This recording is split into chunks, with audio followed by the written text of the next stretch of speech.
3 in the morning launching. A remote small county in the south was shrouded in continuous drizzle. In an old apartment building, a dim light flickered from a cramped rental room. The yellowed monitor emitted a cold blue glow, illuminating a face that was somewhat delicate, yet had been repeatedly crushed by life. Luo Chun, 32 years old. In an era of insane educational competition, a college diploma wasn't even a doorknocker. Through his family's hard-won connections, he barely squeezed into a local state-owned enterprise, only to end up as a temporary worker. He spun at the bottom, doing the hardest work, taking the heaviest blame, yet earning the thinnest salary. Life never gave him leeway. After rent was deducted, most of the money was gone, leaving just enough to keep from starving. Life was nothing but clenching teeth and enduring day after day. The real world showed no exit. His only spiritual solace was the anime that had accompanied his entire youth, Dragon Ball. TSSSS. He pulled open a can of flat cola, tipped his head back, and took a big gulp. The sweet taste went down his throat and hit his stomach. On the screen, the most tear-jerking scene from Dragon Ball Z was playing Son Goku. To save Earth, used instant transmission while carrying the self-destructing Cell, dying together with him. The barrage of comments scrolled crazily. Tears. This is a true hero. Goku is so great. Slam. Luo Chun slammed his palm on the table, making the instant noodle cup jump. His eyes were bloodshot, and his fingers flew across the keyboard. Great my ass.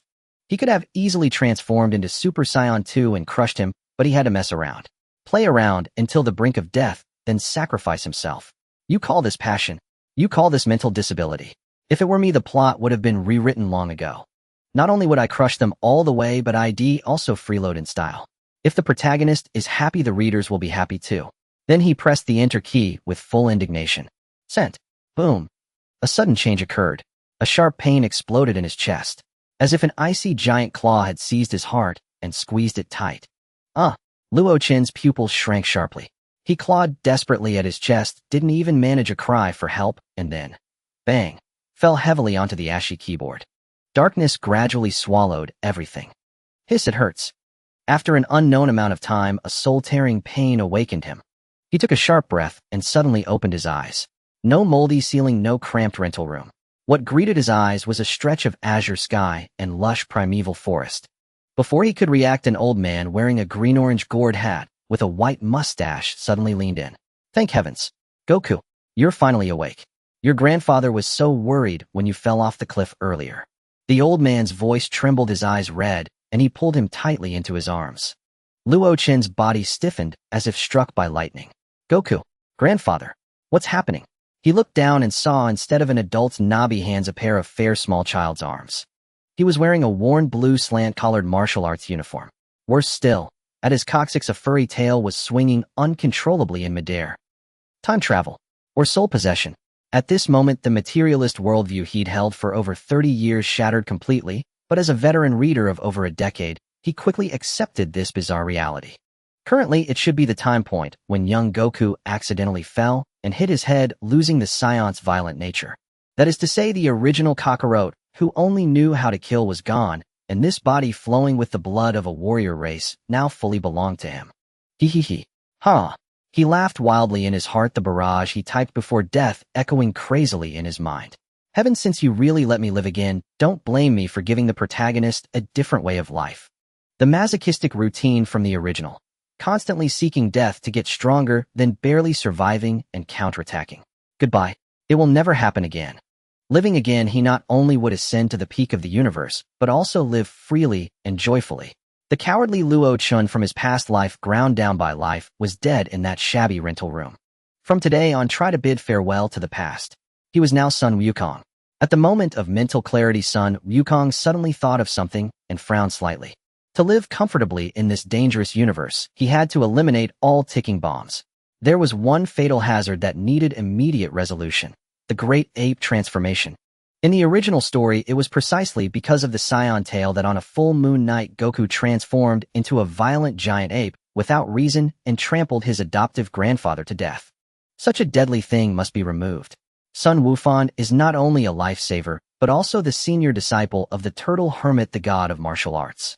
Following him for systematic martial arts training is a world of difference from blindly fumbling like in the original. He must not die, at least not before the Dragon Ball story truly begins. He broke free from the old man's embrace and looked up with his chubby baby face. his big eyes filled with mist perfectly portraying innocence and lingering fear. "Grandpa, don't cry, I'm fine. But I don't like this tail." He pointed at the restless tail behind him, pouted, and said pitifully, "It was this tail that caught on a branch and made me fall off the cliff. I want to become a normal person like you, Grandpa. Can you cut it off for me?" Sun Wufan was clearly stunned for a moment. Cutting off a part of the body, this request sounded absurd. But meeting his grandson's clear, pleading eyes, the old man's heartache overcame everything. The child had just walked through the gates of hell and only wanted to cut off the curse that brought bad luck to be ordinary. How could his grandfather bear to refuse? "All right, child. Since it has brought you suffering, Grandpa will remove it for you." As he spoke, Sun Wufan's aura suddenly shifted. A sharp martial arts master's aura burst forth. He brought his fingers together like a blade, and visible strong airflow swirled around his fingertips. "Hold on, it might hurt a little." "Grandpa, I'm ready, go ahead." Sun Wukong held his breath and clenched his teeth tightly. Crack! The hand came down clean and fast. The tail containing the Saiyan great ape gene flew off and fell to the ground. "Who?" At the moment the tail was severed, accompanied by a sting and weakness, Sun Wukong clearly felt that the violent, bloodthirsty genetic shackle deep within his soul had been completely cut. The greatest hidden danger in this body, the death lock on Sun Wufan, had been thoroughly eliminated in the most direct way on the first day. Time flew by unnoticed. 5 years passed in a blink. On the mountainside of Baozi Mountain, on a huge rock jutting out over a cliff, a 12-year-old boy sat cross-legged, bare-chested, his tight muscles exuding a wild, explosive power. Breathe in, breathe out. Over these years, Sun Wukong did not blindly crash through the mountains like in the original, driven by Saiyan instinct. His past life experience taught him that scientific training and guidance from a master were the shortcuts to breaking bottlenecks. Sun Wufan, as the senior disciple of Master Roshi, had an extremely profound martial arts foundation. With systematic instruction from this master combined with the Saiyan's innate exceptional physical talent, his strength skyrocketed. Carrying boulders for cross-country, meditating under a waterfall, dodging attacks blindfolded. Under his grandfather's guidance, he even mastered the sensing and use of chi years ahead of schedule. Bang! The boy suddenly opened his eyes and punched the air. The fierce fist wind turned into an invisible shockwave, breaking a huge tree dozens of meters away that took 3 men to encircle. Wood chips flying, he withdrew his fist and stood feeling the surging power within with satisfaction. Although there was no scouter to give a specific value, he had a rough idea. In the original trajectory, the young Goku who just appeared had a battle power of just over 10 and would feel pain when shot.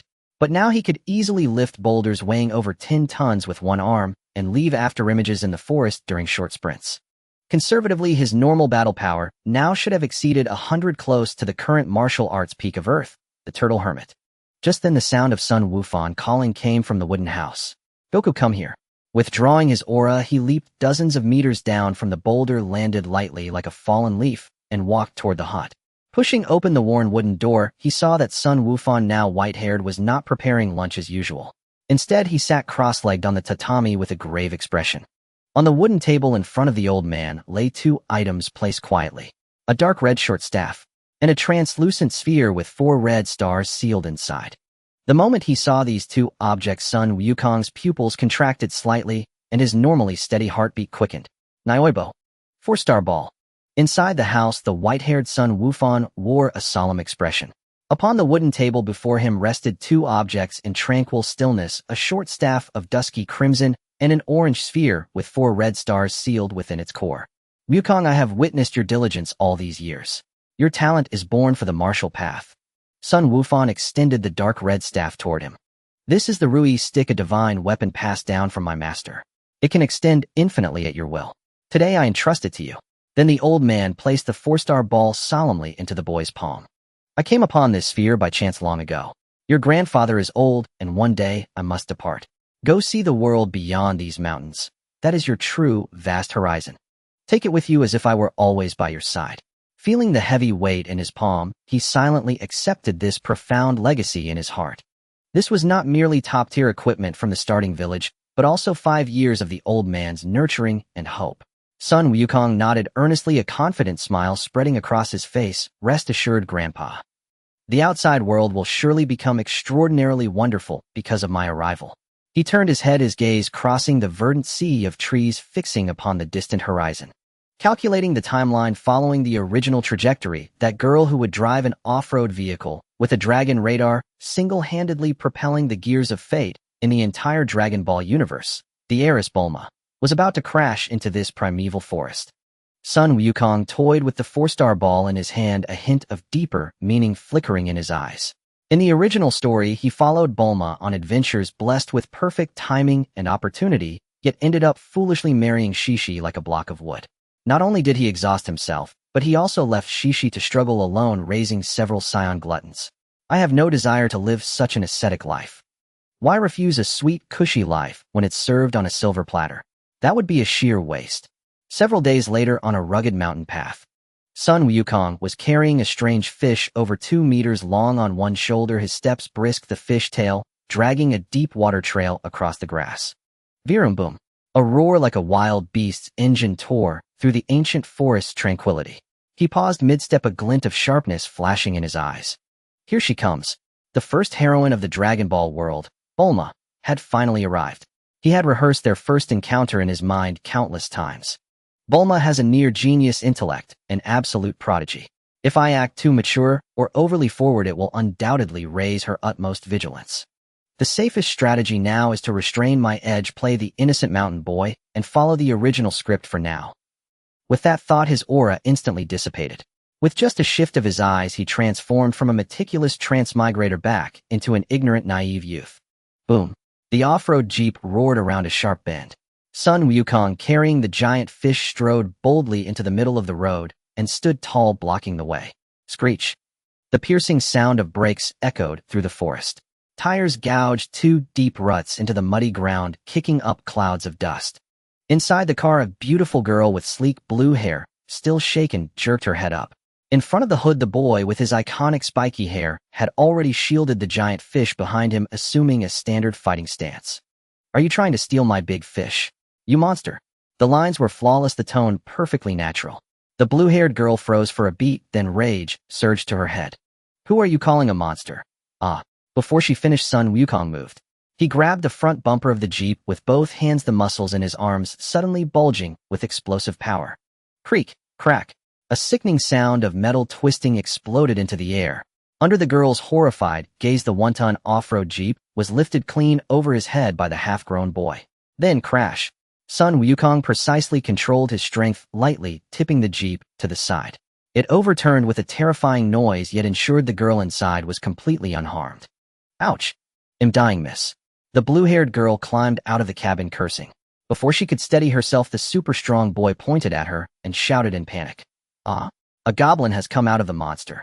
You are the goblin. Your whole family are goblins. The girl completely lost it. She whipped out a pistol and pulled the trigger without hesitation. Bang, bang, bang, bang. The bullets emptied from the magazine. Yet what happened next was astonishing. Sparks flew. The brass bullet head struck the boy's forehead, only to hit an indestructible steel plate, leaving faint reddish marks before bouncing off uselessly. Sun Wukong immediately played along, clutching his head and hopping in place, shouting, "Ow? You really know sorcery." Then he whipped out the Rui stick from behind his back, assuming an attack stance, glaring fiercely. "Monster, let me teach you a lesson." The blue-haired girl, seeing this monster that bullets couldn't pierce, and who now threatened her with a stick, was terrified. She dropped the gun with a clatter and raised both hands high above her head. "Don't hit me. I'm not a monster. I'm human." Sun Wukong smoothly put away the short rod, stepped closer, and circled her, examining her carefully. His eyes were pure and innocent, but in his heart, he quietly whistled. As expected of the heiress. That full collagen and youthful energy is even more vivid and tempting than in the anime. But on the surface, just like in the original, he scratched the back of his head and muttered, "So weak. Really doesn't seem like a monster. But why do you look different from me?" The girl rolled her eyes dramatically and shouted with exasperation, "Of course. I'm a girl, so of course I'm different." "Girl." Sun Wukong paused perfectly, then broke into a bright, innocent smile. "Grandpa said girls are fragile creatures that must be treated gently. My name is Sun Wukong. How about coming home with me for dinner?" This rapid change of expression, like turning the pages of a book, left the girl dumbfounded. Her eyes twitched wildly, but her highly intelligent mind was spinning at full speed. This guy can flip a car with his bare hands, and even bullets bounce off him. He seems easy to fool. I need to search for the Dragon Balls, and I'm lacking a free bodyguard. She made up her mind, brushed the dust off her clothes, and lifted her chin proudly. Listen up, Bulma. Since you're so enthusiastic, I'll reluctantly come to your place to have a look. Watching the proud little rich girl take the bait, Sun Wukong grinned, revealing two innocent-looking little fangs, hook, line, and sinker. Soon Sun Wukong led Bulma to the log cabin halfway up the mountain. The moment they entered, the dragon radar at Bulma's waist emitted a rapid beep. Beep, beep, beep. She jerked her head up, her eyes locking onto the orange sphere on the table. Bulma's eyes lit up, and she reached out to grab it. Just as her fingertips were about to touch it, a pale palm shot out from nowhere, steadily blocking the way. Sun Wukong had somehow already appeared in front of the table, his movement incredibly fast. This is a treasure my grandpa gave me. No touching. His tone remained innocent, but his attitude carried an unwavering firmness. Bulma was startled by his ghostly speed, quickly withdrew her hand, and forced herself to calm down. Then she pulled out the 2 Dragon Balls she had collected and patiently explained the legend of the dragon to the mountain boy, while her mind raced with schemes to acquire the 4-star ball. No point in taking it by force. I need to trick him into giving it to me. After a moment, as if making a major decision, she bit her lip hard, a faint blush creeping onto her pretty face. For a country bumpkin like this, I have no choice but to use that trick. Bulma took a deep breath, grabbed the hem of her pink dress, and yanked it up in one swift motion. Sun Wukong, if you give me this sphere. Bulma blushed and threw a clumsy, seductive glance. He'll let you touch my bottom, how about that? The air seemed to freeze. In Sun Wukong's heart, 10,000 alpacas stampeded by. Old Toriyama didn't lie. This iconic fanservice scene that shattered all conventions was actually playing out exactly as in the original. To be honest, as a lifelong bachelor in his previous life, he really wanted to take the opportunity and get a feel, but he bit his tongue and held back. If he ruined his current persona and left Bulma with the first impression of a little pervert, how could he ever secure a cushy life? So Sun Wukong instantly switched to Oscar mode. He covered his nose dramatically, his face full of utter disgust. No way. You're all grubby from that fall. What's there to touch on a dirty butt? Thud. Bulma slipped and fell flat on her back. Her entire face turned crimson to the roots of her ears, furious and mortified. You ungrateful little brat who doesn't understand romance. She was so embarrassed she wished she could crawl into a hole. But as a genius girl, she quickly regained her composure and swiftly changed her approach. She stood up, brushed the dust off her skirt, cleared her throat with dignity. Ahem. Didn't your grandpa teach you to be nice to girls? How about you be my bodyguard, and we go on an adventure together? You can keep your sphere yourself, okay? Sun Wukong silently applauded her. Truly, you Bulma, that top-tier smooth talk to slide off the slope was perfect. But on the surface, he pretended to think for a moment, then nodded innocently. Okay, he'll go with you. Half an hour later, Sun Wukong, carrying a backpack and the Rui stick, sat on the motorcycle that Bulma had materialized with her capsule and drove out of Baozi Mountain, where he had lived for years. Watching the primeval forest rapidly receding on both sides of the road, feeling the rushing wind on his face, a curved smile of anticipation tugged at Sun Wukong's lips. The magnificent waves of the Dragon Ball world were finally about to begin. The magnificent waves of the Dragon Ball world were finally about to begin. The magnificent waves of the Dragon Ball world were finally about to begin. The magnificent waves of the Dragon Ball world were finally about to begin. The magnificent waves of the Dragon Ball world were finally about to begin. Racing through the mountain forest. Along the way, they inevitably encountered a giant sea turtle struggling on the verge of dehydration. Please, give me a cup of salt water. The sea turtle pleaded weakly, its wrinkled face collapsing as it lay by the roadside. The moment he saw the turtle, a barely perceptible glint of sharp light flickered in Sun Wukong's eyes. Finally found it. This is no lost turtle, it's clearly the exchange ticket for the early game ultimate vehicle, the Somersault Cloud. He knew all too well the value of this turtle. By returning the old turtle to the sea, he could naturally summon the martial arts god Master Roshi, and thereby obtain that golden cloud cherished by every Dragon Ball fan. Meanwhile, after hearing the turtle's tale of getting lost while searching for pine mushrooms, Bulma burst into exasperated laughter. You're going the wrong way. The sea is over 100 kilometers away, you idiot. I only have 30 days left of summer vacation, and I still need to find the Dragon Balls. I don't have time to deal with you. Seeing that the young lady was about to give up, Sun Wukong instantly transformed into a turtle guardian to obtain the flying divine equipment. He stepped forward and gently tugged at the corner of Bulma's clothes. Bulma grandpa said that good deeds bring good rewards. He blinked his clear, innocent eyes, his tone gentle as he flawlessly played the part of a naive mountain boy. And think about it, maybe beyond the sea. We might find a lost Dragon Ball too. Those words struck the bullseye. Bulma looked at his hopeful little face and let out a resigned sigh. All right. I can't say no to you. They'll do this out of kindness. Several hours later, a golden beach came into view. Thank you so much. Please wait here for me. The sea turtle, tears streaming with excitement, plunged into the sea. Before long, the ocean's surface churned. The sea turtle emerged carrying a bald, white-bearded old man in a flowery shirt and sunglasses, bearing a heavy shell on his back. The martial arts god Master Roshi. Sun Wukong immediately stepped forward to greet him politely and naturally revealed his identity as Son Gohan's grandson. Oh, that rascal Gohan's grandson. Master Roshi adjusted his sunglasses, his heart bubbling with joy. Not bad. You have an extraordinary bone structure, just like your grandfather in his prime. You saved my old friend, so I must offer a proper gift. He raised his wooden staff, struck a pose he deemed dashing, and shouted loudly. Come forth, the immortal phoenix. A sea breeze blew past, but not even a seagull graced the sky. The sea turtle, embarrassed, leaned close to Master Rose's ear and whispered, Master Roshi, have you forgotten? The immortal phoenix died of food poisoning 2 years ago. Ahem. Master Rose's face flushed with embarrassment as he tried to save face.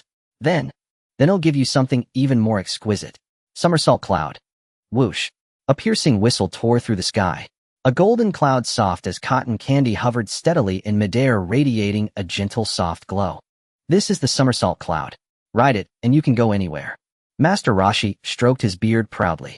But it has a peculiar trait. Only those with a pure heart and innocent mind can sit on it.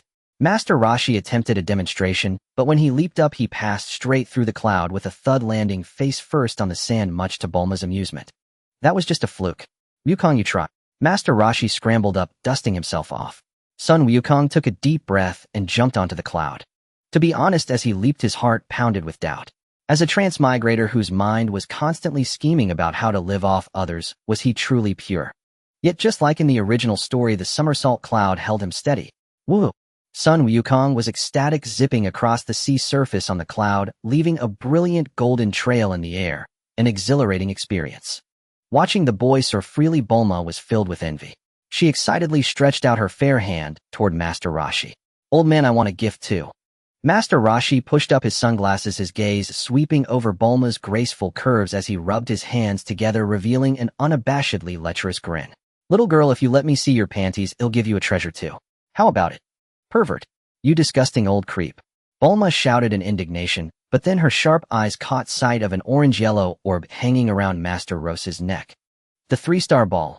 Oh, you recognize the Dragon Balls. Master Roshi coaxed like a wolf luring Little Red Riding Hood. This orb, which can summon the dragon to grant any wish, can be yours just by letting me see your panties.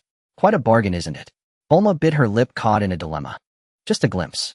In exchange for a Dragon Ball. Just as she was about to throw caution to the wind, a clean, strong hand pressed down on her shoulder. Sun Wukong had silently descended from the somersault cloud and now stood protectively in front of Bulma like a guardian deity, firmly cutting off Master Rose's line of sight. Master Roshi. His tone was low, carrying an undeniable authority. She is someone I must protect. We cannot agree to this request. But we won't take the orb for nothing. With that, he produced a magazine from his pocket like a magician and handed it over with both hands. Master Roshi took one look at the cover, and 2 streams of high-pressure nosebleed erupted. Holy crap! A limited edition. Seduction of the Coast. The old man snatched the magazine and shoved the 3-star ball into Sun Wukong's hand, as if afraid he might change his mind, then dashed toward the sea, laughing heartily. Wukong, you really get me. Come visit anytime. Goodbye. Sun Wukong weighed the Dragon Ball in his hand before casually tossing it to Bulma behind him. Done. Bulma caught the orb in a daze, staring at the back before her. Not particularly broad, yet brimming with a sense of safety, and felt an indescribable flutter in her heart. But her eyes wandered to the hovering somersault cloud, and her curiosity got the better of her. Wukong, I want to try too. She took a running start and leaped onto it. Ouch! Predictably, she fell straight through, landing hard on the sand. How is this possible? I am the purest person in the world. Bulma rubbed her sore backside, utterly humiliated. Looking up at the cloud, her face fell. If I can't ride it, my motorcycle won't keep up with your speed. How are we going to travel now? Easy. Sun Wukong lowered the somersault cloud to 1/2 meter high, turned around, and extended his hand to her, his smile bright and reassuring. Hold on tight. He'll hold you so you won't fall. Bulma was taken aback, a lovely blush spreading across her cheeks. After a moment's hesitation, she placed her hand in his. With a deft flick of his wrist, Sun Wukong pulled her up. Oh. Since the cloud gave her no support, the moment Bulma stepped on her body, plummeted straight down. With a startled cry, she instinctively wrapped her arms and legs around Sun Wukong, like a koala, her soft, warm body crashing into his embrace. Sun Wukong naturally spread his arms, firmly supporting her slender waist, holding the 16-year-old girl tightly against his chest. Hold tight. Here we go. He was thoroughly pleased. This wasn't just a flying tool, but also a catalyst for their budding romance. Whoosh! A surge of air, and the golden cloud shot up toward the blazing sun. Midair, Bulma felt the rushing wind, too shy to meet his gaze, and fumbled for her radar to distract herself. Wukong, the next Dragon Ball, is in a village not far ahead. A village? Sun Wukong's eyes flickered. He knew all too well that a shape-shifting pig demon was wreaking havoc there. The bootleg Oolong, huh? No. The sun blazed like fire, scorching the vast sea of sand. The air shimmered, and the distant horizon appeared as a mirage. The RV trudged arduously between dunes, its tires grinding against the soft yellow sand, emitting a muffled rumble. The air conditioning had long since failed, and the hot air blowing from the vents felt like a giant oven. It's so hot. There's not even a tree's shadow in this godforsaken place. I'm going to be roasted into jerky. Bulma, dressed in cool shorts and a tank top, lay sprawled on the leather sofa, drenched in sweat. Her blue hair clung to her pale neck. Irritated, she grabbed a magazine to fan herself and kicked the side of the RV. In the driver's seat, Oolong, sweating profusely, gripped the steering wheel and grumbled, "This damn weather, even a pig can't stand it." In the back, Son Goku lay sprawled out. Though his eyes were closed, his chi had silently spread out, taking in every movement within miles. At the same time, on a towering dune several kilometers away. Young Master Yamcha. This RV is incredibly luxurious, definitely a prime fat sheep. A blue cat hovered in midair, holding binoculars, its voice trembling with excitement. In front of the sand slope, a young man with long hair and a ghost head broadsword on his shoulder slowly raised his head. His sharp features exuded an undisguised wildness. Desert Bandit, Yamcha. He licked his cracked lips, staring fixedly at the distant RV. Daring to flaunt a luxury car in this hellhole, you're asking for death. A glint of greed flashed in his eyes. Follow them. We'll strike at nightfall. Yes, young Master Yamcha. As night fell, the RV parked against a wind-sheltered cliff, and a dim yellow light glowed inside. Oh, finally cooled down. Bulma let out a long sigh, collapsing into the sofa. I've been sweating all day, it's unbearable. She grabbed a change of clothes and headed straight for the bathroom. At the door, she turned back to warn Son Goku. No peeking. Without even opening his eyes, Goku replied lazily, "Don't worry, I never peek. I usually just look openly." You're asking for a beating. When did you learn to be so cheeky? Bulma fumed, about to push the door open. Wait, Bulma. Son Goku suddenly opened his eyes. In his perception, two streams of chi were rapidly approaching from 100 meters away. One of them carried undisguised greed. Finally here. A hint of mockery flickered in Goku's eyes. He stood up and grabbed Bulma. What's wrong? Bulma turned back, puzzled. The AC broke during the day, and the water pipes might have issues too, Goku fabricated with a straight face, casually grabbing Oolong, who was munching on a watermelon. Let Oolong go first to test the water temperature.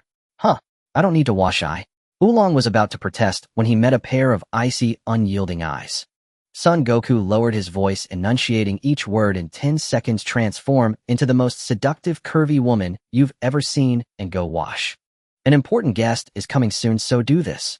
If you mess up, we'll have roast suckling pig tomorrow. Oolong gasped, his pig bristles standing on end. Goku, don't worry. I'll get the job done. Under such coercion, Oolong dared not refuse. With a muffled bang, a tall, blonde-haired woman in a leopard print bikini appeared out of thin air. Handsome, I'm going for a bath. The blonde woman winked with a syrupy voice and swayed into the bathroom. Bulma watched in astonishment as Goku pulled her silently into the shadows of the RV. Let's watch the show. Outside, the wind howled. Yamcha with Por crept up to the RV like a ghost. Click. With expert skill, he silently picked the lock and slipped into the RV like a night owl. Inside was dim, with only a sliver of light from the bathroom door. Amid the sound of splashing water, a graceful silhouette was faintly visible. Could there be a woman bathing? Yamcha swallowed hard. He had an extreme fear of women, but desperately wanted to overcome this fatal flaw. I'll just sneak a peek as desensitization therapy. As long as I'm not caught, maybe I'll be cured. Finding an excuse, his breathing grew heavy as he tiptoed to the door. With trembling hands, he gently pushed the bathroom door open. Whoosh. What greeted him was no shy beauty, but a ready blonde bombshell. Darling, you're finally here. I've been waiting so long. Oolong let out a cringe-inducing coo, opening his arms like a hungry tiger pouncing, giving Yamcha a solid bear hug. In an instant, extreme softness assaulted Yamcha's face, causing his brain to short-circuit. A woman, a naked woman, pressed against me. Fear and suffocation pierced through his mental defenses, striking his very core. Aya! A piercing scream tore through the night. Yamcha recoiled like he'd been electrocuted, tripped over the threshold, and tumbled out of the RV, crashing heavily onto the sand. Ugh! The infamous desert bandit rolled his eyes, foaming at the mouth, convulsing wildly on the ground. Young master. What's wrong, young master? Poir spun in the air in panic. Uffed. Bulma, hiding in the shadows, couldn't hold back her laughter. She finally understood why Goku had sent Oolong in first. Come on, let's go meet him. Goku pushed the door open and stepped out of the RV with Bulma. The night breeze revived Yamcha. He had just gotten up when he bumped into the two of them. His eyes met Bulma's pure and radiant face, and he froze, instinctively smoothing his messy long hair, trying to strike a nonchalant pose. Hello, beautiful. I'm Yamcha. He tossed his hair back, fully expecting a girlish squeal of admiration. But Bulma merely glanced at him calmly, not blushing at all. Instead, her brow furrowed. You look decent, but you're a lunatic. Sneaking a peek at a pig bathing in the middle of the night and foaming at the mouth. Disgusting. At her sharp remark, Goku nearly burst out laughing. Well done. In the original story, Bulma was a total sucker for good looks and had a crush on Yamcha at first sight. But now she had no interest in this bandit. The destined romance had been effortlessly uprooted. What did you say, you brat? Humiliation turned into rage, and Yamcha completely lost it. I'll tear you to pieces. Wolf Fong fist. With a roar, his claws whipped up sharp gales, surging toward the two. Goku, watch out. Bulma screamed. Facing the ultimate move, Goku stood still with one hand in his pocket, unmoving. Your footwork is too sloppy, your chi is chaotic, and your openings are everywhere. As the storm of claws neared his face, he moved. Shifting his feet slightly, he glided through the dense barrage of strikes with effortless grace. Whoosh, whoosh, whoosh. The attacks were fierce, but missed by a hair's breadth. Yamcha couldn't even touch Goku's clothes. How is this possible? Are you an eel, you little brat? Yamcha grew more panicked, cold sweat pouring. Too much force, your center of gravity is completely off. If someone attacked your lower body now. The instructive words rang in his ears, and the next moment Goku casually flicked his toe. Ouch! Yamcha lost his balance and fell flat on his face, eating a mouthful of sand. Furious and humiliated, he tried to get up and retrieve his ghost head broadsword. Swish! Goku flicked his finger, hitting the blade. The heavy sword was sent flying dozens of meters, half of its blade buried deep in a distant dune. Silence fell. Yamcha lay on the ground, frozen. He finally realized that this kid who didn't even reach his chest was no lamb for slaughter, but a monster in human skin. His opponent had toyed with him without even trying. If he had struck for real, he'd be dead already. Still want to rob us? Goku looked down, his tone flat. No, I don't dare. Poor, let's go. Yamcha had no pride left. Not even daring to retrieve his sword, he scrambled away, with Poir disappearing into the night. Watching them flee, Goku dusted off his clothes. He had won without bloodshed, protected his future wife's honor, and crushed his rival's dignity. Perfect. Water pipe test complete. Wild dog chased off. Bulma, you can take a comfortable bath now. Goku turned to Bulma with an innocent smile. Bulma looked at the boy, radiating security, her cheeks flushing slightly as she gave a soft mm. Goku withdrew his gaze and stared into the desert's end. There, a blazing mountain peak radiated terrifying heat in the darkness. Frying Pan Mountain, Ox King, and an arranged marriage. The RV rolled over the parched Gobi, kicking up a storm of yellow sand. After shaking off the cowardly Yamuti, the temperature skyrocketed. The air conditioning system in the cabin emitted a dying hum and completely ceased to function. I'm dying of heat. Bulma collapsed on the sofa, her hot pants and tank top soaked with sweat. She irritably tugged at her collar. Did this broken vehicle drive into an alchemy furnace? In the driver's seat, the pig-headed driver Wulong wailed as he pressed down on the gas pedal. Big sis ahead is Frying Pan Mountain. That place spews fire all year round. If we go any further, I will really become a roasted pig. In the back seat, Sun Wukong opened his eyes. Unlike the two in front, he was only covered in a thin layer of sweat. The Scion's abnormal physique, combined with years of training in Chi, made the extreme heat bearable. Finally, they were approaching the first major quest. Beep, beep, beep. Bulma's radar suddenly went into a frenzy. It's right ahead. The sixth Dragon Ball. She endured the sweltering heat and lunged toward the car window. Her gaze passed through the windshield, and she froze in place. At the end of the horizon stood a colossal mountain engulfed in raging crimson flames from its waist to its peak. Half the sky burned a bloody red, and the scorching heat wave could not even be blocked by the car window. What kind of cursed place is this? Bulma swallowed hard.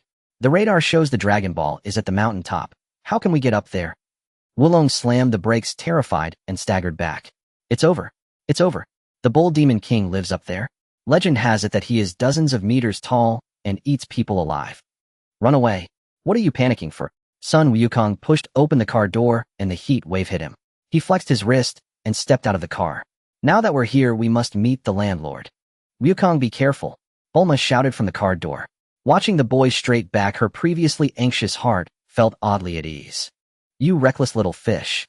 Just as he took a couple of steps, a thunderous roar crashed down from halfway up the mountain. Boom. A massive shadow resembling a mountain of flesh descended from the sky, crashing heavily in front of the RV, sending sand flying. A giant nearly 5 meters tall, wearing a horned helmet and black round sunglasses, rose from the ground. He held a double-bladed giant axe the size of a door, and the fierce sense of oppression swept over them. Bull Demon King. Wulong gasped, his eyes rolling back as he collapsed onto the steering wheel. Greedy thief. Dare to covet Frying Pan Mountain. The Bull Demon King roared angrily. I'll chop you up. As soon as he finished speaking, the giant axe came crashing down. The Bull Demon King's muscular arms bulged as the axe blade sliced through the air, producing a sharp, piercing roar, a pure and violent display of absolute force. Wukong dodged. Bulma screamed. Sun Wukong did not evade. He looked up at the shadow crashing down upon him. If he were the old Kakarot, he might have tried to take it heat-in. But he wouldn't. Martial arts emphasized using softness to overcome hardness. Just as the axe blade fell, Sun Wukong slipped his foot and sidestepped half a step, avoiding the lethal strike. At the same time, he raised his right hand, gathering a thin layer of chi in his palm. There was no dazzling light show, just pure energy radiating outward as his palm accurately struck the side of the axe blade. The chi burst forth, and the violent kinetic energy was abruptly pushed by this subtle strength, diverting the trajectory of the giant axe. Boom. The axe crashed into the sand next to Sun Wukong's clothing. The ground cracked open, creating an exaggerated chasm, and fragments of stone flew like bullets. The Bull Demon King exerted too much force. The inertia of the empty swing of the axe could not be stopped. His massive body was propelled forward by the force. Thud! The awe-inspiring ruler of Frying Pan Mountain fell flat on his face. With one move, without being harmed at all, he made the renowned Bull King eat a mouthful of sand, leaving the surroundings in stunned silence. What strange move did you use, you little brat? The Bull Demon King awkwardly got up, puzzled. Sun Wukong, uninterested in explaining, swiftly drew out the dark red short staff from his back. Rui bang. He flicked his wrist slightly. The short staff suddenly elongated, twirling in the air before pointing diagonally at the ground. Upon seeing the staff, the Bull Demon King's massive body stiffened. Rui bang. What is your relation to Sun Wufan? He is my grandfather, Sun Wukong replied casually, clearly aware of the hidden truth. Grandfather? You are really Wufan's grandson. The fierce look on the Bull Demon King's face vanished completely, and he eagerly approached. Oh my, this is like a flood washing over the Dragon King's temple. Back in the day, I learned under Master Wu Tian alongside Wufan. By rights, you should call me Uncle Nyo. Inside the car, Bulma was stunned. Was the shift in tone a bit too abrupt? Hello, Uncle Nyo. Sun Wukong climbed up the metaphorical ladder without any psychological burden. We came to find the Dragon Balls, but why does the fire on this mountain keep burning? Don't mention it. The Bull Demon King frowned. Not long ago, there was a fire in the mountain, and it's a strange fire that ordinary water cannot extinguish. We need Master Rose's banana fan to do the job. Nephew, can you run an errand for your uncle? No problem. But after it's done, I want a gem from your castle. Sun Wukong agreed without hesitation. The Bull Demon King beamed, slapping his thigh and laughing heartily. Great, of course, no problem. Nephew, I have a single daughter named Chi-Chi, about the same age as you. If you can help me extinguish this fire, I'll arrange for Chi-Chi to be your fiancé. Get married directly when you grow up, how about that? Fiancé. Inside the car, Bulma's face turned pale, and an inexplicable sourness rose in her heart. Would he agree? After all, she was the daughter of the Bull Demon King. Marrying her would mean securing a gold mine. Sun Wukong's heart skipped a beat. Arranged marriage was coming. Sorry, Chi-Chi. Bulma is better. But he quickly remembered a problem. What about Wufan and Wu Tian if he married Chi-Chi? How would the Great Tea work to save the world? Wouldn't the Z Warriors' second generation be directly wiped out? But with a shift in mindset, he stopped worrying. Whatever this world has Dragon Balls. If he cannot have children, he can always wish for them from the dragon. As for Trunks, doesn't Bulma have a sister named Ties? At that time, he could beat that proud little prince into submission and throw him into matchmaking. It should be a perfect match. You see, with a little thought, this line of reasoning completely opened up. Sun Wukong scratched his crab-like head, bringing forth an Oscar-worthy performance, looking completely bewildered. Uncle Neo, what is marriage? Is it tasty? It sounds so troublesome. He turned to Bulma in the car, his tone pure and earnest. I promised Bulma that I would be her bodyguard and accompany her to find the Dragon Balls. Until my wish is fulfilled, I cannot do anything else. As for Chi-Chi, how about I recognize her as my sister? No one can bully her in the future. Every word and sentence perfectly fit the persona of a naive martial arts enthusiast who knows nothing of worldly affairs. Not only did he give the Bull Demon King face, but he also deftly pushed away the marriage matter. The Bull Demon King looked at the boy's clear eyes, shaking his head with regret. Your nature is just like that of your grandfather back in the day, so single-minded. Forget it, I won't force you. Inside the car, Bulma couldn't help but chuckle. This fool doesn't even understand what marriage is. Her cheeks flushed. A wooden block who knows nothing at all values his promise to her more than a mountain of gold. This pure protective instinct was undeniably powerful. At least you have a bit of a conscience. She covered her hot cheeks, muttering softly. Noticing Bulma's reaction, Sun Wukong secretly gave a hand gesture in his heart. Steady. He turned around and summoned the flying Nimbus. Uncle Neo, time is of the essence, so I'll go find Master Rose's fan right now. As he leaped onto the clouds, a glimmer of fervent anticipation flashed in his eyes. A Kamehameha that directly flattened an entire castle. Who wouldn't want to see how cool that would be in reality? The somersault cloud streaked across the sky like a shooting star, cutting through the heat-distorted air. Above the clouds, Sun Wukong's mind was racing rapidly, plotting the next course of action. If his memory served him right, the fan that could summon wind and rain had long been discarded as trash after being stained with wonton noodle soup. Facing the howling wind, a glint of calculation flashed in Sun Wukong's eyes.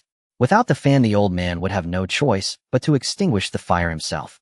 A single Kamehameha would not only put out the flames, but also conveniently level the castle. Not only would that save him the trouble of searching for the Dragon Balls, but more importantly, this was a golden opportunity to learn the Kamehameha for free. The young Goku in the original story could master it with a single glance. There was no reason he couldn't. An hour later, amidst the vast ocean, house came into view. The door was pushed open. Dressed in a floral shirt, Master Roshi was lying in front of the television, utterly engrossed in a fitness channel's swimsuit model's drool, nearly dripping to his chin. Master Roshi watching TV. Sun Wukong poked his head in. Yikes! Master Roshi jolted in fright, clearing his throat to mask his embarrassment. Goku, what brings you here all of a sudden? Mount Frypan is on fire. Uncle Ox King wants to borrow your fan. Sun Wukong got straight to the point. Well, Master Roshi rubbed his bald head, scratching his face guiltily. The other day I was eating wonton noodles and accidentally spilled soup on it. Got dirty, so I just threw it away. Just as he expected. Sun Wukong knew it, but feigned helplessness. Then what do? Uncle Ox is waiting to put out the fire. I suppose I'll have to make a trip myself. Master Roshi sighed. But the next moment his sage-like demeanor vanished, and he rubbed his hands together as he leaned in. But Goku, I can't just go for nothing. That blue-haired girl who was with you last time, she had a nice figure. If you agree, after we put out the fire, let me touch her chest. Watching this old lecher's face brimming with lascivious delight, Sun Wukong found it simply amusing. Deal, he agreed without a moment's hesitation. As long as you put out the fire, you can touch her however you like. Good lad. That's the spirit. Master Roshi was instantly energized, drooling profusely. He dashed outside and let out a whistle. Come out, my son. The water parted as a small sea turtle crawled onto the beach. It suddenly retracted its limbs into its shell, spinning at high speed like a saucer, hovering in midair with a buzzing hum. Master Roshi leaped onto the spinning turtle's back and sped off towards Mount Frypan. Sun Wukong followed closely on his somersault cloud. At the foot of Mount Frypan, raging flames soared to the sky. Seeing Master Roshi descend from the sky, Ox King, tears welling from the heat, respectfully greeted him. Master, you've finally come. Where's the fan? Didn't bring it. Master Roshi clasped his hands behind his back, clearing his throat, tactically putting on the air of a grand master. Just a small fire like this, no need for the fan. With just a little effort from me, I can put out this sea of flames for you. Ox King was taken aback, and Bulma and Oolong under the parasol were also stunned. Oolong stared with his piggy eyes at the scrawny old man. Old man, this is a massive fire burning an entire mountain. Are you planning to spit it out? Bulma was equally skeptical. She couldn't imagine how this perverted old man would put out such a massive blaze. Ignorant youngsters. Master Roshi snorted proudly. He walked towards the towering inferno, slowly removed his sunglasses, and casually tore off his floral shirt. At this moment, Sun Wukong was oblivious to the astonishment of others. He stood at the best vantage point, his breathing stilled, his martial arts perception pushed to the limit, his gaze locked onto that scrawny figure. The main event was here. Huh? Master Roshi let out a thunderous roar. A stunning transformation occurred, his scrawny, frail body began to swell like a balloon. Granite-like muscles burst through the constraints of his meridians, veins coiling like writhing dragons. In moments he morphed into a 2-meter-tall muscle demon radiating immense pressure. Holy shit! Oolong collapsed to the ground in terror. He knew clearly this wasn't a transformation technique. Bulma covered her mouth in shock. This is Master's ultimate move. Ox King shouted excitedly. The buff version of Master Roshi assumed a horse stance, drawing his hands to his waist, palms facing each other. Ka! A vast pale blue light began to gather in his palms. The surrounding air seemed to be sucked dry, forming several fierce, small tornadoes. Me. The blue light grew increasingly dazzling. Violent energy waves flung sand and rocks into the air. Ha me ha. With a final furious roar, Master Roshi thrust his hands forward. Boom. A pale blue energy beam, several meters thick, erupted from his palms, like a frenzied dragon breaking free from its chains. It crashed into the crimson sea of flames with devastating force. The world paled in an instant as a blinding white light engulfed everything, briefly blinding everyone. Amidst the earth-shattering explosion, the entire blazing Mount Frypan, along with the towering inferno and the castle atop, it was completely obliterated, reduced to fine dust in the air. As the dust settled, the world fell back into utter silence. The fire was out, but Ox King's possessions had vanished into thin air. My castle. Staring at the flat wasteland before him, Ox King's knees gave way and he wept without tears. Oh dear me. I might have used a bit too much force. With a sound like air escaping, the muscular Master Roshi shrank back into his scrawny, old man form. He took out a handkerchief, wiped the sweat from his brow, and proudly admired everyone's petrified expressions. Meanwhile, Sun Wukong slowly closed his eyes. Deep within his mind, a precise and orderly map of energy flow had already taken shape. That was impressive. So that's it. The Kamehameha. He praised inwardly, forcibly drawing the scattered chaotic internal energy through specific meridian circuits, compressing it into both palms, and then unleashing it. He slowly opened his eyes, a hint of insightful amusement flickering in his gaze. It was certainly spectacular and imposing. Sun Wukong raised an eyebrow, slightly eager to test something. Without any hesitation, he walked towards a massive 2-story-tall boulder. Goku, what are you doing? Bulma asked, confused. Master Roshi rubbed his bald head and teased with a laugh. Kid, this is a secret technique I spent a full 50 years perfecting. You're not thinking. Before he could finish, his voice was cut off as if someone had choked him. His old eyes, hidden behind his sunglasses, bulged out, as if he'd seen a ghost staring intently at the boy before him. Sun Wukong slightly lowered his hips and mimicked the motion, bringing his hands together at his waist. There was no exaggerated muscle swelling, no howling winds, or terrifying phenomena. But an energy even stronger than before was silently and violently compressing within his palms. A blue aura continuously accumulated, its color growing more and more concentrated. Kamehameha. Sun Wukong's gaze turned cold as he thrust his hands forward. Huh. Swoosh. A slender beam of blue light no thicker than an arm shot out like lightning. With a soft hiss, it pierced clean through the 2-story boulder. The beam's remaining power was undiminished, tearing through the wind straight into the sky. With absolute violent force, it carved a straight rift several kilometers long through the thick rolling clouds, which took a long time to close. Crackle, crackle. A gentle breeze blew. The boulder began to crumble from the smooth, pierced hole, turning into fine powder and scattering with the wind. The entire scene was deathly silent, broken only by the faint sound of wind across the barren land. Oolong's mouth was wide enough to swallow an ostrich egg. Everyone stared at the boys back, their minds completely blank. Master Rose's sunglasses fell to the ground and shattered. His thin mouth opened and closed slightly as he looked from the rift in the sky to Sun Wukong, his hands trembling uncontrollably. 50 years. A single tear, whether of shock or despair, rolled down his wrinkled cheek. I spent a full 50 years perfecting this technique. And you little monster learned it just by watching once. And it seems even more powerful. Sun Wukong slowly relaxed his stance. This move had indeed drained a lot of his stamina. He turned, looked at Master Roshi on the verge of a breakdown, and flashed an innocent, naive smile. Master Roshi, this move is really quite useful. A devastating blow. Beep, beep, beep. In the eerie silence, a faint light glowed from deep within the ruins. The radar in Bulma's hand started beeping. It's a Dragon Ball. Overjoyed, she rushed into the rubble and dug out a perfectly intact orange orb from the ashes. Found it. The sixth one. Only one more was left. Just then the shell-shocked Master Roshi snapped back to reality. He rubbed his hands together, swallowed hard, and lecherously sidled up to Bulma. So, the fire's out, and you got the Dragon Ball. According to our agreement, let me have a feel.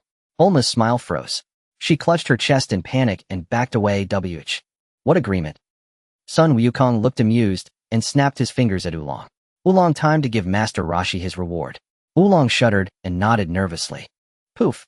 A cloud of white smoke erupted. Under Master Rose's expectant gaze, a 2-meter tall, burly man covered in black chest hair, wearing a leopard print bikini, shyly opened his arms. Come here, you rascal, let's have some fun. Blurg. At the foot of Mount Frypan, the martial arts master's agonized retching echoed. The roar of the engine echoed across the desolate Gobi Desert as the RV sped smoothly, leaving the charred pancake mountain far behind. In the driver's seat, Oolong gripped the steering wheel tightly, his piggy eyes frequently darting to the rearview mirror. Only after confirming that the lecherous old man in the tattered clothes hadn't followed did he slump into his seat and let out a long sigh. Inside the rear compartment, the air conditioning was blasting. Bulma caressed the pristine 6-star Dragon Ball, her gaze fixed on the beeping radar as she struggled to contain her excitement. Goku. The last Dragon Ball is here, less than 200 kilometers away. The treasure hunt, which had taken nearly a month, was finally coming to an end. Leaning back on the sofa, Son Goku's mind conjured the image of the man who was about to appear, Pilaf. A weakling with a power level of 5, yet he possessed the most advanced black technology on Earth. In the original story, Goku and his companions had a rough time here. They were disoriented by the maze hit by sleeping gas and only managed to turn the tables by transforming into a giant ape. Son Goku scoffed. Knowing it was a trap and still walking into it was just asking for trouble. He turned his head to look at the girl beside him, her face radiant with a smile. Naturally, he reached out and took her slender, fair hand into his own.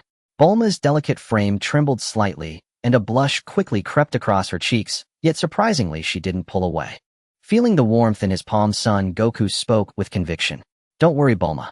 I'll get this last Dragon Ball to you safe and sound. 2 hours later. The sky was shrouded by thick clouds. On the dark brown wasteland stood countless towering mushroom-shaped rock formations exuding a chilling aura. This place feels eerie. Bulma shivered. Boss, is the radar pointing to a haunted house? Oolong swallowed hard, slowing the RV. It's in that castle up ahead. Bulma pointed. Through the mist, a colossal fortress of metallic sci-fi architecture came into view. The towering alloy walls and dense high-voltage electric fences all served as warnings for the living to stay away. Stop the car. Son Goku suddenly commanded. The moment Oolong hit the brakes, a sharp, whistling sound tore through the mist. A tracking missile trailing a plume of exhaust shot out abruptly from the rocky forest on the right, heading straight for the RV. Bulma and Oolong turned pale with terror. Son Goku sighed, then vanished like a phantom. The next instant, he was standing on the roof of the vehicle. Facing the howling missile, he neither dodged nor flinched. He slowly raised his hands, gathering a blinding cerulean glow. A single Kamehameha wave met the missile heat-in. Boom. A pillar of fire erupted as the missile detonated prematurely in midair a dozen meters from the RV. Son Goku waved his hand casually, and an invisible current of air dispersed the onrushing blast wave. The RV remained unscathed. Impossible. That was a specially made high-explosive shell. 2 distorted cries of shock came from the rocky forest below. Son Goku looked toward the sound. Behind a massive boulder, 2 figures, one tall and one short, were hiding. The short one, clad in a ninja outfit, was a dog-headed man. The tall one wore a military green trench coat, had black hair, and a cold, beautiful face. Pilaf's right and left hands, Shu and Mai. These villains, who usually threw their weight around with high technology, now trembled uncontrollably as they looked at the unharmed youth. Son Goku's gaze fell on the black-haired woman. This woman, who would join forces with Trunks in a future timeline, might one day have to offer him tea and call him uncle during family gatherings. At this thought, his earlier irritation dissipated, and a strange glint even appeared in his eyes. Don't come any closer. Mai, unnerved by his stare, forced herself to stay calm and drew her pistol. Relax. Son Goku ignored the dark muzzle of the gun. Dropping his guise of a country bumpkin, he put his hands in his pockets and gave them a faint smile. Go back and tell Pilaf to stop these dangerous welcome parties. We're here for the Dragon Balls. Open the main gate and prepare some tea. Feeling the suffocating pressure, Mai and Shu exchanged a glance, then scrambled away toward the castle. 20 minutes later, in the dim, deep corridor, Son Goku, holding Bulma's hand, and with the trembling Yulong behind them, strode unhurriedly into the steel fortress. The radar shows the last Dragon Ball is right in the center, less than 200 meters in a straight line, Bulma reported in a low voice. The three stopped at the entrance of a spacious alloy hall. Bulma, without a care, lifted her foot to step inside. Son Goku's eyes flickered. With a gentle tug on her wrist, he pulled her steadily to his side. What's wrong? Bulma asked, bewildered. Son Goku didn't explain. He flicked his toe, sending a stray piece of scrap metal flying precisely into the center of the hall. Click, boom. The instant the metal clattered to the floor, the seemingly seamless floor split open from the middle. Below lay a bottomless, intricate underground maze. Bulma's face drained of color, cold sweat beading on her forehead. If he hadn't stopped her, she would have stepped into that black hole. Gaha! Foolish intruders. Welcome to my absolute maze. Pilaf's arrogant laughter boomed from hidden speakers all around.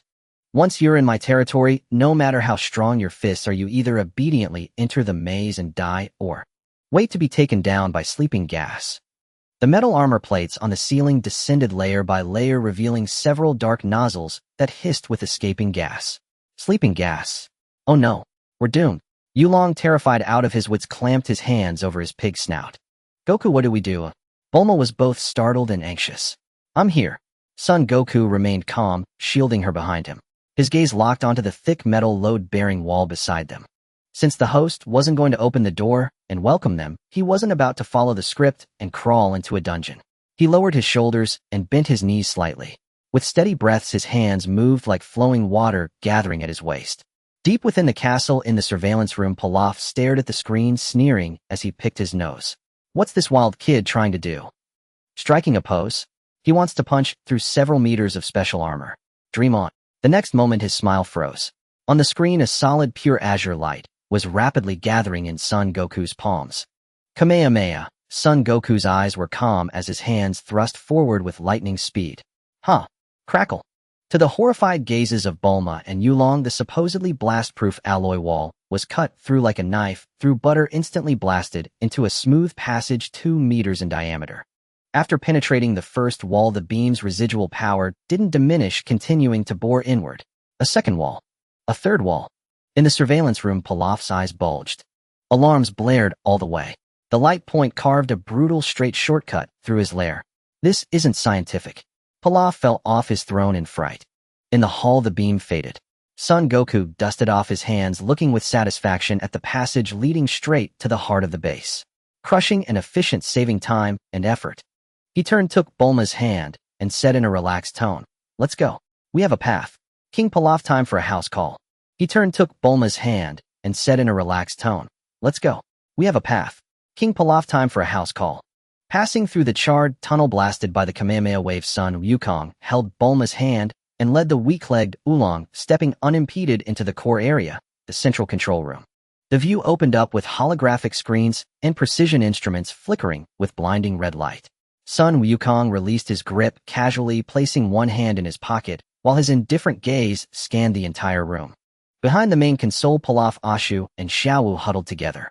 Seeing this hand-to-hand demolition, Star Pilaf's blue face turned a deep shade of iron. You? Don't get too arrogant. He suddenly jumped up, eyes revealing the madness of desperation. This king is the world's #1 genius. If the maze can't hold you, then let you taste the ultimate power of technology.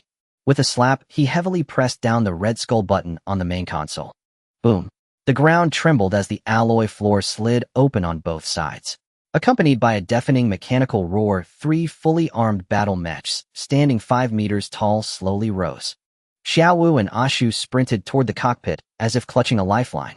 King Pilaf had once said that as long as the 3 mechs combined, nothing could withstand them. This is a weapon that can level mountains. Pilaf rushed into the main mech, laughing wildly inside the cockpit. Little brat, surrender obediently. The power of technology. Sun Wukong looked up at the three steel monsters, interest flashing in his eyes. With a swift motion, he wrapped his arm around Bulma's waist and exerted force under his feet. The two soared into the air, crossing several meters to land precisely on the wide shoulder of the ostrich-shaped mech. Just as Ashu was about to climb into the hatch, he felt a blur in front of him and looked up to collide with a pair of cold, dark eyes. The soulless gaze struck his heart like an invisible hammer. "Oh my!" Ashu let out a terrified scream, his legs going weak as he rolled off the outer shell. He rolled and crawled into a corner, tightly hugging his head, afraid to move. In an instant, the coldness surrounding Sun Wukong dissipated. He helped Bulma into the vacant cockpit, his tone light. "Bulma, this metal lump is quite interesting. Can you make it move?" Looking at the densely packed control panel and the locked red light, the genius girl's competitive spirit was ignited. The system firewall isn't hard to break, but he added hardware restrictions. He'll attempt to seize the lower-level control first. Bulma's expression was solemn as her fingers flew over the keyboard. "Buy me 20 seconds. Don't let them interrupt me." Sun Wukong stood proudly atop the mech, smiling slightly. "Whatever it takes." Daring to seize the mech in front of this king. Arrogant. On the other side, a furious Pilaf pulled down the control lever after the warm-up was complete. The mech's robust arms lifted the dark muzzle of the heavy Gatling gun, directly locking onto Sun Wukong. "Fire. Turn him into mush." The barrel spun wildly, spewing out dazzling flames. Dense special armor-piercing bullets poured down like a torrential rain. Sun Wukong's gaze sharpened as he swiftly drew the Rui Bang, his wrist shaking violently. Buzz. A piercing sonic boom erupted as the Rui Bang transformed into a swirling dark red vortex. With one hand wielding the staff, he moved so fast it broke the visual limit, creating an impenetrable defensive barrier before him. Clang. Clang. The sound of metal colliding echoed continuously, countless sparks flying wildly in midair. Those armor-piercing bullets capable of tearing through steel were all violently deflected and crushed upon touching the barrier. Standing proudly within the hail of bullets, he sealed off all firepower outside 3 feet, ensuring not a single stray bullet disturbed the girl inside the cockpit. 3, 2, 1. Got it. As the 20th second struck, Bulma's excited voice rang out in the cockpit. The mech's warning red light faded, replaced by a glowing blue light indicating takeover. The core engine let out a high-pitched roar as the steel giant awakened with a thunderous noise. "Impossible. The highest weapon system requires iris recognition. You can't fire." Pilaf shouted hysterically. "Die for me." He controlled the main mech, swinging the mechanical fist weighing several tons, accompanied by a deadly gale crashing down fiercely. "Fool, today I'll teach you what a genius is." Bulma pursed her lips, slightly confidence radiating in her eyes as she forcefully pushed the control lever. Boom. "If it can't fire, then let's engage in pure hand-to-hand combat." The thrusters at the bottom of the ostrich mech burst with blue flames. Its massive body moved with remarkable agility, smoothly dodging the devastating punch. This mobility. Pilaf was taken aback, his strike missing as he hurriedly tried to regain his balance. But Bulma gave him no chance to breathe. "Take this from me." Rising dragon fist. She cut off the safety restrictions, cranking the hydraulic output of her right arm to the maximum overload. The mech's stout right arm arched like a full-moon strongbow, drawing a half-moon arc from bottom to top amidst the screech of the hydraulic pump, landing solidly on Pilaf's chin. Clang. The earth-shattering sound of metal fracturing echoed. The invincible main mech was struck off the ground by this uppercut. The body lost all balance in midair, crashing backward like a toppled building. "Damn it." Pilaf was shaken to a daze, desperately clinging to the control lever. "It's over." Bulma's gaze was sharp, showing no hesitation. With the final command entered, the mech ascended into the air, executing a fierce battle-axe downward strike, delivering a deadly steel blow precisely onto the power furnace of Pilaf's mech. Crack, boom. The special armor caved in and cracked like paper, internal core circuits snapped, erupting with a shower of electric sparks. The mech, once imposing, was completely dismantled, emitting thick black smoke as it became scrap metal. "Stop. This king surrenders." The hatch was kicked open with a bang. A disheveled Pilaf escaped, devoid of any bravado, tears and snot smeared across his face, raising his hands in surrender. "Now you know my strength." Bulma tilted her chin proudly, cutting off the engine. She opened the hatch and nimbly leaped to the ground. However, due to the intense battle consuming too much energy, she suddenly relaxed and lost control, stumbling forward as she landed. Just when she thought she would embarrass herself, a strong arm firmly caught her by the elbow. "Be careful." Sun Wukong stood tall beside her, having put away the Rui Bang. Bulma looked up, meeting those deep, calm eyes. So close, he naturally raised his hand, gently wiping away a smudge of oil from her cheek with his sleeve. Well done, your combos were impressive. The warmth seeped through the fabric. Bulma's breath caught slightly, her heart racing unexpectedly. A sweet sensation welled up in her heart. She hurriedly turned her face away, her fair earlobes subtly flushed, stubbornly saying, "Of course. This kind of big toy I could play with my eyes closed." Sun Wukong, releasing his hand, turned and walked slowly towards Pilaf, extending his hand. "Hand over the Dragon Ball."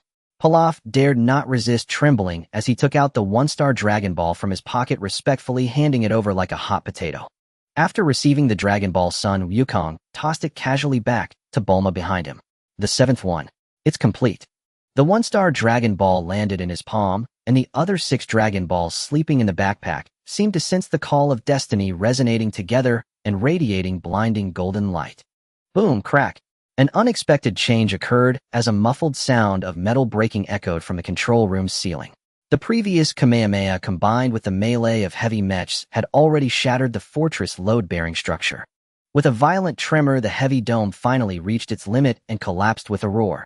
Countless fragments fell. However, as the barriers ripped apart, a cool night breeze rushed in from the ground, sweeping away all the smoke and dust in the control room. Unbeknownst to when, the dark lead clouds shrouding the castle had dissipated. A bright full moon hung high in the sky, the dazzling vast starry sky unfolded above like a breathtaking painting. Breaking through the clouds to see the moon. This month-long adventure spanning much of the earth had arrived at its grand finale. Bulma gazed dreamily at the vast sea of stars, the night wind gently stirring her sky-blue hair. After a long while, she turned her head, deeply looking at the boy who had always protected her in front, her lips blooming into an exceptionally bright smile. "Wukong." She took a deep breath, bending down to neatly gather the 7 glowing Dragon Balls in the moonlit debris. The golden light shot up into the sky. The originally clear sky suddenly darkened, dark clouds rolled in like spilled ink, instantly obscuring the stars and moonlight. A deep rumble of thunder echoed from deep within the dome, as if some ancient deity was about to open its eyes in the world. "Come forth, Shenron." The crystalline moonlight cascaded like a silver waterfall over the ruins of Pilaf's castle, washing away the smoke of battle. The night wind howled through the crumbling walls, as if the very earth trembled in anticipation of the transcendent power about to descend. Bulma knelt amidst the rubble, struggling to calm her racing heart. With trembling fingers, she poured the 6 Dragon Balls from her backpack. The instant the last one-star ball aligned perfectly with the other 6. A crimson starlight pulsed urgently like the heartbeat of an ancient beast awakening deep within the debris. Then a golden pillar of light erupted skyward. It violently tore apart the dense darkness for miles around, turning night into day. "Appear, Shenron." Bulma pressed her palms together and shouted the long-sealed incantation, her face upturned. Rumble. Raging black clouds instantly devoured the night sky, while violet lightning crazily interwove within them. An overwhelming pressure transcending all things crashed down upon the world. 100 meters away, Pilaf and his 2 minions gazed up at the colossal figure looming in the clouds, their very souls trembling with terror. "Imam, there really is a Shenron," Pilaf shrieked in a cracked voice. Before they could even muster the strength to flee, the trio collapsed in unison, their eyes rolling back under the terrifying magnetic field. Roar! A dragon's cry shattered the clouds. A sky-covering azure dragon burst through the dark vapors. Its massive crimson lantern-like vertical pupils gazed down upon the mortals below with cold indifference. "Mortals, speak your wish." Shenron's voice boomed like rolling thunder within their minds. "Whatever your desire, I can grant it." In the solemn silence, the unconscious Oolong's obese body suddenly convulsed violently amidst the rubble. His eyes snapped open, his lecherous gaze now hollow and eerie, as if instantly possessed by an unseen force. Then this pig-headed creature erupted with beastly speed, scrambling towards Shenron. "Shenron, I want a girl's pan." Bang! The word "ties" still stuck in his throat. A cloth shoe, moving like a phantom, tore through the air and landed precisely on Oolong's pig face. A violent force surged through his body. His wail was brutally stifled. Oolong, like a baseball hit for a home run, tumbled dozens of meters across the rubble, slammed into a broken wall, and fell completely unconscious. The inertia of plot armor was indeed terrifying. But Sun Wukong, ever vigilant, had no intention of letting this pig steal the show. He slowly withdrew his right leg, his hand in one pocket, his gaze calm, as if he had just casually kicked away a bag of trash. Turning to the stunned Bulma, the coldness in his eyes softened and his tone became gentle. Bulma, the patience of the divine is limited. Haven't you always wanted a white horse prince? Go make your wish. A prince. Using a makes it sound like a centaur. You ignorant fool. Bulma snapped back to reality, instinctively retorting. This playful banter instantly dispelled the tense atmosphere. She looked at the figure who was always there standing before her. The absurdity of their first meeting on Mount Puzzle, the shock at Mount Frypan, his absolute reliability in the vast desert, and just now, the calm composure with which he tore apart the iron cage, pulling her back from the brink of death. The so-called white horse prince was merely a girl's fantasy of security, but true security had been right beside her all along. Bulma took a deep breath, a relieved smile flickering in her eyes. Wukong, there's nothing I want anymore. She strode forward, raising her chin with a proud pout. I, the great lady, graciously bestow this wish upon you. To me, Sun Wukong was slightly taken aback. He knew well how fervently Bulma had desired this wish. It was the sole driving force behind her arduous journey. He had been pondering what to offer in exchange, never expecting the young mistress to give it up so lightly. He did not decline. Stepping forward, he met those enormous red vertical pupils without a trace of hesitation. As a transmigrator, he was all too aware of the future threats: the cosmic tyrant Frieza, the ultimate bioandroid Cell, the calamitous Majin Buu, monsters of a cataclysmic scale. The growth cycle of an ordinary Saiyan was too long, requiring extreme rage as a catalyst. To seize control before these monsters descended, he had to elevate his physical limits from the very source. Across the entire universe, the ultimate foundation was one thing alone: the ancient Saiyan bloodline, a random mutation occurring only once every few millennia. A truly divine talent capable of perfectly wielding that terrifying power in base form, without needing to transform into a great ape. That monstrous potential to endlessly grow stronger in battle and adapt to any intensity, when developed to its peak, would allow a base form to rival Super Saiyan Blue, or even gods themselves. Its only fatal flaw was its uncontrollable berserk energy, causing a loss of reason in combat. But now with Shinran, this sole weakness would be completely erased. The long-conceived plan was finally coming to fruition. Shinran, Sun Wukong's voice boomed with unwavering fervor, fully awaken the potential within me. I wish to awaken the ancient Saiyan bloodline while retaining my sanity. Silence fell upon the world. Within Shinran's massive pupils, the red light flickered intensely, an inviolable law weighing the gravity of the wish. After a brief oppressive pause, a brilliant golden pillar of light, shot through with emerald, descended from the heavens, completely enveloping Sun Wukong. Within the pillar, he could clearly sense his dormant cells undergoing a cataclysmic transformation. His blood roared through his veins, surging like a furious dragon through his limbs and bones. At the deepest level of his genes, the terrifying potential unique to the ancient Saiyans was fully awakened. Yet before the savage invasion could reach his mind, it was forcibly suppressed by some rule-bound force. The primal madness faded, docilely integrating into his very being. Green energy aura, just about to erupt, was tightly restrained into invisibility. Muscle fibers tore and reformed, bones stretched and strengthened with a series of cracks. A sensation of rebirth, of a butterfly emerging from its cocoon, flowed through his entire body. As the golden light faded, Sun Wukong opened his eyes. Bulma stood frozen, her eyes wide with shock. The young man before her seemed changed yet unchanged. His features were still familiar, but his demeanor was entirely different. The childishness was gone, replaced by a profound depth and introspective calm and a disquieting composure. More noticeably, his stature had grown taller. The once loose martial arts uniform now perfectly hugged his well-proportioned, streamlined muscles. He stood there silently, his breathing so gentle it seemed to merge with the night breeze. The wish is granted. Farewell. Shinran let out a long cry, its sky-obscuring body spiraling upwards, transforming back into 7 stones amidst a burst of radiant light. Whoosh! 7 shooting stars, trailing light, streaked across the dark sky, scattering and vanishing into the firmament. The night, once filled with thunder and lightning, returned to tranquility.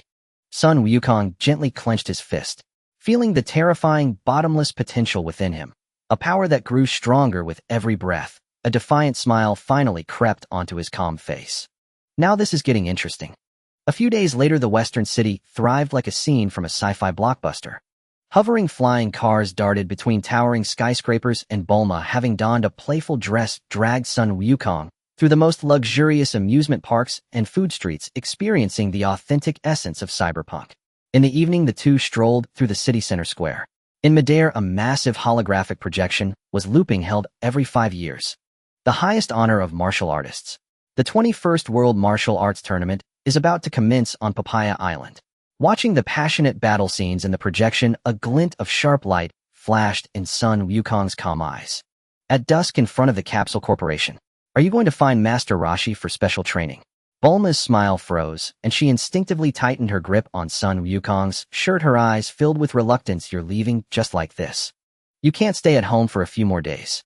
A powerful bloodline requires equal tempering. Sun Wukong turned around. Seeing the girl's aggrieved expression, his cold gaze softened. He raised his hand and gently ruffled Bulma's azure short hair, pulling her a step closer. Wait for me at the venue. I'll find you after I win the championship. His voice was gentle, yet carried an unwavering certainty, and also no dating other guys. Who is going to date anyone? You idiot. Bulma covered her forehead, her cheeks flushed with an alluring crimson, her heartbeat uncontrollably racing. Sun Wukong chuckled lightly, turned sharply, and leaped onto the Nimbus. Transforming into a beam of golden light, he soared into the sky.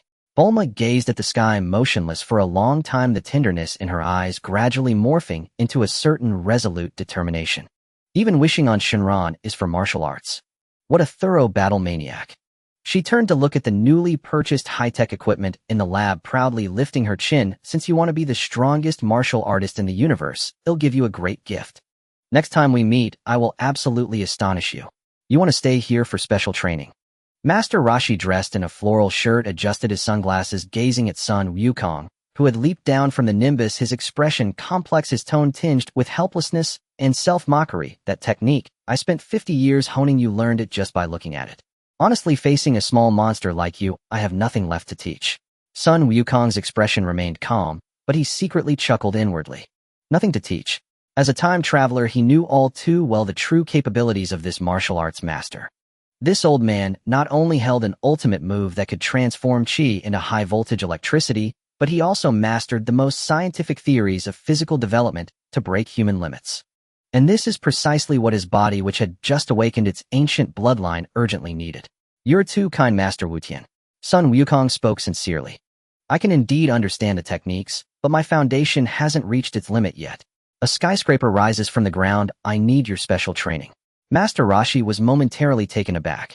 He greatly admired the young man's calm and humble demeanor. Stroking his beard, he nodded in agreement. Very well, stay here.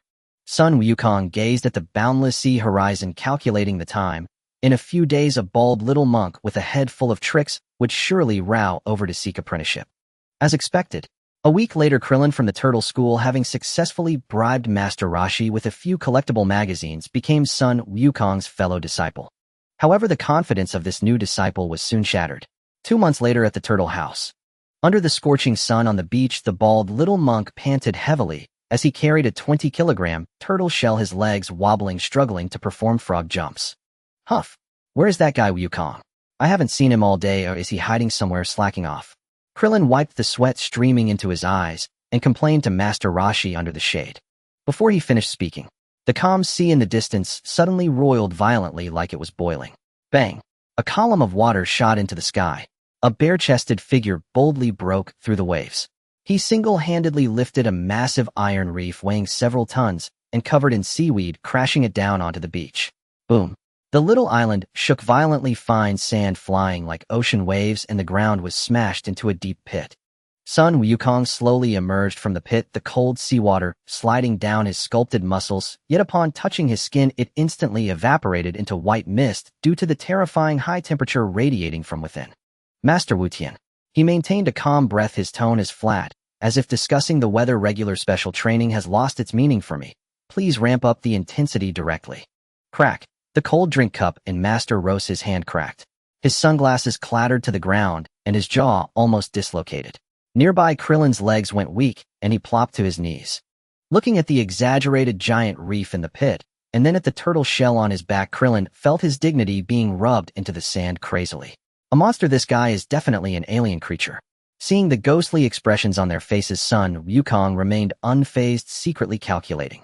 After 2 months of foundational polishing, the fusion of the ancient Saiyan bloodline had become remarkably perfect, and his battle power surged. However, the efficiency of this routine exploitation had plummeted.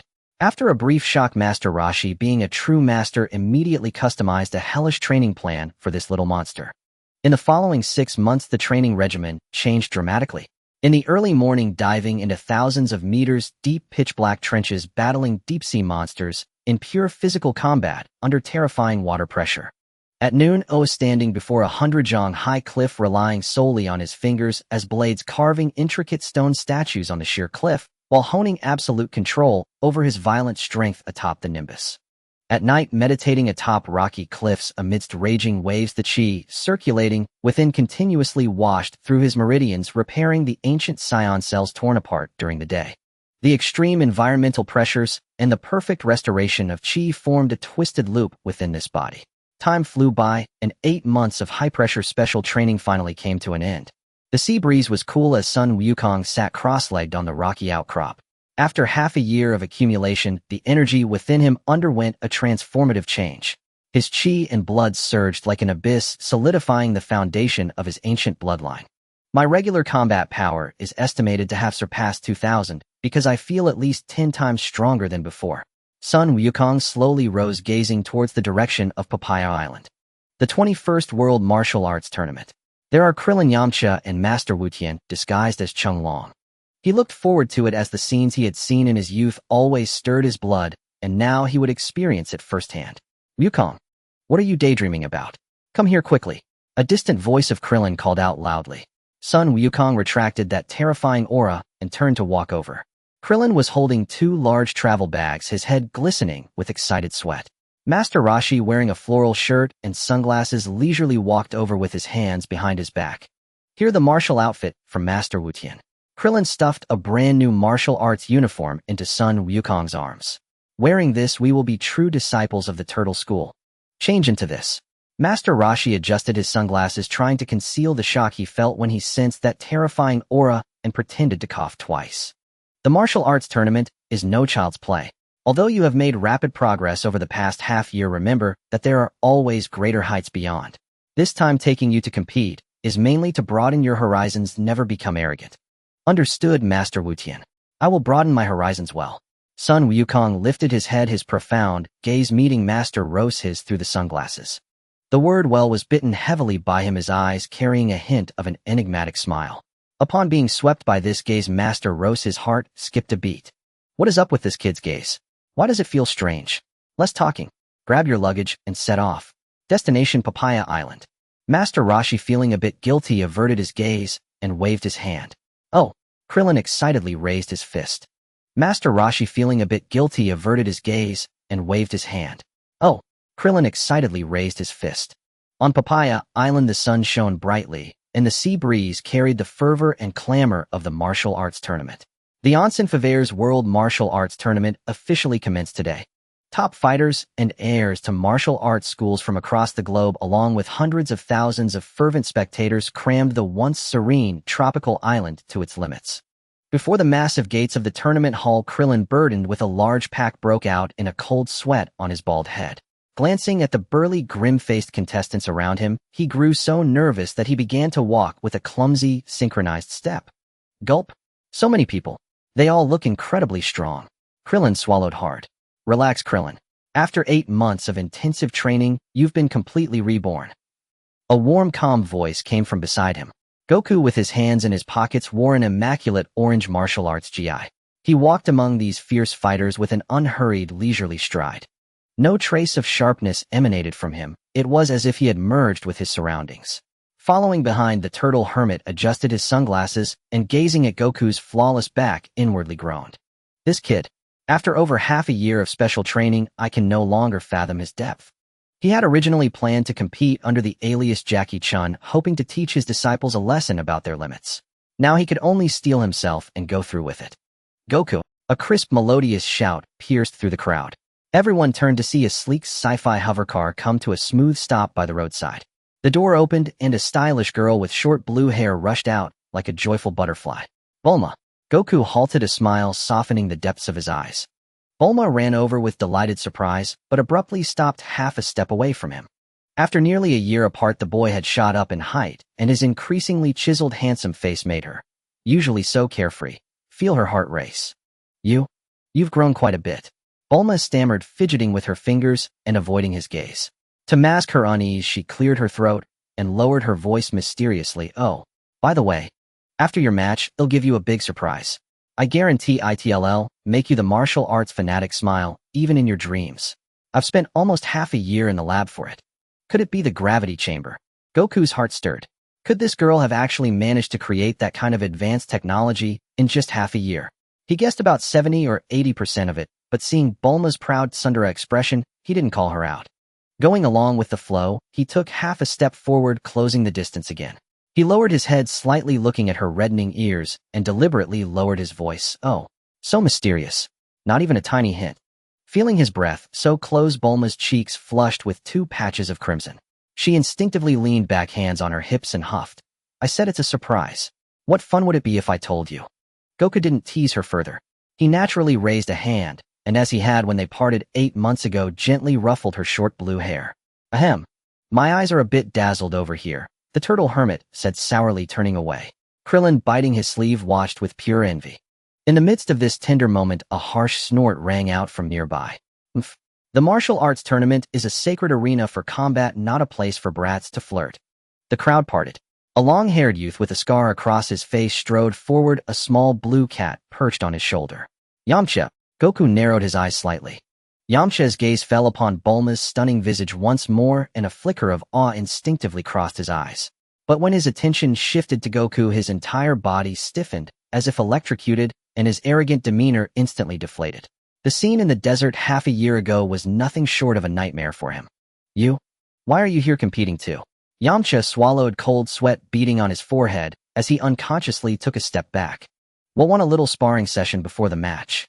Goku looked at him, a hint of playful mockery in his dark eyes. No, that's not necessary. Yamcha, feeling as if he had fallen into an icy abyss under that gaze, threw out a harsh word and fled with poise into the preliminary contest passage. Inside the preliminary hall, over 100 contestants were drawing lots. The competition would be a chaotic elimination across 4 zones, deciding the 8 finalists for the official ring matches. Goku was placed in Zone D, which was packed with muscle-bound giants and renowned martial arts masters. Haha, that kid in the red GI is also in Zone D. A little brat who hasn't even grown his fur out yet. He probably can't even take one of my punches before running home crying to his mommy. A giant built like a brown bear, towering at 2.5 meters, pointed at Goku and roared with laughter. The surrounding area erupted in jeers. To them, the slightly lean youth seemed like a lamb to the slaughter. Unfazed by the mockery, Goku walked to the center of the ring with a blank expression. An ancient Saiyan with a base combat power exceeding 2,000, standing among ordinary people whose power barely reached the teens. The feeling was like a prehistoric behemoth wandering into an anthill. First preliminary match begin, the referee commanded. The giant grinned maliciously, cracking his knuckles. He charged at Goku like a heavy tank.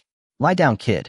His iron fist the size of a boulder howled through the air as it slammed toward Goku's face. Goku didn't even lift his eyelids. With one hand in his pocket, he casually extended the index finger of his other hand and lightly flicked it against the massive fist. Bang! A dull explosive sound rang out. The giant didn't even have time to scream before he was sent flying backward like a fired cannonball. Boom, boom, boom.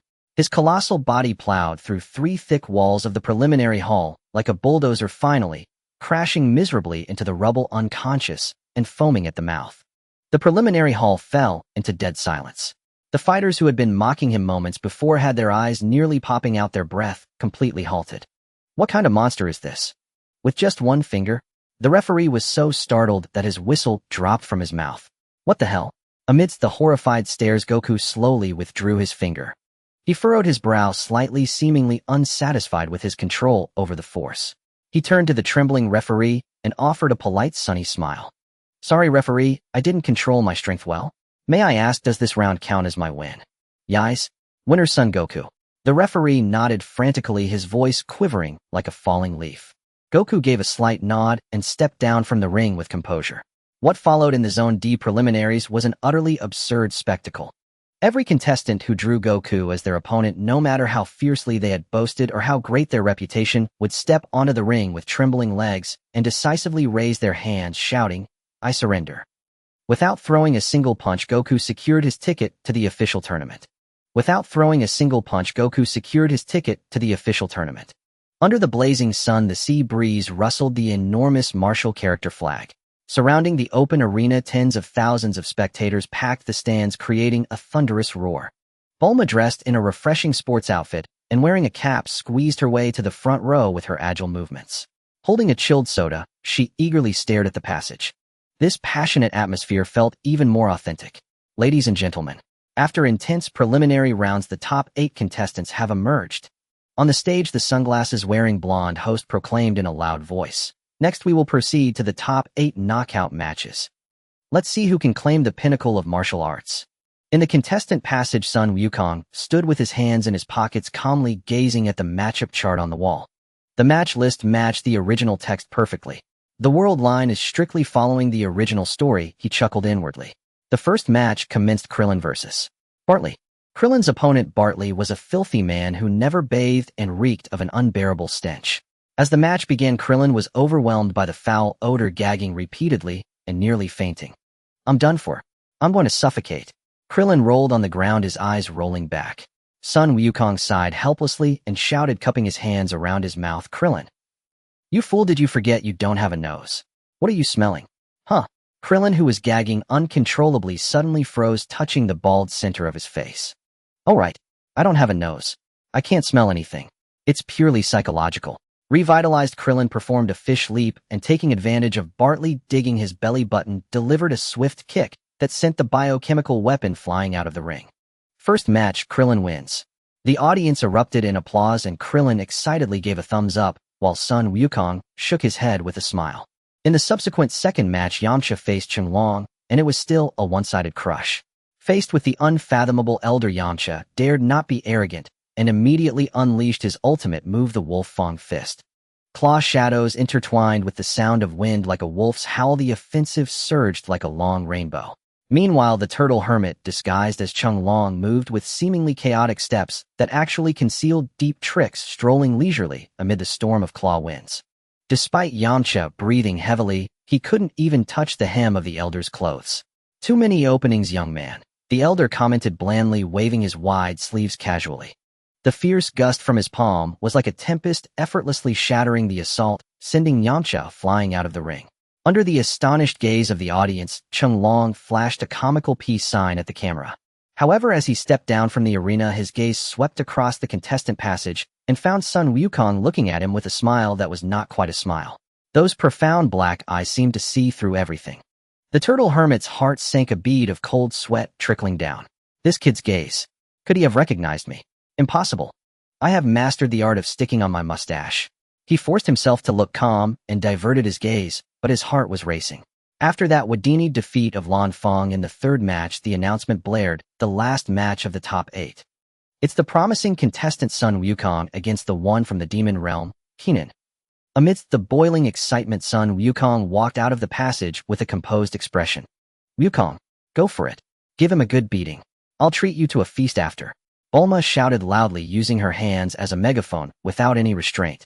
Sun Wukong met her eager gaze and smiled, giving an okay sign. Boom. An enormous creature crashed down from the sky, landing heavily on the other side of the arena, causing the bluestone slabs to shatter and fly. The dragon monster Kenan stood nearly 3 meters tall, covered in hard green scales. Looking down from above, he bared a mouth full of sharp fangs. "Kid, kneel and admit defeat, and I'll spare your life. Otherwise, I'll crush your bones one by one." Sun Wukong, with his hands still in his pockets, didn't even bother to strike a pose, glancing at him indifferently. "You're too weak, just get down and don't waste my time. You don't know when to quit. I'll smash you into meat paste." Kenan was completely enraged, letting out a furious roar. His massive body, like a heavy truck, raised a fist the size of a water tank and smashed it down towards Sun Wukong's head. Facing the crushing blow, Sun Wukong remained motionless, even keeping his hands in his pockets. Bang! A deafening thud echoed, enough to crack stones, as the heavy fist struck squarely on his smooth forehead. The violent shockwave exploded in a circular pattern, causing the bluestone slabs beneath to crumble and collapse under the immense force, with debris flying as the audience screamed in terror. As the dust settled, Keenan's sinister grin froze. His yellow vertical pupils constricted violently. Sun Wukong stood firm, not only unscathed, but without even a tilt of his neck. That terrifying iron fist left no marks on his forehead. "Is that it, eh?" Sun Wukong spoke blandly, withdrawing his right hand from his pocket. With no build-up, he casually clenched his fist and lightly swept it upward. Boom. This seemingly light uppercut sent the several-ton Keenan flying like a baseball struck by a powerful hit. A perfect home run. While the massive body transformed into a green blur, soaring out of the ring with a thunderous crash. The entire venue fell into silence. To the ordinary spectators, it appeared as though the boy in red merely waved his hand, and the terrifying monster was swatted away like a fly. Tick-tock. In the contestant passage, beads of cold sweat dripped heavily from the turtle hermit's forehead. Staring at the calm boy on the arena, his withered hands trembled slightly. That last strike, this kid didn't even mobilize his breath, it was purely physical strength. The fourth match. Contestant Sun Wukong wins. The referee's voice cracked as the audience erupted into frenzied cheers. Amidst the roaring applause, Sun Wukong walked down from the arena with ease. He glanced at the bouncing Bulma and returned a smile. This participation in the martial arts tournament was not only to advance the plot, but also had a purpose. Looking at the old man in the passage, Sun Wukong's eyes turned from indifference to a fervent heat. As a diehard Dragon Ball fan, to spar with the god of martial arts at the World Martial Arts Championship was the ultimate romance for a time traveler. Moreover, he had a thorough understanding of the old man's secret techniques. Afterimage fist, drunken fist, turtle school qigong. And that move which even the original Sun Wukong hadn't learned, universal shock palm. In the finals, he aimed not only to enjoy the battle, but to compel the old man to reveal all his ultimate techniques. Then he would analyze them all and appropriate them for himself. It was purely a manifestation of his collecting obsession. The sun blazed mercilessly over Papaya Island, yet its heat was nothing compared to the fervor that threatened to tear the roof off the martial arts arena. The semifinals unfolded almost seamlessly along the trajectory of the original tale. The first match, Krillin versus Jackie Chan. 8 months of hellish training had transformed Krillin, granting him not only a back-and-forth exchange of blows, but even the audacity to employ a shameless, underhanded tactic, a pair of women's panties, that threw the lecherous mutant Rashi into disarray. Yet with his profound foundation, mutant Rashi swiftly regained his composure. A single chop of his hand sent Krillin flying out of the ring, securing his ticket to the next round. The second match, Son Goku versus Nam.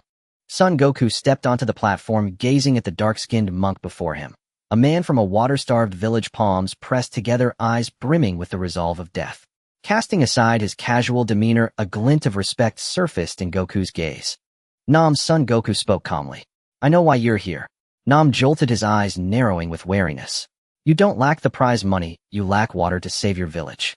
The words were soft, yet each syllable struck Nam's heart like a hammer. "Bearing the fate of your entire village deserves respect, so I won't take you lightly. But for certain reasons I must win. After the match, go to Capsule Corporation and mention my name. Their artificial rainmaking equipment and large-scale water pumps should be faster and more effective than the prize money." Nam's pupils contracted sharply, and his eyes reddened in an instant. The crushing despair that had weighed on his heart was effortlessly lifted by this young man's simple words. "This great kindness I will never forget." Nam took a deep breath, shedding his despair and replacing it with a blazing passion for martial arts. He leaped high like a falcon diving for its prey. "Take my ultimate move." Sky Cross Fist. Facing the renowned technique, Son Goku offered the purest respect by meeting it heat-in with the raw power of his ancient Saiyan body. Bang! Just as the crossed wrists were about to crash down upon his head, Son Goku's hands shot out like lightning, his fingers gripping the wrists with the precision of hydraulic clamps. The violent kinetic energy of a dive from dozens of meters high was halted midair by a pair of flesh-and-blood arms. Crack! The blue stone slabs beneath his feet shattered into fragments. Yet his body stood as immovable as a cast-iron tower. "I yield," Son Goku said with a faint smile. His arm muscles tensed, and with a harmonious pivot of his waist and legs, he executed a powerful overhead throw following the momentum of the charge. Whoosh! An irresistible force surged through. Nam traced a perfect parabola through the air, flew out of the ring, and landed steadily on the grass. Thunderous applause erupted from the crowd. Nam Rose pressed his palms together in a deep bow and exited without hesitation. On the bracket board, two names converged at the apex: Son Goku versus Jackie Chan. The announcer raised his microphone, shouting himself hoarse. After 3 days of fierce competition, we've reached the finals. On one side, the unstoppable Dark Horse who finishes fights in a single blow, on the other, the unfathomable mysterious master. The match begins now. Boom. The crowd's passion detonated a wave of sound tearing through the sky. Bulma sat in the front row, her hands clenched tightly against her chest. Her gaze locked onto the red-clad youth who stepped onto the platform with one hand in his pocket, and she screamed with all her might. On the platform, Son Goku shed his languid air facing Mutant Rashi, who was on high alert, and lowered his voice. Master Jackie, I've been looking forward to this final match for a long time. Now I'll seriously use 1/10 of my power. I hope you won't bore me too much. Mutant Rose's eyes twitched violently, nearly blowing off his fake beard. Hearing the deliberately emphasized master, he sighed inwardly. This little monster had seen through his disguise long ago. Knowing the terrifying power hidden within his disciple, but hearing that he would use only 1/10 of it, the martial arts god's long-buried competitive spirit was thoroughly ignited. Arrogant brat. Today I'll teach you that there's always a sky above the sky. Mutant Rashi bellowed, his withered frame erupting with a fierce aura. An invisible gale kicked up dust, and his martial arts robe flapped loudly. He knew that testing the waters was pointless. He had to give it his all. Swoosh! A sharp cry of air burst forth, and Mutant Rose's form vanished in a distorted blur. Well met. Son Goku's eyes blazed with battle lust, and the blue stone beneath his feet exploded into powder. He too transformed into a streak of light, too fast for the eye to follow, charging Hedon. Swish, swish, swish. Their movement speed instantly broke the sound barrier. To the tens of thousands of ordinary spectators, the vast platform suddenly appeared empty. Where are they? The panicked audience rose, rubbing their eyes frantically. The announcer gaped, trembling with excitement. A miracle. Their speed is too fast for the naked eye to catch. The crowd couldn't see the figures, but clusters of white vapor explosions kept bursting in midair. Bang! Thud! Thump! The violent sounds of fists and feet clashing rang out like a barrage of thunder, each collision sending translucent ripples rippling through the sky. In mere seconds, within a dimension imperceptible to ordinary people, they traded over 100 blows. Huh! With a fierce shout, the two intertwined forms plummeted and crashed into the center of the platform, materializing. As soon as they landed, the style shifted from lightning-fast teleportation to close-quarters combat. Knowing his opponent's immense strength, Mutant Rashi immediately closed in. His footwork was cunning, his right-hand fingers hooked like talons tore through the air toward the throat. Facing the vicious strike, Son Goku stepped forward instead of retreating. His hands alternated smoothly, sliding along the wrist and deflecting the force outward. In the instant, an opening appeared, his left arm coiled around the wrist and yanked inward. Leveraging the pull, he brutally barged in, driving his right elbow hard into Mutant Rose's chest. Feeling the terrifying pressure of the incoming elbow, Mutant Rose's face twisted in alarm. Using one foot as a pivot, he spun rapidly, narrowly evading the strike. With the rotational momentum, his right leg swept low like a concealed steel whip. A sharp glint flashed in Son Goku's eyes. Instead of jumping to dodge, he stomped down with his left foot, smashing the leg's force into nothing. Then, sinking his shoulders and dropping his elbows, he channeled power into his back and crashed into Mutant Rose's embrace with a fierce, domineering charge. Dong! It sounded like a temple bell being struck. Mutant Rose's arms went numb from the impact. He was lifted off his feet and sent flying backward. He managed a backflip in midair, but upon landing, he plowed 2 deep furrows before finally stopping. Such terrifying physical strength. Seeing that he was thoroughly outmatched in brute force, Mutant Rose's figure swayed, his steps becoming staggering and chaotic as if he were dead drunk. Drunken fist. His attack patterns were bizarre, defying the laws of force generation, striking from every conceivable angle. At first, Son Goku was forced back a few steps, but his dark eyes locked onto the opponent's footwork. After just over a dozen exchanges, his figure suddenly swayed, as well his steps equally staggering and chaotic, a perfect replication of the drunken fist. The two drunkards staggered about. Son Goku learned the form and spirit flawlessly, and with his terrifying physical prowess, he turned the tables within a few moves, seizing complete dominance. Unable to break through, Mutant Rose's eyes sharpened. He endured a close-range punch and leaped backward. In the instant he created distance, his figure split into 2, then 4, then 8. Afterimage fist. 8 mutant roses surrounded him, their indistinguishable fists raining down from all directions. Son Goku's gaze was like a torch. He saw through the optical illusion in an instant, and his own figure blurred. Swoosh, swoosh, swoosh. Over a dozen white afterimages burst across the platform. With even greater speed, he produced twice as many afterimages. The afterimages intertwined in a frenzied collision, the intense spatial vibrations dizzying the audience. After the clash, all the afterimages dissipated simultaneously. Using the recoil, mutant Rashi leaped into the air. He brought his hands together at his waist, a blinding blue light erupting from his palms, and thrust his arms forward. Kamehameha. Almost simultaneously, an identical blinding blue light took shape in Son Goku's palms, even more brilliant than mutant Roses. He looked up sharply and thrust his hands forward. Kamehameha. Rumble.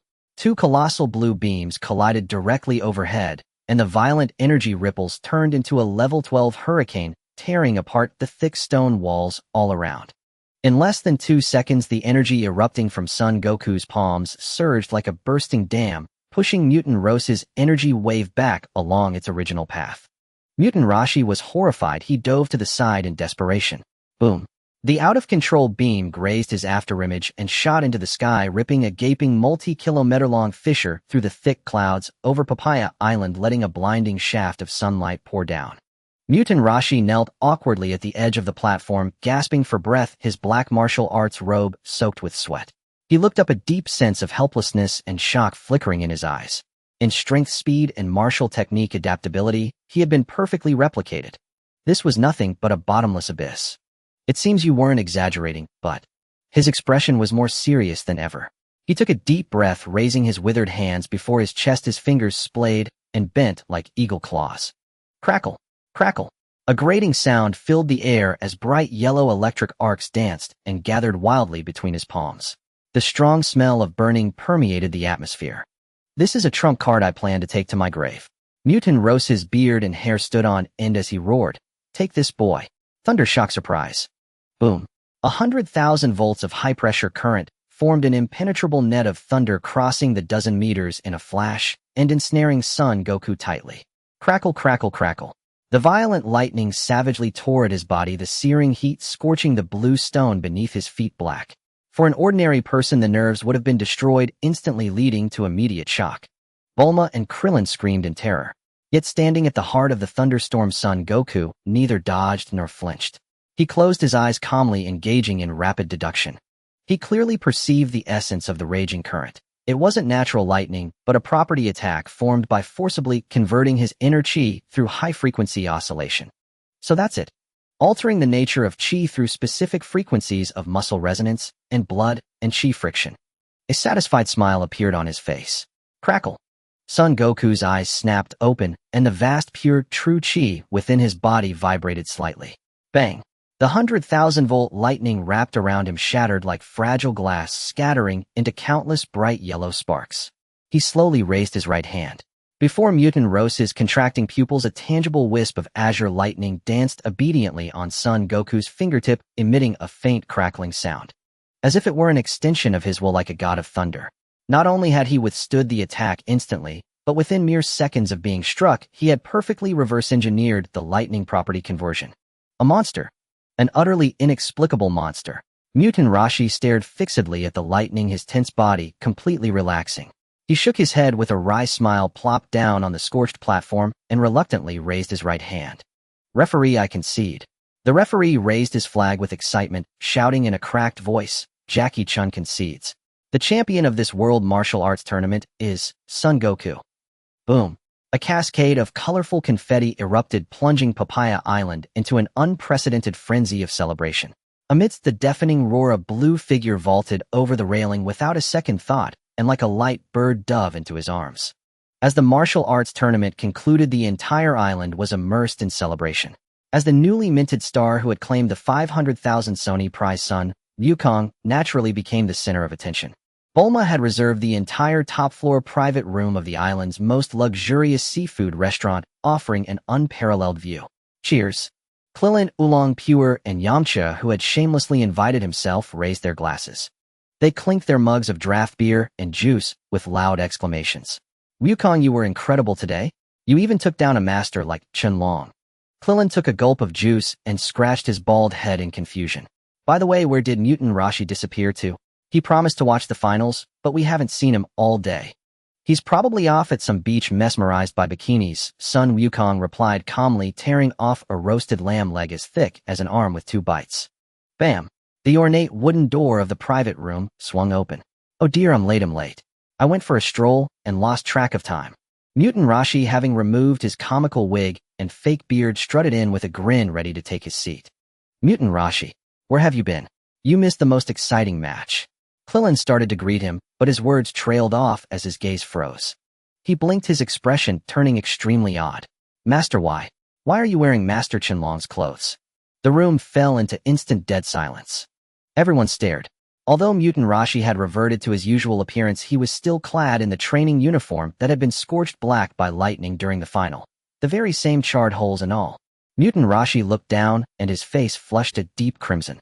In his haste to remove the disguise in the changing room, he had forgotten to switch out of this outfit. Well, this. His eyes darted wildly as cold sweat beaded on his forehead. Suddenly he slapped his thigh. Huh. You kids don't get it. This is the latest battle-damaged fashion trend from Papaya Island. I bought it specially to be trendy. What do you brats know? Yamcha leaned in and sniffed. But why does it smell like grilled meat? It's a special grilled meat-scented cologne. Got it. Mutant Rashi hopped about in panic. Then guiltily he glanced at Sun Wukong, who was seated at the head of the table.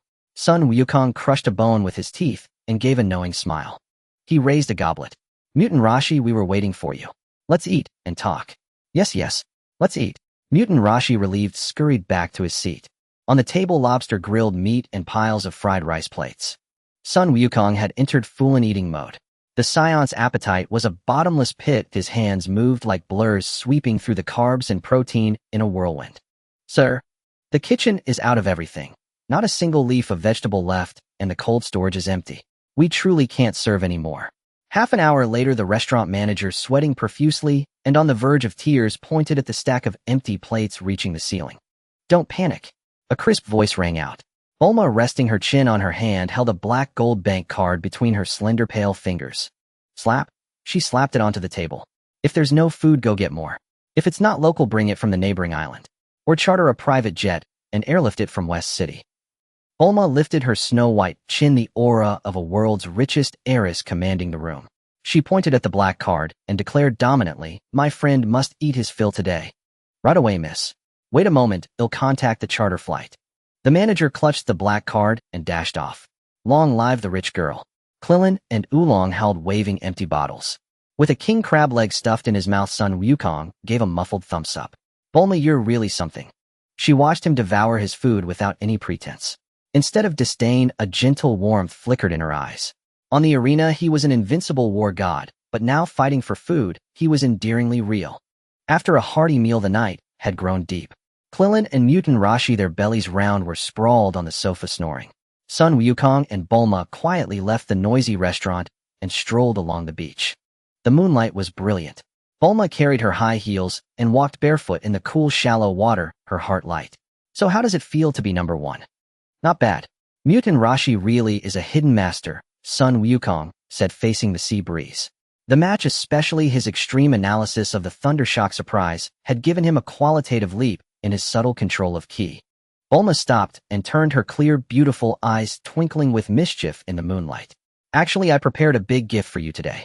Sun Wukong, seeing her proud, eager for praise expression, deliberately teased, a big gift. Wasn't that top-class seafood dinner just now enough? Bulma rolled her eyes at him and gave a mysterious smile. Remember the training idea you mentioned back in West City? You said ordinary training was useless. Her eyes shone with the pride of a genius scientist. I've been secretly developing it all this time. For the core materials, I contacted my sister Tights, who's been roaming around in space. I had her get some high-density gravity, or from an alien planet. Tights. Sun Wukong's expression shifted slightly. The characters from the Dragon Ball prequel were real, and this rich girl could even procure rare alien materials. Unaware of his reaction, Bulma proudly explained. Using the alien materials and Capsule Corporation's gravity conversion technology, I customized a 100 times gravity chamber for you. It can be adjusted up to 100 times Earth's gravity. 100 times gravity. A fanatical light blazed in Sun Wukong's eyes. This was the ultimate level grinding tool. With it combined with the ancient Scion's monstrous recovery, he was absolutely confident he could train his base combat power to a terrifying level before the arrival of the powerful enemy. Bulma, you're a genius. Overwhelmed with joy, son Wukong shed his composure. Stepping forward, he opened his arms and pulled Bulma into a tight embrace, spinning her around on the beach in excitement. Oh! A startled cry escaped her as she was pressed flush against the boy's imposing chest. A clean burning scent rushed over her. Mixed with the faint salty tang of the sea, her mind went blank. Thank you. This is the most perfect gift I've ever received. His deep voice vibrated near her ear, carrying undisguised joy. Her fair neck flushed red to the roots of her ears.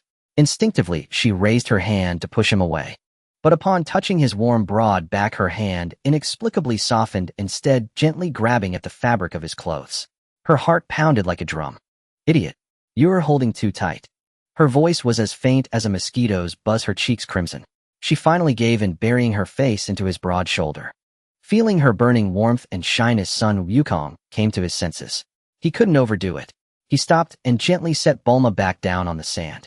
Looking at her blushing, averted face, he naturally reached out and tucked a stray strand of blue hair behind her ear. Sorry, the surprise was too great. I got carried away. His voice was soft. The warmth of his fingertips lingered at her ear. Bulma lowered her head, her fingers twisting the hem of her skirt. She let out a soft, playful complaint, but her moist eyes were filled with undisguised, sweet happiness. The #1 martial artist in the world, and you get this excited about improving your power. You're a complete martial arts fanatic. The night breeze blew gently, and the waves lapped softly. The tender warmth of intimacy spread silently under the tranquil moonlight. The World Martial Arts Tournament concluded, and the crowd dispersed. Outside the airport, Krillin stood with a backpack nearly twice his height, gazing longingly at Son Goku. Goku, you're really not returning to Turtle Island to train. Krillin rubbed his aching shoulders, his expression heavy with reluctance. Though the past half-year of one-sided sparring under Goku's relentless tutelage had been grueling, his explosive growth and strength was undeniably real. Son Goku patted Krillin's gleaming bald head and smiled. Your foundation is solid now. I need a new training method. Keep practicing diligently under Master Roshi. I'll personally test your progress at the next tournament. Master Roshi adjusted his sunglasses. Gazing upon this disciple who in just half a year had surpassed him in every conceivable way, his eyes softened with quiet resignation. Go. Only the world beyond can contain a monster like you. Go forth, he sighed, waving a hand. With your innate talent, there's truly nothing more I can teach you. Seek your own path. Thank you, Master Roshi. Please take care. Son Goku bowed deeply and solemnly. As he turned, Bulma leaned casually against her sports car by the roadside, waiting for him. Clad in a sharp-fitted work-style jacket and shorts, she radiated effortless charisma. Now that you've nowhere else to go, how about coming back to West City with me? As the exclusive test subject for my gravity chamber, she said brightly. I'd be honored. Goku accepted without hesitation. With a sharp whistle, the flying nimbus tore through the sky and descended. He swept Bulma into his arms, and before Krillin's envious gaze, they soared toward West City as a streak of golden light. West City, the Capsule Corporation headquarters. Deep underground, within a top-secret RD facility, thick alloy doors hissed open wide, releasing a prolonged sigh of pressure. At the center of the chamber stood a sleek silver-gray hemispherical structure brimming with futuristic elegance. Son Goku stepped inside, surveying the reinforced walls before fixing his gaze on the massive gravity generator at the core. Its perfect symmetry, its dense, brutalist grandeur. It resonated uncannily with memories buried deep in his mind. What do you mean exactly the same? Bulma tied back her blue hair, puzzled. I mean, this aesthetic bears the unmistakable hallmark of Capsule Corp's legacy. Utterly captivating, Goku replied, utterly unruffled. Well said. Bulma grinned triumphantly as she tugged him toward the main control panel. Come on, mighty warrior. Let me show you how it works. You may be strong, but misuse it, and this chamber becomes a hydraulic press. A delicate fragrance drifted into his senses. Bulma pointed to the screen's parameters and explained patiently. This is the incremental dial, fine-tuning or direct input, both possible. The red button on the left is the emergency brake. If your organs shift or your consciousness begins to blur, hit it with everything you've got. Understood? Vital sign monitoring covers every angle inside the chamber. Data streams live to my lab. Should you push yourself to cardiac arrest, the system will cut power automatically. And I, Bulma paused, voice turning grave, will burst in and drag you out myself. Got it. Thanks. Without another word, Goku stripped off his martial arts uniform. At the sight of those steel-forged muscles coiled with raw explosive power, Bulma's cheeks flushed instantly. "I'll go prepare your nutrient meal first." Stammering, she fled the chamber without looking back. The alloy door sealed shut behind her with a resonant clang. Goku didn't overreach. He calmly entered the number 10 on the console. 10 times Earth's gravity, the standard of his Saiyan homeworld. Beep. The gravity field activated. A low, resonant hum filled the air, then silence as if the very atmosphere had been vacuumed away, replaced by leaden viscous resistance. His shoulders buckled under sudden crushing weight, as though bearing an invisible mountain. His bones groaned in protest, blood crawled sluggishly through his veins, each breath rasped like a rusted bellows. His knees bent slightly, sweat beaded across his brow. An unprepared Earth martial artist would have had their internal organs pulverized instantly. Yet Goku felt only heat rising within him. Under pressure capable of obliterating mortals, the ancient Saiyan blood slumbering deep within his genes awoke, like a ravenous wolf scenting blood. Wild, untamed energy surged toward eruption. Yet he restrained it with absolute mastery over his ki, holding it in check, then forcibly drawing it inward, compressing it relentlessly into every fiber of muscle. Destroy. Repair. Compress. Strengthen. Within 10 minutes his knees straightened, unbending, immovable as ancient pines, and he tested a forward punch. Boom. A muffled sonic boom detonated inside the chamber, rippling the air, visibly beneath tenfold gravity. This sensation, every cell greedily devouring pressure, is utterly intoxicating. Goku shook out his wrist, black eyes blazing with fierce resolve. My body has adapted. Now, push to the absolute limit. Months slipped by like passing clouds. During this time, Goku lived with the precision of a finely tuned instrument, yet with a luxuriance that bordered on decadence. Shutting himself in the gravity chamber wasn't self-punishment. It was pursuit of absolute dominion, the kind that lets one stroll effortlessly through any future crisis. Having foreknowledge of what lay ahead, he seized the safety window to ascend fully, so he could crush adversaries later unburdened and unchallenged. And besides, when one earns a life of elite comfort through sheer merit, one wears it with unapologetic pride. He set an iron rule once per week. No matter how critical his training, gravity would be cut, and he would claim an entire day as sacred. That day he ceased being a heaven-defying cultivator and became the personal guardian of Capsule Corp's heiress. Take, for instance, a lazy Sunday afternoon. They lounged side by side on the sofa in loose cotton pajamas, utterly unself-conscious, locked in a video game battle. KO. A dramatic fanfare blared from the speakers as Bulma's cute anime character launched a flawless shoryuken, sending Goku's burly fighter flying out of bounds. Bulma, you're absolutely unmatched at video games. Goku tossed aside the controller and glanced at the girl beside him, her grin sly as a fox. That character's startup lag is absurd. Realistically, I could dismantle him into spare parts with one slap. Games have rules. How can the strongest martial artist in the world lose with such poor grace? Bulma swung her slender legs playfully and popped a plain potato chip into his mouth. As punishment, you're accompanying me shopping tomorrow. You'll serve as my emotionless ATM. No, my human shopping cart. Goku crunched the chip, then leaned his head comfortably onto Bulma's thigh. He closed his eyes, languid and content, drawling lazily, as you command, madam. But I demand terms. Lunch must be premium Wagyu beef, minimum 100 plates. Eat, eat, eat, until you bankrupt me. Bulma scolded, even as her fingers moved instinctively through his dark hair, massaging the tension from his scalp. Her clear eyes shimmered with tenderness, too deep for words. In this unexpected, grounded companionship, Bulma found a serenity she'd never known. These ordinary, warm, human moments eased the taut nerves of a martial heart, and imperceptibly thinned the veil between them until it was as fragile as a cicada's wing. Hum. The engine of the 30-fold gravity chamber let out a hoarse groan, the air twisting into visible ripples under the immense pressure. Even the light from the high-intensity cold lamp on the ceiling seemed dimmed, pulled, and distorted by this brutal force. Sun Wukong stood bare-chested, his feet rooted to the alloy floor like ancient tree roots. Sweat didn't even have time to form on his skin. The moment it seeped out, it was slammed to the ground by the 30-fold gravitational pull, creating a sound like dense rain hammering a steel plate.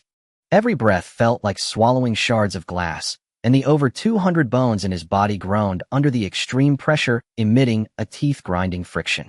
After over half a year of relentless training, 30-fold gravity was the current limit for his physical body. Pushing it even a single notch higher would cause his internal organs to burst under the crushing weight. Enduring a pressure that could flatten a heavy armored vehicle, Sun Wukong clenched his teeth and, relying on the irrational primal instinct of the Saiyan race, forced himself to complete the final set of shadow boxing. As he threw the last punch, the scorching fist tore through the viscous air, creating a sonic boom. Beep. The countdown on the wall hit 0, and the red light turned green. The gravity field let out a long hum and fully dissipated. Sun Wukong felt a sudden lightness, every cell in his body cheering greedily. He walked over to the rest area, bit open a tube of Bulma's specially formulated concentrated nutrient drink, and downed it in one gulp. Unlike ordinary martial artists who collapsed into a heap after training, he immediately sat cross-legged on the floor to meditate, closing his eyes and regulating his breath. The chi within him began to flow steadily like a surging river, violently and greedily repairing the torn muscle fibers. The logic of the Saiyan bloodline was simple and brutal. As long as you weren't dead, crawling back would yield a multiplied surge in combat power. After a moment, Sun Wukong slowly opened his eyes, exhaling a scorching white breath like a sharp sword. He clenched his fist tightly, feeling the surging power in his palm. His combat power must have broken 10,000. In this era where Piccolo Daimao was still gathering dust in his rice cooker, and the average Earthling's power level was a mere 5, what was the significance of a 10,000 power level? It meant that if he got even slightly serious and threw a Kamehameha, the moon above would instantly become the most spectacular firework in the universe. As for his good brother Raditz, who would come to cause trouble on Earth over a decade later, and that muscular bald Nappa, in the face of 10,000 power, they were just slightly tougher punching bags. He had essentially already cleared Earth's standard dungeons. But there was no complacency in Sun Wukong's dark eyes. Instead, they held a remarkably clear calculation. As a transmigrator who knew the entire storyline, he was well aware that beyond Earth in the vast starry sea, there was the cosmic Emperor Frieza with a base power of 530,000, the bioandroid cell, fused with the elite cells of the universe, and Majin Buu, who even the Supreme Kai found troublesome. A power level of 10,000 was in this cruel universe merely a pass to step out of the newbie village. To truly control the situation and grasp fate firmly in his hands, becoming a Super Saiyan was the only goal for these few years, unless he chose to rely on someone else. A base power level of over 3 million and a massive amount of cells in his body were both indispensable. Pure-blooded Saiyans only know slaughter and plunder. They are irritable and bloodthirsty. Yet cells can only proliferate abundantly in a calm, gentle state of mind, which is why Super Saiyan remained a legend. Sun Wukong grabbed a white towel to wipe his hair, a glimmer of anticipation flashing in his eyes. The soul of a transmigrator combined with the immense potential of Kakarot's body and the awakened bloodline of an ancient Saiyan. When he crossed that threshold and completed his transformation, he would undoubtedly reveal a form beyond anyone's comprehension. But speculation was one thing, and the path had to be tread step by step. Obsessively pushing himself in the gravity chamber would do nothing to elevate his state of mind, and might even backfire. Considering the timeline, it was time to go out and stock up on strategic resources. The Senzu beans on Korin Tower, a hard currency that could snatch a life back from King Yama, had to be mass acquired. They would be perfect for exploiting the Scion's near-death recovery mechanism. There was also the hyperbolic time chamber at the lookout and the secret technique of Planet Yardrat, instant transmission. By securing all these trump cards, no matter how the future storm raged, he could handle it with ease. Shoo! The air valve released a soft hiss, and the heavy metal doors of the gravity chamber slid open. Bulma, wearing a pair of pink rabbit slippers and a silk robe, rushed in with great urgency. She hadn't even bothered to tidy her signature blue hair. A few strands clung to her pale cheeks. Her usual heiress elegance was completely thrown aside, and she clutched a small round device tightly in her hand. Goku, this is insane. She strode over to him in 2 steps and shoved the glowing dragon radar right in his face, her voice breathless with urgency. Look at these coordinates on the radar. There are signals from 5 Dragon Balls, all in the same direction, and they're moving towards a single coordinate at incredible speed. As an ancient-century genius of Capsule Corporation, Bulma's intuition was razor-sharp, hitting the nail on the head. This absolutely cannot be natural scattering. It must be some organization with deep pockets and high-precision detection radar sweeping the world for Dragon Balls like a bulldozer with ridiculous efficiency. Sun Wukong casually took the radar, glanced at the cluster of blinking dots on the screen, and immediately knew in his heart, the Red Ribbon Army. Timing-wise, it was indeed the moment for these unlucky bastards to appear. Commander Red obsessed with gaining a few centimeters in height, the loyal Black, and Dr. Zero hiding underground conducting research. They were diligent, taking on all the grunt work of digging for Dragon Balls across the world. Their heavily fortified steel fortresses were in Sun Wukong's eyes no different from a free open-access temporary locker. Isn't this great? Sun Wukong tossed the dragon radar lightly in his hand, while his other arm naturally wrapped around Bulma's shoulder, ruffling her messy blue hair. His tone was as relaxed as if he were discussing what to have for dinner. I was just thinking I've been getting moldy in the gravity chamber these past few months. Come on, miss, let's go on a little vacation and pick up our Dragon Balls along the way. Bulma paused for a moment, looking at the bare-chested, brightly smiling, composed young man before her. Her anxiety instantly vanished, replaced by a faint blush creeping across her cheeks. "It's easy for you to say. Don't come crying to me when you get beaten up," Bulma said with a tsundere air, slapping his hand away. But she couldn't suppress the smile curling at the corners of her mouth as she turned and padded away in her slippers to pack her bags. Watching Bulma's cheerful retreating figure, Sun Wukong clasped his hands behind his head, a look of anticipation flickering in his dark eyes. "Red Ribbon Army, I hope your guns and cannons can at least give my muscles a bit of a warm-up." Morning in West City, the sky was bright and clear. A cool breeze swept across the helipad atop Capsule Corporation's headquarters. Bulma had changed into a crisp khaki adventure suit today. Her long hair was tied in a high ponytail, and she wore windproof goggles, shedding her usual heiress demeanor. She tossed out a capsule. With a puff of white smoke, a silver-gray, all-terrain exploration vehicle landed steadily on the ground. Its streamlined body and vertical takeoff and landing ducts exuded an industrial cold hardness. The pressurized cabin door lifted upward. Son Goku stepped briskly inside and settled into the shock-absorbing co-pilot seat. Bulma climbed into the pilot's seat, her fingers dancing across the console as she input the radar-locked coordinates into the navigation screen. "This destination is across the northern ice field. The terrain is treacherous, and it's likely the hideout of those armed militants," she said, turning her head with a cautious look in her eyes. "If it comes to a fight, we'll be facing real bullets and artillery. Don't worry, just treat it like a joyride." Son Goku leaned back in his seat, his voice gentle but resolute. His words oddly settled the anxiety in Bulma's heart. The thrusters spouted azure flames, and the exploration vehicle shot into the sky, streaking toward the northern horizon like a beam of light. As the latitude climbed, the scenery outside the cabin rapidly receded. The bustling city gave way to vast wilderness, and endless coniferous forests collided with snow-capped mountains like a raging sea. The external temperature on the instrument panel plummeted.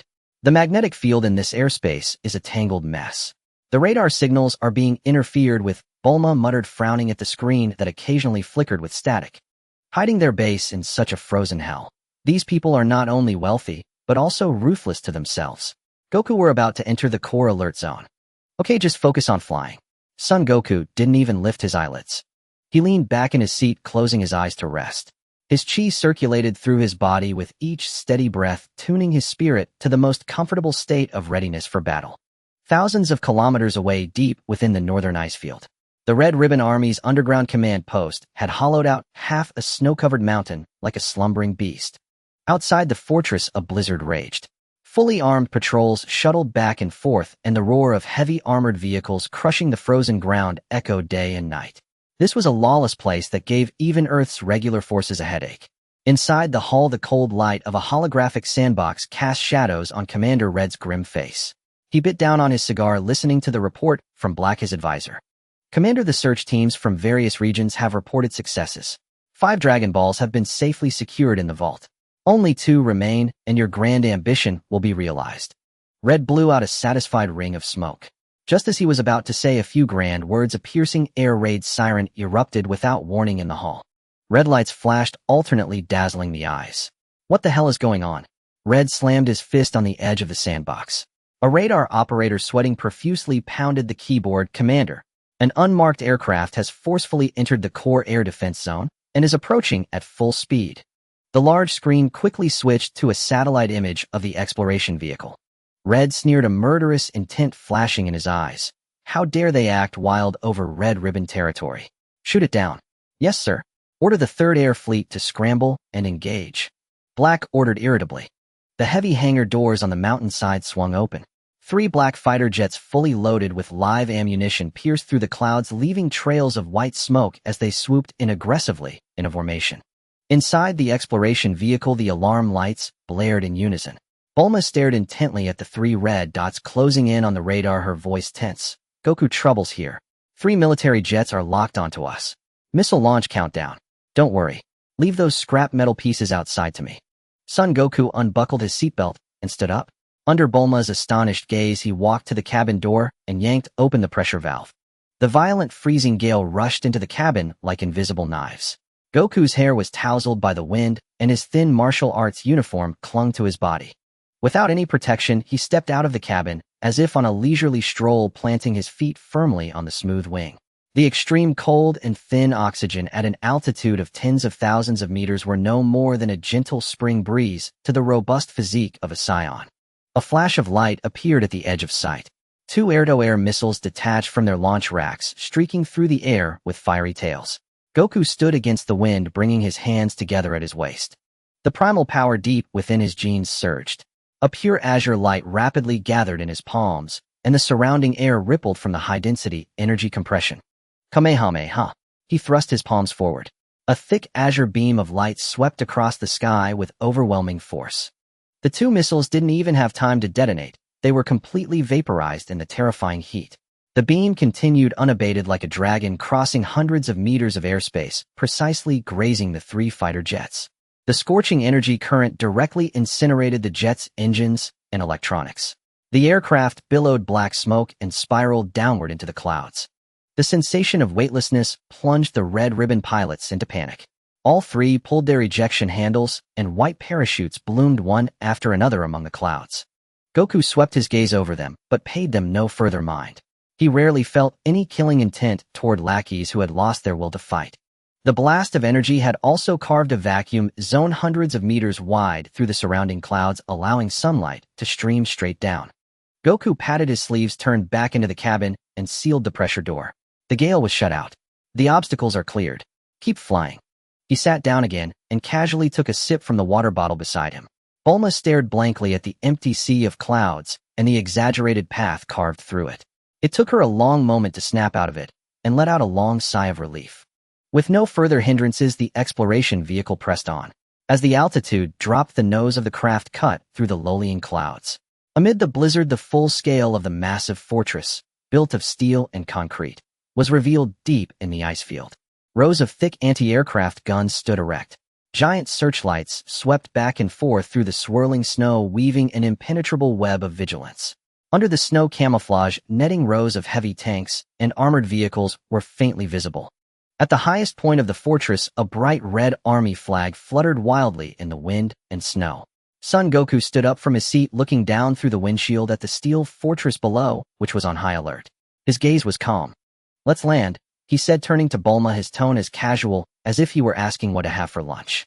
The exploration machine landed steadily on the frozen ground, and as the cabin door opened, the cold air clashed with the warmth inside, transforming into a swirling mist of white. Sun Wukong stepped out onto the snow, the thick layer of snow beneath his feet creaking with an agonizing crunch. Less than 100 meters ahead, the 9th Patrol Zone of the Red Satin Army was on full alert. Dozens of heavy main battle tanks had completed a fan-shaped encirclement, their black muzzles glinting with a cold metallic sheen under the moonlight. Searchlights shone brightly, illuminating the snow-covered ground as if it were daylight. "This is the core restricted area of the Red Satin Army." The voice from the loudspeaker was torn by the cold wind, trembling with a forced bravado. "Unidentified individuals halt immediately, or well, open fire." Sun Wukong turned a deaf ear, his hands tucked into the pockets of his martial arts outfit, walking with a rhythm as steady as if he were measuring his own backyard. Behind him, Bulma followed closely, clutching the Dragon Ball radar in her hand, her fingertips slightly pale from the cold and tension. "Wukong, their heavy firepower has already locked onto us." "Don't worry, this is nothing to us," Sun Wukong replied without looking back. "Fire! Fire!" The frontline commander finally cracked under the strange pressure. He frantically waved his signal flag, shouting hoarsely. Boom! Boom! Boom! In an instant, dozens of tank main cannons unleashed a torrent of fire. The massive recoil sent snow flying around the tanks, a torrent of iron capable of flattening a mountain, with a scorching howl crossed 100 meters in the blink of an eye, completely engulfing Sun Wukong's position. Flames erupted and black smoke rose. The commander, peering through his telescope, fixated on the scorched earth, his lips curling up in a smile, only to freeze in place, as if he had seen a ghost. From within the thick smoke, a tall figure stepped out slowly. The armor-piercing shells capable of penetrating several meters of steel crumpled upon striking Sun Wukong's body, as if they were made of clay. The warheads twisted and melted, then fell to the ground like inert scrap metal devoid of all kinetic energy. Sun Wukong didn't even unleash his protective aura, relying solely on his monstrous physical strength. He withstood this concentrated fire. He lifted his head, his dark eyes devoid of any killing intent, yet sending a chill deep into the bones of the thousands of soldiers facing him. "It's my turn now," Sun Wukong sighed. He didn't even adopt a stance, simply raising his right hand with fingers slightly spread. A blinding bright yellow energy sphere formed in his palm, crackling with chaotic sparks. Without any buildup or unnecessary motions, he flicked his wrist. Whoosh! The energy blast, with a piercing sound that cut through the air, crashed right into the center of dozens of tanks. Boom! The deafening explosion drowned out the howling wind and snow. A blazing hemispherical shield suddenly expanded, the violent shockwave sweeping out, with high temperatures skimming across the frozen ground. The few heavy tanks at the center melted down to glowing red iron in the heat of the energy blast. The steel behemoths further away were tossed into the air like plastic toys in a whirlwind, smashing into pieces midair before crashing heavily into the snow, their treads spinning uselessly. As the light faded, the once impregnable position was blasted into a charred pit several hundred meters in diameter. The soldiers on the periphery, lucky enough not to be swept away by the shockwave, stared blankly at the crater, their minds buzzing. Someone's hand trembled, and their rifle clattered to the snow. Following that, a series of thuds sounded as those armed soldiers fell to their knees one after another at the edge of the scorched earth. Watching the slender figure walking leisurely over the wreckage of scrap iron, they couldn't muster the strength to flee. In the face of combat power exceeding 10,000, the armored artillery that humanity prided itself on was nothing more than a large firecracker. At this moment, deep within the headquarters, Hong Tez stared intently at the monitor screen, his right hand trembling as he pressed his cigar against the expensive mahogany table, leaving a charred mark. "Haven't you caught him yet? Where's Vice Officer Ching? Where's General Lon? Send them all out." Hong Tez screamed, his short stature appearing even more ludicrous in the oversized command chair due to excessive fear. "Use gas. Use missiles. We absolutely cannot let him enter the inner city." Beside him, the black advisor stood quietly, his gaze never leaving Sun Wukong on the screen. Unlike Hong Tez's panic, a clarity that seemed to see through the outcome gleamed in his eyes. "Commander, ordinary troops are meaningless now. That is not a monster humanity can contend with." Black advisor's voice was heavy. "Shut up. No need for you to inflate others' ambitions." Hong Tez suddenly turned his head, his features twisted with anger and fear. "I am the king of this world. I command the strongest army. Hurry, pack the Dragon Balls from the treasury. If we can't hold him off, he'll retreat with them through the secret exit." The pupils of the black advisor constricted slightly. Having served alongside Hong Tez for many years, he had poured his heart and soul into the army. He had always believed that Hong Tez's so-called world conquest was a grand political ideal, even if this path was soaked in blood. "Commander," the black advisor's voice was surprisingly calm. "Did you collect the Dragon Balls to conquer the world?" Hong Tez, busy entering a password at the safe, coldly snorted without turning his head. "Conquering the world can be done anytime. What I need most urgently is this." He pulled out several blueprints from the safe, a pathological fervor gleaming in his eyes. "As long as the dragon appears, I can wish to become taller. Damn it, this short stature has troubled me my entire life. I want to grow 15 centimeters. I want to look down on everyone." The air fell silent for a moment, awkwardly. The black advisor looked at the diminutive man, dancing in front of the safe, feeling as if something he had held onto for over a decade had shattered into pieces at that moment. For the wish of a short man's height increased, thousands of soldiers outside are dying. To grow 15 centimeters, the red satin army he had painstakingly built was about to be dismantled by a boy who appeared from nowhere. So it turns out, it was just to grow taller. The black advisor closed his eyes, and when he opened them again, his gaze was a lifeless gray. "My battles over the past decade were all for nothing." "What did you say?" Hong Tez finally sensed something was off, turning around with the safe in his arms, his face darkening. "Do you want to betray me?" Black advisor. "No, Commander." The black advisor stepped forward, the long-suppressed killing intent causing Hong Tez to involuntarily back away. "I just feel that the dignity of the red satin army should not be buried beneath the heel of your shoe." He drew his pistol from his waist. "What are you doing?" "I am the commander. Without me you are nothing. Hong Tez screamed in terror. Bang! A gunshot rang out, and a blood hole appeared in the center of Hong Tez's forehead. The once arrogant war maniac, even before dying, held a look of absurd confusion in his eyes. His short body fell onto the carpet, blood staining the entrance of the treasury. The black advisor coldly stepped over the corpse, retracting his pistol, not even glancing at the treasure scattered across the floor. He turned, looking at the command room door that had been violently kicked open. In the swirling dust, Sun Wukong entered leisurely, leading Bulma. Nice shooting, he remarked, glancing at the fallen Hong Tez before shifting his gaze to the black advisor. The black advisor smiled wryly, tossing the pistol to the ground, carelessly, feeling as if he had aged 10 years in an instant. Sorry for the joke. A madman willing to destroy the world for height is truly not worth my continued service. He turned aside, pointing to the massive, open treasury behind him.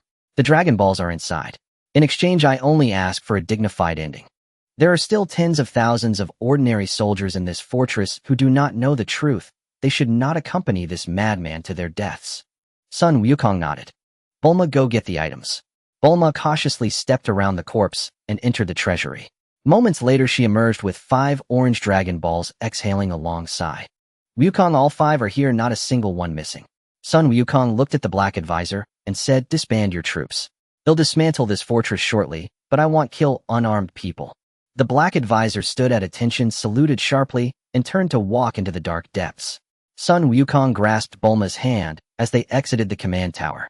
Behind them, the Red Satin Army's Iron City, a symbol of violence and greed, was already teetering on the brink of collapse due to the aftermath of the recent battle. On the snowy expanse, the wind and snow seemed to intensify. Sun Wukong paused, gazing towards a hidden direction beneath the fortress, unable to suppress a grin. With the Dragon Balls in hand next. We need to meet someone. Snow and wind raged, circling above the ruins of the fortress. Sun Wukong stood still on the shattered, reinforced concrete, in no hurry to leave. He closed his eyes, relying on his keen perception of airflow and life fluctuations, like unraveling a tangled mess, thread by thread, probing deep into the ruins. There's still a living breath down here, and its vital signs are very stable, completely unaffected by the earlier battle. Sun Wukong opened his eyes and nodded toward the ground beneath his feet. Bulma was fiddling with the Dragon Ball in her arms. She paused, frowned at the twisted metal beams, and said, you mean besides that red commander and black staff officer, there's still someone hiding here? This fish might be the smartest and most important person in this fortress. Without further words, Sun Wukong pressed his right hand downward, and a domineering Saiyan aura penetrated the broken load-bearing wall straight into the earth. Boom! A muffled rumbling came from deep underground. The passage, originally blocked by rubble, was forcibly widened into a dark vertical shaft by the pressure of his ki. Sun Wukong wrapped his arm around Bulma's waist and leaped into the darkness. 30 meters below ground, the scene changed drastically. There was no rough, cold smell of machine oil like in the barracks above. Instead, it was unnaturally clean. The corridor walls were made of special anti-magnetic alloy, and the temperature control system was still running dutifully. Sun Wukong led Bulma to a heavy sealed door with a flashing red light and stopped. Instead of punching the door, he channeled a thread of ki through the crack, directly destroying the electronic lock inside. SSS. The door slid open slowly with a harsh scraping sound. Inside the room, there were intricate transparent tubes, strange tissues soaking in green nutrient fluid, and dozens of monitors frantically scrolling data. In the center of the laboratory, a middle-aged man with a thick mustache wearing a white lab coat was frantically stuffing hard drives into a briefcase. Sweat dripping from his forehead, he muttered curses under his breath. That idiot Red Tez, I knew he couldn't handle this mess. Do you expect all my hard-earned research to be buried with a moron who only wants to grow taller? Dr. Gero, you've wasted enough talent on the Red Ribbon Army. Sun Wukong strolled in and casually added. Dr. Gero's body stiffened like a cat whose tail had been stepped on, and he turned around in panic. The briefcase slipped from his hand and hit the floor with a thud. Staring at the young couple before him, his eyes almost bulged out. How did you get past the 4 security robots outside? Sun Wukong glanced at the smoking wreckage of parts in the corner. Gero's early failed attempts. If you mean that pile of scrap metal, they've already fallen apart. With a casual wave, Sun Wukong used his ki to pull Gero's briefcase into his hand. Give it back. That's the work of my whole life.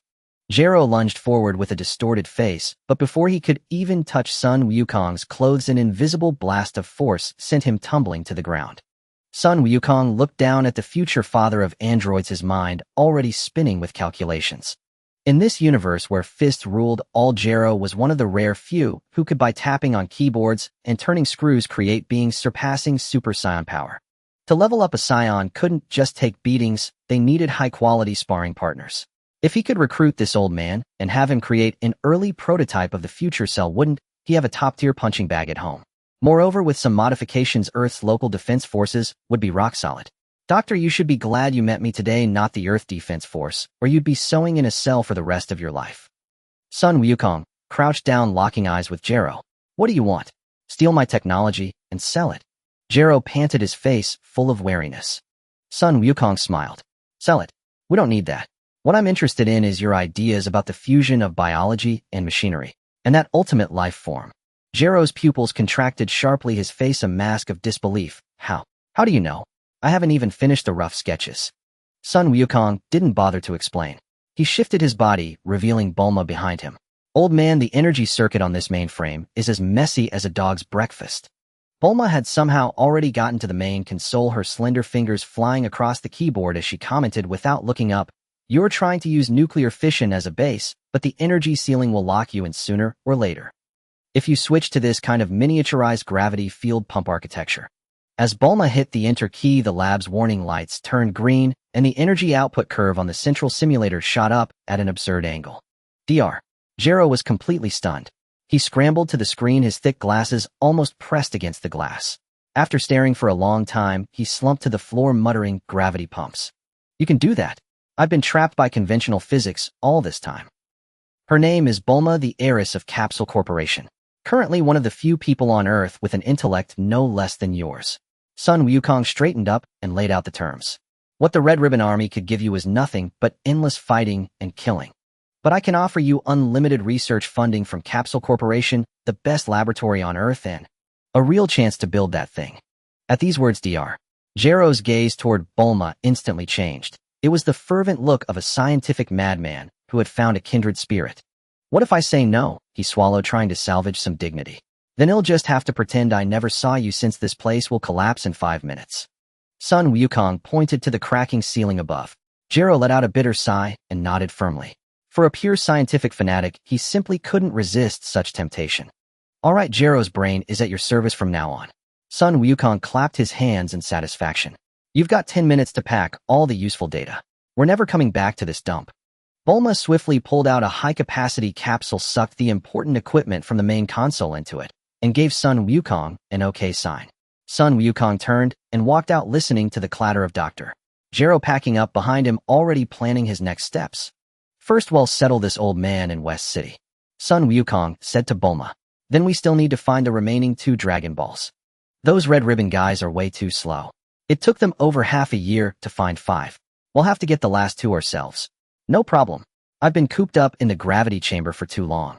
This'll be like a vacation. Bulma patted the capsule in her pocket in high spirits. As the 3 of them left one after another, the steel fortress that had once troubled the regular army was reduced to a pile of worthless scrap metal in the blizzard. 300 meters beneath West City lay the S-Class top-secret research center of Capsule Corporation. Windowless, its walls forged from special alloys capable of withstanding a nuclear blast, the only sound was the low hum of the ventilation system in the corner. Dr. Jero stood in the center of the hall, his gaze fixed blankly on the array of floating consoles and holographic projectors surrounding him. In the old days of the Red Ribbon Army, funding was so tight, he could only sketch his wildest dreams on scrap paper. Now cutting-edge equipment lay before him like common cabbages. A gravitational wave confinement device, a high-precision molecular reassembler. Jero's withered fingers trembled slightly. To a scientific madman, this was no mere underground lab, it was a holy sanctuary. All these devices are at your disposal. Son Goku's voice snapped Jero back to his senses. Stepping up to the console, he declared with unwavering confidence, Bulma will grant you the highest research clearance. Deep-sea rare metals, extraterrestrial elements from meteorites. As long as you list them, they'll be on your lab bench within a week. Jero spun around, his eyes behind thick-rimmed glasses blazing with fervor. In return, Son Goku's voice was calm, yet carried a bone-chilling frost. Your research must be absolutely subordinate to me or Bulma. I will provide you with Saiyan cells and let you develop the creations you envision. But as for those twisted plans to turn living people into machines, throw them all in the trash. Jiro swallowed hard. He had dealt with many ruthless individuals, and his instincts told him that this seemingly amiable ordinary youth, if provoked, would be 100 times more terrifying than that fool Red. Understood. Jiro bowed his head obediently. As long as I can continue my research into life sciences, I am at your command. Having laid down the law to the future father of android son Goku did not linger in West City. Summoning the Eternal Dragon caused too much of a stir. To avoid trouble, he took Bulma and the 7 Dragon Balls riding the Nimbus Cloud straight to an uninhabited island near the equator. The sea breeze carried a salty tang as they were surrounded by an endless expanse of deep blue. Right here, Bulma, carrying a case, dismounted from Goku and arranged the 7 Dragon Balls on a flat reef. As the 7 orange orbs gathered together, the crimson stars embedded within began to pulse in unison as if summoning some ancient law. Come forth, Shenron. Bulma clasped her hands together and shouted. The heavens shifted. The clear, cloudless sky was blanketed by oppressive black clouds in mere moments. The clouds hung low, golden lightning writhing and tearing within them. The rumble of thunder shook the very stones beneath their feet. Daylight was swallowed by sudden darkness, and gale-force winds whipped the waves against the shore. Roar! A long, majestic dragon's cry pierced the clouds. A dazzling golden light broke through the darkness, and an azure-scaled eastern dragon hundreds of meters long descended in spirals. Its colossal form blotted out the sun and moon, exuding an overwhelming pressure.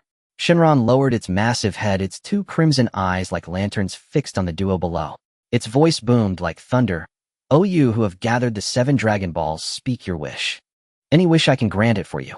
Before it could finish, Shenron's gaze swept to Son Goku beside Bulma. The originally aloof, crimson slit-like pupils contracted sharply. In Shenron's perception, the black-haired youth below possessed an unfathomable abyss within him. Within his boundless aura lurked an immensely powerful force. Shenron's massive body stiffened almost imperceptibly midair. It was created by the Earth's guardian, its power limit tied to that deity. But the chi of the youth before it was countless times stronger than the guardian's. Hovering in the sky, the majestic Shenron cleared its throat, its thunderous voice softening slightly. Ahem. Well, is it you who wish to make a wish? Bulma, oblivious to Shenron's unease, turned to let Son Goku take the lead. Son Goku stepped forward, facing the gale, his gaze meeting the colossal dragon's eyes. His tone was steady. Shenron, I desire the secret technique of the Yardratians, instant transmission. Grant me this ability perfectly. Shenron was silent for a long moment, a flicker of human-like awkwardness in its enormous eyes. It writhed slightly in the clouds and lowered its head. I am deeply sorry. This wish, I cannot grant. You can't do it. Son Goku raised an eyebrow. Though he knew Shenron wasn't omnipotent, hearing the refusal firsthand was still a slight disappointment. Indeed, Shenron explained in a low voice. My power comes from the God who created me. That high-dimensional spatial art involves profound laws of energy manipulation that the user must comprehend themselves. I cannot forcibly implant such cultivated results into your body. It is beyond my capabilities. Bulma, having heard clearly, couldn't help but retort. Even Shenron has things it can't do. I thought you were all-powerful. Shenron was taken aback, but cowed by Son Goku's aura, it pretended not to hear. However, if you desire a tangible object or wish to revive someone, I am still able to serve. Choose another wish, O mighty one. Son Goku was not discouraged.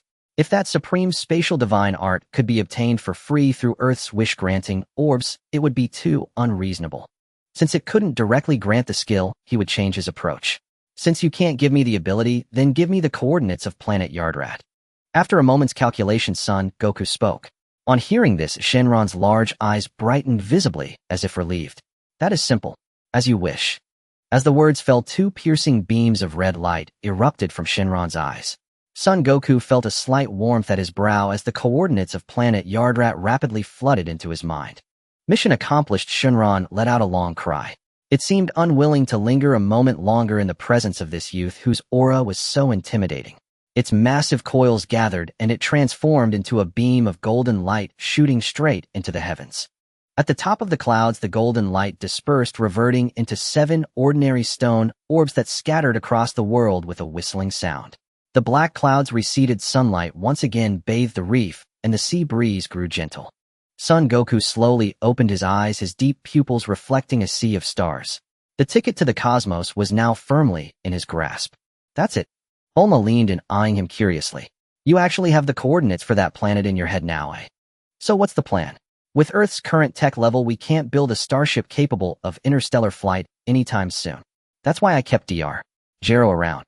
Son Goku gazed at the undulating sea, his tone brimming with certainty. With the two of you as the greatest minds, you'll definitely find a way. Bulma watched Son Goku's upright silhouette. She knew in her heart that this youth's vision had already surpassed this blue planet fixed upon the vast ocean of stars beyond. The divine dragon dissipated, and the deserted island returned to tranquility. Although he obtained the coordinates of planet Adelrat, Sun Wukong was in no hurry to head there. Before that, he needed to exhaust all the opportunities on Earth. First and foremost was the ultimate cheat at the Korin Tower, Senzu beans, which could fully restore one's vitality as long as there was a breath left, along with the super holy water that could forcibly extract the potential of the physical body. Korin's sacred land. Deep within the boundless primordial forest, a colossal pillar rose from the ground, piercing the clouds, its end unseen. Sun Wukong stood before the base of the tower, gazing up at this ancient structure marked by the passage of time. Beside him, the Indian warrior Bra held his son Upa, looking at the boy who descended on the nimbus with awe. This is the Korin Tower, Bra said, gripping his spear with a reverent tone. It is said that only those martial artists with sincere hearts and extraordinary willpower can climb to the top, using only their hands and feet to meet the immortal. Just with hands and feet, Sun Wukong murmured softly. With his current battle power exceeding 10,000, he could easily leap like a cannonball directly to the tower's peak with just a squat. However, in the path of martial arts, one must still go through the necessary steps, treating it as a way to temper his state of mind. He patted the nimbus to let it play on its own, then approached the tower, his fingers gripping the rough surface. Taking a deep breath of the cool air in the forest, he relied solely on his physical strength. Bang! A wave of air exploded at the tower's base, and Sun Wukong's figure vanished from Bra's sight. He was indeed climbing, alternating his hands and feet, executing the movements perfectly. But the speed was simply too fast. Each explosive burst of muscle power created a dull thud in the air. His entire being resembled a bolt of lightning shooting upwards, tearing a white trail through the air. 1,000 meters, 3,000 meters, 5,000 meters. The life and death trial that would take an ordinary martial artist days and nights to struggle through was merely a warm-up for him. The extreme cold high above sufficient to freeze marrow, and the thin air did not even disturb his breathing in the slightest. In just a few minutes, piercing through the thick rain clouds, the hemispherical hall, adorned with ancient totems atop the tower, came into view.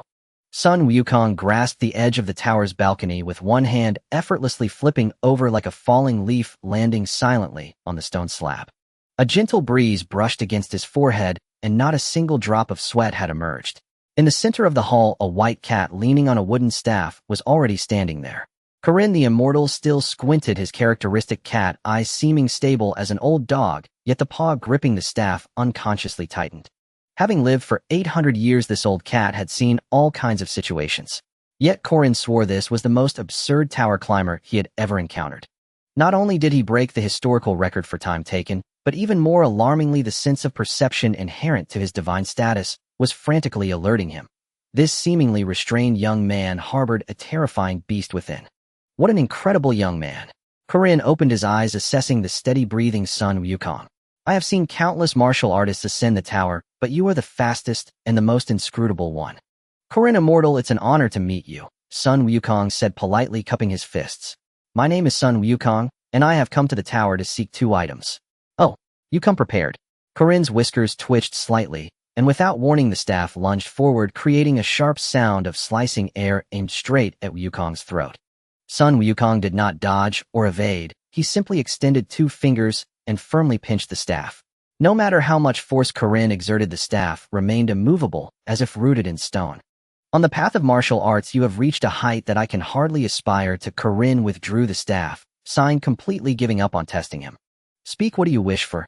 The super holy water used to train your body's agility is probably no different from plain water for you. Ordinary super holy water is indeed useless. Sun Wukong released his grip, staring at the white cat before him.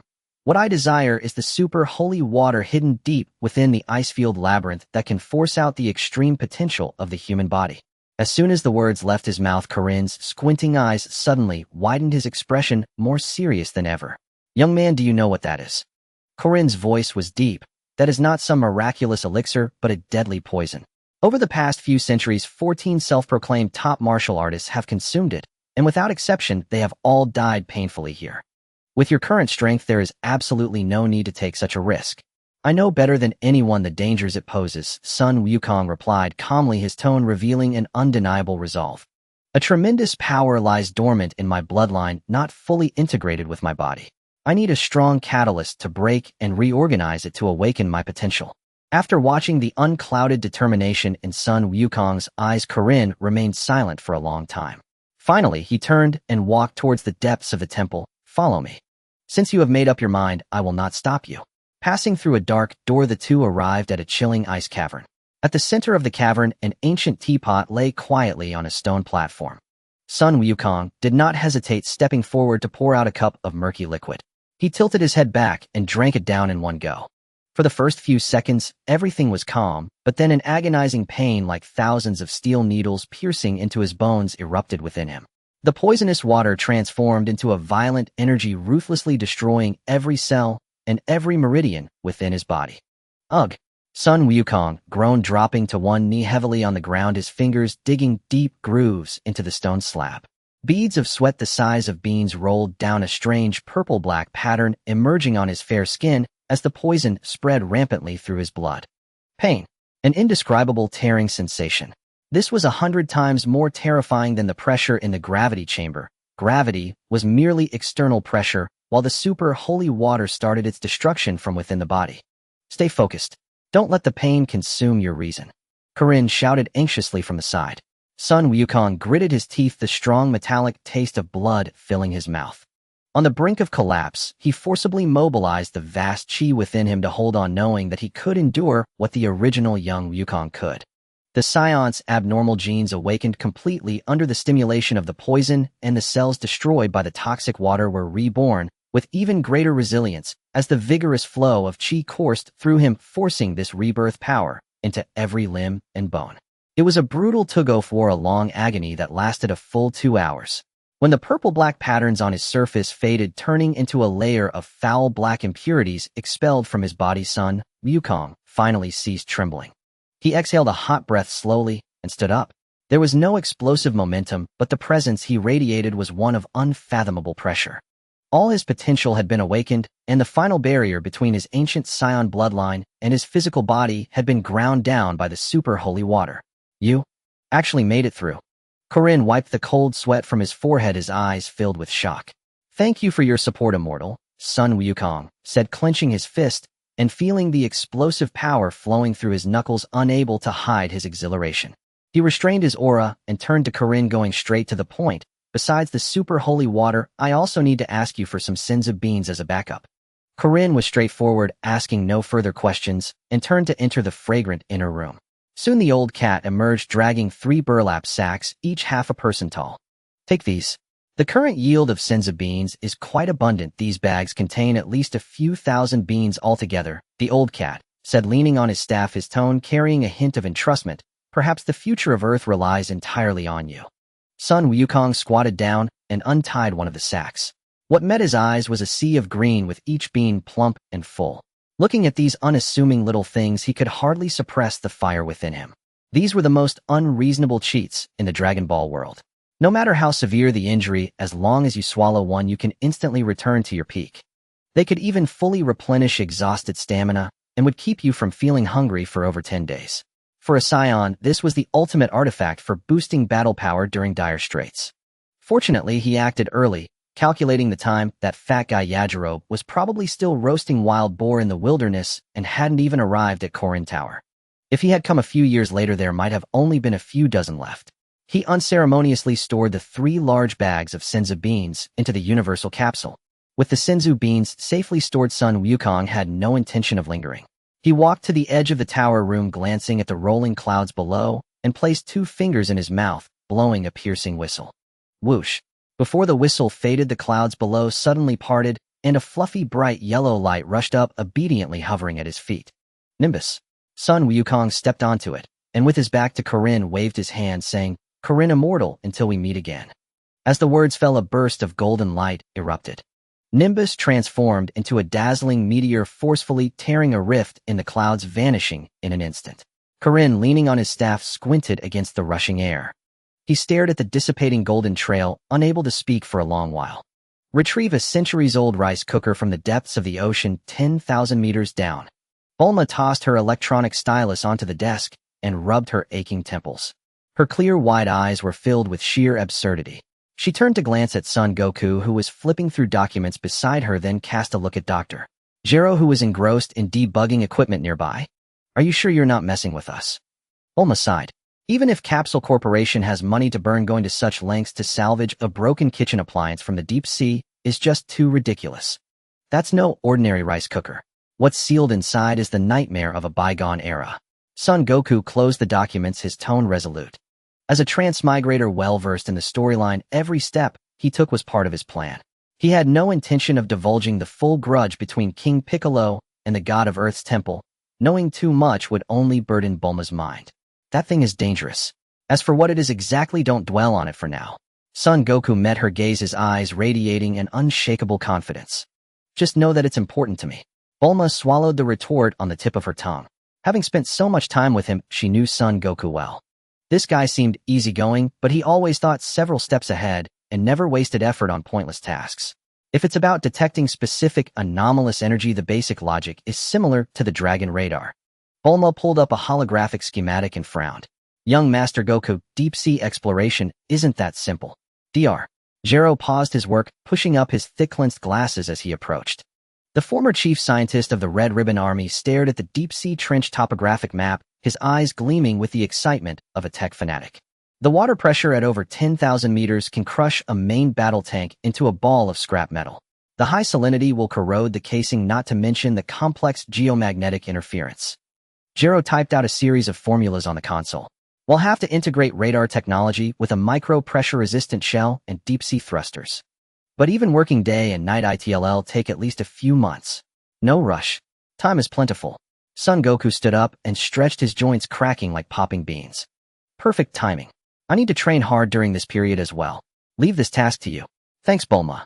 Over the following 6 months, West City remained bustling and lively. But inside the gravity chamber beneath Capsule Corporation, relentless, brutal training continued day and night. The indicator light glowed a piercing red. 50 times, 80 times. Until recently, the number settled at a horrifying 100 G. 100 times Earth's gravity. Here the air felt as heavy as mercury. Each breath required dozens of times the usual effort. Son Goku, bare-chested and muscular, performed basic boxing stances methodically under the monstrous pressure. Sweat didn't even have time to drip. It was smashed onto the metal floor by the gravity the moment it emerged. Bang! A powerful roundhouse kick tore a sonic boom through the viscous air. Immediately after, the tearing sound of muscle fibers reaching their limit echoed. 100 times gravity was the current limit of his physical body. His internal organs oozed blood, bones creaked under the strain, and even his vision began to blur. Near death, that was exactly the effect he wanted. Son Goku didn't turn off the gravity field. Enduring the excruciating pain of his body nearly breaking apart, he grabbed a shriveled senzu bean and threw it into his mouth, biting down hard. Pure vital life force surged like a broken dam, instantly washing over every cell on the verge of collapse. Bleeding internal organs healed rapidly, torn muscles reknitted and grew tougher, and his depleted stamina was fully restored. The Science abnormal gene for breakthrough through near-death experience was ignited to the fullest. Boom! A violent, destructive aura roared forth, breaking through his physical shell. Son Goku closed his eyes tightly, relying on his calm martial arts mindset to forcibly suppress this ferocity. The ki within his body formed a vast net, firmly ensnaring the rampaging energy, gradually refining and compressing it, forcibly integrating it into his newly regenerated cells. Half a year passed in a blur, cycling through depletion, senzu bean consumption, reconstruction. Hiss! On this day, the alloy gate of the gravity chamber slowly rose, the sound of pressure release echoing clearly down the corridor. Son Goku walked out wearing a casual jacket. After half a year of relentless tempering, he hadn't turned into a bulging mass of muscles. Instead, his figure had become more slender and well-proportioned. But with every step he took, the concentrated aura around him caused the air to distort faintly. He picked up a newly upgraded battle power scanner from the table, put it on his ear, and pressed the scan button. Beep, beep, beep. The red numbers on the lens flickered wildly, blurring into streaks, until finally, with a crisp tone, they stabilized. Gazing at this profoundly fate-laden number, Sun Wukong's usually calm face couldn't help but reveal a hint of a smile. 53,000. Now I can finally declare that iconic line with justified pride. He wondered if the future emperor of the universe Frieza would stamp his feet in fury upon discovering that his majestic proclamation had been preempted. His base combat power had reached the milestone of 500,000, a feat accomplished. What did this power level signify? Future invaders like Raditz and Nappa could be crushed with a single finger. Even that proud Saiyan Prince Vegeta was merely a slightly more resilient advanced punching bag. These past 6 months of relentless training had thoroughly solidified his foundation. Goku, you're finally out. Urgent footsteps approached. Bulma, clad in a specialized deep-sea diving suit and clutching a helmet, ran over with an excited expression, followed by Dr. Gero, whose eyes were also bloodshot. After 6 months of round-the-clock searches, the unmanned submersible finally detected something. Bulma thrust the tactical tablet at Sun Wukong.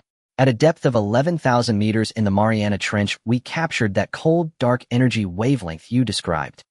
Sun Wukong took the tablet, his gaze sharpening as he observed the solitary red dot blinking on the deep-sea topographic map. Thank you for your hard work, Bulma. He zipped up his jacket and strode toward the helipad. Hey, don't you dare try to play the hero alone. Bulma grabbed his sleeve, lifting her chin with stubborn determination. The seabed environment is brutally harsh. Navigating a sub through deep-sea currents is beyond a martial arts fanatic like you. This lady has to take the helm. Sun Wukong paused, looked at her determined eyes, and nodded with a smile. With Bulma around, deep-sea exploration was indeed much simpler. Besides, as long as he was by her side, nothing on Earth could harm her. Then let's go, my personal navigator, he said in a gentle tone. They quickly boarded the sperm whale-shaped submersible. Several hours later, they were deep in the vast Pacific Ocean. The icy seawater had long swallowed the sunlight. The pressure gauge outside the sub spiraled upward as thousands of atmospheres of pressure squeezed the titanium alloy hull, eliciting faint metallic groans of protest. Bulma sat in the pilot's seat, her forehead beaded with sweat as she focused intently on the attitude indicator. Sun Wukong sat cross-legged in the back, the external searchlights cutting through the abyssal gloom like twin blades. Beep, 100 meters to target. Preparing to descend into the trench fissure. Bulma's voice echoed through the quiet cabin. The beam of the searchlight slowly shifted downward, illuminating a reef cluster overgrown with bizarre seaweed and pallid coral. Amidst the lifeless crevices of the rocks, a rusty old rice cooker, thickly encrusted with barnacles, appeared starkly in view. Even through 10,000 meters of water and the thick hull of the submersible, Sun Wukong could clearly sense the malevolent aura seeping relentlessly from beneath the decaying metal shell, a presence that made his skin crawl. It was the nightmare that had slumbered for centuries, and the most crucial piece of his plan. Found you, great Demon King. At a depth of 11,000 meters beneath the Pacific Ocean lies a world of silence where not even light can penetrate. The deep-sea submersible rested at the edge of a trench, the dim glow of the dashboard reflecting on Bulma's somewhat pale face. She clutched the control stick tightly, her palms drenched in cold sweat.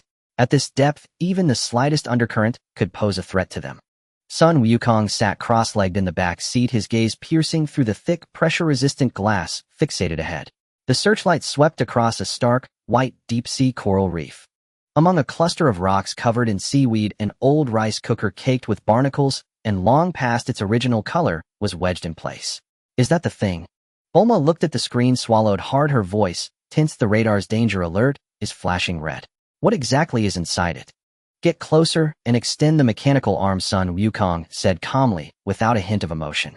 Bulma took a deep breath and pushed down the control stick.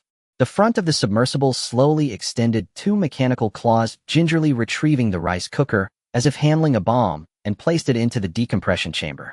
On the lid of the cooker, there was a talisman, yellow with red characters, that had been soaked in seawater for hundreds of years, yet remained intact.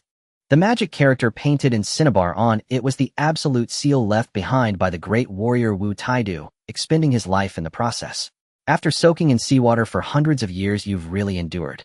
Sun Wukong gazed at the rusty iron pot in the isolation chamber. He had no intention of lifting the lid down here at the ocean's depths. This was the great Demon King Piccolo, a formidable character who once trampled the earth beneath his feet. He should at least find a more spacious place for his appearance. Half a day later, in the northern hemisphere, on an unknown deserted island in the sea. It seemed that the heavens sensed something, and the sea surface was whipped into a frenzy by strong winds.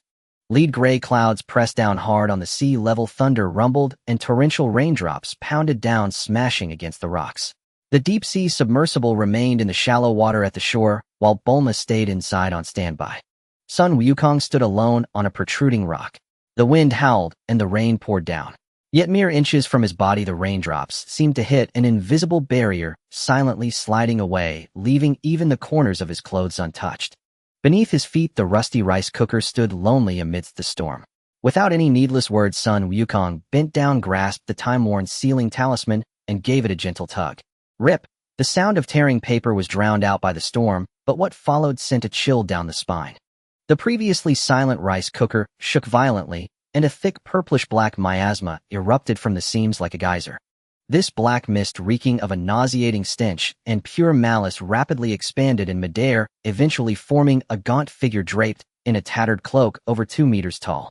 Even standing still, the surrounding rain was forcefully pushed away by the violent aura emanating from it.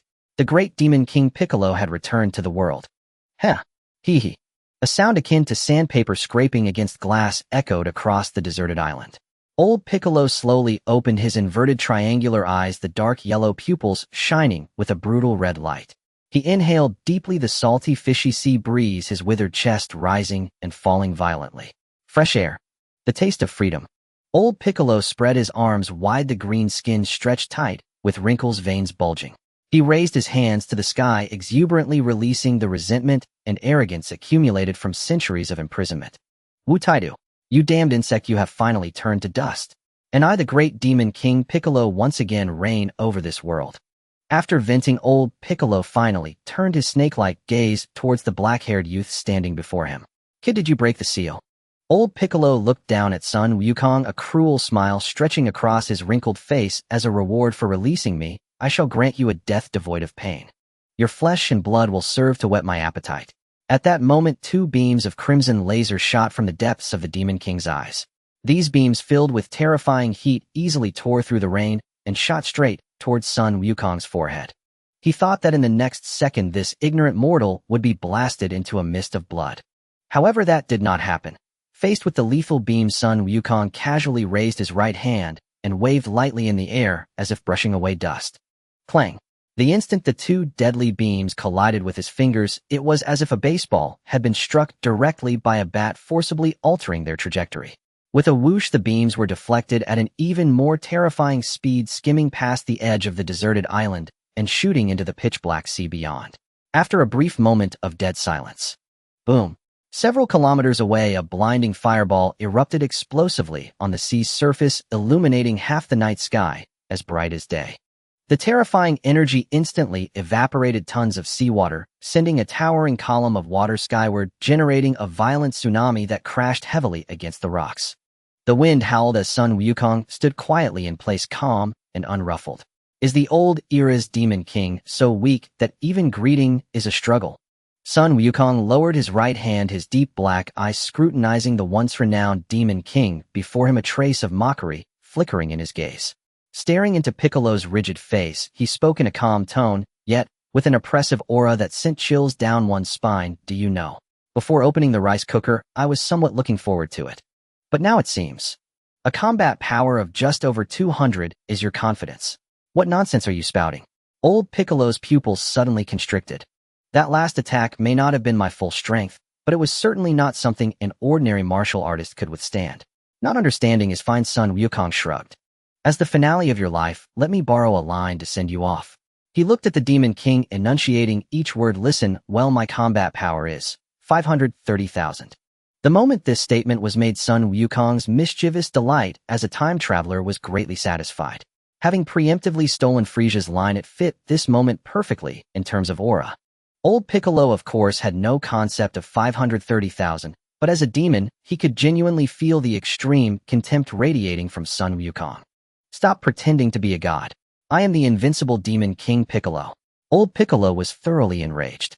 A ferocious purplish-black aura erupted explosively from his withered body. The rock beneath his feet cracked under the pressure of this aura. With a roar that sounded as if tearing fabric, his figure suddenly left behind a residual shadow. Explosive demon wave. All the magic power that had just revived surged into his right fist, the fist's edge screeching from the extreme compression of energy. This punch infused with the confidence to sink the island barreled straight towards Sun Wukong. Watching the heavy fist coming his way, Sun Wukong casually pocketed his hands, not dodging or evading, allowing the fist to strike solidly against his chest. Boom! A dull, thunderous sound erupted. The violent shockwave transformed into a visible white air wave, ripping apart the surrounding rain into a vacuum. However, as the shockwave subsided, the cruel smile on old Piccolo's face turned into one of ghostly horror. In his line of sight, the black-haired youth still stood there with his hands in his pockets. He had not been blown away, nor had he even moved an inch. That full-force lethal strike left no trace on his thin clothing, and even his steady breathing remained undisturbed. Old Piccolo felt as if his punch had struck not flesh and blood, but an unmovable steel plate. Crack! Before he could recover from his shock, a sound that made one's teeth ache echoed. The terrifying recoil surged back with overwhelming force. Old Piccolo's right arm could not withstand the backlash, the forearm bones fracturing inch by inch, bending outward at a twisted angle, the pale bone fragments piercing through the skin. Ugh! A shrill scream drowned out the thunder. Old Piccolo clutched his blood-soaked, severed arm, staggering back repeatedly. In those eyes filled with brutality, fear finally surfaced for the first time. He understood that the power hidden within this youth was enough to crush him along with his soul. It surpassed the limits of his understanding. Who exactly are you? Old Piccolo gasped for breath, purplish-black blood dripping from the corner of his mouth. Times have changed, Demon King. Sun Wukong was too lazy to relish the despair of his prey. He patted the spot on his chest where he had been struck, taking a step forward, his figure slipping up to old Piccolo like a ghost. I am Sun Wukong, remember my name. Before his words fell, Sun Wukong casually lifted his right leg, striking old Piccolo's abdomen like a heavy battle axe from below. Wow. He had intentionally restrained nearly all his strength, but it was still overwhelming for the frail old Piccolo. He spat out blood mixed with internal organs, his body flying out like a ragged sack. Boom, boom, boom. He crashed through several massive rocks, ultimately embedding himself into the cliffside, creating a deep pit riddled with spiderweb-like cracks. Life energy rapidly dissipated his withered body, nearing the edge of collapse. Despair. Just after waking from his seal, he was being crushed by an unknown youth, as if he were a mere bug. No, I am unwilling. The demon race cannot go extinct. In his final moments, a frenzied gleam erupted in old Piccolo's eyes. He forced all the remaining life force lineage and endless resentment toward his throat. His neck grotesquely swelled, emitting a nauseating squelching sound. Pooh! A giant demon egg the size of an ostrich egg and covered in green slime was violently expelled. The moment it left its mother, it was enveloped by the airflow and shot towards the distant sky like a cannonball. My son, carry my hatred and live on.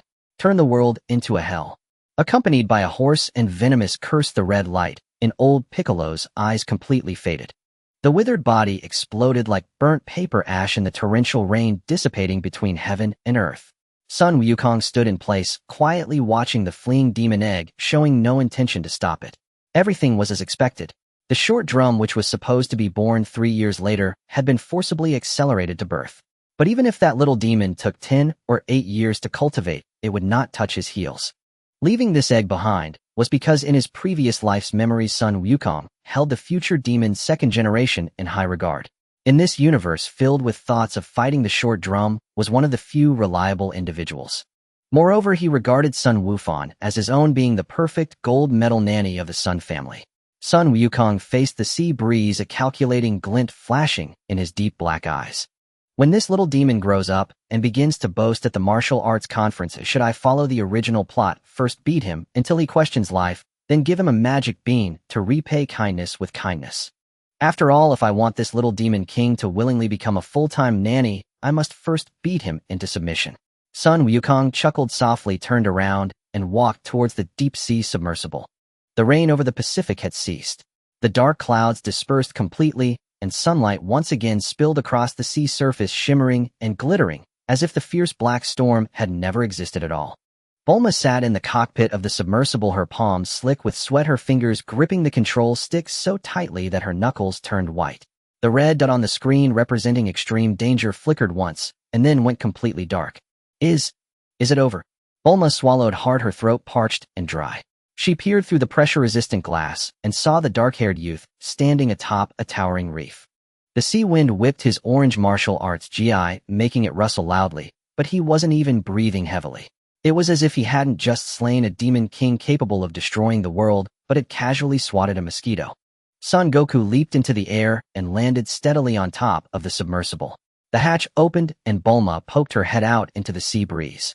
She looked at Goku's calm face, her heart still churning with turmoil. As one of the brightest minds on Earth, she realized she could no longer fathom the boy before her. Let's go, time to head home. Son Goku's voice was gentle, carrying an unwavering certainty that everything was under control.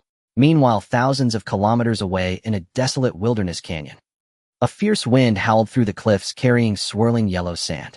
A massive egg covered in green slime crashed into the dry riverbed, carving out a deep crater. Crack! The eggshell split open and a small green hand with sharp claws thrust out. A bald, green-skinned child with 2 antennae on his head struggled to crawl out of the shell. The last bloodline of Piccolo Daimao, Piccolo. He took deep breaths of the dry air. The moment he broke free from the shell, he had fully absorbed all the memories of the elder Piccolo before his death. But the final image in those memories made his young heart clench violently. The demon-like dark-haired youth with a single move effortlessly crushed all of the elder Piccolo's pride and resistance. That insurmountable gap was etched into his very bones like a brand. I need power. Young Piccolo gritted his teeth, his tender hands clawing bloody marks into the dirt. He threw back his head and let out a beastly roar. Son Goku. One day I will repay this humiliation 100-fold.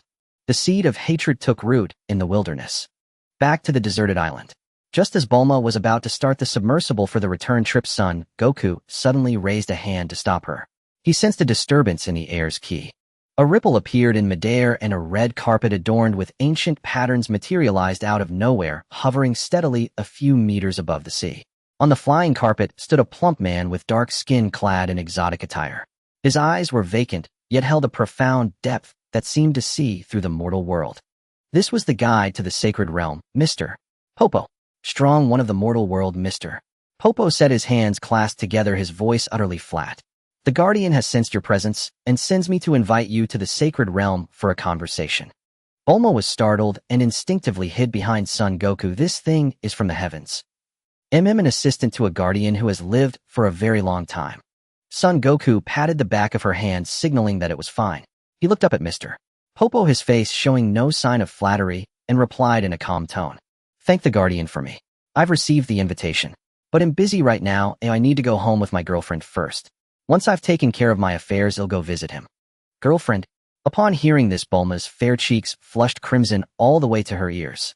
All her reverence for the divine messenger was swept away by this sudden racing heartbeat. She lowered her head, twisting her fingers together, but couldn't suppress the smile tugging at her lips. Even Mr. Popo's perpetually expressionless face showed a rare flicker of astonishment.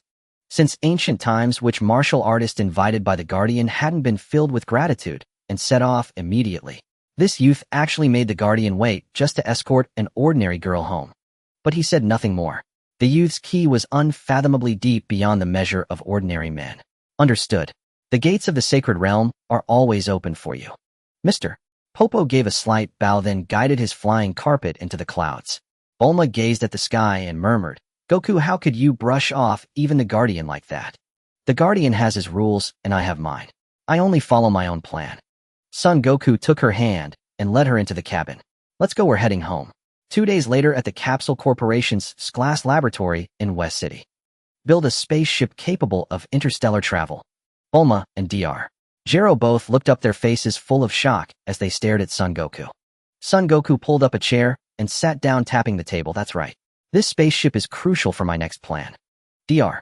Gero pushed up his thick-rimmed glasses, his brow furrowed.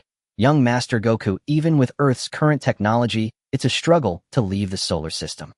Power sources, life support systems, cosmic radiation shielding. These are all technical barriers. That's why I brought you two together. Son Goku looked at them, his tone resolute. Bulma understands spatial folding and materials. Dr. Gero, you have top-tier experience in dynamics.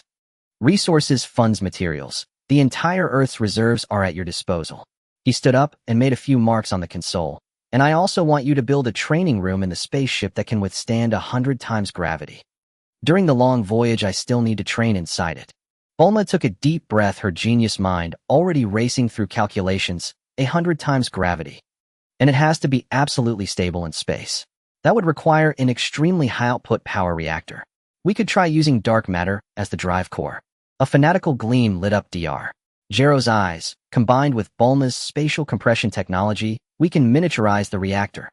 For the outer hull material, we can mine meteorite iron from a few near-Earth asteroids. Watching the two quickly dive into academic discussion, Son Goku nodded with satisfaction. Leave professional matters to the professionals. Don't put too much pressure on yourselves, Son Goku interrupted them, his tone gentle. No rush. You can take your time researching. Bulma looked up and let out a sigh of relief. Goku, rest assured I'll build it for you. But, are you going to the sacred realm now? Emma, I have to go. Son Goku walked over and ruffled her hair. Go on, I'll be waiting for you at home. Bulma looked up, her eyes bright. Son Goku said no more. He walked out of the Capsule Corporation building and looked up at the cloudless sky. Above those clouds, an old deity was waiting for him. Sun Wukong stood atop the tallest building in the western city, cupping his hands to his lips and whistling. In just a few breaths, a bright yellow light streaked across the sky. A cloud shimmering with golden light rushed to his feet, bobbing up and down like a dog eager to please its master. The Nimbus Cloud. Only those with the purest of hearts could ascend to such heights. Sun Wukong's mind was filled with calculations for the future, but this did not hinder his pure desire to seek the Tao. The thirst for power is inherently pure. He stepped onto the Nimbus Cloud, which instantly transformed into a golden lightning bolt tearing through the wind and heading straight for the equatorial Carlin Sanctuary. The wind at high altitudes sliced through like a knife, yet was entirely blocked by the thin layer of chi surrounding Sun Wukong. Sitting on the cloud, he watched the mountains and rivers rapidly recede beneath him, calculating his next moves. Though the Nimbus Cloud was efficient for travel, it was unsuitable for aerial combat. Relying solely on physical strength to hover left too many vulnerabilities. The pressing matter was to master the sky dance technique. With a constant battle power of 500,000, the chi within me has long overflowed. As long as I grasp the principle of releasing chi to counteract gravity, flying will be as easy as drinking water. Sun Wukong's eyes gleamed with determination. As his thoughts raced, he arrived at the ancient stone pillar that shot straight into the clouds. The Carlin Tower. The Nimbus Cloud came to a steady halt at the edge of the temple, and Sun Wukong stepped onto the stone tiles. In the center of the temple, an 800-year-old white cat was napping by a water vat. Upon hearing footsteps, the Carlin Immortal sprang up, and upon recognizing the visitor, his fur bristled like a hedgehog. You again? Didn't you just come here 6 months ago? Why are you back? The Carlin Immortal tightened his grip on the wooden staff, distrust evident in his cat-like eyes. 6 months ago, this lad was an unfathomable black hole, and now he couldn't even grasp the edges of that black hole. Carlin Immortal, don't be nervous. I'm not here to look for you. Sun Wukong pulled out his Rui Bang from behind and weighed it in his hand. I just need to borrow a way. I want to see that person above. The Carlin Immortal followed his gaze upward where a vast sea of clouds lay. To the heavenly divine palace. Young man, that's not a place just anyone can go. Without the permission of the heavenly divine. He invited me. Sun Wukong chuckled and walked to the very tip of the temple's central tower. There was an inconspicuous groove. He inserted the Rui Bang and called out, "Extend Rui Bang." Buzz. The Rui Bang emitted a deep resonant vibration. In the next moment, the red staff lunged upward like a frantic dragon, extending at an incredible speed, piercing through the thick clouds and reaching the heavens. Sun Wukong leapt into the air, grasping the rapidly ascending staff. The wind whistled sharply in his ears, with the air pressure and temperature plummeting steeply. Yet under the continuous protection of his chi, these extreme conditions posed no threat. Passing through countless layers of clouds, the sky above suddenly brightened. A massive island suspended in midair and shaped like a half-sphere appeared before him, its edges adorned with lush trees, while the Rui Bang perfectly fit into the docking hole at the island's base. Sun Wukong released his grip and gracefully flipped in midair, landing silently on the square paved with white tiles. The air here was thin, yet the temperature was as warm as spring. Various exotic flowers and plants surrounded him, creating an eerily serene atmosphere. Sun Wukong, you finally arrived.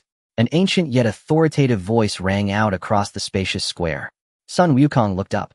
On the steps ahead stood an old green-skinned man draped in a white robe, leaning on a wooden staff, his face lined with wrinkles. Beside him stood the dark-eyed and white-haired Bobo, the current heavenly deity. Sun Wukong clasped his hands behind his back, examining the old man. First meeting, but you should have sensed my presence underwater before. The heavenly deity tightened his grip on his staff, the veins on his green skin throbbing. You killed that demon on the deserted island. If he hadn't spat out a demon egg before dying, leaving a trace of his bloodline, I would be dead by now. The heavenly deity suppressed his anger, his voice filled with concern. You clearly had the power to easily suppress him. Why let that evil seed continue to grow? Because this planet is too comfortable. Sun Wukong strolled toward the steps, the soles of his shoes making a faint sound against the stone. A flock without wolves will only degenerate. Leaving that little demon king behind is a sharpening stone for the martial artists of Earth. Flowers in a greenhouse cannot withstand future storms. Nonsense. The heavenly deity slammed his staff heavily on the ground. You are gambling with the fate of all humanity. You have no idea how terrifying a growing demon clan can become. Moreover, the heavenly deity paused, fixing his murky eyes on Sun Wukong. You are not from Earth, are you? You are a battle race from the distant cosmos, the Saiyans. At these words the air fell silent. Even Bobo standing nearby showed a hint of shock in his bright white eyes. Sun Wukong stopped in his tracks, a glimmer of interest in his eyes. Oh, you know this. It seems the ancient texts of the Divine Palace have some merit, even documenting the name of a nearly extinct race, like the Saiyans. The ancient texts are quite clear. The heavenly deity sighed, his brow furrowing even more. Born to fight wherever they tread, not a blade of grass survives. You are an outlier who has drifted here, harboring a desire for destruction deep within. Letting the Demon King go and igniting conflict, to me, is the awakening of the Saiyans' vile nature. Think what you will. Sun Wukong shrugged indifferently. Heavenly deity, your perspective is too narrow. If I told you that in a few years an extraterrestrial monstrosity, far more terrifying than the demon clan, will descend, just pulling one out could easily reduce your divine palace to ashes with a single finger. Instead of worrying about that newly born little demon king, you should focus on how to deal with the mess to come. The heavenly deity's expression changed dramatically. He could sense that this young man was not lying. That certain tone of certainty was something he could not deceive. You eliminated a hidden danger for Earth, and I should have brought you up here to thank you. The heavenly deity took a deep breath to calm himself. But since you came here voluntarily, it must not be for a few words of gratitude. So tell me, what do you want? There is indeed something I need your help with. Sun Wukong raised his hand, pointing to the heavy stone door at the deepest part of the temple engraved with ancient totems. The time chamber. Sun Wukong looked at the heavenly deity, his tone calm, yet firm. I need the special environment inside to cultivate. Looking around Earth, only that place can help me reach the next level. As for whether you'll let me in, I believe the current heavenly deity palace is not qualified to refuse me. Impossible. The heavenly deity categorically refused, trembling all over. That is a forbidden ground accessible only to the divine beings of past generations. Your power is too wild. Oh, once you enter that extreme environment, who knows what uncontrollable monster you'll become. Seeing the heavenly deity's stubborn expression, Sun Wukong sighed. These self-righteous guardians always like to measure everything with their meager understanding. Since reasoning fails, let's settle this with fists. Boom. Without warning, a terrifying aura heavy as a mountain erupted explosively from Sun Wukong's body. The entire divine palace floating in the heavens shook violently, as if it had encountered a magnitude 10 earthquake. The hard white tiles of the square cracked under the unbearable pressure. Countless stones were yanked into the air by the aura, then crushed into powder. The heavenly deity and Bobo were the first to be hit, not even able to defend themselves before being flung away by the immense force, crashing heavily against the stone pillars behind them. Heavenly deity, it seems you have yet to recognize your position. Sun Wukong stood in the center of the aura, his clothes fluttering, his voice cold as ice. I'm standing here speaking to you respectfully, giving you face. I could crush the Demon King Piccolo, who I can also easily dismantle your divine palace. The survival of Earth is merely a matter of my whim. The pressure suddenly condensed and clouds of stone powder fell like rain. Sun Wukong walked past the heavenly deity, who was pale and slumped on the ground, heading straight for the stone door. Open the door, he said without looking back. The heavenly deity watched the upright figure with bitterness and shock. Before that absolute power, the majesty of the divine being was nothing but a joke. Bobo. The heavenly deity weakly lowered his wooden staff, his voice hoarse. Go open the door and take this Saiyan to his place of trials. The heavy stone door behind him let out a dull grinding of gears, sealing the hyperbolic time chamber completely shut. When the last sliver of light vanished, the colors of the outside world, the sound of the wind, even the faint rustle of air currents were instantly and utterly cut off. Son Goku looked up. There was no horizon, no color, even the concept of space felt blurred. Aside from the solitary living quarters behind him, his retinas were met with nothing but a suffocating expanse of pure white and emptiness. The air was so thin it felt like it was draining the life from his lungs. The moment he stepped out from the shadow of the living quarters, the temperature skyrocketed. Scorching waves of heat blasted his face, and every breath came with a searing, fiery sting. Gravity 10 times that of Earth pressed down on him. Compared to the hundreds of times gravity in Capsule Corporation's training rooms, this seemed insignificant, yet this force carried a strange viscous quality. It didn't just crush his bones and muscles, it was like an invisible net strangling his very consciousness, amplifying the primal loneliness and despair in the absolute silence. Air pressure gravity, a hellish mix of heat and cold. And this sensory deprivation that could drive a man insane. Son Goku took off his jacket and casually draped it over the steps. Bare-chested, with his robust frame exposed, he strode boldly into the lifeless expanse of white, a fervent fire burning in his eyes. It's even more brutal than I imagined from the original story, but it's also a perfect place to temper the very essence of life. He sat down cross-legged a few dozen meters from the living quarters, slowly closed his eyes, and began to meditate. The true training for a leap in combat power had begun. By day, the heat could wring every drop of moisture from the earth. Come night, the temperature would plummet without warning to below freezing, sending a stabbing chill through his blood. Son Goku did not use his ki to withstand the temperature changes. Instead, he completely dropped his defensive barrier, allowing the extreme environment to ravage every inch of his flesh and blood. As his body teetered on the brink of collapse, the Saiyan gene's primal survival instinct fully awakened. Cells tore apart and regenerated, each time greedier, each time tougher. But in this white purgatory where even the coordinates of time lost meaning, the greatest torment was never the body, but the unraveling of the mind. The Earth's martial arts school emphasized cultivating the heart, and now that discipline finally shone through. The more extreme the external world became, the clearer his mind grew. The dense ki within his body became an invisible hand meticulously crushing, ordering, and then purifying the wildness and brutality born from the Saiyan gene's restructuring, infusing it into his newborn bones and blood. With no cycle of day and night, time became an absurd concept. Son Goku forgot fatigue, his entire being turning into a silent stone statue, perfectly merging with the void. After an unknown duration, a physiological alarm, signaling his limits had been breached, forcibly interrupted his meditation. The extreme restructuring of his body brought with it a terrifying drain. His stomach cramped as if knives were twisting inside. A ravenous hunger originating from the very core of his cells and threatening to devour his sanity made even lifting his eyelids a monumental effort. Son Goku slowly opened his eyes. His once full cheeks were deeply sunken, his lips cracked and bleeding, yet his dark pupils blazed with an astonishing light. Unable to rise, he trembled as he fumbled a plump senzu bean from the coarse bag at his waist. Too weak to bite it, he swallowed it slowly.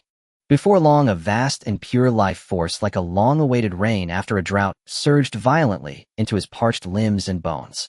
His bleeding organs instantly reorganized, and his withered muscles swelled back into firm, resilient lines. At the same time, the hunger vanished, replaced by a deep sense of fullness. All traces of fatigue were swept away. He was back to full strength. Whoosh! Son Goku let out a long breath, casually wiped the blood scabs from his mouth, closed his eyes once more, and let his body sink back into the cold stillness of a stone statue receding into the boundless void. At the same time, outside, on the sacred land of Kami's Temple Square, the stone door had only been closed for half a day, but for the guardian standing outside, every second was an agony. Kami slumped weakly on the white jade steps, his staff of authority discarded beside him. He looked up at the peaceful sky, but his eyes were terrifyingly hollow. "Popo, have I made a mistake?" Kami's voice was hoarse, laced with undisguised exhaustion. Popo stood quietly nearby, his white jade-like eyes filled with compassion. "Lord Kami, you had no choice. That Scion's power has already exceeded the limit this planet can bear." Scion. Kami closed his eyes in pain, the ancient records of that warrior race flashing through his mind. A brutal race by nature, delighting in slaughter and conquest, the most unreasonable bandits in the universe. But that young man seems different. Kami's eyes snapped open, a complex light flickering in their murky depths. He acts domineeringly, yet he has harmed no innocents. He released the Demon King, but only as a whetstone for Earth's martial artists. Kami clenched his withered fist, his nails digging into his palm. If what he said about the coming era is true, if there really are monsters that even he finds troublesome. Camus' body trembled slightly. Then Earth truly has no means of resistance. Popo stepped forward and gently placed the staff back into Camus' hand. Lord, since fate has placed this burden on him, all we can do is trust him. Popo's voice was calm. He is incredibly strong, but I do not believe he has any desire to destroy this planet. Besides, his girlfriend is an Earthling. Cammy took the staff, stood up shakily, and took a deep look at the sealed stone door. The mortal world.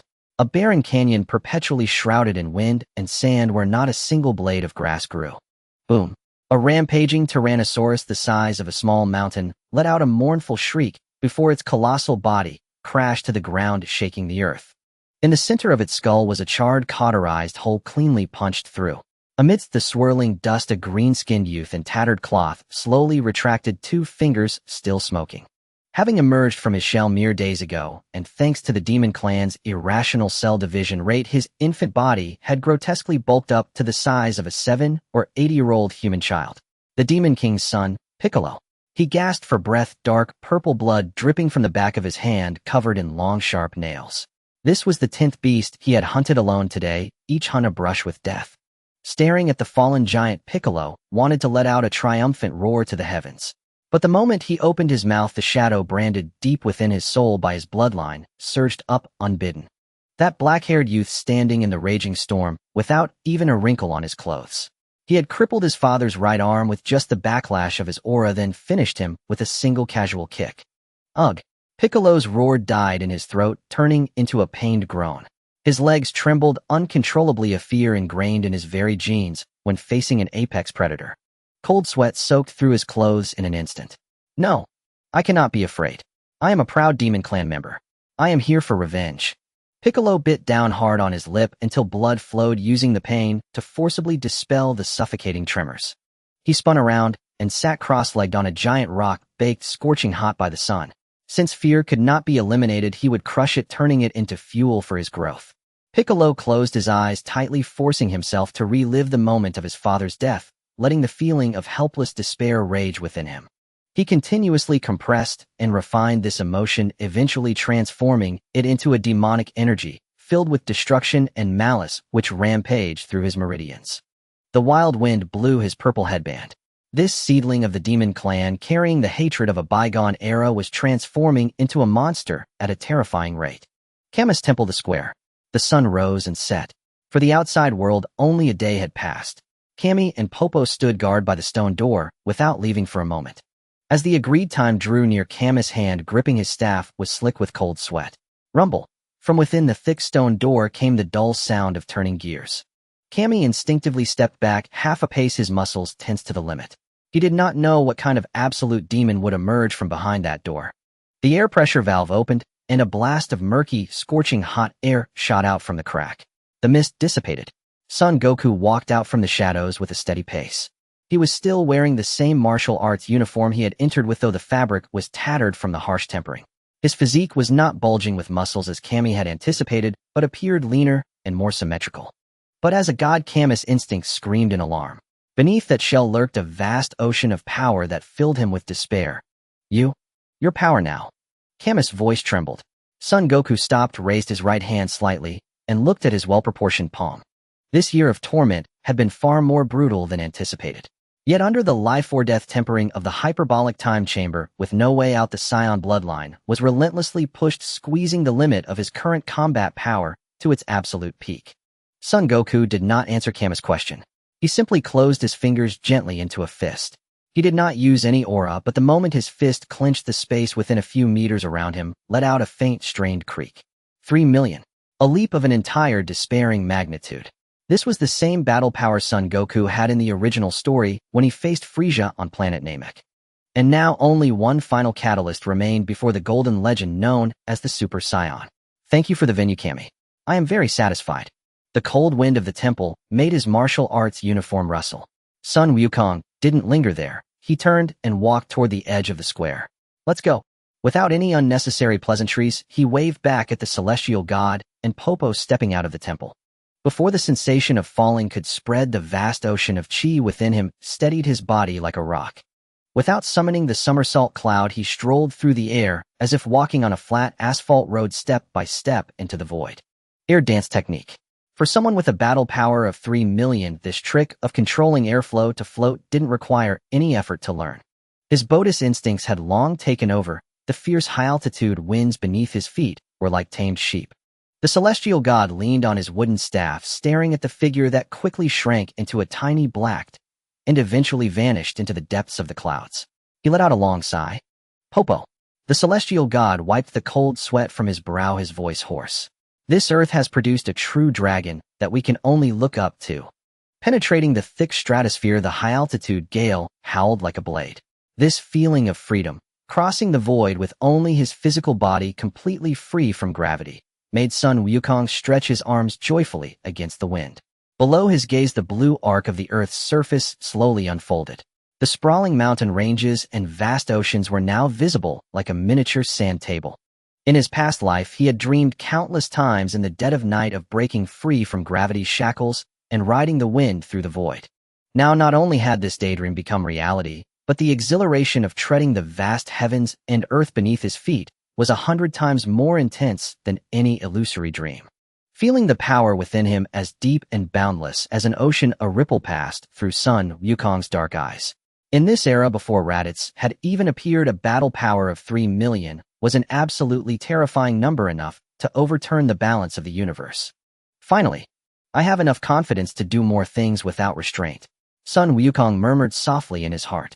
He did not let this power breed arrogance, because he knew well that in the future there would be even more unreasonable monsters with wildly inflated power, while he had to train step by step. However, after being cooped up in the dark, sunless room of spirit and time for a whole year, his mind was now full of the steaming delicacies of West City and that mischievous blue-haired girl who loved to cuddle in his arms. I wonder if Bulma has been eating on time. Thinking of Bulma, a tender smile flickered in Sun Wukong's eyes. First stop, home. Boom. In the cloudless azure sky, a white sonic boom cloud hundreds of meters in diameter exploded without warning. Sun Wukong's figure, like a meteor tearing through daylight, ripped across the sky with a deafening roar of wind and thunder, heading straight for West City. West City.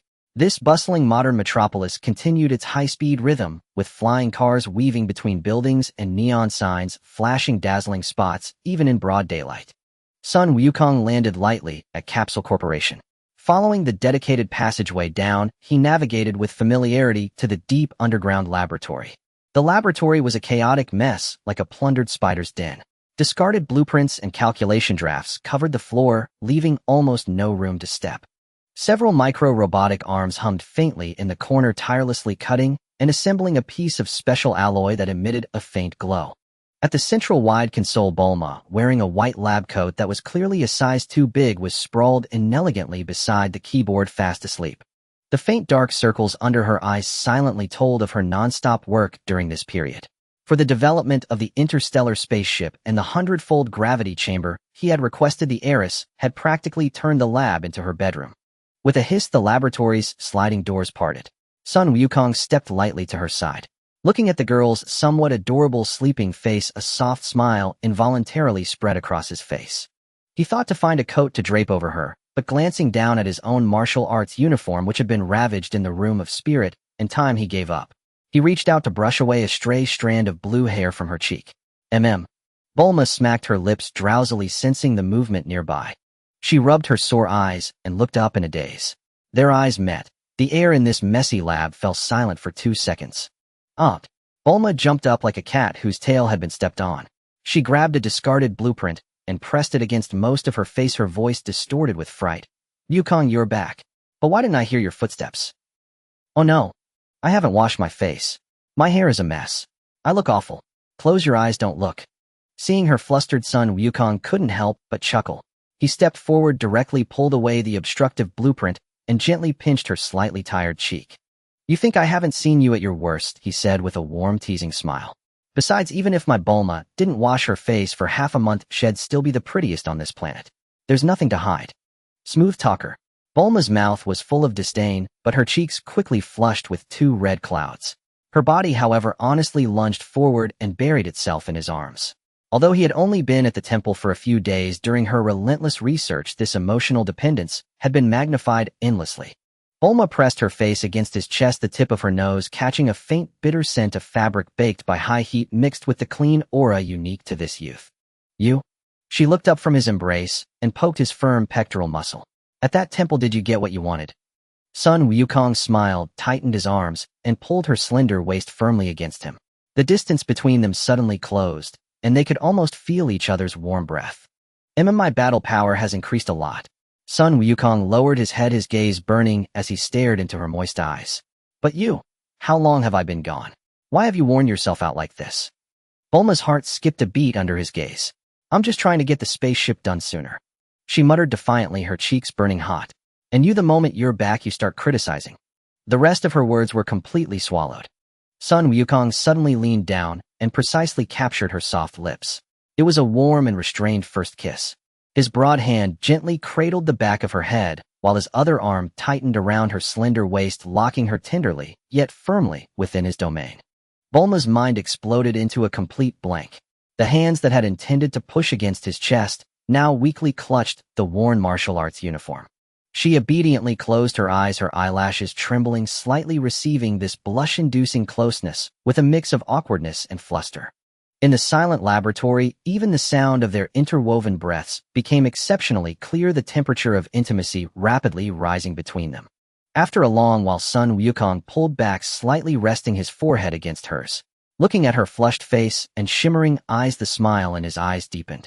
Forget about all that. He gently rubbed her heated cheek with his thumb and coaxed softly. Come with me for a bath and a good meal. I've been locked in the room of spirit and time for a whole year. All I could think about was you and the food in West City. A whole year? Still dizzy from the kiss, Bulma's eyes widened like saucers. Didn't you just go to the temple the day before yesterday? It's barely been 2 days. It's a long story. Sun Wukong smiled and took her hand, intertwining their fingers. Let's talk over a meal. The night view of West City was resplendent, with the lights in the revolving restaurant swaying gently, casting a soft glow. On the table, a mountain of seafood and premium snowflake Wagyu beef had already piled up. Son Goku's hands moved so fast they left afterimages as he voraciously swept through the food on his plates. The Saiyan's black hole-like appetite and that whirlwind fervor for devouring meals were etched into his very bones. Bulma propped her chin on one hand, the delicate cheese lobster before her long gone cold. She hadn't touched her utensils, simply staring intently at the young man currently attacking a king crab leg. You're saying the time flow inside that room and outside is 1 to 365. Bulma frowned, the mind of the genius scientist whirring at full speed. That makes no sense in physics. Unless the door leads to an independent higher dimensional space, but stabilizing a place like that would consume enough energy to drain dozens of stars. Son Goku swallowed the Wagyu in his mouth, grabbed the oversized juice beside him, and chugged it down in one go. Seeing Bulma's serious expression, he chuckled. Come on, Bulma. Where the gods live, there's no room for scientific logic. He casually grabbed a napkin to wipe his mouth and leaned back in his chair. His eyes watched the neon lights outside the window, but his mind drifted back to that vast white void. That place was a cage that could drive a man insane. Son Goku's voice calmed. Bulma's heart tightened. She leaned forward, her tone full of concern. The conditions there must have been terrible, right? You guessed it, Son Goku smiled. The air was so thin, every breath felt like fire in my lungs. The days were hot enough to melt iron, and the nights cold enough to crack bones. The worst part was the gravity. It was like glue, not just crushing my bones, but also strangling my nerves. Bulma's eyelids twitched, and she reached out to grab Son Goku's hand. She couldn't imagine what had kept this man going through that entire year in that hopeless white wasteland. Feeling the warmth on the back of his hand, Son Goku turned his hand over to hold her soft palm, gently stroking it with his thumb. Relax, I'm back safe and sound, aren't I? It was tough, but it was absolutely worth it. He clenched his empty fist, and a dull boom echoed through the air. My current power level is over 3 million. Bulma wasn't sensitive to martial arts data, but she remembered clearly that when Son Goku's power level had just broken 10,000, he could dismantle an entire heavy-armored division with his bare hands. 3 million. Was he about to sweep the earth? Since you've gotten this strong, I'll have to speed up my projects too, Bulma said, turning serious. The interstellar spaceship has made a major breakthrough. Also, the current 100 times gravity chamber is definitely not enough for you. I'll work on a higher gravity chamber as soon as possible. Leave the logistical support to me. Son Goku looked at the girl's proud face, a warmth spreading through his heart. He grinned, tapping his empty plate with his fork. Bulma, it's great having you around. But all this can wait. Let me feast here first. They'll have 10 more of everything I just ate. Goku, how can you be so brazen about freeloading? Bulma shot him a glare, but the corners of her mouth curled up as she turned to call the waiter for more food. The next morning, deep beneath Capsule Corporation, the dull hum of electric motors echoed in the gravity chamber. The red numbers on the control panel locked firmly at 100x. Son Goku stood shirtless in the center, his muscles taut as cast steel. In the past, 100 times gravity would have made his breathing heavy. But now he stood perfectly straight. He exhaled a breath of stale air, calmly assumed his stance, and stepped forward with his left foot. Crack! The specially alloyed, pressure-resistant floor cracked into a spiderweb pattern under his foot. The air density under 100 times gravity was immense. Even waving a hand felt like stirring through mud. But Son Goku threw punches. Just basic jabs, hooks, and sidekicks. Thud! Thud! Thud! Explosive sounds of air bursts rang out continuously. The overflow of his fist force directly blasted shallow craters into the distant walls, shaking the entire gravity chamber violently, like an earthquake. The speaker in the corner crackled with Bulma's exasperated voice. Goku, take it easy. The data on the shock absorption valves are about to blow. If you keep this up, the load-bearing structure of the basement won't hold. Sorry. They'll be careful. Son Goku withdrew his fists, looking at the mess around him and rubbing his forehead helplessly. He could feel that his current body was like a barrel full of gunpowder. The foundation he had built in the time chamber was too deep. 100G was no longer very effective for him. Up on the surface, the research center was also operating at full speed. After witnessing Son Goku's destructive power, Bulma and Dr. Gero's sense of urgency was at its peak. The two genius minds clashed intensely in the lab. Dr. Gero, the energy circuit is still too conservative, Bulma said, staring at the screen. This insulation layer can't handle the instantaneous load of his outburst. The material has to be changed. Miss Bulma, that can be changed, but your space-folding engine on the ship is compressing the coolant pipes. I must modify this design. Gero's raspy voice was stubborn. In the lab, neither would back down, but despite the constant arguments, the development progress shot forward like a rocket. 3 months flew by. One afternoon, the deformed door of the gravity chamber hissed as it released pressure. Dr. Gero rushed in, frantically clutching a tablet. Son Goku had just finished 10 hours of basic physical training, sweat streaming down his back. Young Master Goku, come take a look at this. Gero pushed up his thick glasses, his gaunt face full of excitement, his eyes bloodshot. Son Goku grabbed a towel to wipe his face. You seem excited. Did we get results? Yes. It is the most perfect work of art. Gero tapped rapidly on the screen, pulling up a deep blue model diagram. The core tests for the spaceship are complete. Son Goku nodded, his gaze drifting past the screen. Any progress on the gravity chamber? Yes. Gero cleared his throat, a look of fervor on his face.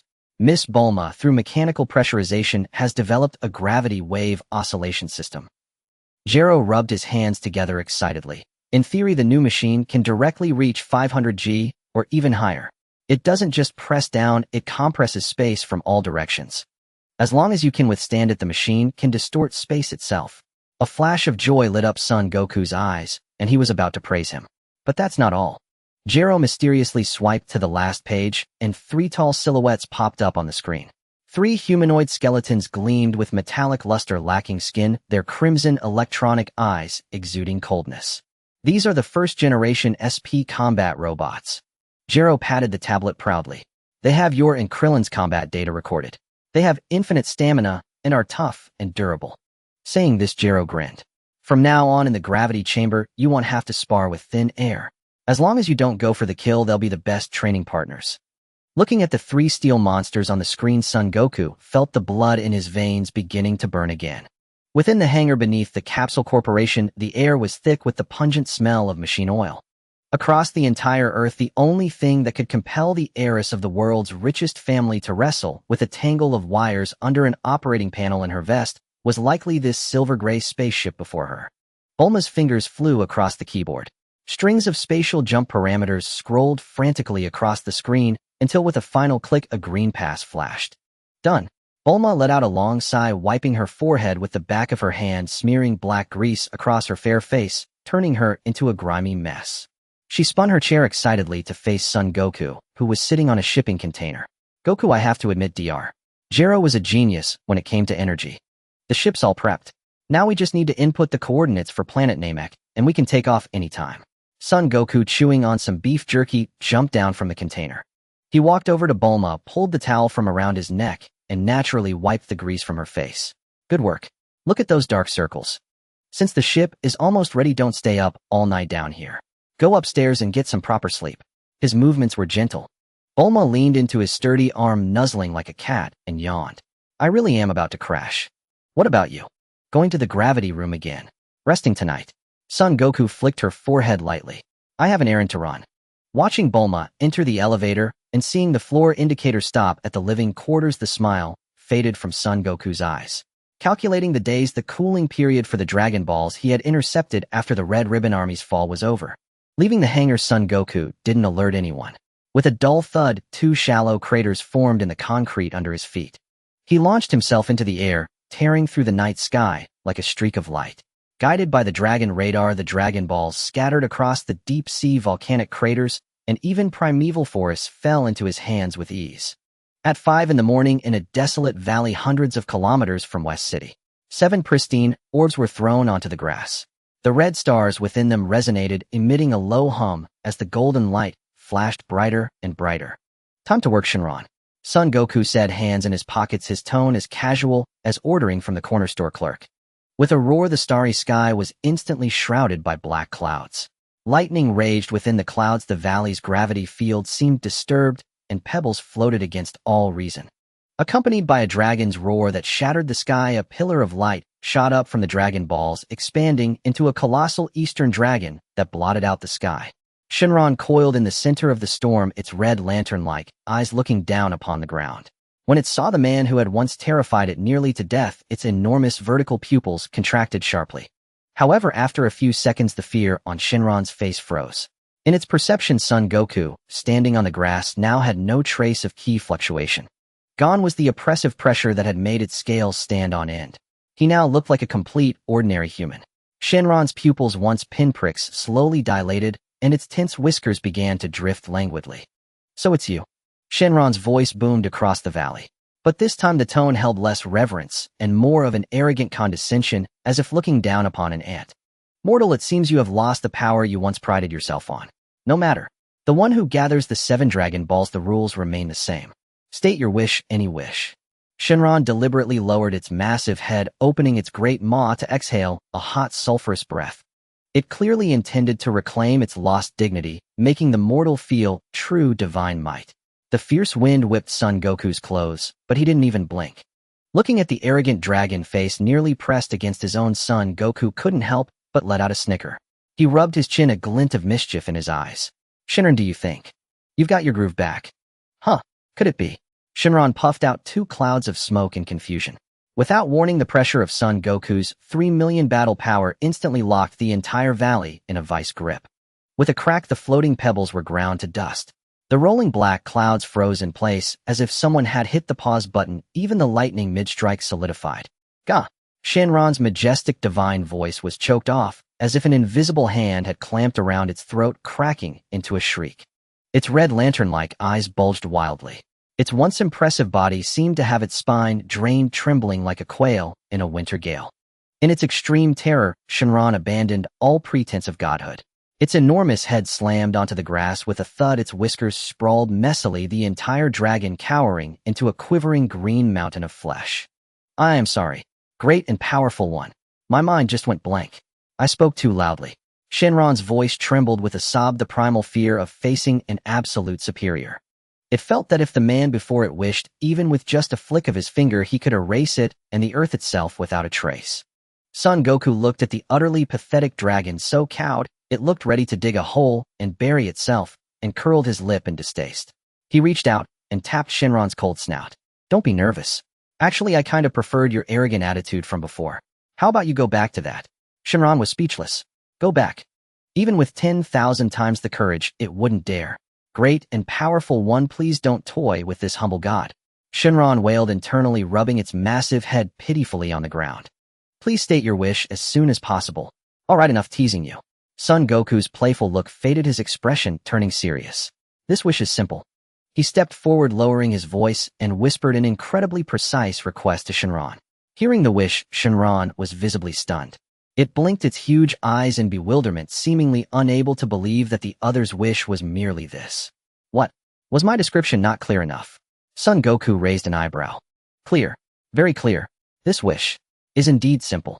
Shenron's scales bristled in fright as it quickly shut its eyes, which then erupted with a blinding red light.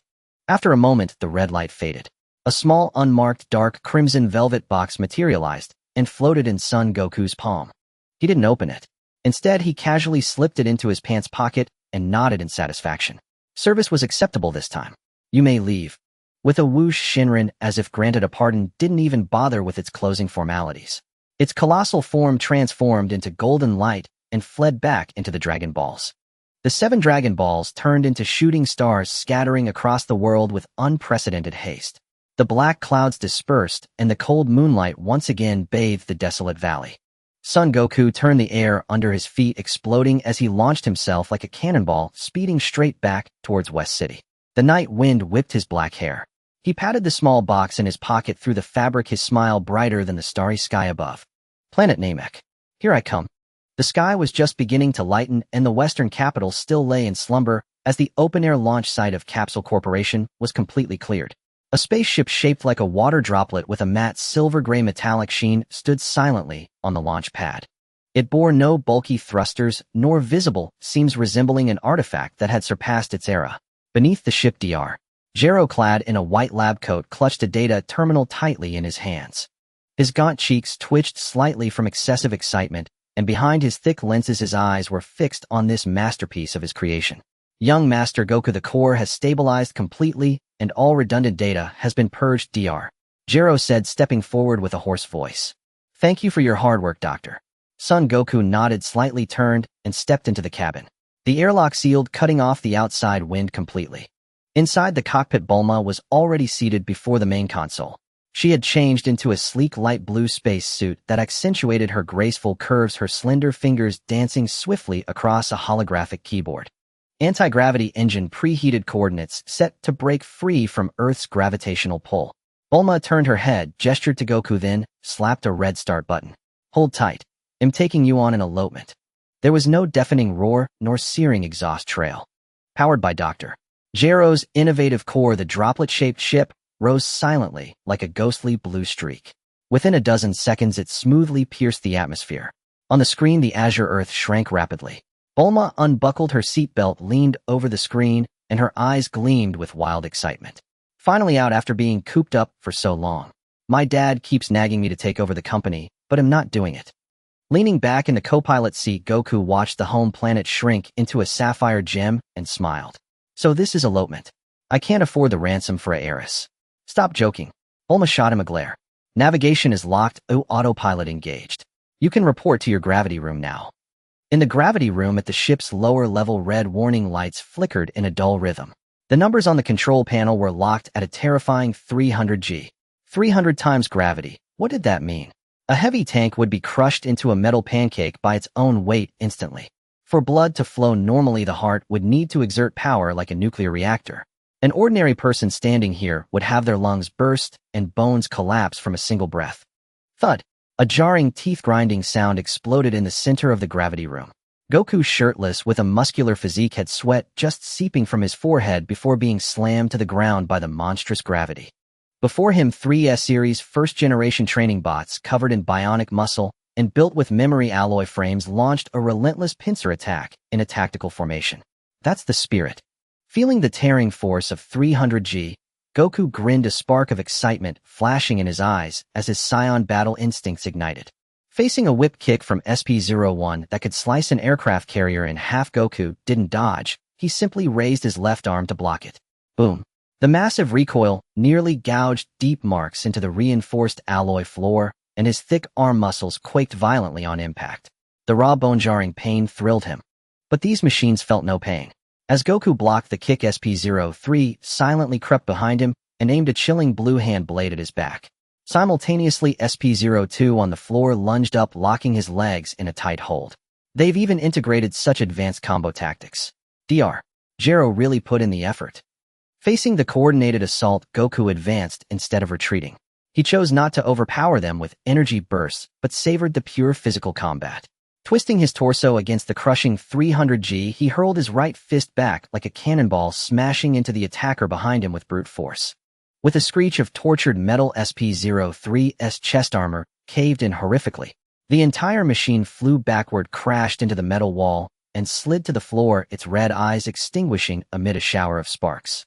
Then Goku's leg muscles bulged as he violently broke free from the lower body lock, driving a powerful knee strike into SP-02's chin. The immense impact twisted its bionic cervical spine, freezing SP-02's movements as its system flashed overload red, and it collapsed limply. Letting out a long breath, Goku pressed the stop button on the wall.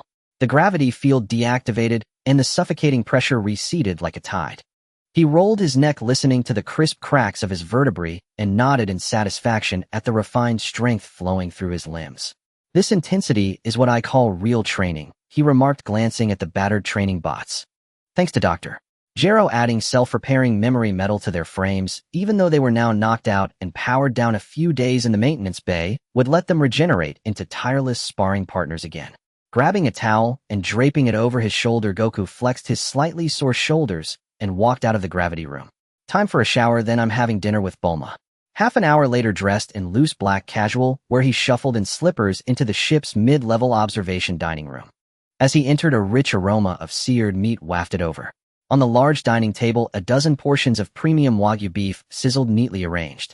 Bulma, wearing an oversized white shirt with her damp hair casually pinned up, walked over carrying 2 glasses of fresh juice. Perfect timing. Eat up. After intense training, you'll lose muscle if you don't refuel promptly. She smiled, pushing the juice toward him, then sat down across, resting her chin on her hand. Goku didn't waste words. He picked up the knife and fork and wolfed down the food ravenously.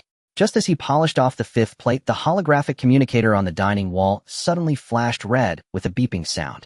Bulma paused, then tapped the answer button. The screen lit up, and the channel crackled before a crisp, somewhat brash female voice came through. Hey, Bulma, can you hear me? Good grief, who wrote the firewall on your beat-up ship? It's like a porcupine. I had to get a buddy from the patrol squad who looks like an octopus, and we nearly fried a supercomputer to hack in. Hearing that voice, Bulma sighed and pressed her forehead. Sis, what are you up to now? I'm in deep space. Why are you hacking my encrypted channel? Goku paused mid-chew. Sis. His mind quickly flashed to the sci-fi novelist who spent years wandering alien worlds and hanging around the Galactic Patrol. Tights. Don't give me that. Tights blustered on the other end, her tone brimming with gossipy excitement and sisterly authority. Mom and Dad said you've got some nerve running off into space with some wild boy. You've always been a handful, but at least you stayed on Earth. Now you're eloping to the cosmos. Sis, he's not some wild boy, his name is Son Goku. And when it comes to being a handful, I've got nothing on you. Bulma's face flushed as she rushed to defend him. I'm out here gathering material for my novels. You're already protecting him after one comment. Tights cut her off in a rapid-fire burst. Bulma, send me your coordinates immediately. I'm bringing some Galactic Patrol friends to meet you. Your big sister has to vet him. The line went dead with a decisive click. Bulma stared at the blank screen, scratched her cheek awkwardly, and turned to Goku. My sister's always been like this, loud and blunt. She hangs out with those alien patrols too much, so she has no filter. Don't take it to heart. Why would I mind? Goku set down his knife and fork, wiped his mouth with a napkin, and his eyes held a warm smile. You left your family's fortune behind to come into deep space with me. It's only natural for a sister to worry. But if my sister-in-law is coming to find us, why should we avoid her? He stood up, walked to the main console, and pulled up the nearby star map. The screen quickly displayed an artificial celestial body in the forward star region, converted from a cluster of abandoned asteroids densely dotted with ship signal anchors. Let's arrange to meet at the Wanderer space station ahead. Goku turned back and raised an eyebrow at Bulma. Hey Goku, stop calling her that. Bulma's face reddened further as she grabbed a cushion and threw it at him, but her eyes sparkled with sweetness. But let's be clear, my sister's super curious. Tone down your abilities a bit so you don't scare her. Goku caught the cushion, a smirk tugging at his lips. Don't worry. Right now my best skill is pretending to be ordinary. Goku caught the cushion, a smirk tugging at his lips. Don't worry. Right now my best skill is pretending to be ordinary. Goku caught the cushion, a smirk tugging at his lips. Don't worry. Right now my best skill is pretending to be ordinary. Goku caught the cushion, a smirk tugging at his lips. Don't worry. Right now my best skill is pretending to be ordinary. Goku caught the cushion, a smirk tugging at his lips. Don't worry. Right now my best skill is pretending to be ordinary. Goku caught the cushion, a smirk tugging at his lips. Don't worry. Right now my best skill is pretending to be ordinary. Goku caught the cushion, a smirk tugging at his lips. Don't worry. Right now my best skill is pretending to be ordinary. Goku caught the cushion, a smirk tugging at his lips. Don't worry. Right now my best skill is pretending to be ordinary. Goku caught the cushion, a smirk tugging at his lips. Don't worry. Right now my best skill is pretending to be ordinary. Goku caught the cushion, a smirk tugging at his lips. Don't worry. Right now my best skill is pretending to be ordinary. Goku caught the cushion, a smirk tugging at his lips. Don't worry. Right now my best skill is pretending to be ordinary. Goku caught the cushion, a smirk tugging at his lips. Don't worry. Right now my best skill is pretending to be ordinary. Goku caught the cushion, a smirk tugging at his lips. Don't worry. Right now my best skill is pretending to be ordinary. Goku caught the cushion, a smirk tugging at his lips. Don't worry. Right now my best skill is pretending to be ordinary. Goku caught the cushion, a smirk tugging at his lips. Don't worry. Right now my best skill is pretending to be ordinary. Goku caught the cushion, a smirk tugging at his lips. Don't worry. Right now my best skill is pretending to be ordinary. Goku caught the cushion, a smirk tugging at his lips. Don't worry. Right now my best skill is pretending to be ordinary. Goku caught the cushion, a smirk tugging at his lips. Don't worry. Right now my best skill is pretending to be ordinary. Goku caught the cushion, a smirk tugging at his lips. Don't worry. Right now my best skill is pretending to be ordinary. Goku caught the cushion, a smirk tugging at his lips. Don't worry. Right now my best skill is pretending to be ordinary. Goku caught the cushion, a smirk tugging at his lips. Don't worry. Right now my best skill is pretending to be ordinary. Goku caught the cushion, a smirk tugging at his lips. Don't worry. Right now my best skill is pretending to be ordinary. Goku caught the cushion, a smirk tugging at his lips. Don't worry. Right now my best skill is pretending to be ordinary. Goku caught the cushion, a smirk tugging at his lips. Don't worry. Right now my best skill is pretending to be ordinary. Goku caught the cushion, a smirk tugging at his lips. Don't worry. Right now my best skill is pretending to be ordinary. Through the porthole, the Wanderer space station resembled a steel beast welded from countless wreckage of warships crouching silently at the edge of a dim nebula. There was none of the orderly architecture found on Earth. Massive alloy rings and thick energy conduits were crudely bolted together. Gaudy neon signs flickered on the periphery, while holographic projections cast bizarre advertisements in the vacuum. Alien spacecraft of all shapes, some as decrepit as trash cans, others exaggerated in design, descended and ascended on the landing pads like a swarm of bees. Before the main console, Bulma's fingers danced across the control panel. Under her guidance, the teardrop-shaped ship maneuvered like a nimble fish, dodging two rogue cargo vessels before gliding smoothly toward the landing pad in Sector C of the station. Air jets blasted as the landing gear locked firmly onto the metal deck. The ship's flawlessly streamlined silhouette immediately attracted numerous covetous gazes. In this cosmic black market, discerning eyes were never in short supply. The heavy alloy hatch slid open and a strange odor, a mixture of heavy machine oil and cheap spices, rushed in through the airlock. Bulma, wearing a flight jacket emblazoned with the Capsule Corporation logo, its tailored cut accentuating her figure, stepped out and was immediately hit by the smell, coughing uncontrollably. Cough, cough. Did they build the air filtration system with their feet? It smells worse than rush hour exhaust in West City. Bulma fanned the air in front of her nose and naturally linked her arm with Sun Wukong's. Sun Wukong, dressed in a neat black casual martial arts uniform, looked around with keen interest. It's a black market rough around the edges, but it's got plenty of character. As they stepped off the landing pad, three aliens with green spines and worn-out battle suits swaggered over, blocking their path. The leader, a thug missing half an eyebrow, tossed a high-energy beam dagger in his hand, his gaze sweeping over the ship and the two of them. Newcomers. Nice ship, looks like a custom job. The thug leader grinned, revealing yellow teeth, and blew out a puff of smoke. But seems like you don't know the rules. Landing pad in Sector C is my turf. You want to park safely, pay a 20,000 Starcoin security fee. Otherwise, if your ship loses an engine or something, you'll be drifting in space, waiting to die. Faced with such blatant extortion, Sun Wukong hadn't even spoken before Bulma laughed in anger. Shaking us down for protection money. Bulma put her hand on her hip and shot back without hesitation. Got eyes? You could strip a screw off this ship and selling the three of you wouldn't cover the cost. And security fee? I should be charging you an admission fee. Bitch, you're asking for it.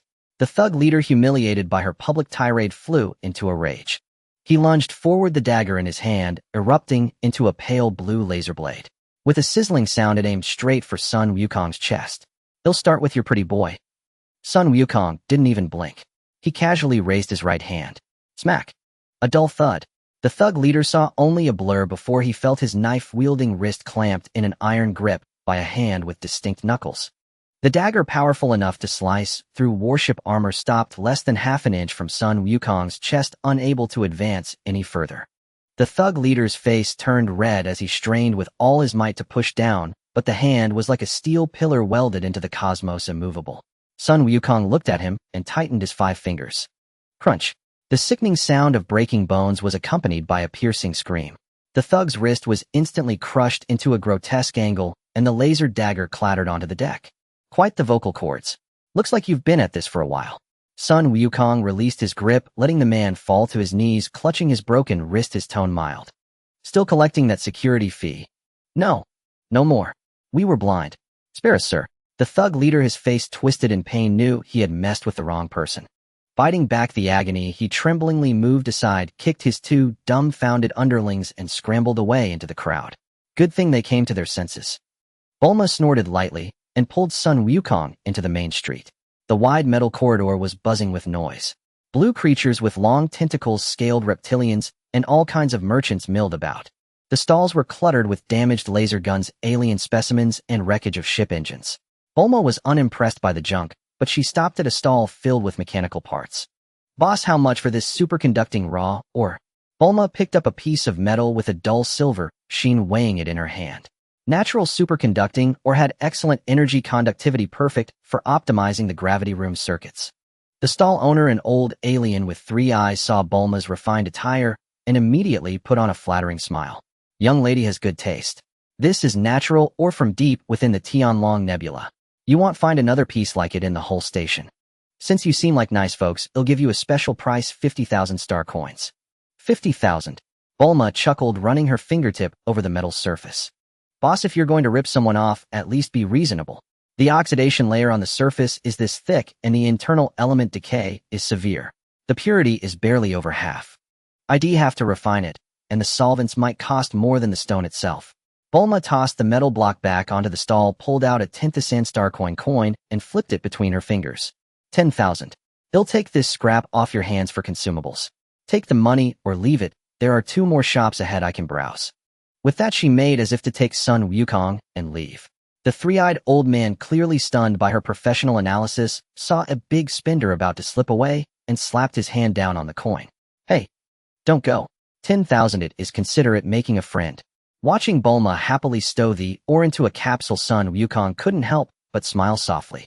This girl, even tens of thousands of light years away, would never let herself be taken advantage of. However, as he turned, Sun Wukong's gaze swept over a dark corner of the street. There's several burly mercenaries had been eyeing them like hyenas for a while. "Boss, a couple of fat, juicy newbies." The one-eyed mercenary licked his lips, lowering his voice. "See that chick? She pulls out 10,000 star coins like it's pocket change. The ship they parked in Sector C has a hull shiny enough to be a mirror, but it doesn't even have a basic point-defense cannon. Pure sightseeing setup and no escort frigate following them." The 4-armed mercenary leader spat a wad of phlegm and sneered. "They don't even know to keep a low profile out here. Walking around the black market without a shred of caution. A fat sheep delivered to our door, we can't waste it." "But boss." A lackey hesitated. "That guy just crushed Nick's hand bones at the landing pad. He might be a tough fighter, maybe too hot to handle." "Scared of nothing." The 4-armed mercenary patted the pulse gun at his hip, a cruel glint in his eyes. "That pretty boy might have strong hands, but he's just a hothouse flower who's never seen real blood. Bones can't be harder than this. Move, follow them." The thugs sneered, reaching for their weapons, trailing the pair like hyenas smelling blood. "There's a junction ahead." Sun Wukong walked without pausing, his tone calm. "You find a navigation droid to locate the bar. They'll take care of the tail. Make it quick. Don't keep my sister waiting." Bulma rolled her eyes, clearly aware of the tail as well, and walked over to the navigation terminal on her own. Seeing Sun Wukong voluntarily separate and head down a deserted corridor, the mercenaries were overjoyed. The 4-armed leader signaled, and they quickened their pace, preparing to corner him in a dead end. But before they could take a third step, Sun Wukong stopped and slowly turned around. His gaze pierced through the crowd, landing precisely on the 4-armed mercenary's face. The 4-armed mercenary's feet felt nailed to the floor. A dry heave escaped his throat, his eyes bulging and bloodshot from terror. The instant their eyes met, an indescribable wave of dread shattered his mental defenses. It was like a worm in the mud looking up to find itself under the gaze of a colossal beast perched in the clouds. Not only him, but the mercenaries behind him were like ducks with their necks squeezed, drenched in cold sweat, legs trembling. Go! Get out of here! The four-armed mercenary, pale as a ghost, shoved his way through the crowd with his men scrambling and stumbling into the underground tunnels as if staying one more second meant annihilation. Sun Wukong withdrew his gaze, his heart utterly calm. Bulma found your sister. He strolled back to her side. Yeah, found her. The interstellar wreckage bar in Sector B. Tights is waiting for us there. Bulma pulled up a holographic map. Zone B of the space station was far superior to the smoky and chaotic landing pad. The holographic lights here were dimmed to a soft glow, and along the streets one could even see alien plants cultivated using artificial gravity. In a semi-open bar called Stellar Wreckage, heavy metal music pulsed with a strong rhythm. At a booth in the corner by the counter, Ties sat listlessly stirring a blue specialty drink in her glass. She had short golden hair, and her eyes exuded the carefree air of an artistic soul. On the sofa across from her sat a figure completely out of sync with the bar's vibe. He wore a tight, white uniform, his head was round as an egg, and he lacked even a nose. Most striking were his bright yellow eggshell-like eyes on his face. I say, Ties, are you sure your sister hasn't lost her mind? The short alien crossed his arms, his legs cockily propped on the table. Wandering through space with an earthling who doesn't even have a galactic ID code. What's the difference between that and seeking death? If it weren't for your sake, this super elite wouldn't waste patrol time in this filthy place. Save it, Jocko. Spare me the bragging. Ties rolled her eyes, mercilessly exposing his secrets. Wasn't it last month near Sirius that your ship broke down and the shield shattered? If I hadn't rushed over to pull you out, you'd still be floating out there like a piece of space junk. Ahem. That was an unavoidable mechanical failure. The galactic patrolman named Jocko blushed stubbornly, trying to save face. And I had already prepared a strategic single-man landing plan. I didn't need your help at all. As the two bickered, the virtual bead curtain at the bar's entrance parted. Ties looked up sharply, her eyes lighting up as she stood and waved. Bulma, over here. Bulma spotted her sister at once, and pulling Son Goku along hurried over. The sisters embraced warmly the moment they met. You little brat, you actually ran off. When Dad told me, I thought Head had too much to drink. Ties pinched her sister's cheek before casting a scrutinizing glance at Son Goku. He was tall with a slender build and pleasing features. The black martial arts uniform he wore bore no visible brand, but was of excellent quality. Yet beyond these, Ties sensed no sharp aura of a cosmic powerhouse from this man. He stood there breathing calmly, muscles relaxed, his gaze like that of a fresh graduate who had wandered into a bar by mistake. Could this be the monster her father claimed could punch through a testing machine with one blow? So you're Son Goku. Not bad looking. Ties circled him with her arms crossed, her tone laced with scrutiny. You dare to whisk my pampered little sister into space. Pretty bold of you. And Dad didn't put out a warrant for your arrest. Facing this obvious intimidation, Son Goku showed no sign of timidity. He casually pulled out a chair, gallantly letting Bulma sit first, then took a seat across from Ties with a gentle smile. Whisking her away is a bit much. I'm heading to Planet Yardrat, so I just brought her along for the ride. Consider it a trip. Son Goku spread his hands, his tone natural. As for Dr. Briefs, we got along quite well. Before I left, he stuffed me with a bunch of his latest capsule inventions as gifts. This reply was flawless, explaining his purpose and hinting that her father had already given his blessing. Ties raised an eyebrow, about to press further to probe his depth. Suddenly Jocko beside her shot up. He planted one foot on the chair, hand on his hip, and traced an exaggerated arc through the air with the other pointing straight at Son Goku. Hey, you earthling there, stand up straight and listen. I am the galactic patrolman upholding universal justice, the super elite. Jocko's words cut off abruptly. He dropped his flamboyant pose, leaning forward, his enormous yellow eyes fixed intently on Son Goku's face. Wait. A black spiky hair, that wild facial structure. Jocko, as if struck by a terrifying realization, leaped back as if electrocuted, instantly drawing his laser gun and pointing it at Son Goku like a cornered beast. You're a Saiyan. A Saiyan? Isn't that from Frieza's army? Ties was stunned too. Having traveled the cosmos for years, she had naturally heard of this infamous warrior race. But that's not right. Jocko Gun raised his large eyes, filled with confusion, scanned Son Goku from head to toe. Aren't Saiyans all bloodthirsty madmen? But you don't have any dangerous aura at all. You're as calm as an ordinary person. And where's your tail? Facing Jocko's rapid-fire question, Son Goku merely smiled faintly and brushed it off. I can't explain the details myself. I grew up on Earth. As for the tail, I had it removed long ago. A Saiyan raised on Earth.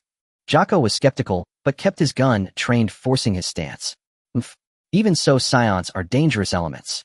Since I've run into you as an elite, I must conduct a thorough. As he looked at the classic noseless, big-head, giant yellow-eyed figure before him, a strange ripple stirred in Son Goku's heart. This was indeed the Dragon Ball world spanning the universe. Unfazed, he casually picked up the menu from the table, moved his wrist, and bypassed Jocko's gun to hand it to him. Officer Jocko, you've worked hard.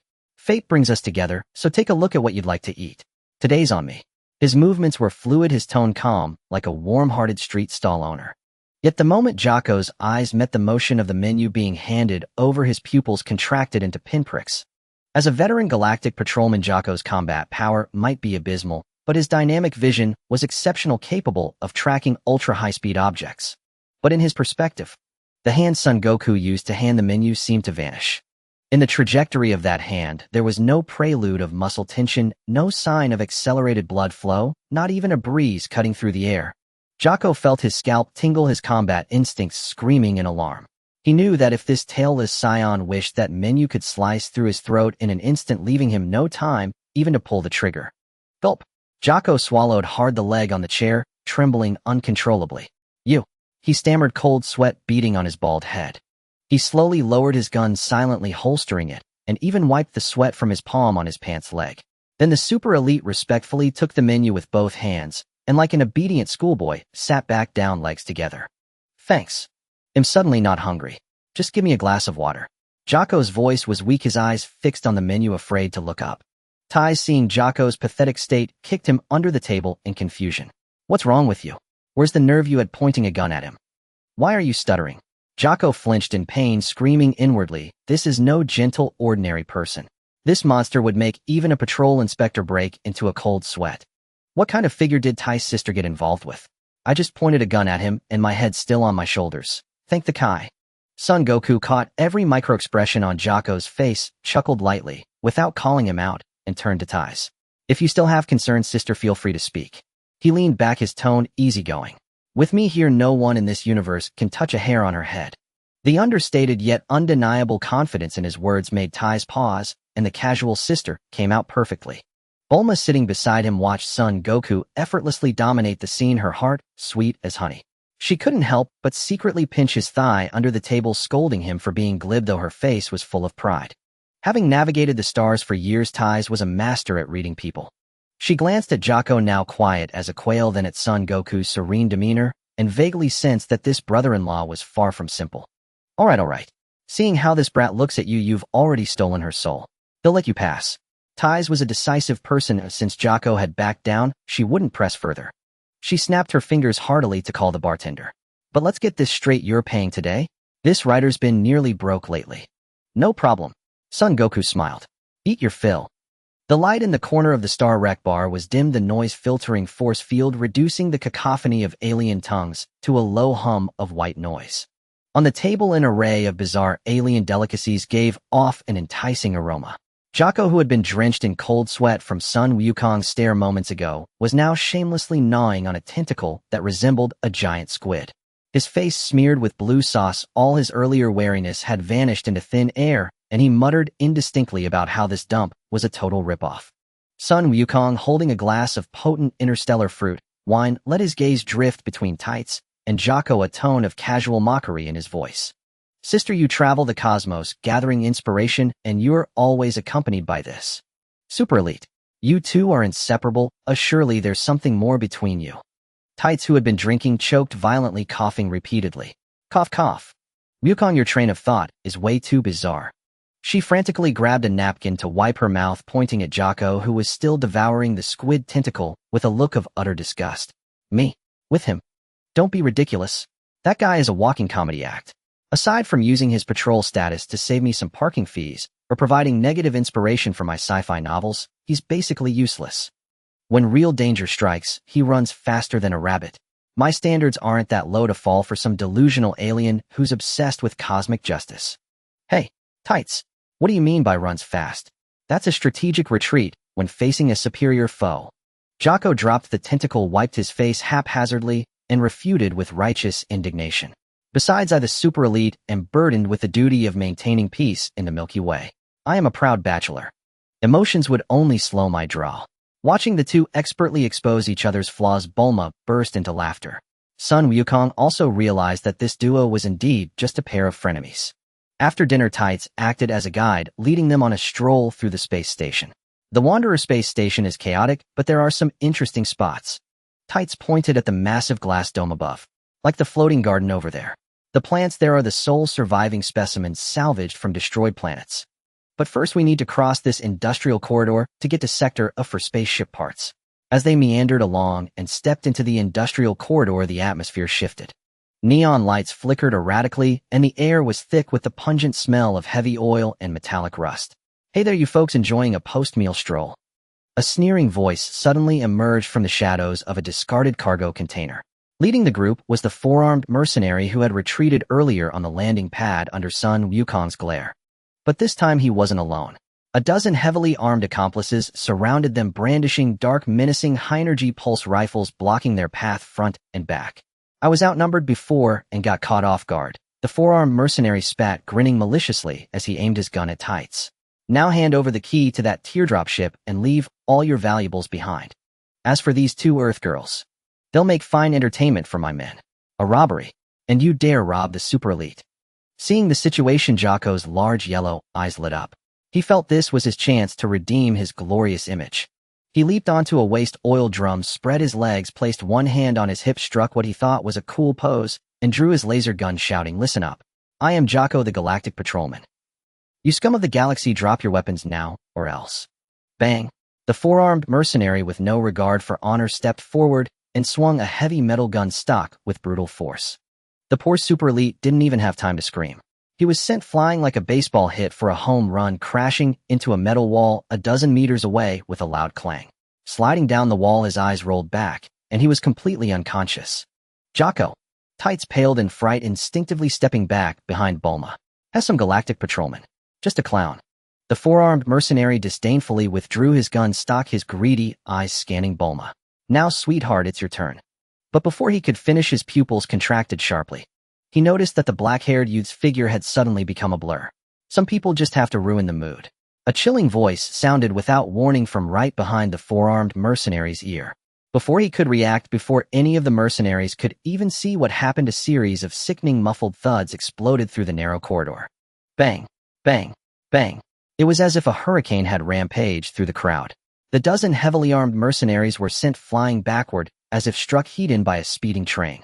Some were slammed into load-bearing walls, leaving human-shaped craters, the others shattered ventilation ducts, and were pinned by steel beams.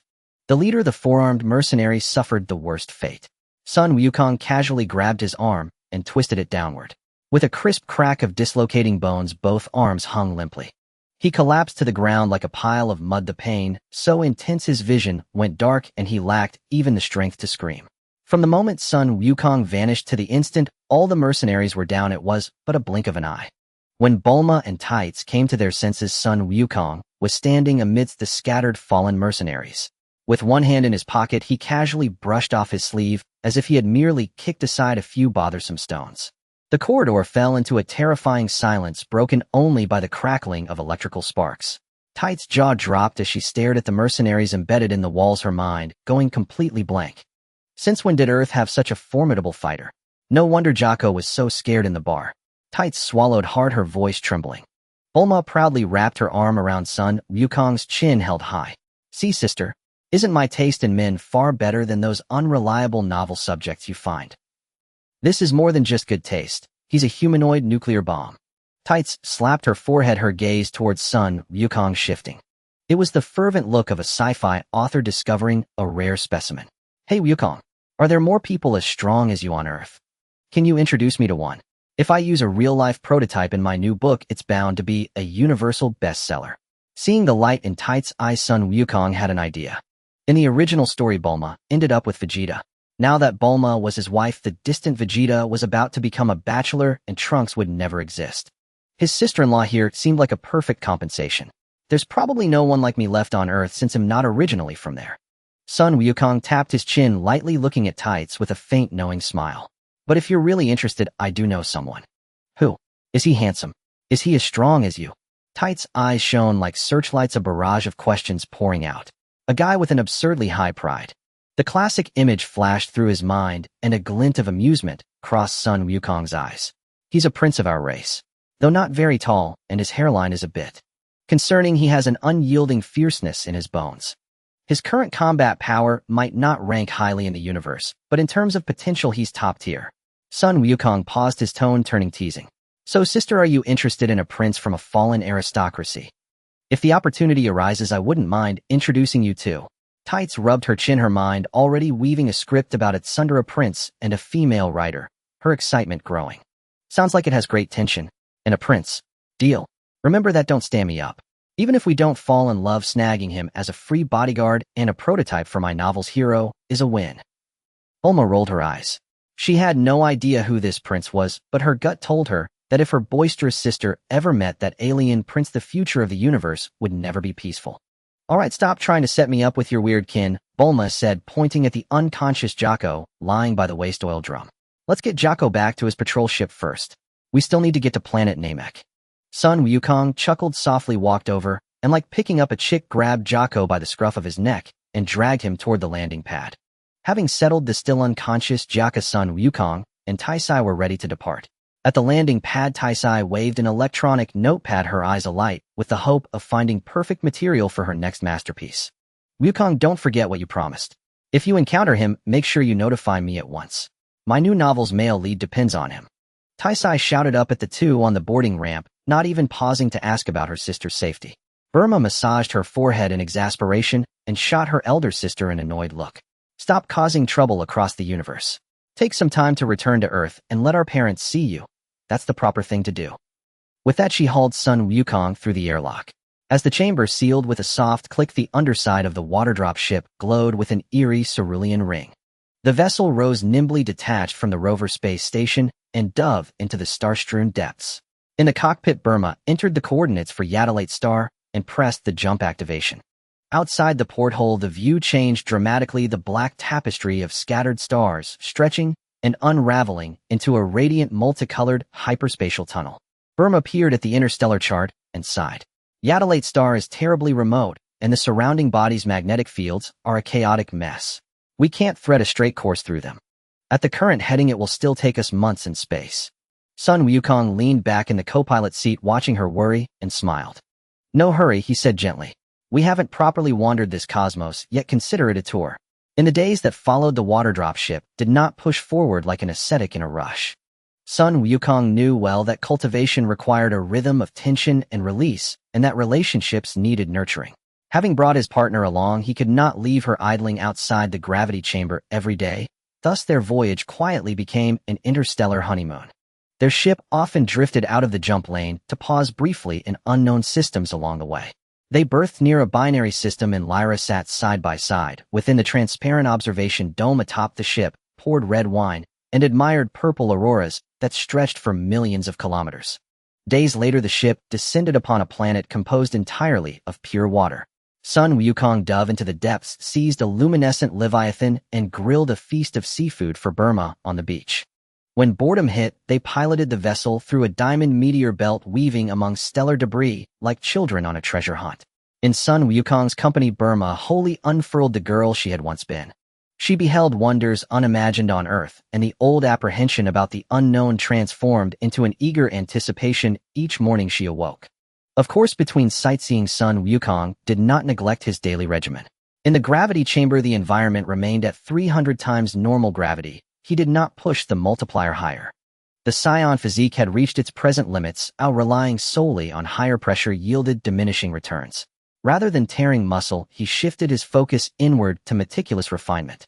He sat cross-legged, banished extraneous thoughts, and began to meditate, using calm and reason to temper the ferocity and killing urge inherent in Saiyan blood. Exit jump lane, engage conventional engines. Months later, when the alert chimed, the ship trembled, and the streaking lights outside the porthole receded like a retreating tide. Directly ahead, a planet haloed in pale blue-pink light hung silently in the void. We're here. Bulma brought up the scans and frowned. This place is desolate. She continued, the surface is littered with bizarre rock pillars, there is pink gas in the air, and the magnetic interference is severe. Burma, find a clear highland to set down, Sun Wukong said, watching the planet. The ship pierced the cloud layer and settled smoothly atop the weathered crest of a colossal rock pillar shaped as if hewn by knife and axe. The hatch opened. Dry dust rode the wind, gravity was much like Earth's. Yet the planet's spatial structure imparted a peculiar sensation, as if the air itself were threaded with invisible currents of energy. Burma held a detector fashioned from a micro-radar and sighed helplessly as she stepped down the ladder. No good. The magnetic field here is bizarre, the bands are completely jammed, and the screens are all static. She looked up at the endless labyrinth of stone forests and tugged at Sun Wukong's sleeve in worry. There is no sense of direction. Where are we supposed to find the teleportation you wanted? We can't just drive the ship around aimlessly. Driving around aimlessly would be a waste of effort. Sun Wukong chuckled, tossed his towel into the cabin, and walked to the edge of the pillar. If we cannot find their gate, then we will knock on their door and have them come to receive guests. Knock on a door. But there is no door here, Burma exclaimed, bewildered. Sun Wukong smiled without answering and closed his eyes. The next instant, a low rumble issued from his body, which until then had been as still as a dead pool. A piercing brilliance accompanied by a furious aura erupted as Sun Wukong channeled the dormant millions of combat power within him, unleashing it along the planet's strange spatial magnetic flux. It was like dropping a heavy bomb into a placid lake. The heavy clouds above seemed to be forcibly swept aside by an invisible hand, speeding away in all directions. The hard rock beneath his feet cracked with protest, fissures snaking outward from where he stood. That immense chi coalesced into an irresistible storm and instantly blanketed the entire Yatalate star. To the natives of Yatalate, that energy struck like a blinding sun, plummeting upon their heads, deafening in its intensity. Wukong. Such a colossal output could pierce the crust. Burma watched dust and sand roll back like an inverted waterfall and realized the magnitude of the disturbance he had caused. Relax, Burma, I'm holding back, Sun Wukong said with a faint smile, and he stilled the outward projection of his aura. The wind and sand ceased, and the clouds reassembled. Less than half a minute passed. The air rippled like water. Swift, sharp sounds split the stillness. 5 or 6 beings only waist-high to Sun Wukong with large heads and round eyes clad in robes patterned with peculiar motifs materialized upon the pillar platform. They trembled at once, legs weakening, sweat beading upon their brows, and they stared at him with the terror one might reserve for an apocalyptic calamity.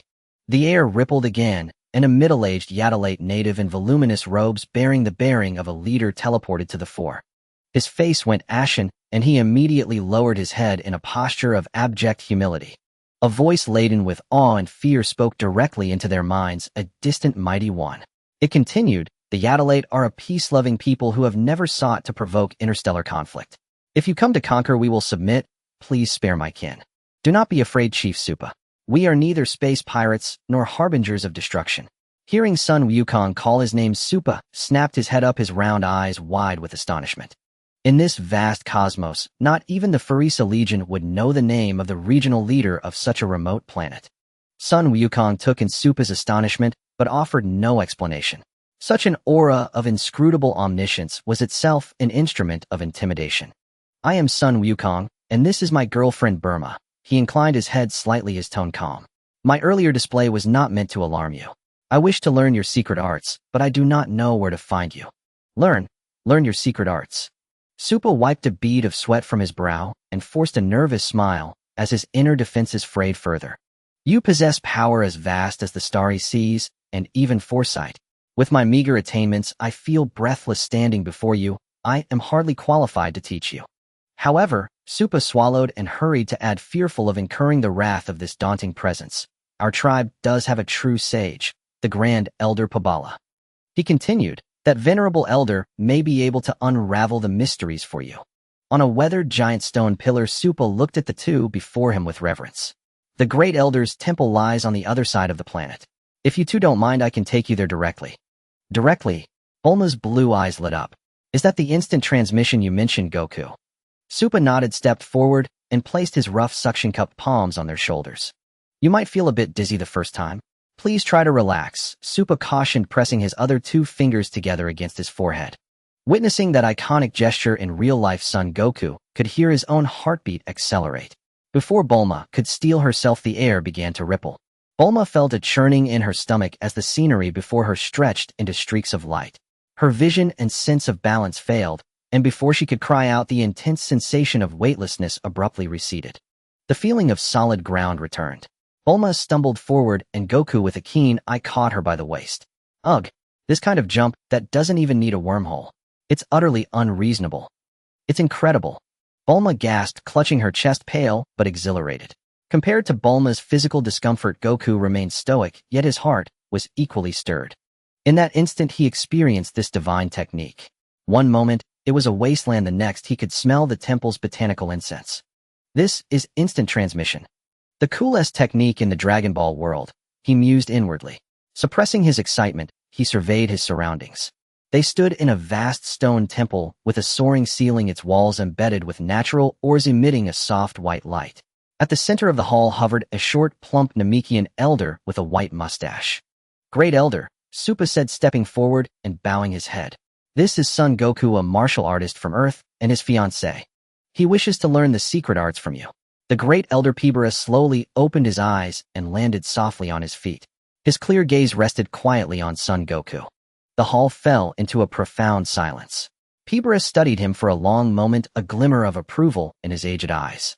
"Young man, the Saiyans are a warlike race, yet your ki is exceptionally calm. How did you achieve this?" Beerus stroked his white beard, his voice unhurried. "Great Elder flatters me." Son Goku stepped forward and gave a slight bow. "I was raised on Earth. Their martial arts aren't for killing, but for cultivating the mind and surpassing oneself." Beerus nodded approvingly. "No wonder you've tamed your own bloodline. What do you wish to learn?" "Instant transmission," Goku stated directly. Unsurprised, Beerus sat down on a cushion and patted the empty spot beside him. Many cultivators in the universe only use ki as explosive force. They constantly compress and detonate it for destructive power. Beerus raised a hand, tracing a delicate line in the air with his bony fingertip. "But here we call ki spirit. It's the life-giving current." Son Goku sat cross-legged, listening intently. The ki within him flowed in response, validating Beerus' theories. The first step to instant transmission is mastering ki. Beerus opened his palm, and a small pebble at his feet defied gravity, slowly levitating. When ki leaves the body, your spirit becomes its eyes and hands. You need to make your ki as dexterous as fingers without destructiveness, Beerus said, watching him. This is the foundation. Many powerful aliens have spent years here unable to levitate a single leaf intact. Watching the floating pebble, Goku smiled. For him, this level of ki control presented no challenge. He calmly raised his right hand and lifted his index finger. In the temple corner, hundreds of discarded stone bricks trembled slightly. Then in unison they shot up into the air. Under Goku's control, the hundreds of bricks rapidly arranged themselves midair. The process was fluid, without a single collision. In just a few breaths, a finely crafted, structurally sound stone chair assembled itself before the astonished eyes of Beerus and Suppa, landing steadily behind Bulma. "Bulma, your legs must be tired from standing so long. Have a seat," Goku called out. Then he turned back to Beerus, hands resting loosely on his knees. "Great Elder, can I skip the basics?" Beerus looked at the stone chair and chuckled peacefully. "It seems this old man has met a prodigy today." Beerus gave a solemn nod. "Since your ki control is already so perfect, the preliminary training is indeed unnecessary. Let's begin sensing the rhythm of space." Beerus closed his eyes. Space is a web. When your ki merges with this web, distance ceases to be an obstacle. You must learn to perceive another ki signature in the distance as a coordinate. Then fold space so the two coordinates align, using your ki to build a tiny wormhole. Goku nodded, closed his eyes, and slowed his breathing. In the Great Elder's perception, the man was vanishing at an astonishing rate. His aura was being assimilated by the planet's immense natural magnetic field, merging seamlessly into the environment. The Elder and the youth entered deep meditation, and the hall fell into silence. Left alone, Bulma grew restless. She stood and wandered freely around the temple. The walls were carved with ancient patterns, and the luminous ores pulsed at a peculiar frequency. Bulma leaned in to observe, her professional instincts kicking in. She pulled out a portable analyzer, donned her goggles, and began collecting spatial data and electromagnetic wavebands, staring at the fluctuating data streams, immersed in her world of scientific research. A week later, on the plain outside the temple, the droplet-shaped spaceship sat silently. Its hatch was wide open, and Bulma sat on the ramp, cross-checking the last set of data. Collection complete. They'll verify the experimental results once we're back on Earth. Bulma stretched and rubbed her sore neck. She looked up toward the temple and muttered, I wonder how Goku's training is going. He hasn't had a sip of water in a week. Can training really replace meals? She stood up about to get a glass of ice water. Pop! A faint sound of air displacement rang out behind her. Then a scent of faint temple incense enveloped her without warning. A muscular arm reached from behind and naturally wrapped around her waist. Meals are still necessary, a familiar amused voice whispered near her ear. But I sense someone secretly thinking of me. Bulma turned her head. Goku had somehow appeared out of thin air right behind her. You? Her blue eyes widened in astonishment. She glanced back at the distant temple, now just a silhouette, then at the man right before her. You learned it that quickly, Bulma. Goku reached out and tapped her nose. From now on, no matter how far away, if you miss me, I can appear right in front of you. Bulma's heart skipped a beat. The exhaustion of days vanished in an instant. She turned and hugged him tightly. Feeling the girl's real warmth, Goku gently stroked her hair. During that week in his meditation, he had constantly perceived the spatial network. After initial confusion and countless failures, he finally captured that subtle rhythm hidden deep within space. It felt like holding the key to any door. With just a thought, he could ignore distance, and the first coordinate he used to test this divine technique was Bulma's key. He lifted his head, his gaze passing over Bulma's shoulder to the starry sky. Having learned instant transmission, he could now extend his reach along the spatial grid deep into the galaxy. The countless stars were no longer unreachable physical coordinates, but doors ready to be opened at any moment. Let's go, Goku said, patting her back. Where to? Bulma asked, lifting her head from his chest. First, let's get a good meal. Goku replied with a smile. In the rest cabin of the waterdrop spaceship, the climate control system was humming softly, blowing warm air. The holographic dining table was laden with a sumptuous feast, sizzling top-grade marbled steak, fresh alien fish, sashimi golden, and glossy seafood, fried rice, and several bottles of potent liquor. After a week of sleepless, restless waiting, Sun Wukong had finally unleashed his appetite. The Saiyan's legendary capacity for food was on full display as he devoured nearly every dish on the table. Wukong slowed down. No one's going to steal it from you, Bulma said, propping her chin on one hand and watching his whirlwind feast with a smile. She casually grabbed a napkin and wiped the sauce from his chin. Sun Wukong downed a large gulp of ice-cold beer, let out a long sigh of contentment, and leaned back comfortably on the sofa. With his belly full and spirits high, his mind naturally began to wander. Gazing at the simulated starry ceiling above, a thought crossed Sun Wukong's mind. He had now mastered instant transmission, and his combat power had truly broken through to 3 million. Ignoring the gods lurking in the shadows, the only being in the universe at this point in time who could effortlessly overpower him was Frieza, whose base form boasted a mere 530,000, but could skyrocket to over 100 million upon transformation. Since instant transmission could ignore distance, what if he followed the network straight to Frieza, paid him an unexpected visit, and caught him off guard in his first form for a decapitation strike? Without hesitation, Sun Wukong closed his eyes and once again spread his ki along the rhythm of the spatial grid, casting it toward the most chaotic starfield at the galactic center. Yet after more than 10 minutes, Sun Wukong opened his eyes with some frustration. He had failed. The universe was too vast, teeming with life like grains of sand in a desert. Instant transmission required a clear perception of the target's ki. Though he knew of Frieza's existence, he had never met the tyrant in person and had no idea what his ki felt like. Without a definitive anchor point, trying to fish out an evil cosmic emperor from this boundless sea of stars was a daunting task. Looks like taking shortcuts won't work. Sun Wukong took a sip from his glass and shook his head inwardly. Just as he was about to withdraw his perception, a nerve twitched. In a starfield not too far from planet Yardrat, he keenly detected a very peculiar cluster of ki. That ki was not strong, barely over 1,000 points. Yet the texture of this energy felt strangely familiar to Sun Wukong. It was wild, savage, and brimming with an intense urge to destroy. Most crucially, when his spiritual sense touched this ki, the Saiyan blood within him, which had been calm, stirred with a faint resonance. Guided by this blood bond, his mind naturally sketched a blurry silhouette, tall, arrogant, and a wild mane of hair that swept down to the calves. A Saiyan, with long hair. Sun Wukong raised an eyebrow, instantly making the connection. In the current universe, aside from Vegeta and the bald Nappa, the only long-haired Saiyan who could resonate with him through blood was his biological older brother, Raditz, the weakest of the lot, who had been written off after just a few episodes in the original story. An unexpected find indeed. Sun Wukong set down his glass and stood up. What's wrong? Bulma asked curiously. Didn't find who I was looking for, but I accidentally sensed a relative stranded out there. Sun Wukong ruffled Bulma's hair and said softly, park the ship here. They'll go take care of some family matters. With that, he pressed 2 fingers to his forehead. Before Bulma could ask more, he vanished with a soft pop. Tens of light years from planet Yardrat on the low-grade vegetation planet designated K-89. In a muddy swamp, dozens of 6-legged indigenous creatures lay in twisted heaps.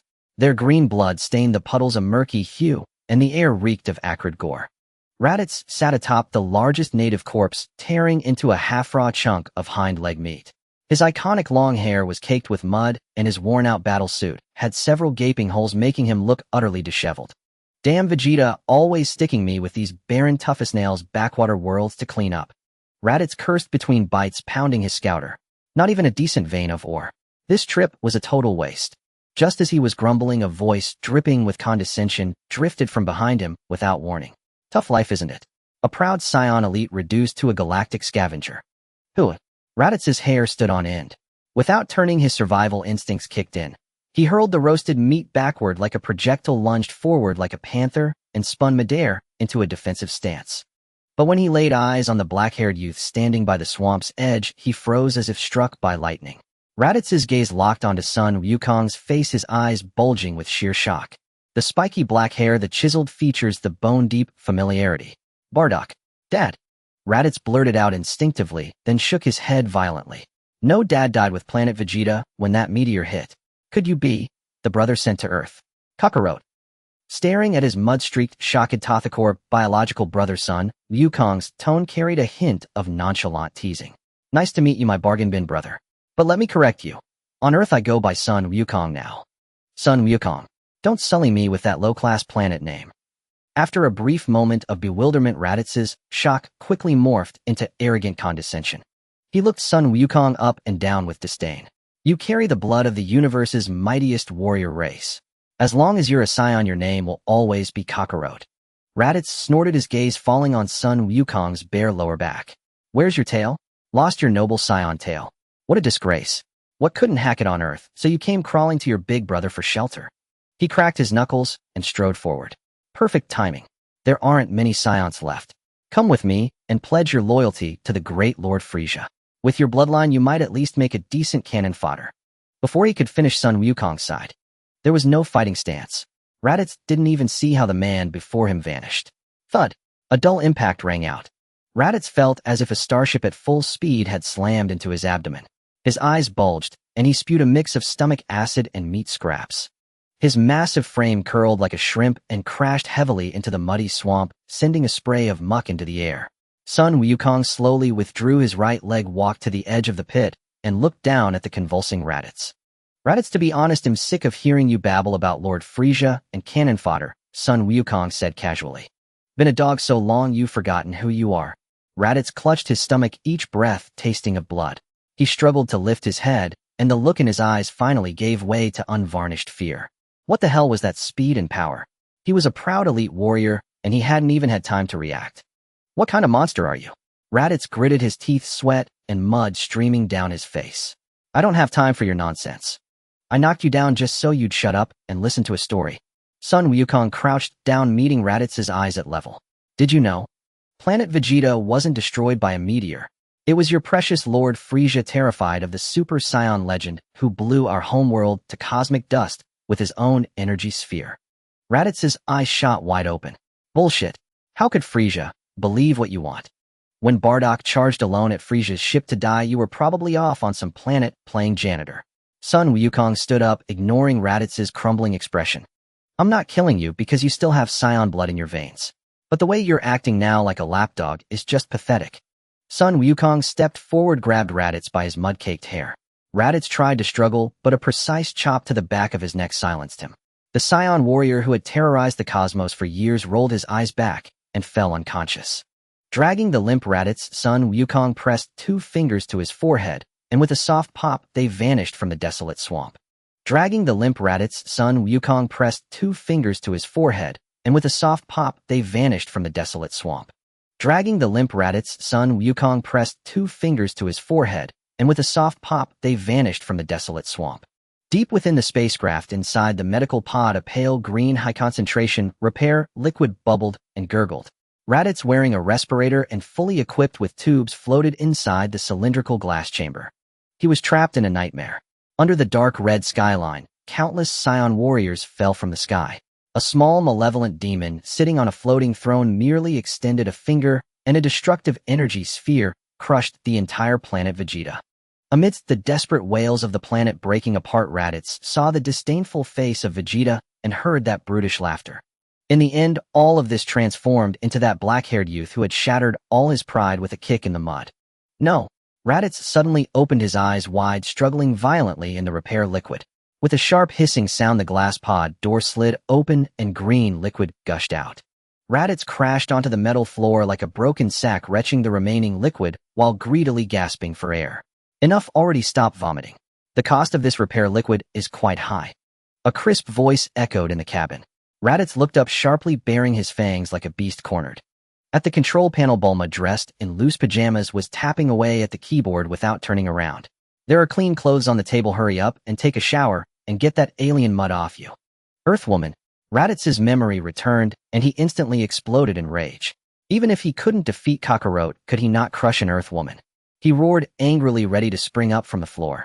Bulma finally turned her chair, holding a cup of coffee, and rolled her eyes dismissively. Save it, don't make such a fuss here. If it weren't for Goku saying you're his older brother, I would have thrown this smelly savage into space for garbage disposal a long time ago. Raditz was stunned. The strength he had just gathered frozen in midair. That broken scanner has already been thrown into the shredder by me. Bulma pointed outside the door. After your shower, go to the gravity chamber on the bottom floor. Your brother is waiting for you. Don't keep him waiting. Looking at this powerless Earth woman who dared to boss him around, Raditz felt his teeth grind. But just then an extremely terrifying aura seeped up from the bottom of the ship. That aura carried an overwhelming dominance. Raditz swallowed hard, forcing down his breath. He roughly grabbed the black tracksuit on the table and walked towards the washroom. After a dozen minutes, Raditz, freshly showered and dressed, followed the corridor and arrived at the alloy door on the bottom floor of the spacecraft. He pressed the door opening button. Hiss! At the moment the door slid open, Raditz had just stepped in halfway when a terrifying gravity as substantial as a mountain slammed down on him. Raditz had no time to react, and with a loud thud he was pinned to the floor. His cheek pressed against the cold metal, his bones creaked under the unbearable weight, and even the air in his lungs was instantaneously squeezed out. He struggled to turn his eyes, and saw the flashing red numbers on the display screen, 150 G. 150 times the gravity. In this extreme environment, Raditz witnessed a scene he would never forget. The man named Kakarot was doing a steady one-handed handstand bare-chested. Sweat began to bead on his skin, only to be evaporated into white mist by the high temperature. His breathing was as even as if he were taking a stroll in the park. Hearing the noise at the door, Goku exerted force from his waist, gracefully flipped over, and casually pressed the shutdown button on the control panel. The gravity instantly dissipated. Cough, cough, cough. Raditz felt a wave of relief as he lay on the ground, coughing and gasping wildly. Goku picked up a towel and wiped the sweat from his face, stepping up to Raditz. You've been lying in the treatment pod for 3 days. Are you feeling more clear-headed? Raditz pushed himself up slowly, using his hands for support.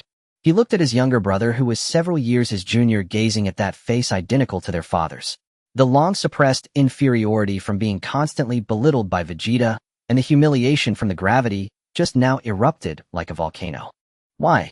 He had rolled in heaps of corpses since childhood, never giving up on becoming stronger. Why did this low-level warrior who was discarded like garbage on Earth possess such despair-inducing power? Don't talk to me in that tone of instructing subordinates. Raditz roared, his eyes bloodshot. He suddenly surged up, compressing all his 1,500 points of power into his right fist, and with a sharp sonic boom slammed it towards Goku's face. Goku didn't even try to dodge. Facing the incoming violent fist wind, he casually raised his left hand, aligning his index and middle fingers together, gently touching Raditz's fist when it was just half an inch from his nose. Bang! With a muffled sound, Raditz's fist, capable of splitting mountains, had its energy completely dissipated, not even ruffling a hair on Goku's forehead. Your power is too scattered, relying entirely on instinct. With this fighting style, even Earth's local martial artists might not be able to defeat you in a few years. Goku's voice remained emotionless. He pressed his aligned fingers down, pinpointing Raditz's wrist joint. Crack! Raditz's right arm made a crisp sound and dislocated, hanging limply. Before he could scream, Goku's right leg turned into an afterimage, accurately sweeping across the back of his knee. Raditz's legs went weak and he knelt heavily before Goku. In just a few seconds, it was an undeniable crushing defeat. Relying solely on his understanding of martial arts, Goku completely shattered all of Raditz's resistance. You rely too much on the scanner judging strength only by numbers, and in a fight only by who has a thicker energy wave. That's why you're a bottom-tier warrior with a power level of 1500. Frieza never taught you how to control your ki because he doesn't need thinking warriors, he only needs obedient wild dogs. Frieza? Hearing that name, Raditz trembled, a glimmer of fear flashing in his eyes, but it was quickly drowned by overwhelming humiliation. He recalled what Goku had said to him by the edge of the mire. You said, Planet Vegeta was destroyed by Frieza, is that true? Raditz raised his head, his voice hoarse, but why? We Saiyans have always been loyal to him. In the eyes of such a high and mighty emperor, a dog's loyalty is worthless. Only a dog's fangs can keep him awake at night. Goku walked to the refrigerator, took out a bottle of water, and opened it. Saiyans are a race that can only break their limits on the edge of life and death. Frieza fears us, fears the legend of the Super Saiyan. That's why he personally blew up Planet Vegeta. Yet you and Vegeta, pridefully donning the title of elite warriors, have served as the loyal hounds for the murderer of your father for so many years. Goku's words struck Raditz's heart like a poisoned dagger, piercing deep into his most vulnerable spot. Raditz stared at the metal floor. He frantically searched for reasons to refute in his mind, but the various details he had experienced in the Legion, the alien stares like they were looking at monkeys, Vegeta's disdain, the doubts surrounding his father's death, all pieced together in that moment into a bloody truth. The taste of shattered faith was more despairing than the physical torment. That bastard Vegeta always treated me like garbage, and Frieza treated us like fools. Raditz's shoulders began to tremble violently as he slowly lowered his head, his intact left hand gripping the metal floor tightly, his nails digging in and drawing blood. Mom and Dad are dead, and I have no home. I acted like an idiot serving my enemy. A desperate roar of a cornered beast echoed in the gravity chamber. Raditz suddenly lifted his head, his wild features twisted with extreme hatred and regret.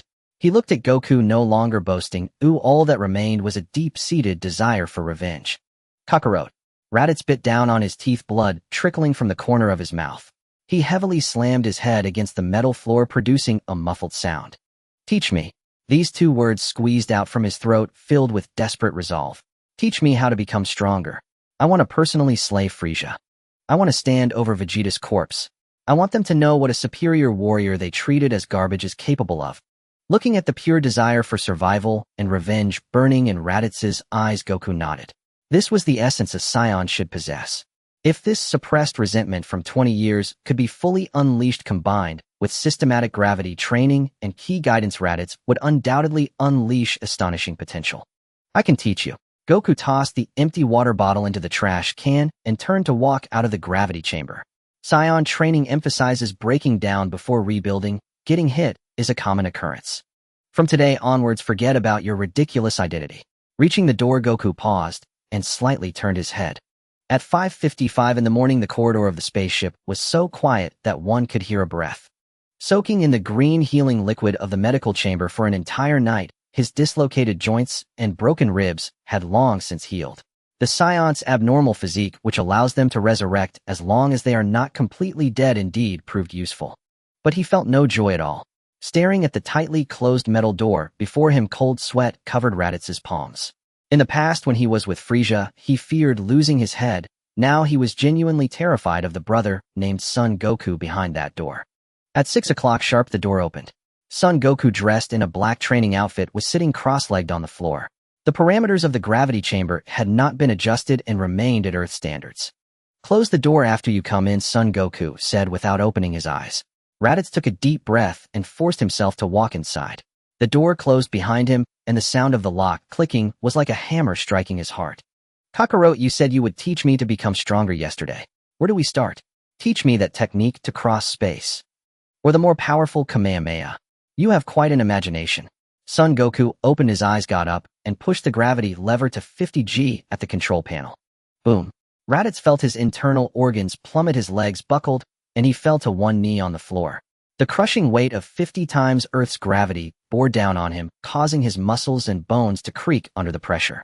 This was nearly his limit for staying conscious, Even taking a deep breath felt like his lungs were being stabbed by a windbag. Before learning to kill, first learn how to walk. Son Goku turned around, and under this 50-fold gravity his steps were light, as if he were strolling in a garden. You used to work under Frieza, relying solely on brute force and power metrics in battle.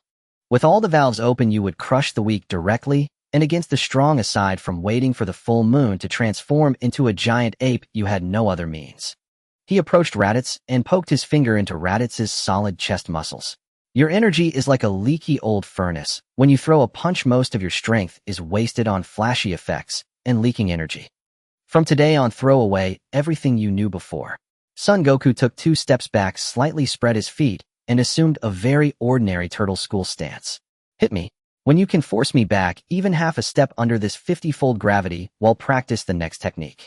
Looking at his brother, who had numerous openings, Raditz gritted his teeth and gradually straightened his back against the heavy pressure. He said nothing, pouring all his remaining strength into his legs, charging forward like a crazed rhinoceros, his fist the size of a sandbag aimed straight at Son Goku's face. Boom. The gravity chamber emitted a dull sound. Raditz did not see how his opponent received the blow. He only felt as if this punch, heavy as 1,000 pounds, struck cotton, its force completely redirected. Then his wrist tightened, and an irresistible force twisted up his arm, sending him flying out.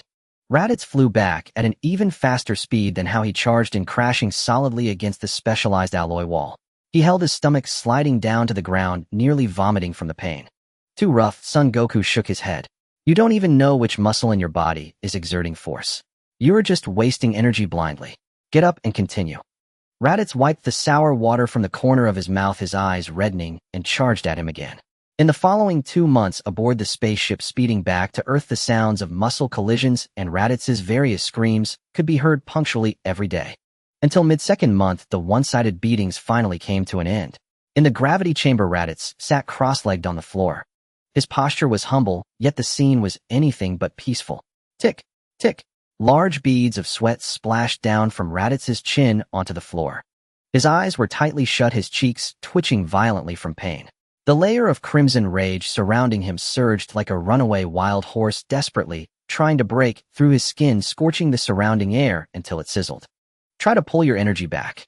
Son Goku sat on a nearby chair, propping his chin with one hand, his tone like that of a ruthless exam proctor. Energy is life force, not explosives. The more you try to suppress it like a pressure cooker, when it hits the bottom and rebounds, it will definitely turn your organs into mush. I can't control it. Raditz's back teeth nearly crumbled, feeling as if what flowed through his veins was not blood, but magma. Earth martial arts emphasize a tranquil mind, but Saiyan genes are inscribed with ferocity and aggression. When he worked under Frieza's army, he would simply unleash his energy to obliterate half a planet. Now Kakarot actually wanted him to rein in that turbulent energy, like kneading dough thread by thread back into his body. Wasn't this like asking a Saiyan about to transform into a giant ape to sit down and thread a needle? It was pure torture. Crack. The specialized alloy floor beneath Raditz cracked with several web-like fissures due to the leaking energy. Calm your mind. Son Goku stepped closer to him. Feel the flow of this power in your blood. Raditz took a deep breath, forcing all his mental strength deep into his body. Accompanied by a series of dull bone-cracking sounds, the layer of violent red light finally receded like a tide forcibly drawn back into him. The cost was evident. He lay on the floor like someone just pulled from the water, gasping for air. For a Saiyan to transform into a Super Saiyan, aside from meeting the power requirements, the most crucial condition is having a large number of S cells within.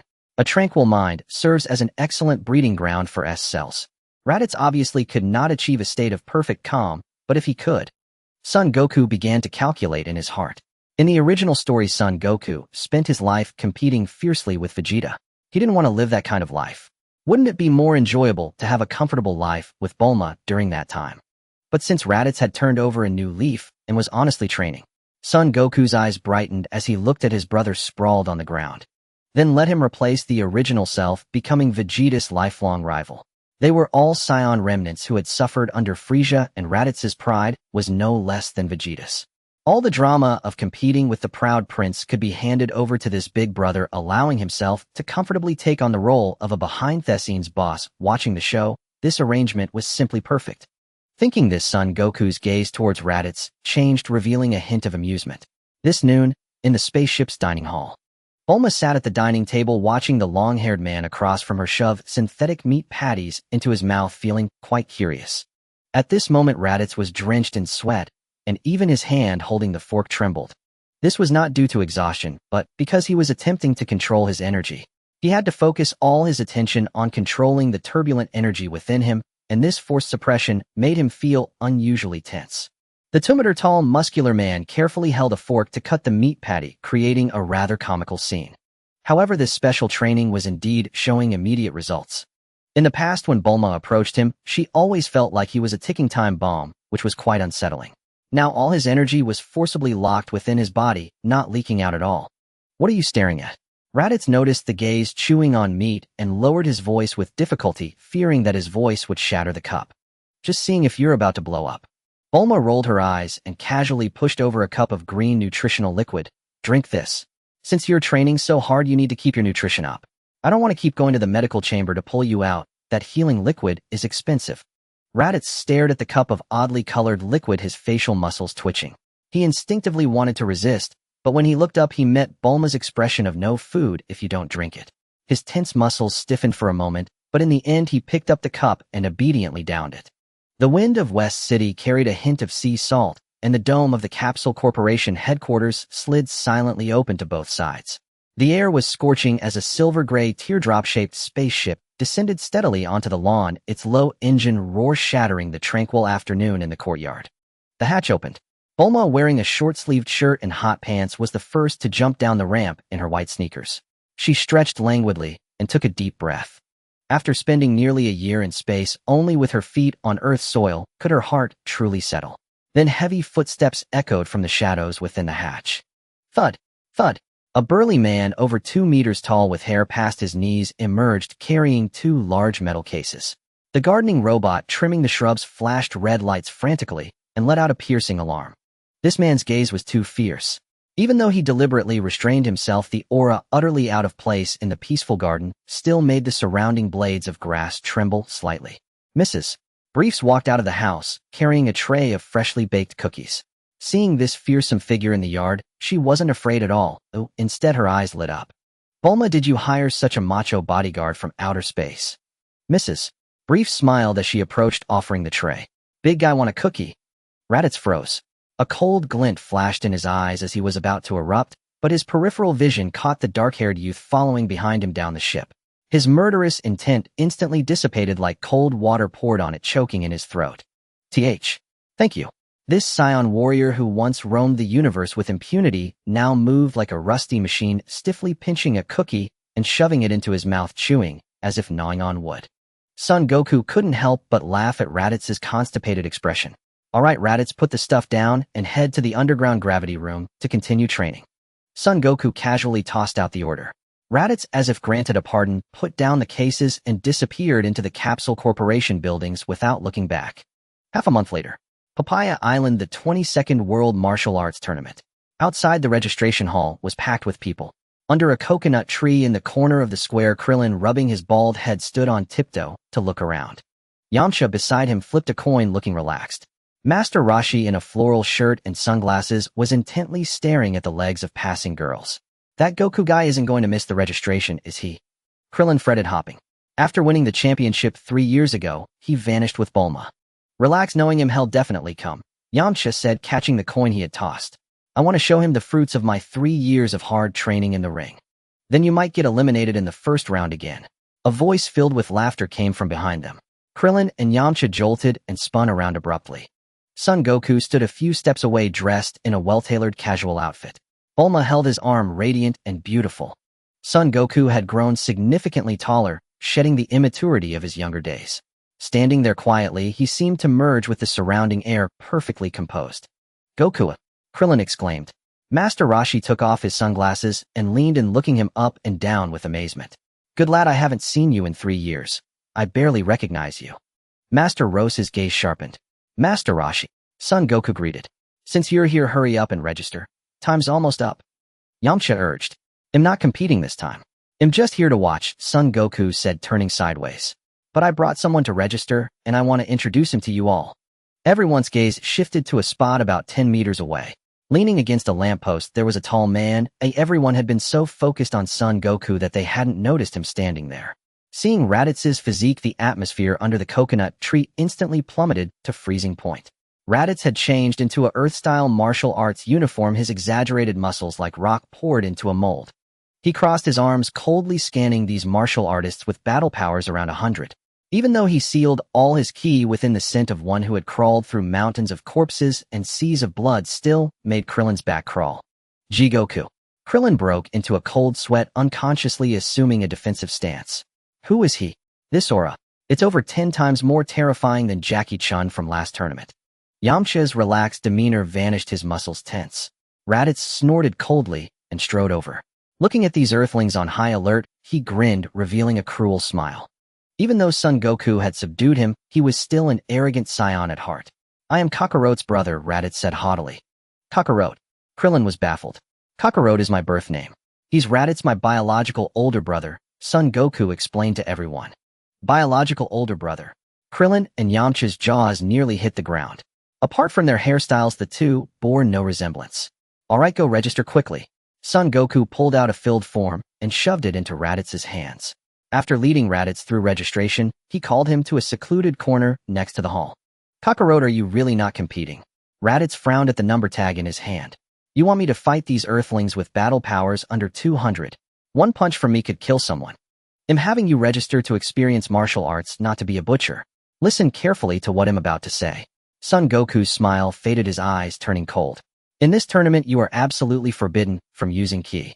Test the gains from these past months. Raditz's eyes widened. Even without using ki, just relying on my physical body, they can't compare to me. Don't talk big. Son Goku was blunt. You've made some progress these months, but at your core you still rely on brute force. Earth's martial arts excel in technique and leveraging force. You might just get tripped up. He poked Raditz in the chest. Observe carefully in the ring.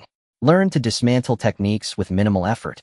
In the ring, if I sense you releasing your ki. Son Goku's tone was calm. As soon as the match ends, I'll throw you into the 100 times gravity room for a month of intense training. Raditz couldn't help but shiver. What? Can't do it. Raditz took a deep breath, a flash of provoked ferocity in his eyes. I can do it. They'll show them that even with just this body, a Saiyan is the strongest in the universe. Watching Raditz stride toward the arena, Son Goku nodded. It was time to put a little pressure on Earth's martial artists. Boom. The deafening cheers surged like a tsunami, threatening to tear the very sky above Papaya Island apart. On the outdoor arena of the World Martial Arts Tournament, the dull thuds of impact echoed like savage war drums, each heavy strike slamming into the hearts of the spectators. Tens of thousands of fans' faces flushed with excitement roared in a cacophony that blazed like a sea of fire. This was undoubtedly the most primal, adrenaline-pumping brawl in the tournament's history. But high above the seething venue, the VIP box of Capsule Corporation exuded an aura of absolute calm. The cool air hummed softly. Sun Wukong leaned back on the leather sofa, his gaze fixed through the one-way glass on the towering, iron-like man below. Bulma removed her sun hat and handed him a chilled grape, wincing at the savage combat below. Wukong, you let Raditz compete. Does he even know what pulling punches means? He's too hot-tempered. What if he accidentally dismantles his opponent? Bulma's face showed concern. Sun Wukong ate the grape and patted her shoulder. He wouldn't dare cause trouble now. Just watch. This is his path to shedding his brute strength, and it's a perfect lesson for Earth's martial artists. On the ring, Raditz was enduring the most humiliating day of his life. Bound by Sun Wukong's strict command to never use ki, he had forced himself into a punching bag that only took hits. In the quarterfinals, the fighter Pamput launched a flashy combo at Raditz's face. Raditz's skin wasn't even scratched, but Pamput shattered his own hand bones, writhing in agony and forfeiting on the spot. In the semifinals, however, facing the slippery Krillin, Raditz suffered greatly. Krillin refused direct confrontation, weaving into blind spots. Raditz, despite his immense strength, moved clumsily, taking kicks to his left knee and an elbow to his back. Krillin even vaulted over his shoulder, landing a heavy punch on the back of his head.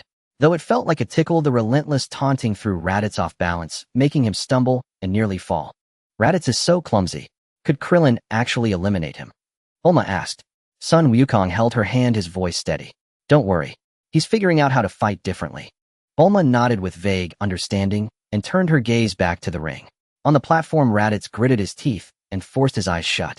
He stopped trying to track Krillin's agile movements, instead calming his mind to recall Sun Wukong's teachings on deflecting force, feeling the shift in center of gravity. Krillin slid in for a low sweep. Instead of bracing against it, Raditz followed the momentum, subtly dropping his shoulder and pivoting to block Krillin's path. Then, using Krillin's forward inertia, he awkwardly thrust his shoulder forward. Thud! It was mere physical contact, but Krillin crashed into an iron wall, flying off the ring and eliminated instantly. Raditz, unaccustomed to the technique, lost his footing and fell hard onto the stone floor. Without using ki, relying solely on skill, he got up, dusted himself off, and a glimmer of understanding flashed in his eyes. Though clumsy, the sensation of controlling his muscles was strangely addictive. He couldn't wait to try it in the finals. His final opponent was Tien Shinhan, a first-time competitor. This elite student of the Crane School immediately assumed a life-or-death stance. Without any preamble, they engaged in close combat. Tien unleashed a flurry of afterimage techniques, surrounding Raditz with multiple phantoms as fists and feet rained down like a storm. This time, Raditz didn't just absorb the blows. Using the insights from his fight with Krillin, he began to track his opponent's movements in the high-speed exchange. His footwork was still chaotic, but he could barely keep pace with Tien. Dodging a heavy punch, raising an elbow to block a kick, Raditz even managed a counter-kick, forcing Tien to use the Four Witches technique to increase his attack frequency. The two became a blur of intersecting shadows on the ring, the dull thuds of their collisions unceasing. Tien grew increasingly alarmed. Raditz's combat skills seemed to belong to a different person compared to the semifinals. That body, once only capable of brute force, was becoming agile before his eyes. Seeing the disadvantage in close quarters, Tien decisively created distance, pressing his hands to his forehead as a blinding light erupted. Solar flare. While Raditz was blinded, Tien leaped into the air, a crimson glow gathering at his fingertip as an orange beam shot down from the sky. Dodone ray. A violent explosion kicked up a massive cloud of dust on the ring. Everyone assumed the long-haired giant was either dead or gravely wounded.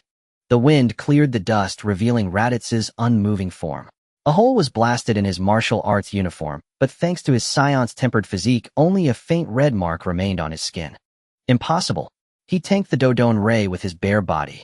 Tien's eyes were wide with shock from midair. Finished. My turn. Raditz grinned his legs, suddenly propelling him forward, cracking the stone floor beneath him. With much more practiced steps, he closed in, slipping into Tien's inner circle. His right hand blocked Tien's instinctive defense, while his left hand, shaped like a blade, struck Tien's neck with precision. Tien grunted and collapsed stiffly unconscious. Victory! The crowd erupted in thunderous cheers. Raditz accepted the prize check for 500,000 and looked up at the VIP box. Sun Wukong, cup in hand, gave him a slight nod. As night fell, a heavy atmosphere settled over the competitors' rest area. Krillin, Yamcha, and the newly awakened Tien sat together, shaken by Raditz's overwhelming strength. Outside the box, Sun Wukong prepared to head to the lounge. Under the dim corridor lights, he smoothed Bulma's hair. He'll go say a few words backstage. Be right back. Bulma smoothed the wrinkles on his clothes, smiling. Go on, Wukong. What's for dinner tonight? You decide. Sun Wukong turned and walked toward the closed wooden door. The restroom door swung open. The moment Sun Wukong, who had been gentle and composed with Bulma, stepped inside, his aura shifted, and the oppressive pressure of a true powerhouse filled the room. Behind him followed Raditz, fresh from his overwhelming victory. Everyone stood up in unison. Wukong. Who exactly is Raditz? Krillin swallowed hard, his voice trembling. We are called Saiyans, a renowned warrior race in the universe. Sun Wukong pulled out a chair and sat down, his gaze sweeping over the group, his tone calm. Out there, warriors of his caliber are as common as grains of sand. If you think ruling Earth is enough to be proud, when real danger comes, you might not even qualify as cannon fodder. The restroom fell into dead silence. But since you all have talent, I don't mind giving you a hand. Sun Wukong stood and pointed at Raditz behind him. Starting tomorrow, anyone who wants to improve, go to the Capsule Corporation in West City. They have gravity devices that can skyrocket your power. As for sparring partners, besides custom combat robots. Sun Wukong smiled. My brother here just got beaten up for months. I think he'd be happy to share his experience with you. Raditz cracked his knuckles and flashed a friendly grin at the group. The night wind of West City could not penetrate the underground laboratory of Capsule Corporation. Bulma, with dark circles under her eyes, slammed a glass of iced concentrated coffee onto the workbench. She could not help but roll her eyes dramatically at the man preening in front of the full-length mirror. Under the bright lights, Sun Wukong was adjusting a wide, heavy black robe embroidered with dark crimson cloud patterns which exuded an indescribable aura of malevolence. "I say, Wukong," Bulma said through gritted teeth. "I spent 2 whole days using the best nanofiber and shielding coating in the lab just to make you this mystical getup. What kind of trashy manga have you been reading lately?" Sun Wukong did not reply. He picked up the single spiral orange mask from the workbench and placed it over his face. It fit perfectly. The moment the mask was on the young man with his usual easygoing smile was gone. In his place stood a monster devoid of any living warmth. The built-in throat mic in the mask filtered his voice into a low, raspy tone. "Thanks, Bulma.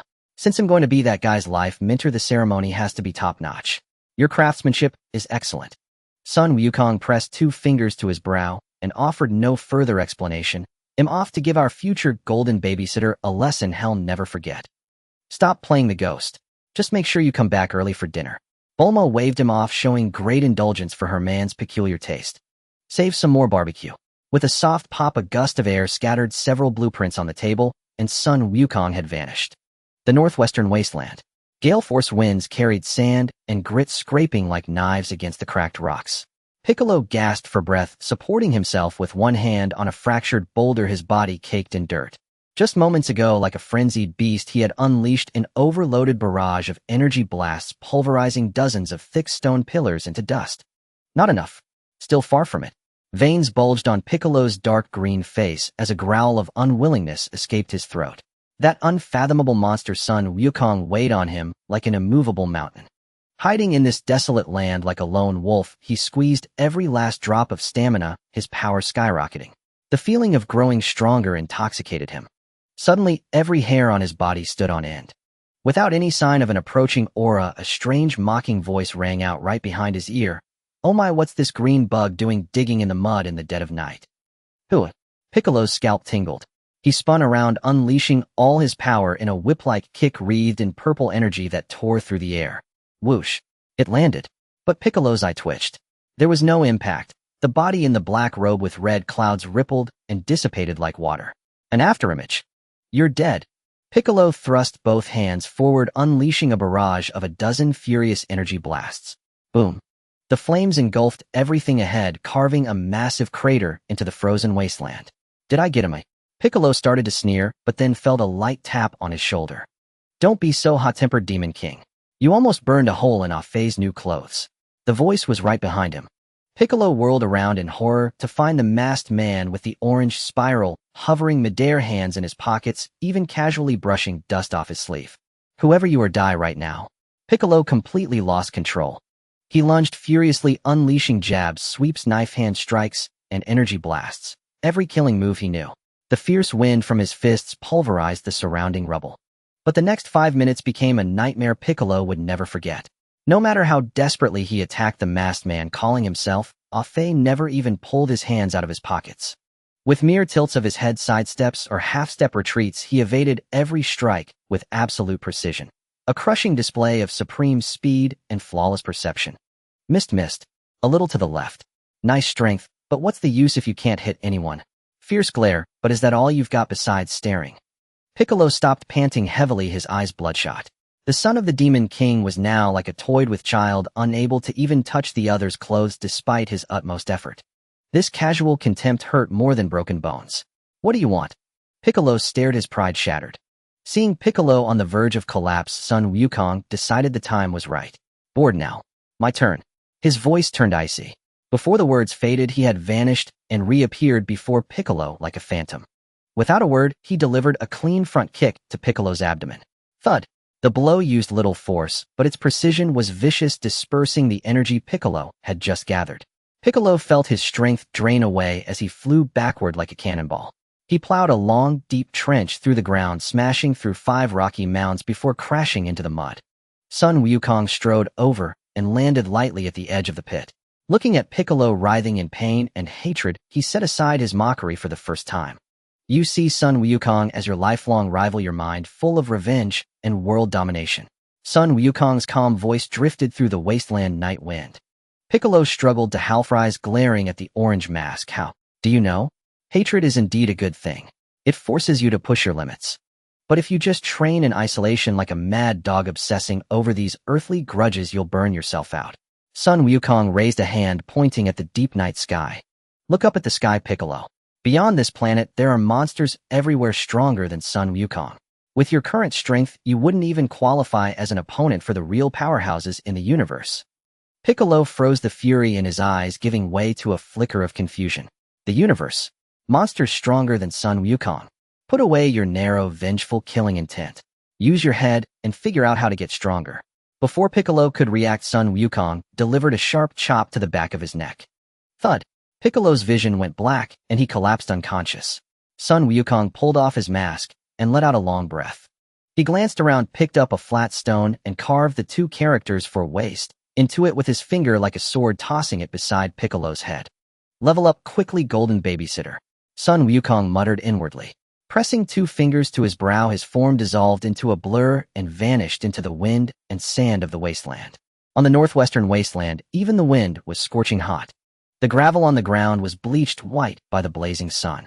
Piccolo, like a dehydrated fish, lay flat in the scalding sandpit, his lungs heaving like a bellows, his green skin covered in crisscrossing bruises. Over the past half-month, this esteemed son of the great Demon King Piccolo had truly experienced what it meant to be in a living hell. That mysterious masked man in the red cloud robe would appear randomly every day and then use him as a punching bag, beating him one-sidedly. At first, Piccolo thought it was mere torture, but after enduring a fortnight of brutal beatings, he finally figured out the method behind this teaching. Each of the cloaked figure's strikes could precisely disperse the energy he had just gathered. This forced Piccolo to lock his energy tightly within his body, forming a high-density internal defensive circulation, not daring to let even a wisp escape. Besides taking the beatings, Piccolo had also tried to fight back, but without exception, he couldn't even touch the hem of the other's garment. Any energy blast or fist strike felt like hitting air with no point of impact. At noon that day, Piccolo sat cross-legged in the ruins, eyes closed, focusing all his attention on the flow of cells and energy within his body. Swish! A faint sound of air being cut came from above. The great Demon King's reactions are still as slow as a stone. A foot in a cloth shoe came straight down toward his head with a heavy wind pressure. Piccolo rolled aside to dodge, glaring at the cloaked figure in midair, fury burning in his eyes. Oh, you actually dodged, eh? Sun Wukong hovered in the air, deliberately provoking him. Great Demon King, you keep shouting about avenging your father's death, but what's the difference between you now and the insects at my feet? You're asking for death. Piccolo ground his teeth. Hit a nerve. Hurt your little heart. Sun Wukong crossed his arms, continuing to strike at his pride. Look at your flawed techniques. You can't even touch me. Unless you could become as big as a mountain and crush all my dodging space with one slap. But unfortunately, an insect can't become a mountain. These words struck Piccolo's contemplative mind like a heavy hammer. As big as a mountain. Seal off all space. Piccolo was stunned. The Namekian instinct buried deep in his bloodline was thoroughly awakened by Sun Wukong's deliberate words. Fine. Since I can't hit you, I'll crush you with my size. A fierce glint flashed in Piccolo's eyes. He stopped releasing his energy outward and instead pressed it deep into his bones and muscles. Ha! With a roar, Piccolo naturally began to form hand seals, and his body shimmered with a strange luster. Then his overtwelmed turtle frame began to expand violently. Bones, elongated muscles bulged, and in just a few breaths Piccolo had grown to 7 or 8 meters, standing on the wasteland like a green demon god.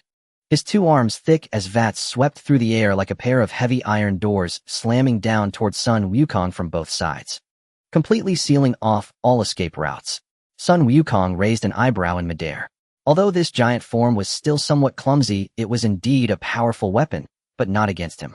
Boom. The two massive palms clapped together in midair with tremendous force, the shockwave blasting sand and soil in all directions. Piccolo gasped for air, staring at the space between his hands, thinking the man had been crushed into a meat patty.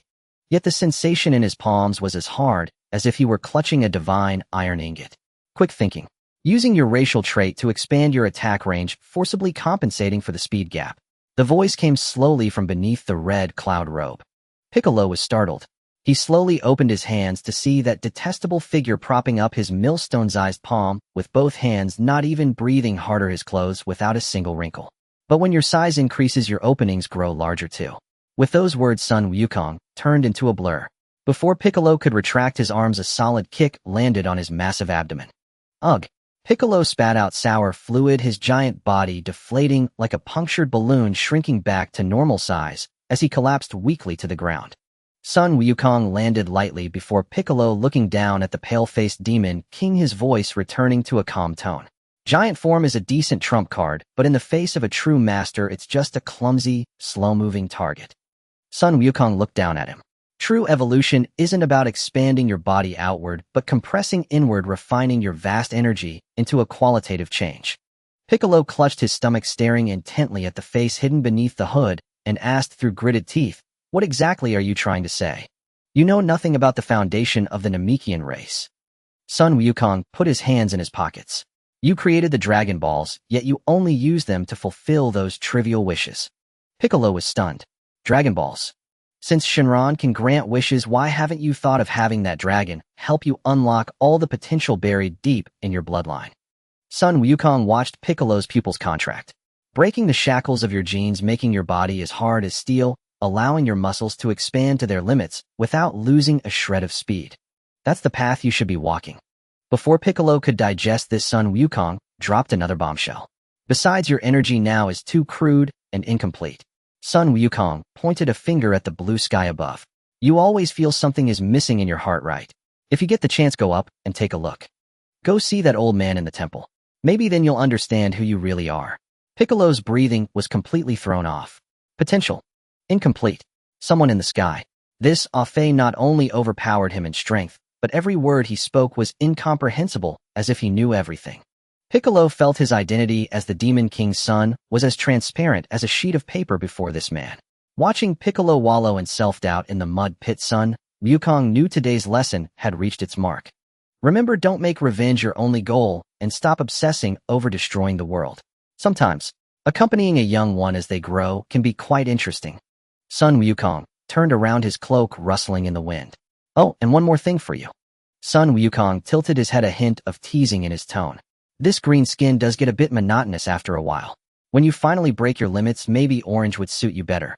With that, Sun Wukong pressed 2 fingers to his forehead. Swish! The wasteland fell silent again.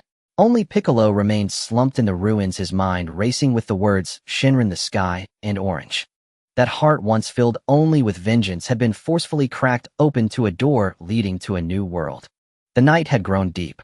The clamor of West City was utterly sealed off by the special glass of Capsule Corporation, leaving only a profound stillness within the bedroom. The main lights were off, with only the floor lamp casting a dim, warm glow. A faint pop of displaced air sounded. Sun Wukong materialized in the center of the room. He yanked off the distinctive red cloud-emblazoned black robe and the special mask that concealed his features, tossing them onto Bulma's immaculate vanity table.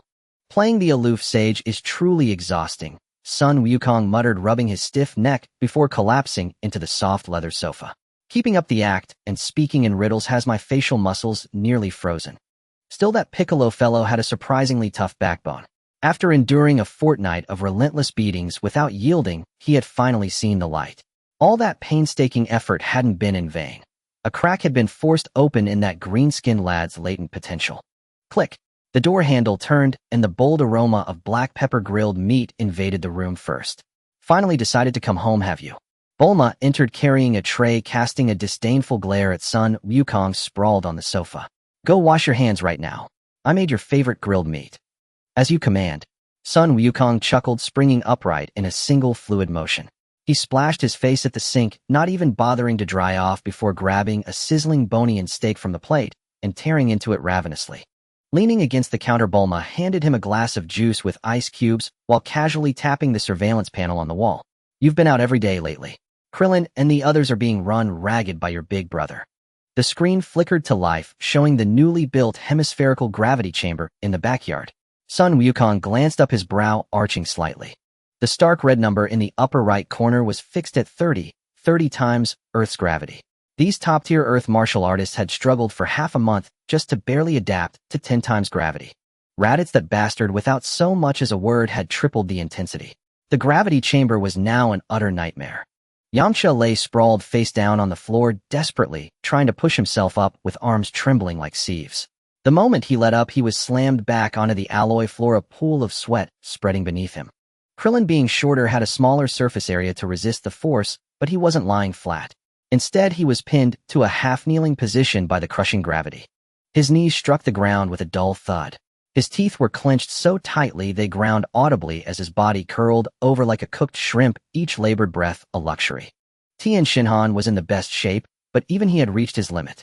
His body was flushed, purplured veins bulging prominently. All three of his eyes were blurred by sweat as he clung to the floor, barely maintaining a half-squatting horse stance. In their midst, Raditz paced back and forth with his hands clasped behind his back like a heartless overseer. Already going soft. He walked over and nudged Yamcha with his toe. "Quit playing dead and get up. How did you end up in such a pathetic state?" Listening to his own grating voice echo through the chamber, Raditz felt an immense satisfaction. Heaven knows how he had suffered under Sun Wukong's hand in the previous months. After years of hardship, he had finally turned the tables. Unable to best his younger brother, he could at last revel in the joy of being a tyrannical drill instructor over these earthlings. "Brother Raditz." Krillin, on his knees, struggled to lift his flushed face, forcing words through gritted teeth.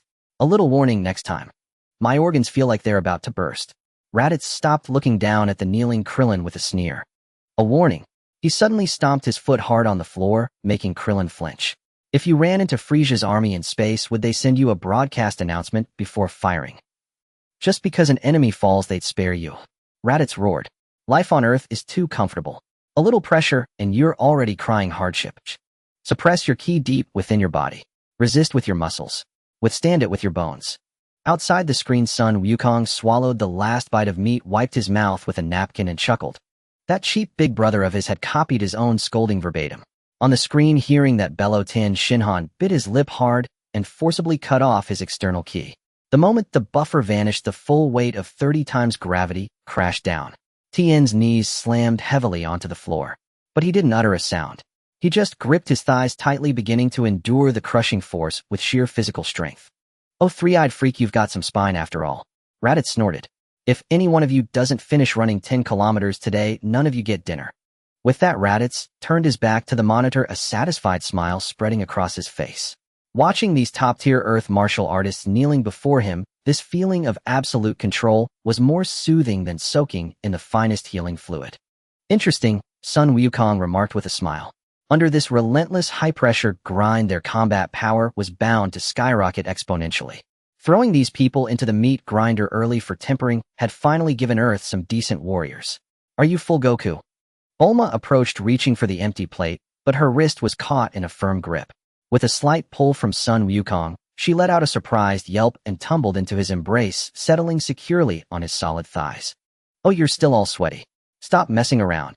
Bulma's cheeks flushed as she playfully punched his chest, though there was no force behind it.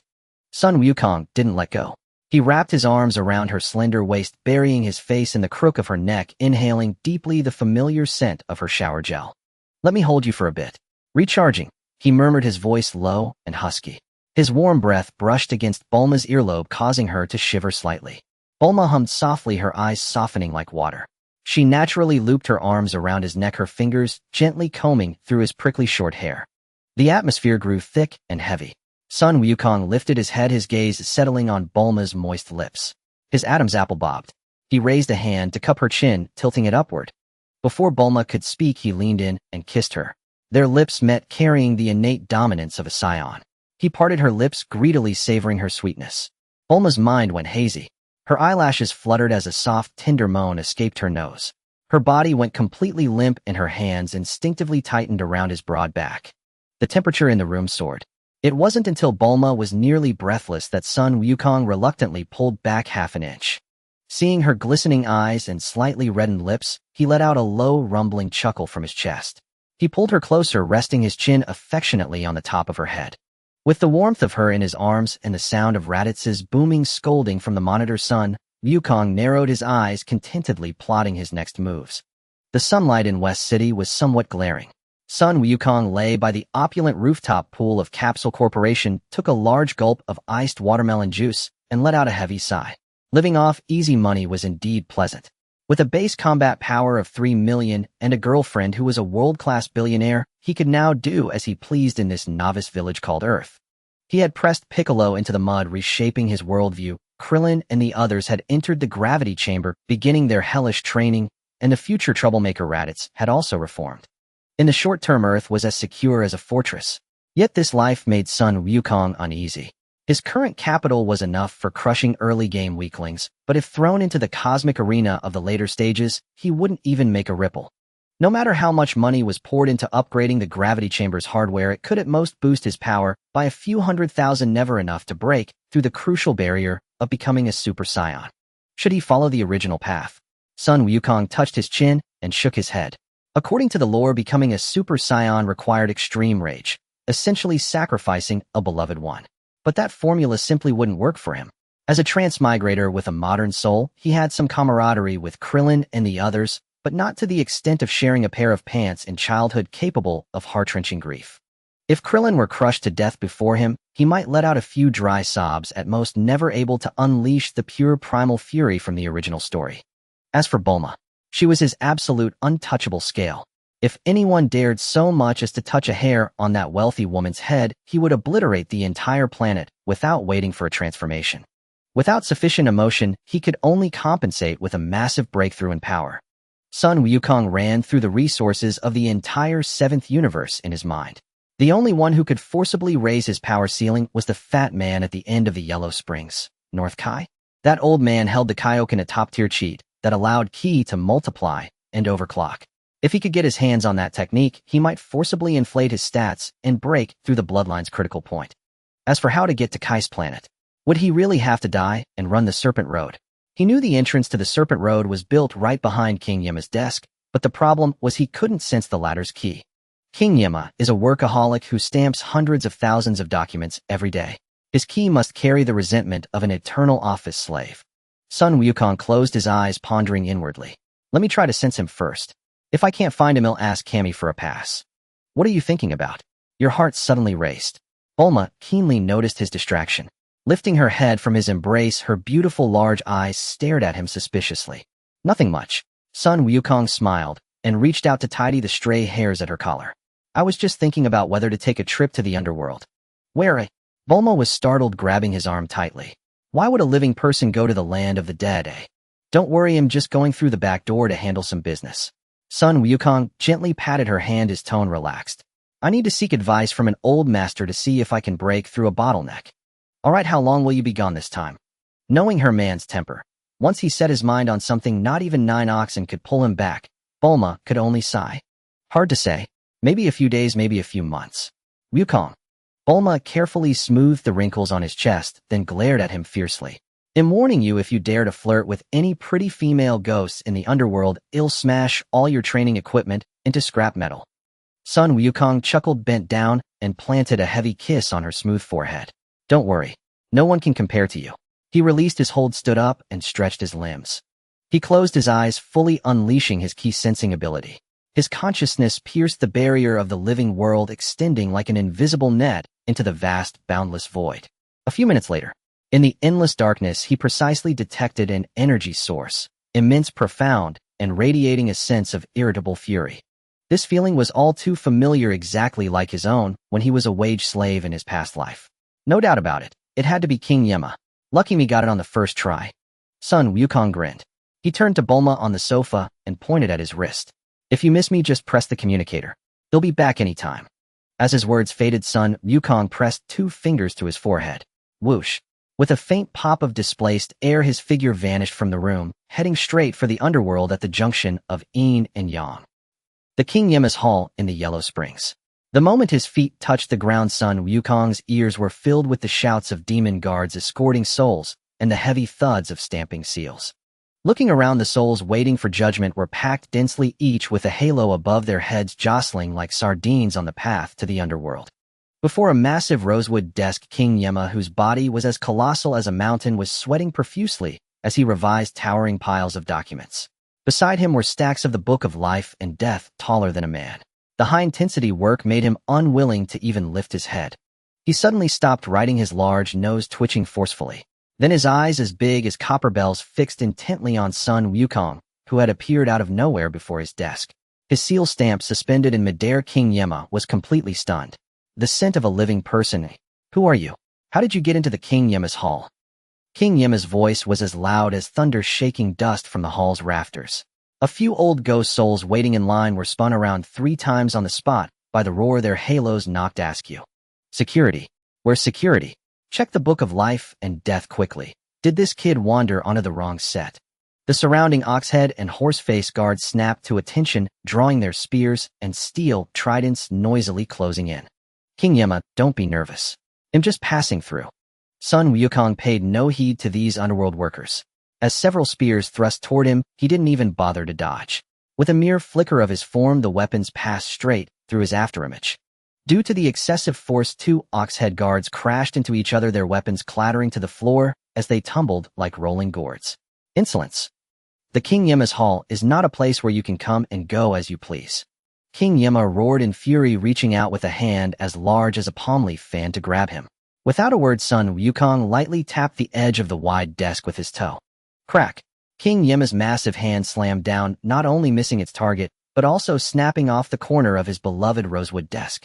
Meanwhile, Sun Wukong soared into the air like a swallow, leaping directly over the king's mountainous head and landing steadily behind him. Thud! Sun Wukong pushed open the heavy, towering rosewood door. Behind it lay a colossal road paved with yellow scale-like stone slabs, winding and disappearing into an endless sea of clouds. The abyss beneath the cloud sea was bottomless, with a faint, pungent smell of sulfur wafting up. Below lay the blood pool hell of eternal damnation. One misstep would send him falling into a state of no return, a wandering ghost forever. 1,000,000 kilometers. Sun Wukong landed steadily on the massive serpent's head, gazing at the seemingly endless snakeway before him. He twisted his neck, producing a series of crisp cracks from his joints, then transformed into a streak of light, plunging into the boundless sea of clouds. The snake path is long. A full 1,000,000 kilometers of bluestone road winds through the cloud sea of the Yellow Springs, resembling an endless long worm that can never reach its end. Ordinary martial artists, if they die and come here, would take at least half a year just to run, constantly wary of slipping and falling into the blood pool hell below. 1,000,000 kilometers it would indeed have broken my legs back in the day, Sun Wukong chuckled. Boom.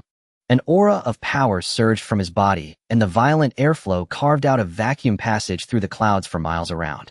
He transformed into a point of light that tore through the air, shooting straight ahead. Meanwhile, in the middle section of the snake path, a magnificent palace floated abruptly in midair. Princess Snake G languidly reclined on a couch, enjoying the gentle fanning and leg massaging from her maidservants. Princess, someone is coming up ahead. A maid with long horns rushed in, rolling and crawling with excitement. It's a living person. His vitality is abundant. Princess Snake J's eyes lit up, her crimson tongue licking her lips. After hundreds of years in this desolate place, she finally encountered a top-tier specimen today. Quick, clean the hall and lay down the most precious Persian carpet. Activate the illusion formation completely. Princess Snake G hurriedly adjusted the golden hairpin on her head, maintaining an elegant posture. It has been hundreds of years since a living person has come. I must properly entertain this esteemed guest today. Her words were not yet finished. Suddenly, a deafening sonic boom exploded outside the hall. The noise was like thunder cracking above, shaking the entire palace violently. Boom. A violent whirlwind mixed with destructive air waves crashed into the palace like a rampaging bull. The illusion formation, which Princess Snake G took pride in, couldn't withstand even one blow and shattered like paper. Immediately, the 2 golden doors of the palace were uprooted and smashed into the center of the hall. The intricately carved ceiling was directly lifted away, whisked away to an unknown dimension. Several maidservants were sent flying by the shockwave. Princess Snake G clung tightly to a large pillar, her splendid skirt sticking to her face. The violent wind turned her meticulously styled hair into a messy nest, making it impossible to open her eyes. When the storm finally subsided, Princess Snake G trembled as she pulled the skirt from her face, feeling numb. Her resplendent palace had now transformed into a drafty shell of a building, and even the pillar she was holding had its skin stripped away. Where is he? She hadn't even caught a glimpse of a single hair, and that white light had already disappeared at the end of the cloud sea. Which deity is in such a hurry to reincarnate? Princess Snake G slumped down in the ruins, her golden hairpin clattering to the ground, causing her legs to tremble with fear. At this moment, at the end of the snake path, on an asteroid the size of a basketball court, but with 10 times the gravity of Earth, King of the North was driving his beloved red vintage convertible, leisurely cruising on the tiny terrain. But Beerus, do you know why the clouds are moving so fast today? The King of the North held the steering wheel with one hand stroking his chin, with two long whiskers tossing out his own joke, because they are rushing to reincarnate. Ha ha ha cough. But Beerus the gorilla in the passenger seat clapped his hands in appreciation. Suddenly the King of the North shivered, his laughter caught in his throat. A powerful aura, so overwhelming it made him tremble, was rushing towards them at an unreasonable speed. What kind of monster is this? The King of the North was so scared that his hand trembled, and he slammed the steering wheel. Bang! The red vintage car lost control and crashed into the flower bed by the roadside, smoke billowing from the engine. The King of the North clumsily crawled out of the window, his hat askew. Before he could steady himself, a figure crashed down onto the grass of King Kai's planet, like a meteor. As the airflow dissipated, Sun Wukong brushed off the dust from his martial arts uniform and straightened up. The tenfold gravity of King Kai's planet felt like nothing to him. He glanced at the overturned vintage car next to him, where the King of the North was about to explode in anger. Instead of acting arrogantly, he spoke very politely. Apologies, King of the North, I was going too fast and couldn't stop in time, disturbing you. Sun Wukong spoke in a steady tone, like an adult handling a rear-end collision. Without waiting for the King of the North to scold him, he pulled out a capsule with the Universal Capsule logo from his pocket and tossed it onto the grass. Bang! After a puff of white smoke, a luxurious convertible sports car in solid red color settled steadily on the lawn. This latest model of sports car should cover your repair costs. The seats come with fully automatic massage. Why don't you give it a try? The curse that was on the tip of the King of the North's tongue got swallowed back. His eyes widened as he stared at the cool sports car, nearly drooling. It was way cooler than his old antique. But he was still a divine being. The King of the North forcibly cleared his throat, clasped his hands behind his back, and took on an imposing demeanor. Ahem. Spare me the flattery. No matter how strong you are, since you are here on King Kai's planet, you must have something to discuss with me. The rules cannot be broken unless you can tell a joke that makes me laugh, or otherwise no deal. Upon hearing this, Sun Wukong inwardly muttered, as expected, the same old routine from the original story. Telling a corny joke. He had modern internet jokes in his mind. Oh, just pulling one out would make that old man laugh to death. Alright, let me think. Sun Wukong cleared his throat and raised a finger seriously. King of the North, may I ask, how many steps does it take to put an elephant in a refrigerator? Off. The King of the North was momentarily stunned, stroking his chin. What kind of joke is this? 3 steps. First, open the refrigerator door, then put the elephant inside, and finally close the refrigerator door. Correct. Now for the second question, how many steps to put a giraffe in the refrigerator? That's easy, still 3 steps. The King of the North huffed proudly. Wrong, it's 4 steps. Sun Wukong shook his head. First, open the refrigerator door. Second, take the elephant out. Third, put the giraffe in. And fourth, close the refrigerator door. Gah! The King of the North's cheeks twitched, and Beerus the gorilla in the passenger seat scratched his head. Sun Wukong wasted no time and immediately threw out the third question. The forest is holding an all-animal assembly requiring all animals to attend. Who didn't go? How would I know? The lion. The tiger. The King of the North's curiosity was completely piqued. Wrong, it's the giraffe. Because it's still locked in the refrigerator. Buffed. The King of the North clamped his mouth shut tightly, his shoulders shaking violently, his face turning red. Last question. Sun Wukong remained unflustered, directly delivering the killer punch. Now in front of us is a river filled with man-eating crocodiles. How do you cross the river? Fly. Fly over. The King of the North's voice was already trembling. Wrong, just swim across, because all the crocodiles went to the animal assembly. Haha, that's brilliant. Oh, my stomach. The crocodiles went to a meeting. Ha! This series of jokes completely shattered the King of the North's comedic defenses.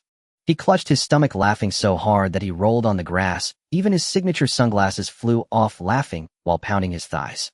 After laughing for several minutes, the King of the North wiped away his tears and breathlessly climbed up from the ground, picking up his sunglasses and putting them back on. Seeing that the king was in good spirits, Sun Wukong reined in his laughter. He took half a step back, slightly bowed, clasped his hands together, and performed an extremely standard martial artist gesture.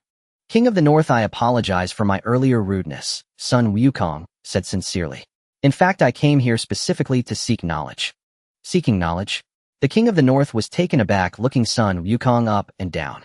Given the terrifying aura he had felt earlier, this young man before him clearly did not need to seek a master. Sun Wukong looked at him with neither humility nor arrogance. I've heard that you possess a divine technique called King Fist, and I have come to humbly seek your guidance, hoping for your instruction. The king of the north gazed at the young man before him. His strength was unfathomable, he was generous, his jokes were hilarious, and yet he was so respectful of his elders, his favorability rating skyrocketed. He cleared his throat, placed his hands back behind him, and assumed a grandmaster's demeanor. Seeing that you are so sincere, I agree. From any perspective, Beiji Wangsing does not appear to be a place capable of giving birth to extraordinary martial arts. Here there are only tiny patches of grass, a vintage convertible, and a gorilla that can only clap its hands. Yet at this moment the asteroid that drifts through endless cold jokes is shrouded in an atmosphere heavy as lead. The king of the universe fist can indeed multiply your chi immensely. Beiji Wang stood with his hands behind his back, unusually putting aside his comical demeanor, his facial features tightened in seriousness. But the essence of this move lies in the extreme exploitation of the physical limits. Your heart will act like an uncontrollable engine, and the blood flow will accelerate to the point of bursting your veins. He meticulously explained the cultivation secrets and explosive principles of the King of the Universe fist to Sun Wukong word by word, fearing to miss any critical detail. If your physical foundation is not strong enough, bang. Beiji Wang made an exaggerated explosion gesture and gritted his teeth. You will end up like a balloon blown to pieces, turning yourself into a pool of blood. Sun Wukong sat cross-legged on the grass, resting his chin on one hand, listening intently. He of course knew how domineering this move was. Even the founder of the King of the Universe fist before him had been unable to fully master it due to the backlash of the overwhelming power. In the perception of ordinary people, this is a downright deadly move. But Sun Wukong grinned, a flicker of uncontrollable excitement flashing in his dark eyes. The backlash of the King of the Universe fist is indeed lethal, but what he lacks the least now is the capital to endure. The unreasonable, beastly physique from his ancient Saiyan bloodline, combined with the formidable body he had honed over the years in the gravity chamber. Moreover, if the Sun Wukong from the original work could master it, there was no reason for him to fail. Sun Wukong slowly clenched his fist, feeling the force of friction between his knuckles. The overwhelming battle power brought by the stacking of the King of the Universe fist was about to become the hardest hammer in his hand. He intended to use this tearing impact to smash open the realm that had existed only in legends for thousands of years among the Saiyans. I understand, as long as I can keep breathing I won't die. Sun Wukong took a deep breath, stood up from the grass, brushed off the dirt from his pants. Lord of the Universe, let's begin. Half an hour later, Beiji Wang finished explaining the final points of gathering energy and was about to urge with a motherly concern, you can try to start by sensing the flow of chi and blood at 1.5 times. This initial stage is the hardest. You must not be greedy for power and rush in. 2 times, King of the Universe fist. Before he could finish his warning, Sun Wukong let out a deep and powerful roar from his throat. Virum. With a sudden explosive high-frequency tremor in the air, the aura within Sun Wukong surged violently. The usual aura he had unleashed rolled back in an instant, transforming into a glaring crimson hue. His muscles suddenly tensed and bulged, stretching his oversized martial arts uniform. A layer of bright red light outlined his body, resembling a blood-soaked war god. This kid can succeed in stacking 2 times on the first try. Beiji Wang's eyes behind the sunglasses widened in shock, his jaw nearly dropping to his feet. However, before he could shout out, Sun Wukong's next move made the divine being's entire body shudder. 4 times, King of the Universe fist. Virum. The deafening tremor rose again, but Sun Wukong's voice remained steady. The color of his skin was already permeated by the deep crimson aura, and the extreme heat caused the surrounding air to begin to violently distort and boil. 8 times, King of the Universe fist. A pungent smell of blood and char filled the air, and the deep crimson aura grew even more violent. 10 times, King of the Universe fist. As these words were emphatically spoken, Sun Wukong suddenly threw his head back and let out a howl that tore through the heavens. Boom. Amidst the piercing sound that nearly burst eardrums, the gravitational field of King of the Universe star met with a complete collapse. Centered around Sun Wukong, the special turf within 100 meters was ground to powder by an invisible and terrifying pressure. Even more astonishing was his form. Outside the layer of violent, deep crimson aura, a layer of dazzling golden light emerged, firmly encasing the red glow within. Under the terrifying load of 10 times the pores on Sun Wukong's body, seeped dense blood energy, transforming into a horrifying layer of red sweat that evaporated into the air. A full 30 million of terrifying battle power locked within this dark red body exuded a suffocating sense of oppression. The surprisingly hard soil below emitted a mournful cry under the unbearable burden, sinking down significantly forcibly, creating a massive pit filled with cracks. Crazy. You brat, you're insane. Stop now. Beiji Wang, terrified, scrambled back, grabbing the equally stunned gorilla Beerus, his voice nearly cracking. A load of 10 times. You won't survive that. Your veins and muscles will be shredded into pieces within 2 breaths. Clap. Beiji Wang's black sunglasses finally could not withstand the suffocating pressure, the lenses bursting with countless cracks and shattering all over. However, at the very center of the oppressive storm, Sun Wukong slowly straightened his back in the deep pit. He gasped for air, his chest heaving violently, but the scene of his muscles tearing and veins bursting did not occur. The potential of his ancient Saiyan bloodline was desperately resisting the destructive backlash brought by the tenfold load. Is this the feeling of the tenfold king of the universe fist? This is really exhilarating. Sun Wukong paid no mind to the terrified Beiji Wang. He slowly closed his eyes, immersing his entire mind deep into his blood. The timing was perfect. The extreme pressure that broke the common limits had now ushered in the most violent transformation. The suffocating feeling brought by the tenfold load was like an inverted deep sea, transforming into countless invisible hammers of immense weight. They surged along the boiling blood, crashing inward with the force of 10,000 thunders, resolutely striking at the fate's door locked deep within his genes. The door, named Super Saiyan. Thump, thump, thump. The heartbeat of Sun Wukong at this moment sounded as dull as an ancient war drum. This sound drowned out the howling winds on King of the Universe star, even causing the entire asteroid to resonate with this frequency. Sun Wukong walked a different path to promotion than in the original work, without waiting for any heart-wrenching opportunity nor being ruled by emotions. He employed the most domineering method, purely relying on his finely honed body and the explosive power of the tenfold king of the universe fist to crush the solid barrier of that critical point with absolute strength. With the last heartbeat that resonated like thunder erupting in his chest, Sun Wukong suddenly opened his eyes, releasing a deafening roar from his throat. In his originally dark and profound pupils, a dazzling golden light erupted deep within the pupils, as if igniting a supernova. Immediately after, within the layer of deep red aura enveloped in golden light, a strand of brilliant color quietly climbed up his damp black hair. Deep within the vastness of the universe, there was neither wind nor sound, only eternal darkness and coldness. 2 spherical Saiyan single-person spacecraft drifted through the pitch-black sea of stars like inconspicuous meteors. The life support system in the cryogenic chamber emitted rhythmic mechanical sounds with red indicator lights flashing, maintaining the minimum life consumption. Beep. The public communication channel lit up. Vegeta, we still have 3 days of travel to that lowly planet called Earth. Honestly, I still can't figure out what that waste Raditz is plotting in that thick skull of his. The loud, slightly disdainful voice of Nappa came through the communicator. That fool runs faster than anyone when he encounters even slightly stronger natives, hoarding any gains for himself without a second thought.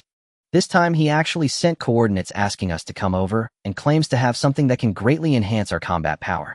Do you think he's lost his mind? In another spacecraft, Vegeta kept his eyes closed, arms crossed over his chest, not even lifting his eyelids. This is unusual. Vegeta's voice was as cold as ice. A selfish fool like Raditz could never understand the concept of sharing. Is it a trap? Nappa asked. Either he can't swallow that benefit and wants to use us to eliminate someone, or he has been controlled by the Earthlings luring us into a trap. Then why should we join the fray? Are we going all that way just to be used as cannon fodder? Nappa's voice rose sharply. Vegeta chuckled coldly and finally opened his eyes. Why not? In the face of absolute power, any underhanded conspiracy is meaningless. Vegeta reached out to tap the power level detector on his left eye, regardless of whether Raditz is up to something or if the natives are laying in wait. As long as their power levels do not exceed 18,000, I can obliterate them along with that broken planet. Nappa laughed cruelly. Exactly. After drifting in space for months, my bones are practically rusted. Once we get to Earth, I have to pick a few big cities to destroy. Beep, beep, beep, beep, beep, beep. The power level detector on Vegeta's left eye suddenly erupted with an ear-piercing buzz. The red numbers on the screen jumped wildly, as if possessed. 10,000. 150000. 500000. 900000. What is going on? Is the detector broken? Vegeta furrowed his brow and pressed the reset button, trying to force a recalibration. But the numbers did not stop. It wasn't a malfunction, it had truly captured an incredibly terrifying source of energy. This violent aura was sweeping over from the nearby star region without reason, even disrupting the spaceship's navigation radar with red lights flashing. Vegeta, my detector has gone crazy too. What in the world is this data? Nappa's frantic roar came from the communicator, his voice tinged with a hint of panic. Vegeta remained silent, his gaze locked onto the wildly fluctuating screen of his left eye. 150-0000, 3000000, 5000000. The numbers surged, tearing through the detector's design limits, the screen filled with warnings of dangerous overload. A wave of scalp-tingling pressure crossed an unknown distance, crushing down directly. Vegeta, proud of his Saiyan royal lineage, found himself trembling uncontrollably, a primal fear instinctively arising in the presence of a predator. His heartbeat raced as if to burst from his chest, cold sweat streaming down his forehead. Vegeta's hands gripped the seat tightly, his nails leaving white marks on the hard metallic armrest. 7000000, 9000000. The numbers finally froze at a long string of nines, the core motherboard unable to bear such an outrageous data parsing load. Bang! A muffled sound. The detector on Vegeta's left eye exploded, belching out a cloud of charred smoke. Several shattered lenses flew across his cheek, leaving 2 gory cuts. The small cockpit fell into a terrifying silence, only the red alarm light flashing. Vegeta forgot to wipe the blood off his face. He sat frozen in his seat, his pupils constricting violently. As a noble Saiyan prince, he had never experienced such soul-shaking fear, even in the face of Frieza. The high and mighty calm he usually possessed was utterly shattered in that moment. As a warrior who had long battled on the edge of life and death, he understood better than anyone what that moment of panic signified. In a corner of the universe, a monster far beyond his understanding had opened its eyes. At the same time, on Earth in West City, in the newly constructed gravity chamber in the backyard of Capsule Corporation, an intense training session was underway. Bang, bang, bang. Raditz, Krillin, and Tien were fiercely sparring under 30 times the normal gravity. After this period of desperate training and physical endurance, their combat powers were no longer on the same level as before. Suddenly, the air in the gravity chamber felt as though it had been sucked out. A terrifying pressure that made it hard to breathe descended from above, penetrating through the thick walls, reinforced with special alloys, pressing down on everyone like a mountain. Thud! Under this indiscriminate, horrifying weight, Krillin's bones protested with a painful creaking sound. His knees buckled, forcing him to kneel on the metallic floor.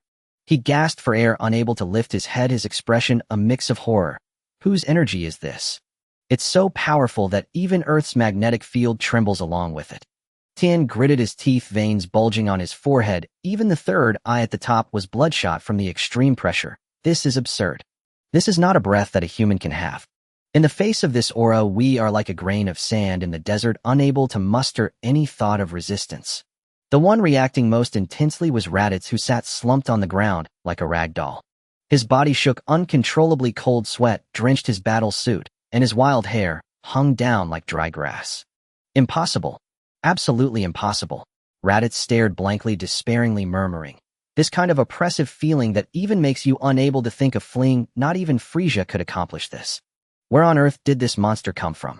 In the gravity chamber, no one spoke, only heavy and disordered breathing could be heard.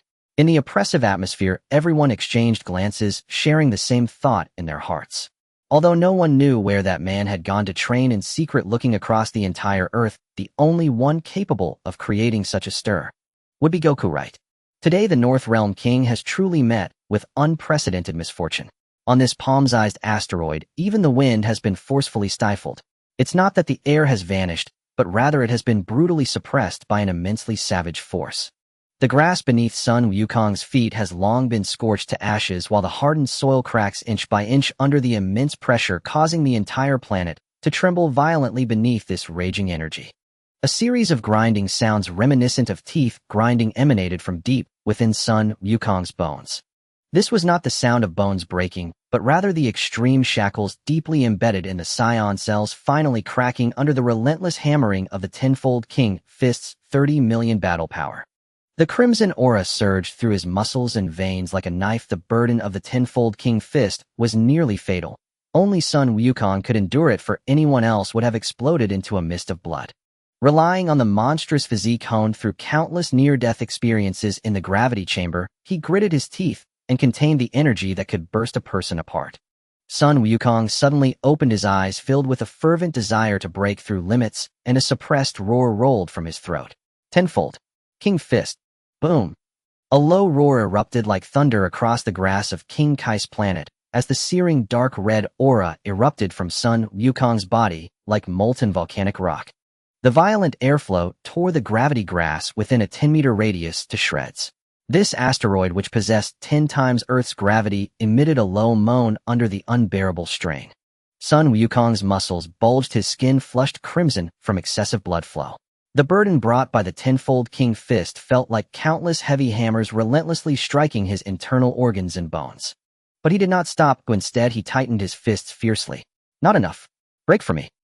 His battle power had been honed to its peak. What he needed now was a hammer capable of forcibly shattering the Saiyan genetic barrier. And the extreme pressure and raging aura of the tenfold King Fist was that most ferocious, igniting hammer. Boom, boom, boom. Sun Wukong's heart began to race. At an astonishing speed, blood surged through his veins like a rushing river as the dormant Saiyan cells deep within his genes finally reached the critical point of complete mutation under the extreme pressure of the tenfold King Fist. Buzz! The dark red aura suddenly stalled, as if being torn apart by some terrifying internal energy. A blinding golden light representing the pride of a Super Saiyan erupted violently from his forehead, chest, and limbs. In the moment of intersection between red and gold, the bloodline unique to the ancient Saiyans within Sun Wukong finally sensed the bloody scent of transformation awakening completely. There was no rejection, no tug-of-war between the two powers going berserk.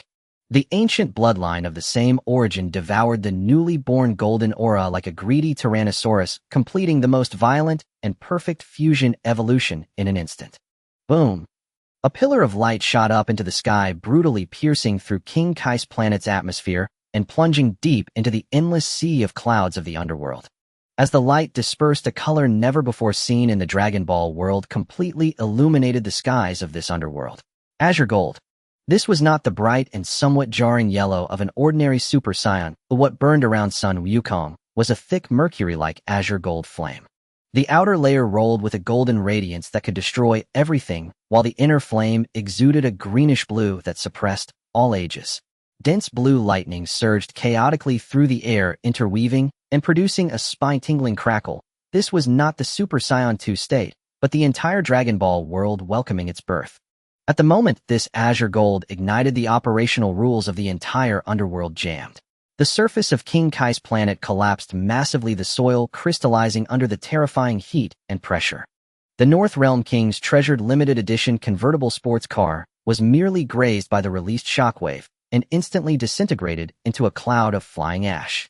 The snake path, stretching 100,000 kilometers, now resembled a snake pinned down at its most vital point, thrashing violently in the void. In the hall of the underworld, the desk of dark would said to suppress 10,000 ghosts split in two before King Yinluo. The enormous King Yama slid down to hide beneath the desk, gazing in terror at the dust falling from the ceiling. Countless souls lined up for reincarnation were forcefully pinned to the ground by this transdimensional pressure, not daring to breathe a word. Amidst the surging azure gold flame, Sun Wukong slowly straightened his back. His once black hair had completely transformed, each strand standing upright, like azure gold swords radiating sharpness. With every pulse of the blue lightning, the surrounding space was finally shredded. He slowly opened his eyes. They were deep olive green, orbs filled with rationality and the pride of a warrior race. There were no irrational roars born of anger, nor any bloodthirsty rampages. The ancient Saiyan bloodline not only granted him powers far beyond an ordinary Super Saiyan, but also perfectly eliminated the impulsive side effects that could lead to losing control. Now he was terrifyingly calm, wielding his aura with ease.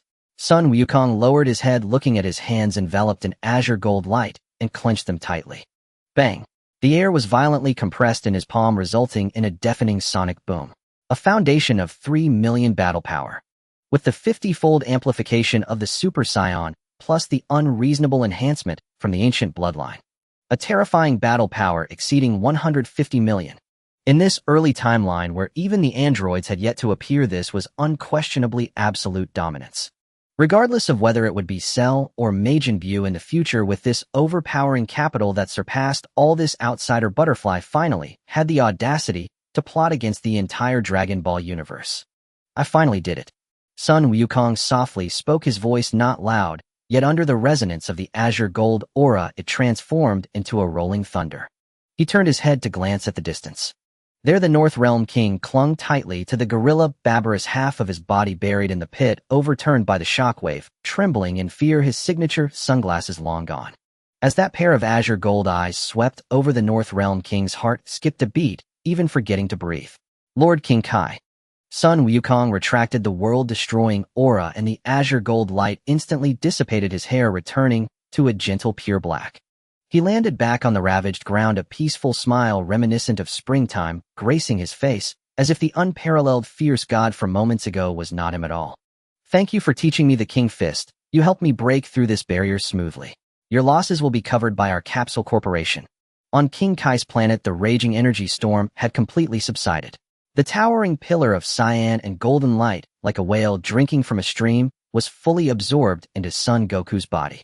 Deprived of the immense energies pull, the mud and uprooted grass floating in midair came crashing down with a clatter.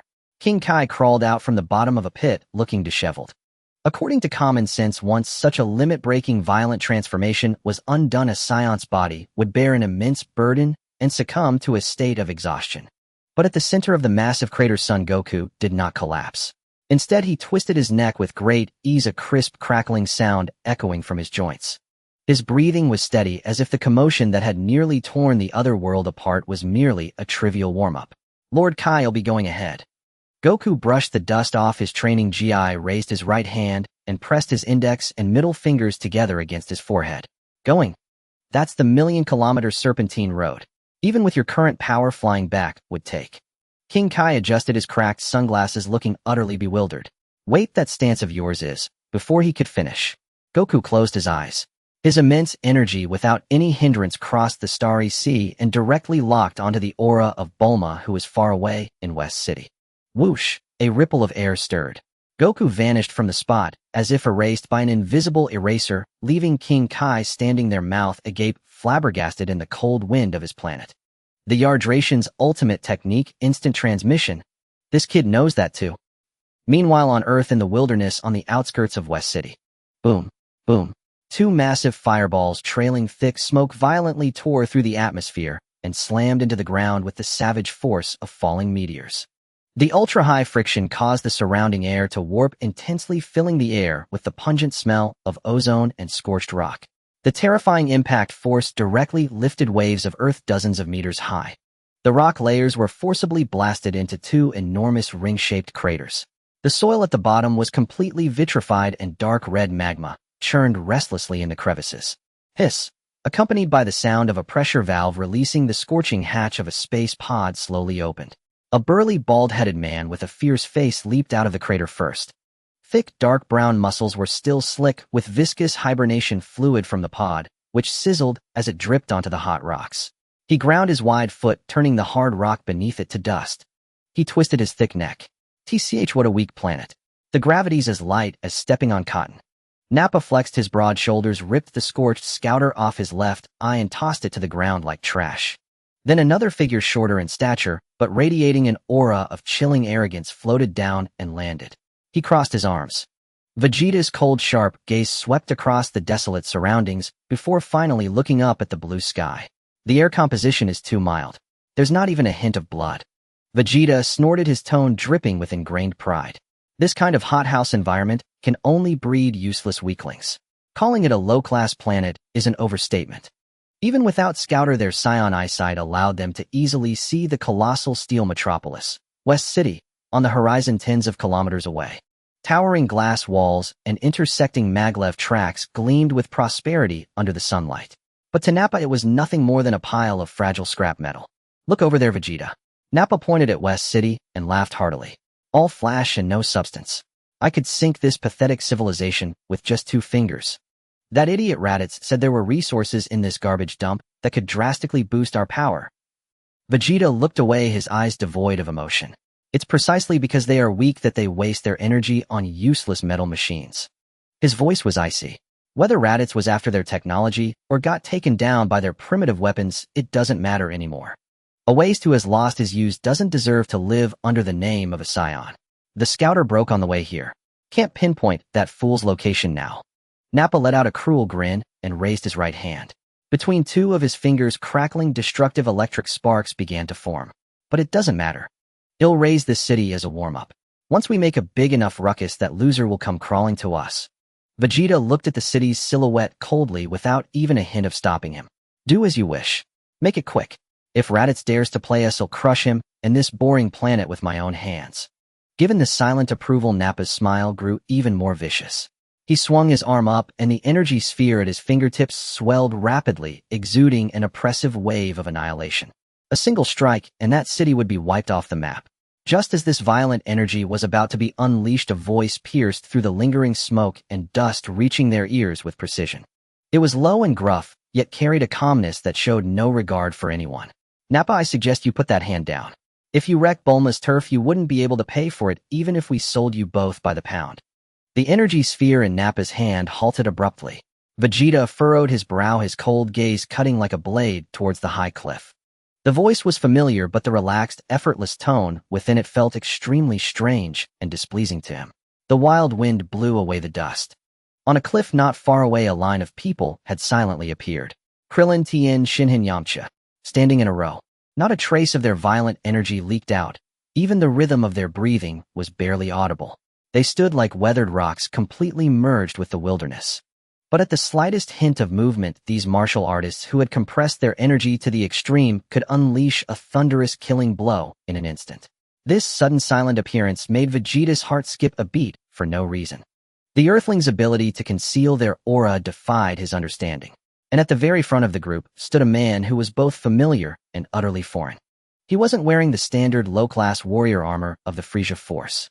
Instead, he wore a custom pitch-black, high-gravity combat suit. The suit was tailored and sharp, with a small Capsule Corp logo on the chest. His once messy floor-length hair was now neatly tied back. He stood with his arms crossed, looking down at the two figures in the crater from a position of superiority. Having shed his ingrained servility and impatience, Raditz now possessed a chilling blade-like sharpness and the aura of a strong man forged through arduous training. Raditz. Nappa's eyes bulged, his face a mask of disbelief. You worthless piece of trash, how dare you speak to us like that? Raditz didn't even glance at Nappa. His gaze went straight past him, locking onto Vegeta. There was no rage or fear on his face, only a calm that sent chills down the spine. Times have changed, Vegeta. Raditz uncrossed his arms, cracking his knuckles. The violent energy suppressed within him began to simmer and boil. I'm here to officially inform you two. From today onwards, you're under Earth's command. If you don't like it, you can start fighting now. The wind on the wilderness stirred up gusts of yellow sand. Leitais, you worthless fool, with a battle power of 1,000, dare you mock me? The veins on that BAS forehead throbbed violently. With a furious roar, he stomped forward, shattering the hard rock beneath him. His towering figure, over 2 meters tall, charged towards Leitais on the edge of the cliff, exuding an overwhelming sense of oppression. His massive fist ripped through the air, smashing fiercely towards Leitais' face. I can't watch, this is too crude. Leitais' eyes showed no sign of fluctuation. To him, that deadly strike from Ba was filled with flaws. He didn't even assume a defensive stance. It was only when the fierce wind from Ba punch brushed against his nose that Leitais slightly tilted his head. Whoosh. Ba's full-force punch struck nothing but air, causing him to stagger from the immense inertia. What a... Ba's face was filled with astonishment as the figure before him distorted and vanished, a mere afterimage left by incredible speed. Above you. A calm voice descended from above. Ba suddenly looked up to see Leitais twisting in midair, his right leg resembling a battle axe weighing 1,000 pounds striking down with a dull sound against the back of his neck. Bang!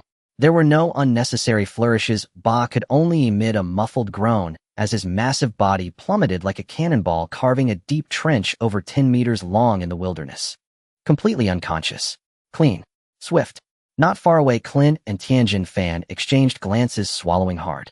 After training with Sun Wukong, Leitais had inscribed the Earth martial arts technique of utilizing every ounce of energy and striking accurately into his combat instincts. Useless fool. At the edge of the pit, Vegeta snorted coldly, not even looking at the unconscious Ba on the ground. He fixed his gaze on Leitai, who was slowly descending, a glint of vigilance flashing in his eyes. It's been a while since we last met, and you fool have actually made some progress learning a few dodging tricks. Vegeta crouched down, assuming a starting stance. A purple aura erupted violently, and the surrounding debris was swept into the air by the raging currents. However, a higher-level warrior is still just a warrior. Today, let me show you the insurmountable chasm between you and a high-ranking officer. The ground collapsed with a roar. Vegeta transformed into a stream of purple light rushing towards Leitai with a murderous intent. Leitai remained unfazed, and beneath his black tactical suit an intense white aura erupted, colliding head-on with Vegeta. Bang! Bang! Bang! In midair, the white and purple auras collided fiercely, each punch and kick creating visible shockwaves in the sky. The speed of their confrontation was astonishing. Tianjin Fan on the ground had to concentrate fully just to barely capture their moving trajectories. Die! Die! Die! Vegeta roared, his fists raining down like a storm. But the more he fought, the more he felt a chill in his heart. No matter how tricky the angle of attack or how rapid the speed, Leitai effortlessly blocked with minimal movements. He even had the energy to counterattack precisely during defensive gaps, landing blows on Vegeta's ribs. Bang! Leitai seized on a moment when Vegeta was momentarily off balance, delivering a heavy punch right to Vegeta's stomach. Wow! Vegeta's eyes bulged as he spewed out a mouthful of acidic saliva. His entire body flew backward like a kite, with its string cut crashing through 3 or 4 stone hills before thudding to the ground. Leitai hovered in midair, looking down at the prince amidst the ruins. Is this all the power you possess, Vegeta? If this is all you can do, then you're not even as strong as my usual warm-up. Shut up. As the debris exploded, Vegeta, blood-soaked, flew into the sky, his pride as a prince igniting his rage completely. His energy surged wildly. The surrounding air warped from the intense heat.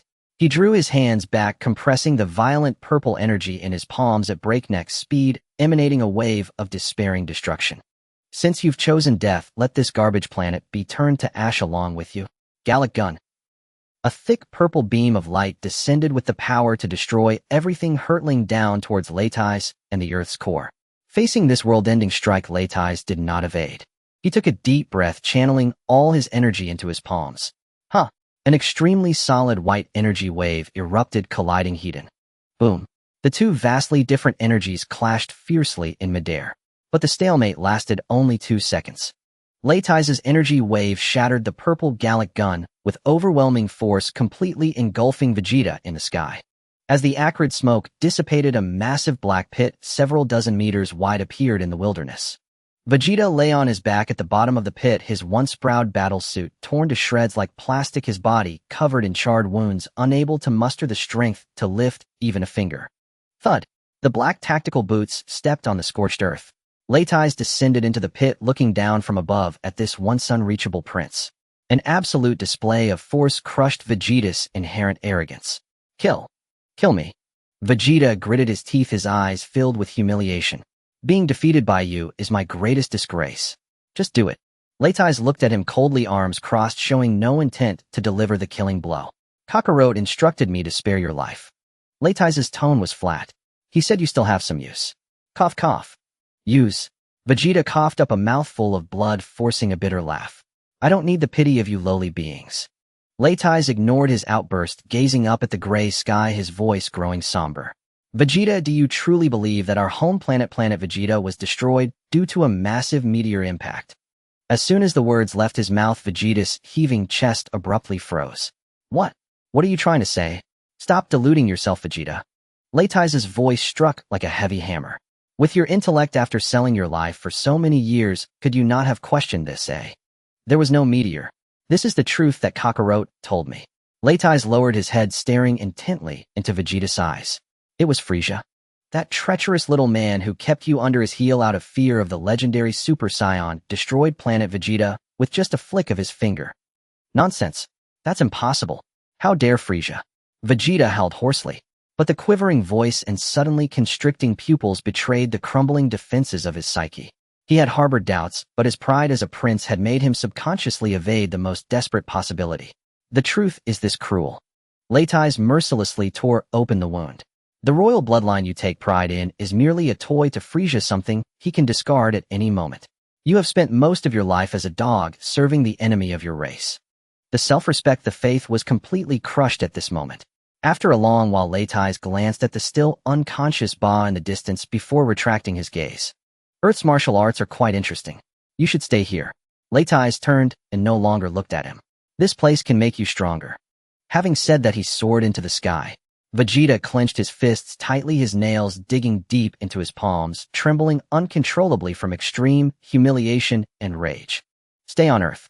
Kakarot. Frieza. Vegeta's throat produced a voice as coarse as sandpaper, his eyes bursting with unprecedented brutality and madness. I won't be controlled by anyone.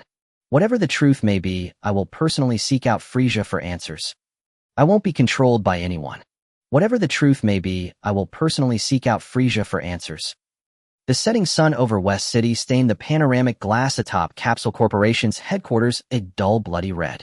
Bulma stood with her arms crossed before the console, staring at the holographic projection of the desolate wasteland. On that originally flat rocky ground, 2 deep craters had been forcibly smashed into existence. Witnessing the exaggerated destructive power on the screen, she couldn't help but bite her lower lip, not even noticing the coffee by her hand had gone cold. There was no shift in the airflow, not even the slightest change in the laboratory's constant temperature. A large hand covered in rough calluses silently reached out from behind and firmly encircled her slender waist. The newcomer leaned forward, pulling her seamlessly into a broad, solid chest. What are you so absorbed in? The familiar voice sounded close to her ear, his chest vibrating faintly. His warm breath brushed against her neck without hindrance, carrying a sense of reassurance that made her completely let down her guard. Bulma shuddered and spun around abruptly. Upon seeing the face so close to hers, her eyes inexplicably grew hot, but her fists didn't hold back. She punched him squarely in his rock-hard chest. You still remember to come back. It's been over half a month. I thought you'd forgotten where the front door is. Son Goku chuckled softly, letting her vent her frustration without dodging or blocking. When her strength waned, he freed one hand, casually set the bothersome coffee cup on the console, then placed both hands on her hips and gently turned her to face him. The breakthrough to Super Saiyan had given his muscles an aggressively sharp edge. Yet at that moment, his deep black eyes held no trace of ferocity, only undisguised passion and tenderness. So much fire, Son Goku said, lowering his head until they were inches apart. Didn't you miss me at all? Don't flatter yourself. Bulma turned her head away, her words defiant, but her cheeks betrayed her with a faint blush. Son Goku didn't argue. He raised his hand, his rough fingertips gently tucking a stray strand of hair behind her ear, then cradled her fair cheek. The warmth of his palm transmitted to her, and the atmosphere built to a natural climax. Son Goku tilted his head, found her lips, and lowered his own without hesitation. Bulma's long lashes fluttered violently. She finally let go of all the tension in her body, closed her eyes, and her hands instinctively climbed to his broad shoulders. It was a long, deep kiss filled with longing. There was none of the world-shattering violence of the wasteland, only still air and intertwined breaths. Son Goku's movements were steady and restrained, carrying an undeniable assertiveness, yet soothing her like a balm. He drew out bit by bit the fear of the unknown enemy and the anxiety that had plagued her for days. Only when Bulma's cheeks burned, fine sweat beaded on her nose, and her breathing grew completely erratic did Son Goku reluctantly pull back slightly. Their foreheads touched. Bulma panted softly, her usual fiery heiress demeanor completely gone. Her aqua blue eyes shimmered with a gentle light, the corners tinged red, full of a woman deeply in love. Son Goku gently stroked her cheek with his thumb, about to speak. Beep. The console's radar let out a short, intrusive shriek. They both turned their attention back to the holographic screen. On the screen, the wind howled across the wasteland. A blood-soaked Vegeta, grinding his teeth, was struggling to drag the barely conscious Nappa into the spherical spaceship. In this battle, Raditz had displayed absolute combat dominance. The taunts that had just torn open the truths of history had shattered the Saiyan Prince's pride along with his bones. At that moment, Vegeta didn't even have the strength to turn back and hurl a threat. He could only press the launch button in frustration. With a loud rumble, the 2 spaceships, trailing long flames, ascended hastily into the atmosphere, their lights vanishing from the radar. Phew. I've been on edge without you here, Bulma said, leaning into his embrace with a long sigh. Son Goku wrapped an arm around her shoulders, about to respond. Hiss. The heavy alloy door of the laboratory slid open without any tact. Raditz, fresh from the fight, strode in with a cloud of gunpowder smoke. His face was beaming, and even before he crossed the threshold, his grating voice bellowed, "Bulma, I finally gave those two a good beating. Did you see that last punch of mine?" It was absolutely. His voice cut off abruptly. Raditz stood like a rooster, suddenly choked by the neck, his eyes wide as he stared at the two people by the floor-to-ceiling window who hadn't fully separated. Though he hadn't witnessed anything scandalous, the lingering romantic atmosphere in the room was unmistakable to anyone with eyes. The air fell silent.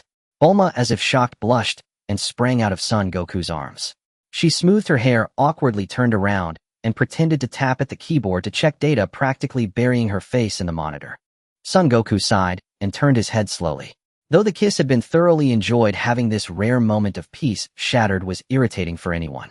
His gaze toward the door carried an undisguised pressure. Under that calm look, Raditz's hair stood on end, a chill shooting straight up his spine. He suddenly realized that this younger brother of his, whose pleasant mood had been interrupted, harbored a monstrous power beneath that seemingly easygoing exterior, enough to kick galaxies around like balls. Kakarot. Raditz swallowed hard, the bravado from beating Vegeta completely shattered. Cold sweat dripped down his forehead. "When did you get back?" "Just now," Son Goku replied flatly, his tone unreadable. I think I left the light on in the gravity room." "They'll go turn it off." Raditz, driven by survival instinct, turned to bolt. "Wait." The two words from Son Goku froze Raditz to the floor, not daring to breathe. "Good job." Son Goku didn't press him further, instead turning his gaze to the starry sky on the screen. "Your hard work these days hasn't been in vain. You can now firmly suppress Vegeta." Hearing the praise, Raditz felt the guillotine above his head lift. He forced a dry smile. "Compared to you, it's nothing." Vegeta got away. "Don't you want me to chase him out of the atmosphere and finish him off?" "No need. Let him go." Son Goku's voice was steady, exuding the certainty of someone in full control.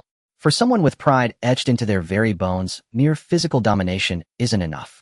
Some bloody truths must be uncovered and experienced by him personally before they truly pierce his heart. "No need. Let him go." Son Goku's voice was steady, exuding the certainty of someone in full control. For someone with pride etched into their very bones, mere physical domination isn't enough. Some bloody truths must be uncovered and experienced by him personally before they truly pierce his heart. "No need. Let him go." Son Goku's voice was steady, exuding the certainty of someone in full control. For someone with pride etched into their very bones, mere physical domination isn't enough.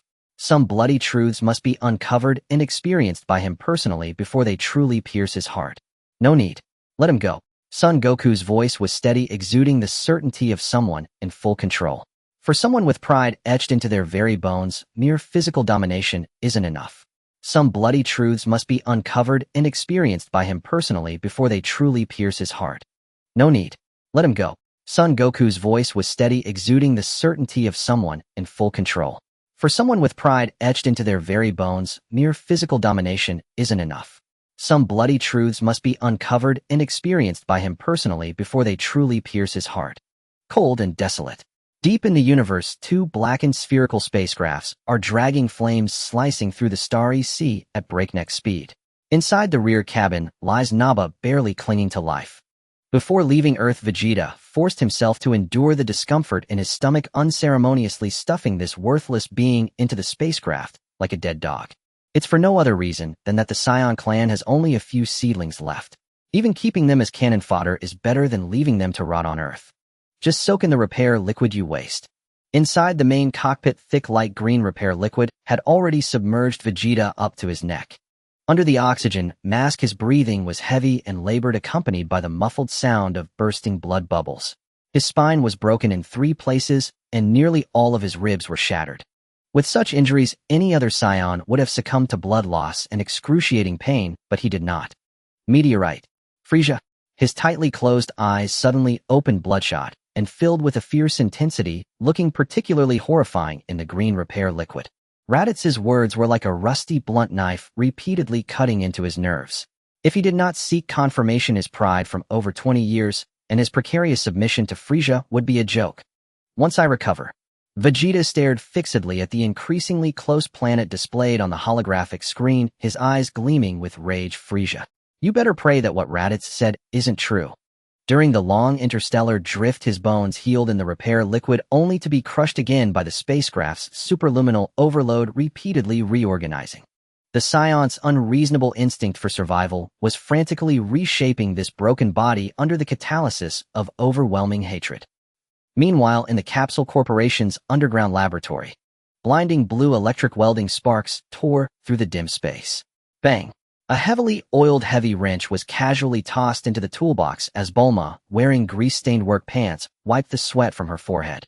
Before her stood a giant gravity engine freshly assembled and radiating a cold metallic glow. Finally done. She sighed deeply.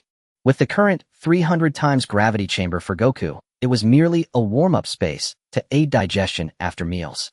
To build this 1,000 times gravity chamber, she had directly brought in Dr. Gero, who was in a critical research phase. I must say Dr.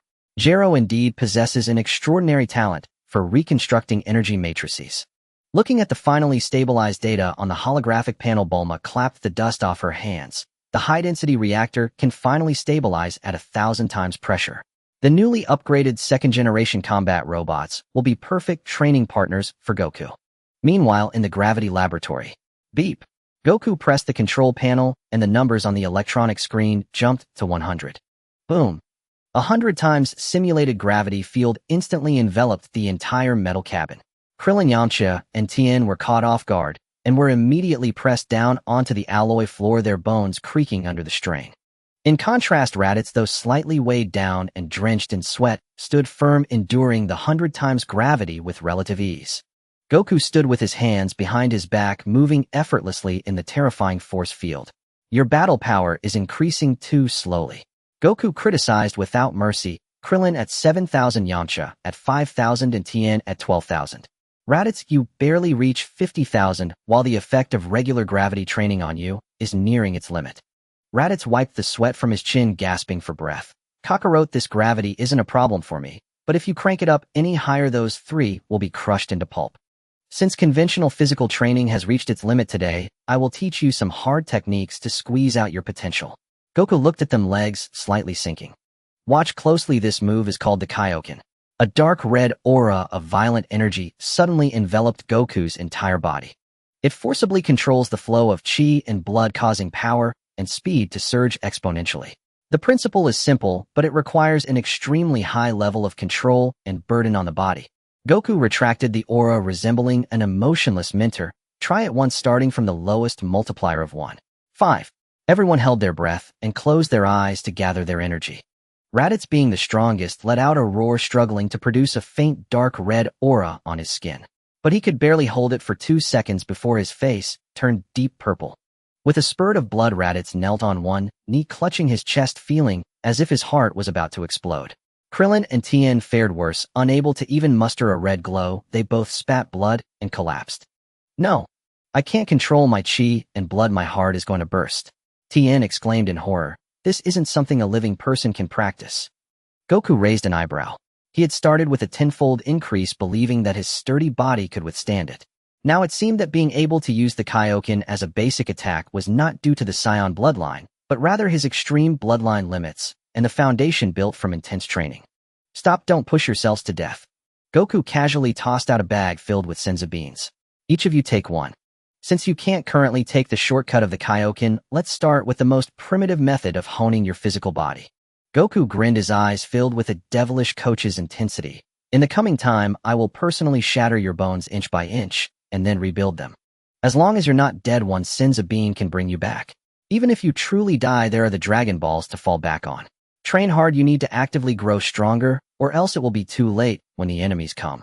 Holding the senzu beans in their hands, Raditz and the others shivered together. Time flew by amidst the blood and sweat in the gravity chamber. 6 months later, deep in the universe planet Frieza No. 79. Extraterrestrial military base. Boom. A battered spherical spacecraft violently crashed into the docking port, spewing out pale white cooling gas, coming to a sudden stop. With the hissing of the pressure valve releasing, the cabin door opened. A brand new white combat boot heavily stomped onto the metal floor. Vegeta stepped out of the cabin. After 6 months of repair and reconstruction, his injuries had completely healed. The Scion's instinct for survival not only repaired his shattered bones, but also pushed his normal combat power to a terrifying peak. Yet on his face there was no trace of joy for surviving a calamity. He raised his head.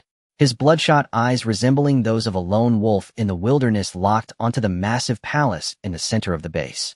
The murderous intent that had been silent for half a year now surged forth, as if it were a tangible entity, causing the surrounding temperature to plummet to freezing point. Frieza? His back teeth ground together. From deep within his throat came a low, beast-like growl. I'm coming. On planet Frieza No. 79, the landing pad. The pressure valve let out a piercing hiss as the alloy hatch was kicked open. The moment Vegeta set foot on the ground, the very air of the entire landing pad seemed to tighten. Relying on the Saiyan cheat of near-death evolution, the wild aura he had bottled up for over half a year in the healing fluid poured out without restraint. The soldier assigned to receive him felt his chest tighten and stumbled backward. Oh, if it isn't our noble Prince Vegeta. A hoarse, grating voice carried the familiar punchable tone. Dodoria, his pink tumor-like belly protruding, strode forward. Beside him followed Zarbon, still putting on airs of elegance. Missing for over half a year without even a report. Been scavenging on some low-level planet. Dodoria laughed lewdly, his mouth wide. And what about your tribute?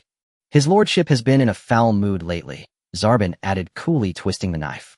A stray dog that doesn't bring back its bone on time might just end up in the stew. Boom. Before the word stew even landed, what nonsense was there to waste? Did they think this was a villain's turn to give a speech? Two blinding golden energy blasts struck them right in the face. The sneer on Dodoria's face froze solid. His massive body, without leaving even a dying word, instantly turned to ash. Zarbon barely had time to raise a barrier before the second beam of light cleanly pierced his chest. Uffed. A cloud of blood mist burst in midair. Annoying, Vegeta said expressionlessly. His combat boots trod over the sizzling charred blood, leaving two stark red trails as he strode purposefully toward the depths of the palace. The piercing alarm blared across the base. A flood of fully armed alien soldiers poured into the corridor, their guns trained on Vegeta. But when Vegeta's terrifying pressure washed over them, they all recoiled in fear like a retreating tide. No one dared fire the first shot, watching helplessly as he approached the main hall step by step. Bang! The thick alloy door was kicked to pieces. In the center of the hall, the air was stifling enough to make one nauseous. Frieza reclined on his floating chair, his long purple tail lazily swishing back and forth. He held a glass of crimson wine, his cold gaze fixed on the intruder with keen interest. My mister. Vegeta kicking down someone else's door is hardly polite. Frieza's voice was slow and deliberate, like a refined aristocrat. You've killed two of my finest hounds. Are you planning to offer yourself up as stew to compensate me? Vegeta stood below the steps, staring at him expressionlessly. Frieza, spare me that sickening tone. Vegeta clenched his fists so tightly that his nails dug deep into his flesh, blood dripping through his fingers. I came here today with just one question. Back then, what really happened to planet Vegeta? Frieza paused slightly, the hand swirling his wine glass, halting. Then the hall echoed with a grating laugh, like nails scraping across a blackboard. Oh ho ho. I see. Frieza took a sip of wine, his gaze like that of a man watching a monkey that had suddenly grown clever. I wonder which chattering insect told you this little tale, eh? Or has that walnut-sized brain of you Saiyans finally had a breakthrough? Smack. The wine glass was casually tossed to the ground, shattering into pieces. Since you asked, I'll be magnanimous enough to tell you. Yes, that filthy monkey planet was crushed under my finger, and it was the most satisfying fireworks show I've ever seen. So, it was you. Vegeta lowered his head, his body trembling violently. Over 20 years of humiliation, running around the universe like a dog on a leash, only to find that even his home had been destroyed by the very hand that held the leash. If this debt wasn't settled today, he wouldn't even deserve to call himself Vegeta. Boom. A battle power exceeding 500,000. A violent purple aura erupted skyward, a solid pillar of energy that ripped the roof off the hall. Frieza, go to hell. Frieza, whose base power was 530,000, had never expected the monkey to unleash such strength. He didn't even have time to raise his hand. Bang! A heavy, powerful punch landed squarely on Frieza's face. The floating chair exploded into dust, and Frieza shot off like a cannonball, smashing through the floor and embedding himself deep into the bedrock. It's not over yet. Like a completely mad beast, Vegeta plunged into the pit, grabbed Frieza's tail, and swung him around like a giant sandbag, slamming him into the walls. Thump, thump, thump. Heavy punches, elbows, knees, and countless point-blank energy spheres. Bang. This one's for my father. Bang. And this one's for planet Vegeta. Under the surprise assault, Frieza was beaten until he vomited purple blood. His royal armor shattered into fragments on the floor. With a thunderous axe kick, Vegeta stomped Frieza deep into the rubble. He stood over him, listening to the faint gasps, a morbid exhilaration surging to his head. "Do you see this, Frieza? This is the fury of a Saiyan." Vegeta laughed hysterically at the collapsed ceiling, completely unhinged. "I have surpassed my limits and become the legendary Super Saiyan. Your reign ends today." He was intoxicated, truly believing he had won. But from the pile of rubble, a chilling low laugh suddenly emerged. "Oh ho ho, I see." Vegeta's arrogant laughter cut off abruptly. Frieza's dust-covered hands pressed steadily against the stone slab. Crack! As if a leaf had landed on his back under Vegeta's full-force pressure, Frieza straightened his body inch by inch, forcing Vegeta's foot away. He leisurely dusted off his clothes and wiped the blood from his mouth. His crimson eyes held no anger, only the pity of someone watching a monkey not trying hard enough in a circus. "Truly impressive strength, Mr. Vegeta." Frieza twisted his neck, which had been knocked crooked, his tone still eerily polite. "As a warm-up before the meal, you barely pass." He slowly spread his hands, a deeply evil smirk spreading across his face. "However, as a reward for this little circus act, I'll let you die with the truth. You didn't naively think that was all I had, did you?" A suffocating heavy pressure began to seep out, making one's heart stop. "This form I'm in now is nothing more than a shackle I created to suppress my overwhelmingly powerful strength." As the words fell, boom, a completely unreasonable, terrifying aura exploded from Frieza's small frame. Crack, snap, accompanied by the excruciating sound of bones dislocating. Frieza's frail shell began to irrationally swell violently. The white shell split open, and two long jet-black horns pierced outward like those of a demon. His limbs inflated like balloons, bursting the specially made battle armor. In just a few breaths, he transformed into a towering, muscular giant over 2 meters tall. Looking at the rugged face resembling that of King Cold, Vegeta felt a tumult in his stomach. The suppressed fear that had lingered for over 20 years awakened completely. The moment his transformation completed, the raging airflow in the hall came to a sudden halt.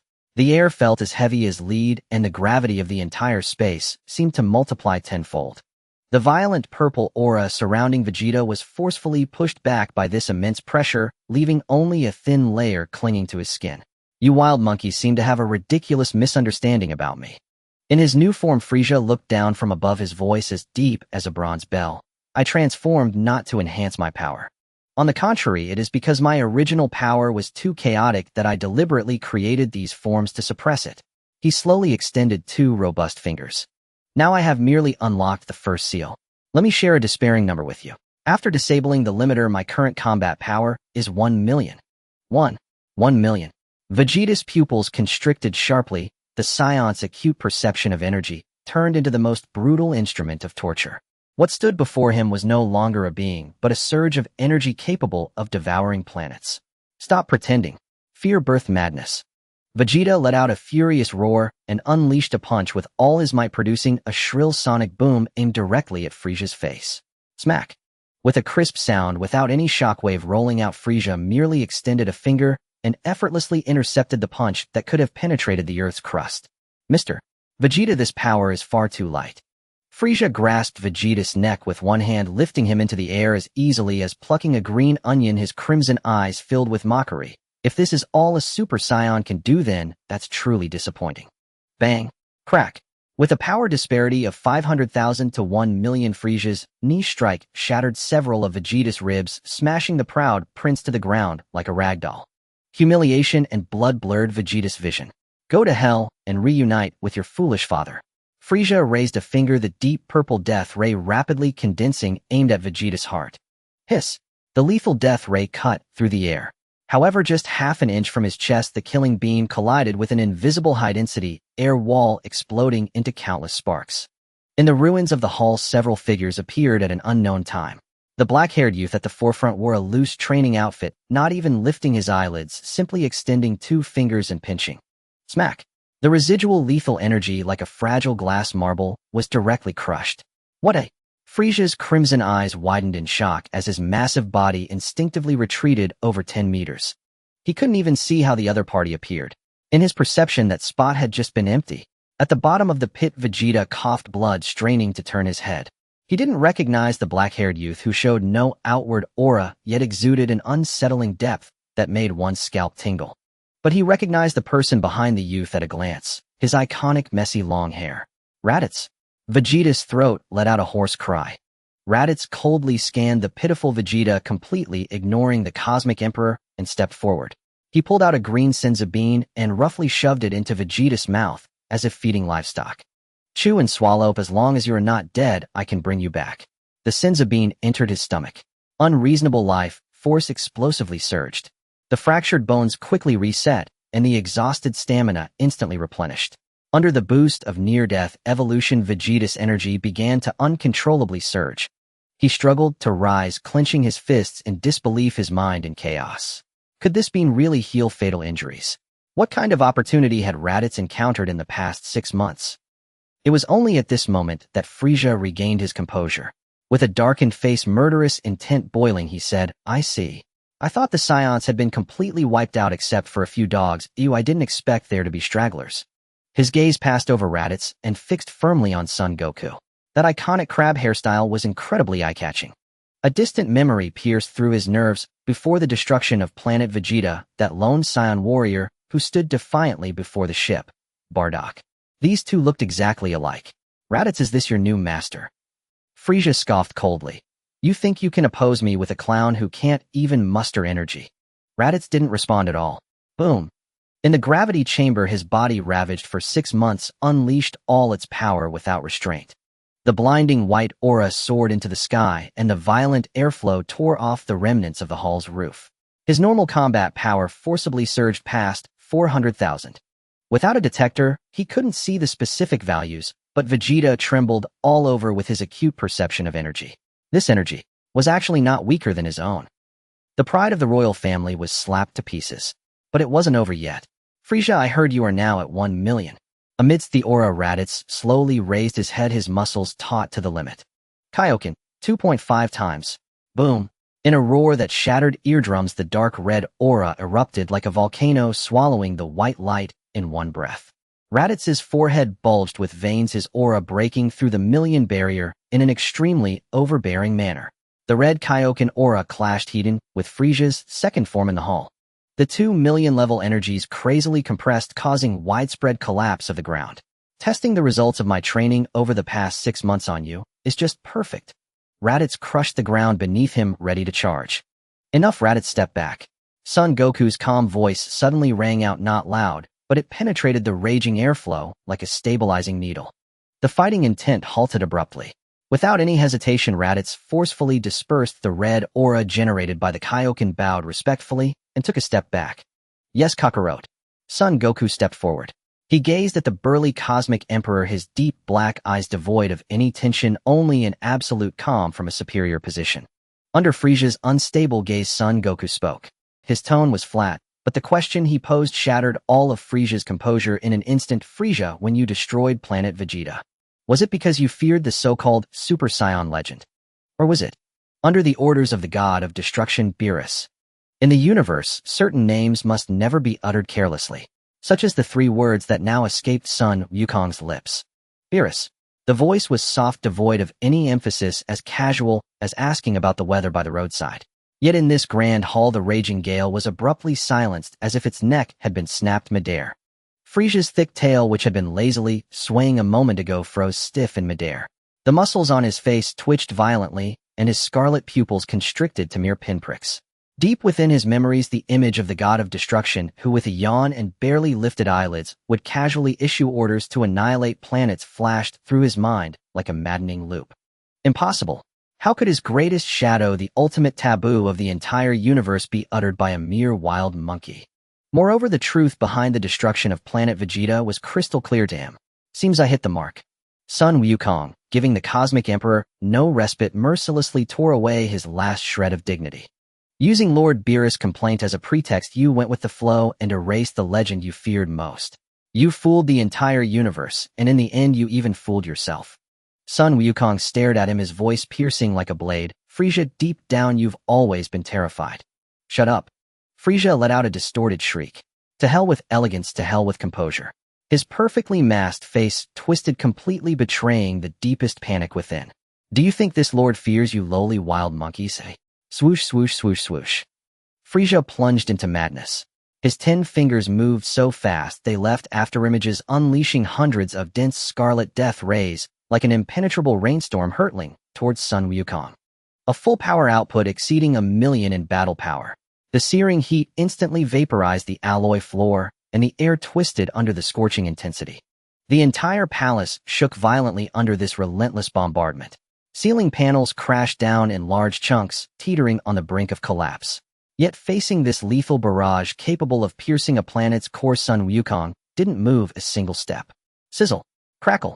There was no deafening explosion, no spectacular beam clash. Those scarlet rays which could drive Vegeta to utter despair hit an invisible barrier 3 feet from Sun Wukong, like raw eggs smashing against bulletproof glass. Accompanied by a series of tiny bursts, all the beams were crushed by the dense explosive aura Sun Wukong radiated, dissolving into faint patches of light that faded into nothingness without even a spark. Frieza raised his hands, which were smoking, his 10 fingers cracked and bleeding from the overload. An uncontrollable shudder ran through his entire body. This was a barrage that could riddle a planet with holes. He hadn't even lifted a hand, and his protective aura alone had blocked it all. Is this the full extent of your second form? Sun Wukong looked at him, shaking his head in disappointment, terrified to death by a legend. Frieza, being the emperor of the universe, must be a pretty pathetic existence. These words became the final straw that shattered Frieza's sanity. Don't get cocky, you damned wild monkey. Crack, crack, crack, bang. Frieza roared, his muscles swelling like ancient tree roots, violently splitting the white shell of his second form with countless fissures. The airflow went berserk. Thunderclouds churned above the palace. A terrifying pressure far exceeding 1,000,000 and approaching tens of millions expanded uncontrollably within his body. He had completely lost his composure, skipping the transition to his third form, aiming to go straight to his final form and tear this monkey apart piece by piece. In such a hurry to turn into a little white guy. Sun Wukong's eyes turned cold as he watched the enraged Frieza wait for the villain to slowly finish his transformation before attacking. Sorry, but he didn't have that bad habit of a hot-blooded anime protagonist. Since the battle had begun, he would crush everything with brute force. Sun Wukong slightly bent his legs, straightened his back, and unleashed the power he had been holding back without any restraint. Since you're so afraid of that legend, then today you'll grant your wish. Boom. A low thunderous roar. A dazzling cyan gold light burst forth from Sun Wukong's body, shooting straight into the heavens. The remaining dome of the palace evaporated like paper under the pillar of energy, and molten alloy columns dripped down as dark red liquid metal. The planet's magnetic field went haywire. The thick clouds were pierced by the cyan gold beam, creating a massive hole that revealed the deep starry expanse of outer space. Within 100 meters, all matter was incinerated into nothingness by this divine flame, becoming an absolute dominion where only he reigned supreme. Amidst the cyan gold blaze, Sun Wukong's black hair transformed into a brilliant cyan gold hue. His deep black eyes shed their original color, turning into an icy emerald green. Thud. Under this terrifying pressure that transcended the dimensions of life, Raditz's legs gave way, and one knee slammed heavily onto the ground. The oppressive force made it nearly impossible for him to breathe, and his bones creaked under the unbearable strain. Kakarot, you actually did it. Raditz clawed at the floor tiles, cold sweat soaking through his back. Vegeta, however, stubbornly refused to bend his knees. He clenched his molars so hard they might crack, standing frozen, as if struck by lightning, his nails digging deep into his palms, his entire body trembling violently beyond control. 20 years of scraping by like a stray dog, the humiliation of having his dignity trampled underfoot. All of it was cast aside in this moment. His bloodshot eyes were fixed on the figure bathed in the cyan gold aura. It wasn't fear, but the ultimate fervor rising from the depths of his soul as the myth his entire race had believed in for millennia became reality. The legend is real. Super Saiyan really exists. At the front of the hall, Frieza, in the midst of his crucial transformation, ground to a complete halt. He stared blankly at the figure, exuding an absolute sense of oppression. It was a power that defied reason, a terrifying force that could easily crush him even in his final form. Sup, Super Saiyan. The cosmic emperor, who had always treated life as nothing, forced these words out of his throat as if it were filled with shattered glass. His pride and elegance were burned to ashes in the dazzling cyan gold light. In his scarlet eyes, the most primal fear finally surged uncontrollably. It was the deep despair of a prey when its throat is seized by a natural predator. Sun Wukong slowly ascended. His emerald eyes coldly looked down at the trembling Frieza below.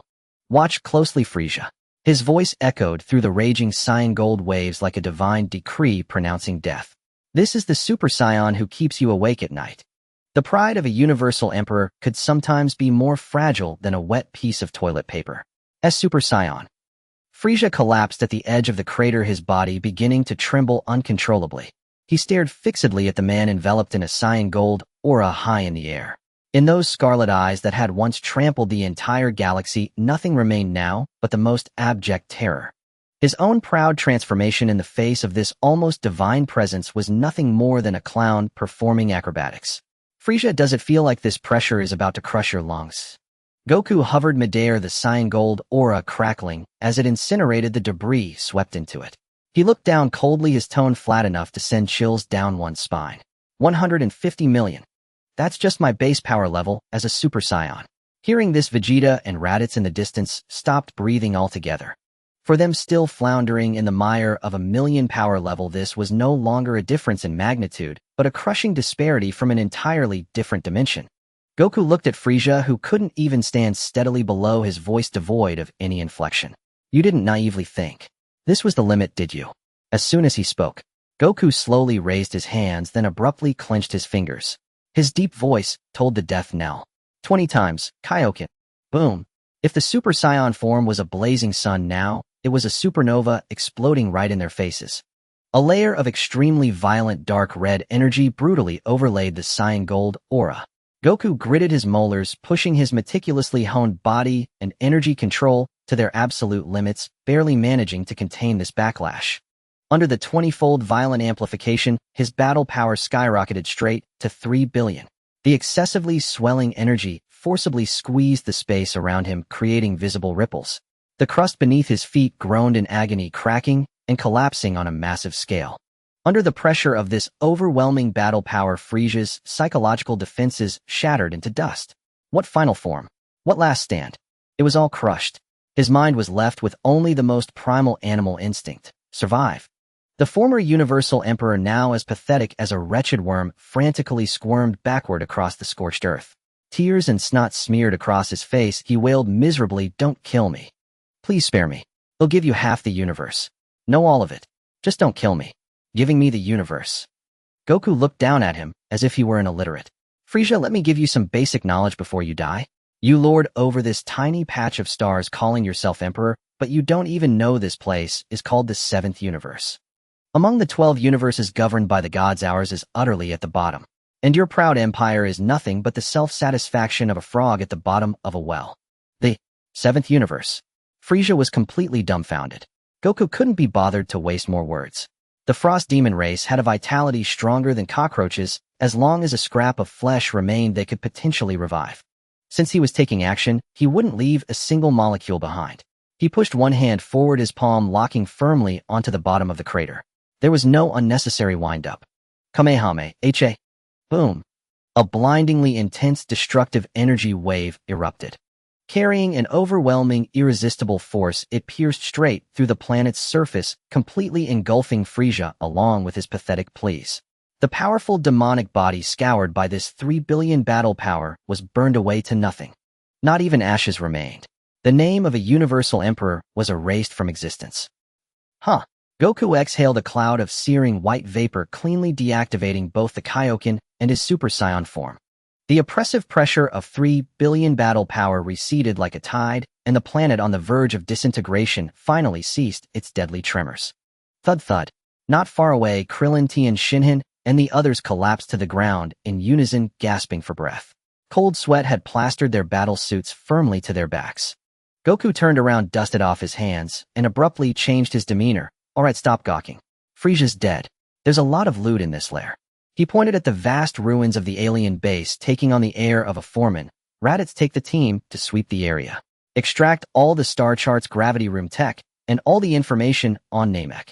Move all the usable equipment and supplies. Don't leave them a single screw." "Yes, Kakarot."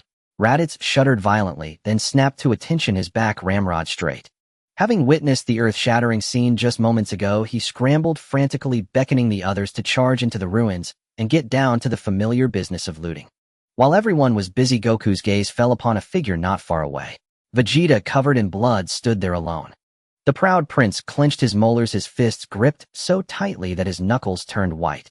His great revenge was achieved, yet he felt no satisfaction. He knew better than anyone. Under the absolute domination of 3 billion battle power, his proud royal bloodline and genius status had been nothing but a joke from the very beginning. Goku watched him quietly. With someone like Vegeta, sympathy and charity were the most useless things. All he needed to do was erect an insurmountable mountain before him. That stubborn, unyielding obsession in his bones would then force him to climb desperately for the rest of his life. Harnessing that relentless drive, it could become a sharp blade to cleave through the galaxy for him. Vegeta, Goku spoke plainly, casually tossing a hoi-poi capsule engraved with the Capsule Corp logo, which landed precisely in his arms. Change out of those rags you're wearing. Vegeta caught the capsule instinctively, his body rigid. I know you're not convinced. After all, you are the prince of the Saiyans. Goku looked at him, his tone as casual as if he were inviting someone for a meal. They'll give you time to catch up. Until then, come back to Earth with us. The gravity training room Bulma made will definitely suit your taste. Also, there's someone on Earth who really wants to meet you. Vegeta clutched the tiny capsule, staring at Goku for a full half-minute. Finally, he turned his head away and let out an extremely stubborn snort. Don't get too cocky. One day I will become a Super Saiyan too. His threat was loud and clear, but Goku knew in his heart, the unruly Saiyan prince's unyielding pride had been thoroughly broken today. Half a day later, the disc-shaped mothership loaded with the Frieza Force's highest technology and star charts soared into the sky on blue exhaust flames, leaving the dead planet behind for good. Goku leaned back in the spacious leather seat in the main control room, gazing at the profound starscape outside the porthole, a glint of anticipation in his eyes. Namek and the Dragon Balls. Let's head back to Earth for a while to rest and regroup. Then we can go and properly consolidate the remaining assets of this universe. The sunset over the West City was abruptly cut off by a massive shadow. Accompanied by the deafening roar of engines, a disc-shaped alien mothership boldly tore through the clouds and arrogantly landed on the Capsule Company's helipad. Hiss! The pressure valve of the main cabin door expelled a large plume of scalding white smoke. Bang! A heavy object was brutally kicked down the gangway, rolling 3 or 4 times on the grass. A bald giant wrapped in medical bandages and wearing nothing but a pair of black shorts. Ugh! Raditz, you bastard, be gentler. My ribs just healed. That Ba lay on the grass, grimacing in pain. Raditz dusted off his hands, leisurely walked down the gangway, and said with disdain, Shut up, that Ba. You should be grateful I didn't toss you into outer space. Just lie there obediently. Just then Sun Wukong stepped out of the cabin. Wukong. Bulma, sporting a head of water blue short hair, rushed over like a whirlwind and dove into Sun Wukong's embrace. You've been gone so long. Finally willing to come back. She clung tightly to Sun Wukong's neck, her voice filled with unabashed reproach. Sun Wukong caught her and gently patted her back, grinning. I took a spaceship back, it took some time. But I brought you something good. Sun Wukong turned his head and gestured. Raditz immediately carried several hefty black metal boxes out of the ship's cargo hold and dropped them heavily on the grass. I raided Frieza's lair. Sun Wukong looked at Bulma's suddenly bright eyes and smiled as he clarified.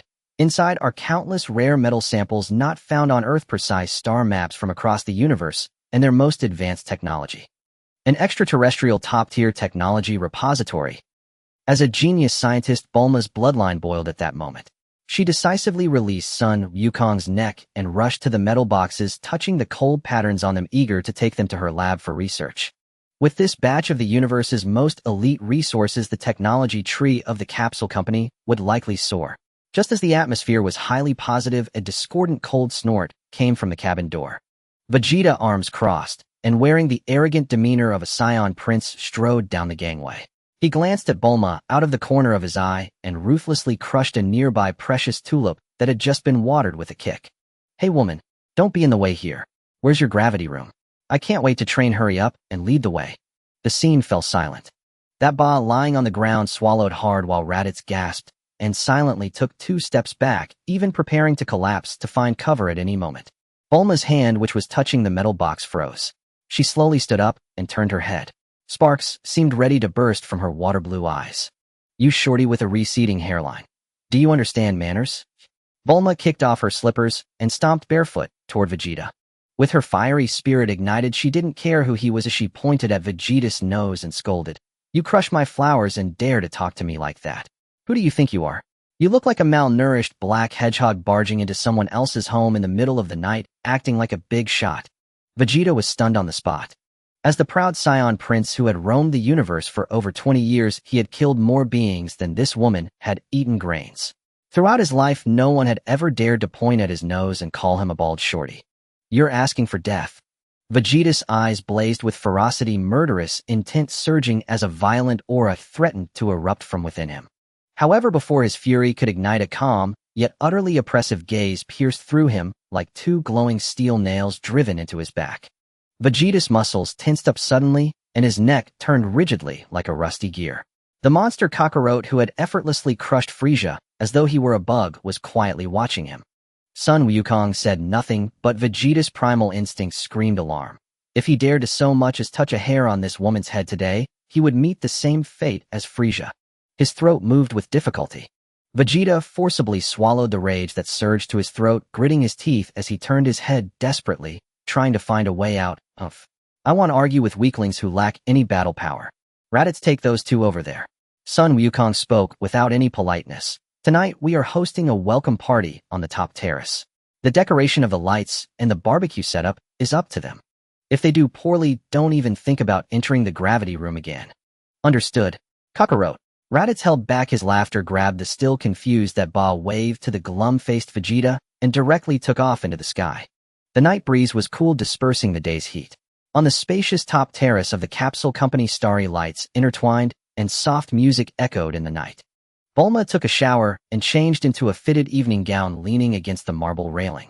She looked at Sun Wukong, who was holding a glass of juice, her eyes filled with warmth. "Wukong, thank you for bringing back the technology repository.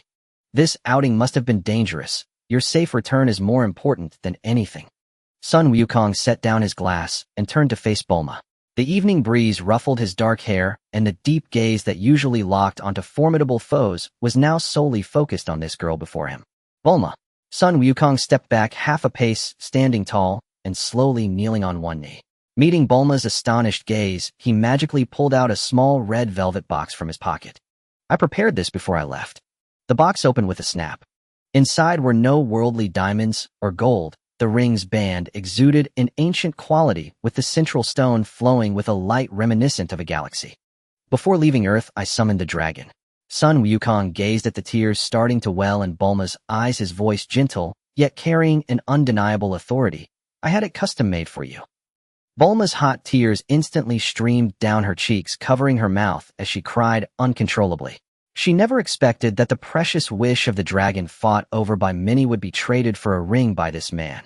"The Earth is too small to contain your talents. From now on, all the good things in the universe belong to you." Sun Wukong held her slightly trembling left hand, looking up and softly speaking. "Bulma, will you marry me?" "I do." On Earth, south of the western capital, a private island owned by Capsule Corporation. An extravagant, unprecedented wedding was unfolding against the sea breeze. Bulma had unleashed the full might of her family's wealth, transforming a barren island into a luxurious resort estate in just 3 days. Yet by a beach chair at the estate's edge, the most absurd scene in the universe was playing out. "Hey, stop moving. I need to measure the skull shape and brow ridge of a Saiyan prince." A blonde woman in large black-rimmed glasses tights was gleaming with excitement. She wielded a soft measuring tape, unceremoniously sizing up a short, murderous-looking man. "Woman, have you grown tired of living?" Vegeta's veins bulged on his forehead, his fists cracking as the sand around them began to float weightless from his killing intent. He, the proud prince of all Saiyans who had terrorized the cosmos for over 20 years, was now being measured for his hairline by an Earth woman with a power level under 5. "What are you yelling about?" Tights ignored him, jotting in her notebook. "The hairline seems to have receded another 0.5 centimeters when he's angry." "Tights, have you lost your mind?" A head with bright yellow eyes burst from a nearby bush. Galactic Patrolman Jocko crept forward, grabbing Tights' sleeve. "As your friend, I must warn you," he hissed. "This is Vegeta, the most wanted criminal in the universe. He's destroyed more planets than I've patrolled. Do you have a death wish?" "Oh, Jocko, perfect timing." Tights waved cheerfully. "Help me hold him down. I need to measure his pupil dilation when he's enraged." Jocko followed her gaze to Vegeta's bloodshot, predatory eyes. Gulping his legs, turned to jelly. He snapped to attention, saluted, and stared at the sky, pretending to be an inanimate language barrier signpost. Shifting focus to the main venue, the banquet area had already descended into a chaotic feast. Beside a massive open grill, Ox King wielded a shovel-sized spatula, flipping an entire roasted Tyrannosaurus. Nearby, Yamcha, Puar, and Oolong were feasting ravenously at a long table with Tien Shinhan and Kairatsu. Master Roshi in sunglasses wandered with champagne, searching for bridesmaids in bikinis. Top-notch. The chef Bulma hired is incredible. Yamcha was dripping with grease. Kairatsu used his psychic powers to line up meatballs and fly them into Tien's mouth. 3 furtive figures were huddled under that same table. Boss, this roast is better than the feast at our castle. Shu in a ninja suit gnawed on a turkey leg. Idiot. We're here to steal the Dragon Balls, not to freeload. Emperor Pilaf rapped Shu on the head and peeked out. One look and Pilaf was terrified. Once I get the Dragon Balls and rule the world. Holy crap. Is that old man the guardian of Earth? Pilaf and Mai clung to each other in fear. They realized the guest list wasn't just divine, it was filled with living gods who could punch a hole through the planet. The trio unanimously agreed. Their Dragon Ball heist was postponed indefinitely. They'd stay under the table, focus on eating, and escape the moment they were full. Ahem. A raspy cough boomed through the speakers, rattling the champagne tower on the table. The entire venue fell silent, all eyes on the stage. Raditz was squeezed into a custom black suit, his signature knee-length hair tied into a sharp high ponytail. As Son Goku's older brother, he was reluctantly acting as the wedding MC. Well, the hour has arrived. Raditz's savage face looked like he was issuing a charge order, his voice booming like a declaration of war. Everyone rise. Please welcome the bride and groom. Soaring orchestral music drowned out the waves. Son Goku stood tall in a pure black high-end suit. His deep eyes had shed their battle-hardened coldness, revealing a rare warmth and clarity. At the end of the red carpet, Bulma walked slowly, arm in arm with Dr. Brief. Her intricate, dreamy wedding gown shimmered like starlight under the moon, drawing gasps of admiration. Goku, I entrust my proudest daughter to you, Dr. Brief said, his eyes welling up as he placed Bulma's hand in Goku's. Goku took it firmly, looking at the girl before him. Doctor, rest assured. With me here, no one in this universe will ever make her suffer. Kiririn scurried over on tiptoe. He clutched a dark red velvet box, as if it were a ticking time bomb. G. Goku, the ring. Goku took the box, but didn't open it. He looked up at the night sky. I feel like the wedding atmosphere is missing something. As the guests looked on in confusion, Goku raised his hand and snapped his fingers. Whirring. The 7 Dragon Balls piled in the corner of the stage burst into dazzling golden light. Storm clouds rolled in, darkening the clear sky. The massive, majestic green dragon descended in a whirlwind of lightning, exuding immense pressure. O beings who have gathered the Dragon Balls. The dragon began, but as its huge eyes scanned the crowd, its lines died in its throat. It recognized the man in the black suit. This was the living terror who had once threatened it into forging a ring. G. Greetings. We meet again. The dragon's tone switched instantly from divine aloofness to a submissive customer service agent. What is your bidding this time? Relax, no wish. Son Goku, holding Bulma's hand, spoke as casually as ordering a contractor. I'm getting married today. Go up there and twist yourself into a heart shape and shine some golden light as a backdrop. And don't block the moon. The entire venue was dead silent. Under the table, the Pilaf gang swallowed chicken bones whole, their eyes bulging as if they were watching a madman. That was the wish-granting, eternal dragon. You summoned it just to be a festive, glowing decoration for your wedding. The dragon was clearly stunned into silence by this insult to its draconic dignity. Its massive whiskers trembled violently. It instinctively looked at its former master, the guardian of Earth, at the main table. Well, Mr. Popo, this tea is quite good, isn't it? The guardian, caught off guard, shuddered and looked away, refusing to meet the dragon's gaze. Mr. Popo nodded so fast he became a blur. What a cosmic joke. That guy was a living god of destruction with off-the-charts power. Who would be foolish enough to cross him? Seeing its creator's cowardice, a bead of sweat the size of a water tank dripped from the dragon's forehead. Ace, you wish. Congratulations on your marriage. May you have 100 years of happiness. The dragon whined pitifully, then awkwardly twisted its enormous body in the night sky, forcing itself into a massive heart shape. A soft, radiant golden light shone from between its scales, dutifully serving as a 360-degree wedding spotlight. Puffed. Seeing the utterly pathetic heart-shaped dragon in the sky, Bulma burst out laughing, holding her stomach as tears streamed down her face. Bathed in the most absurd and hardcore dragon light show in the universe, Son Goku knelt on one knee and slid the starlight diamond ring onto Bulma's finger. Bang, bang, bang. Yamcha and Tien Shinhan set off the fireworks. The Pilaf gang clapped frantically from under the table. Vegeta, held tightly by tights, forced a smile that looked more painful than a beating. Jocko wiped cold sweat beside them. Goku rose, and amidst the swirling confetti he embraced and kissed his bride. The hall erupted in cheers.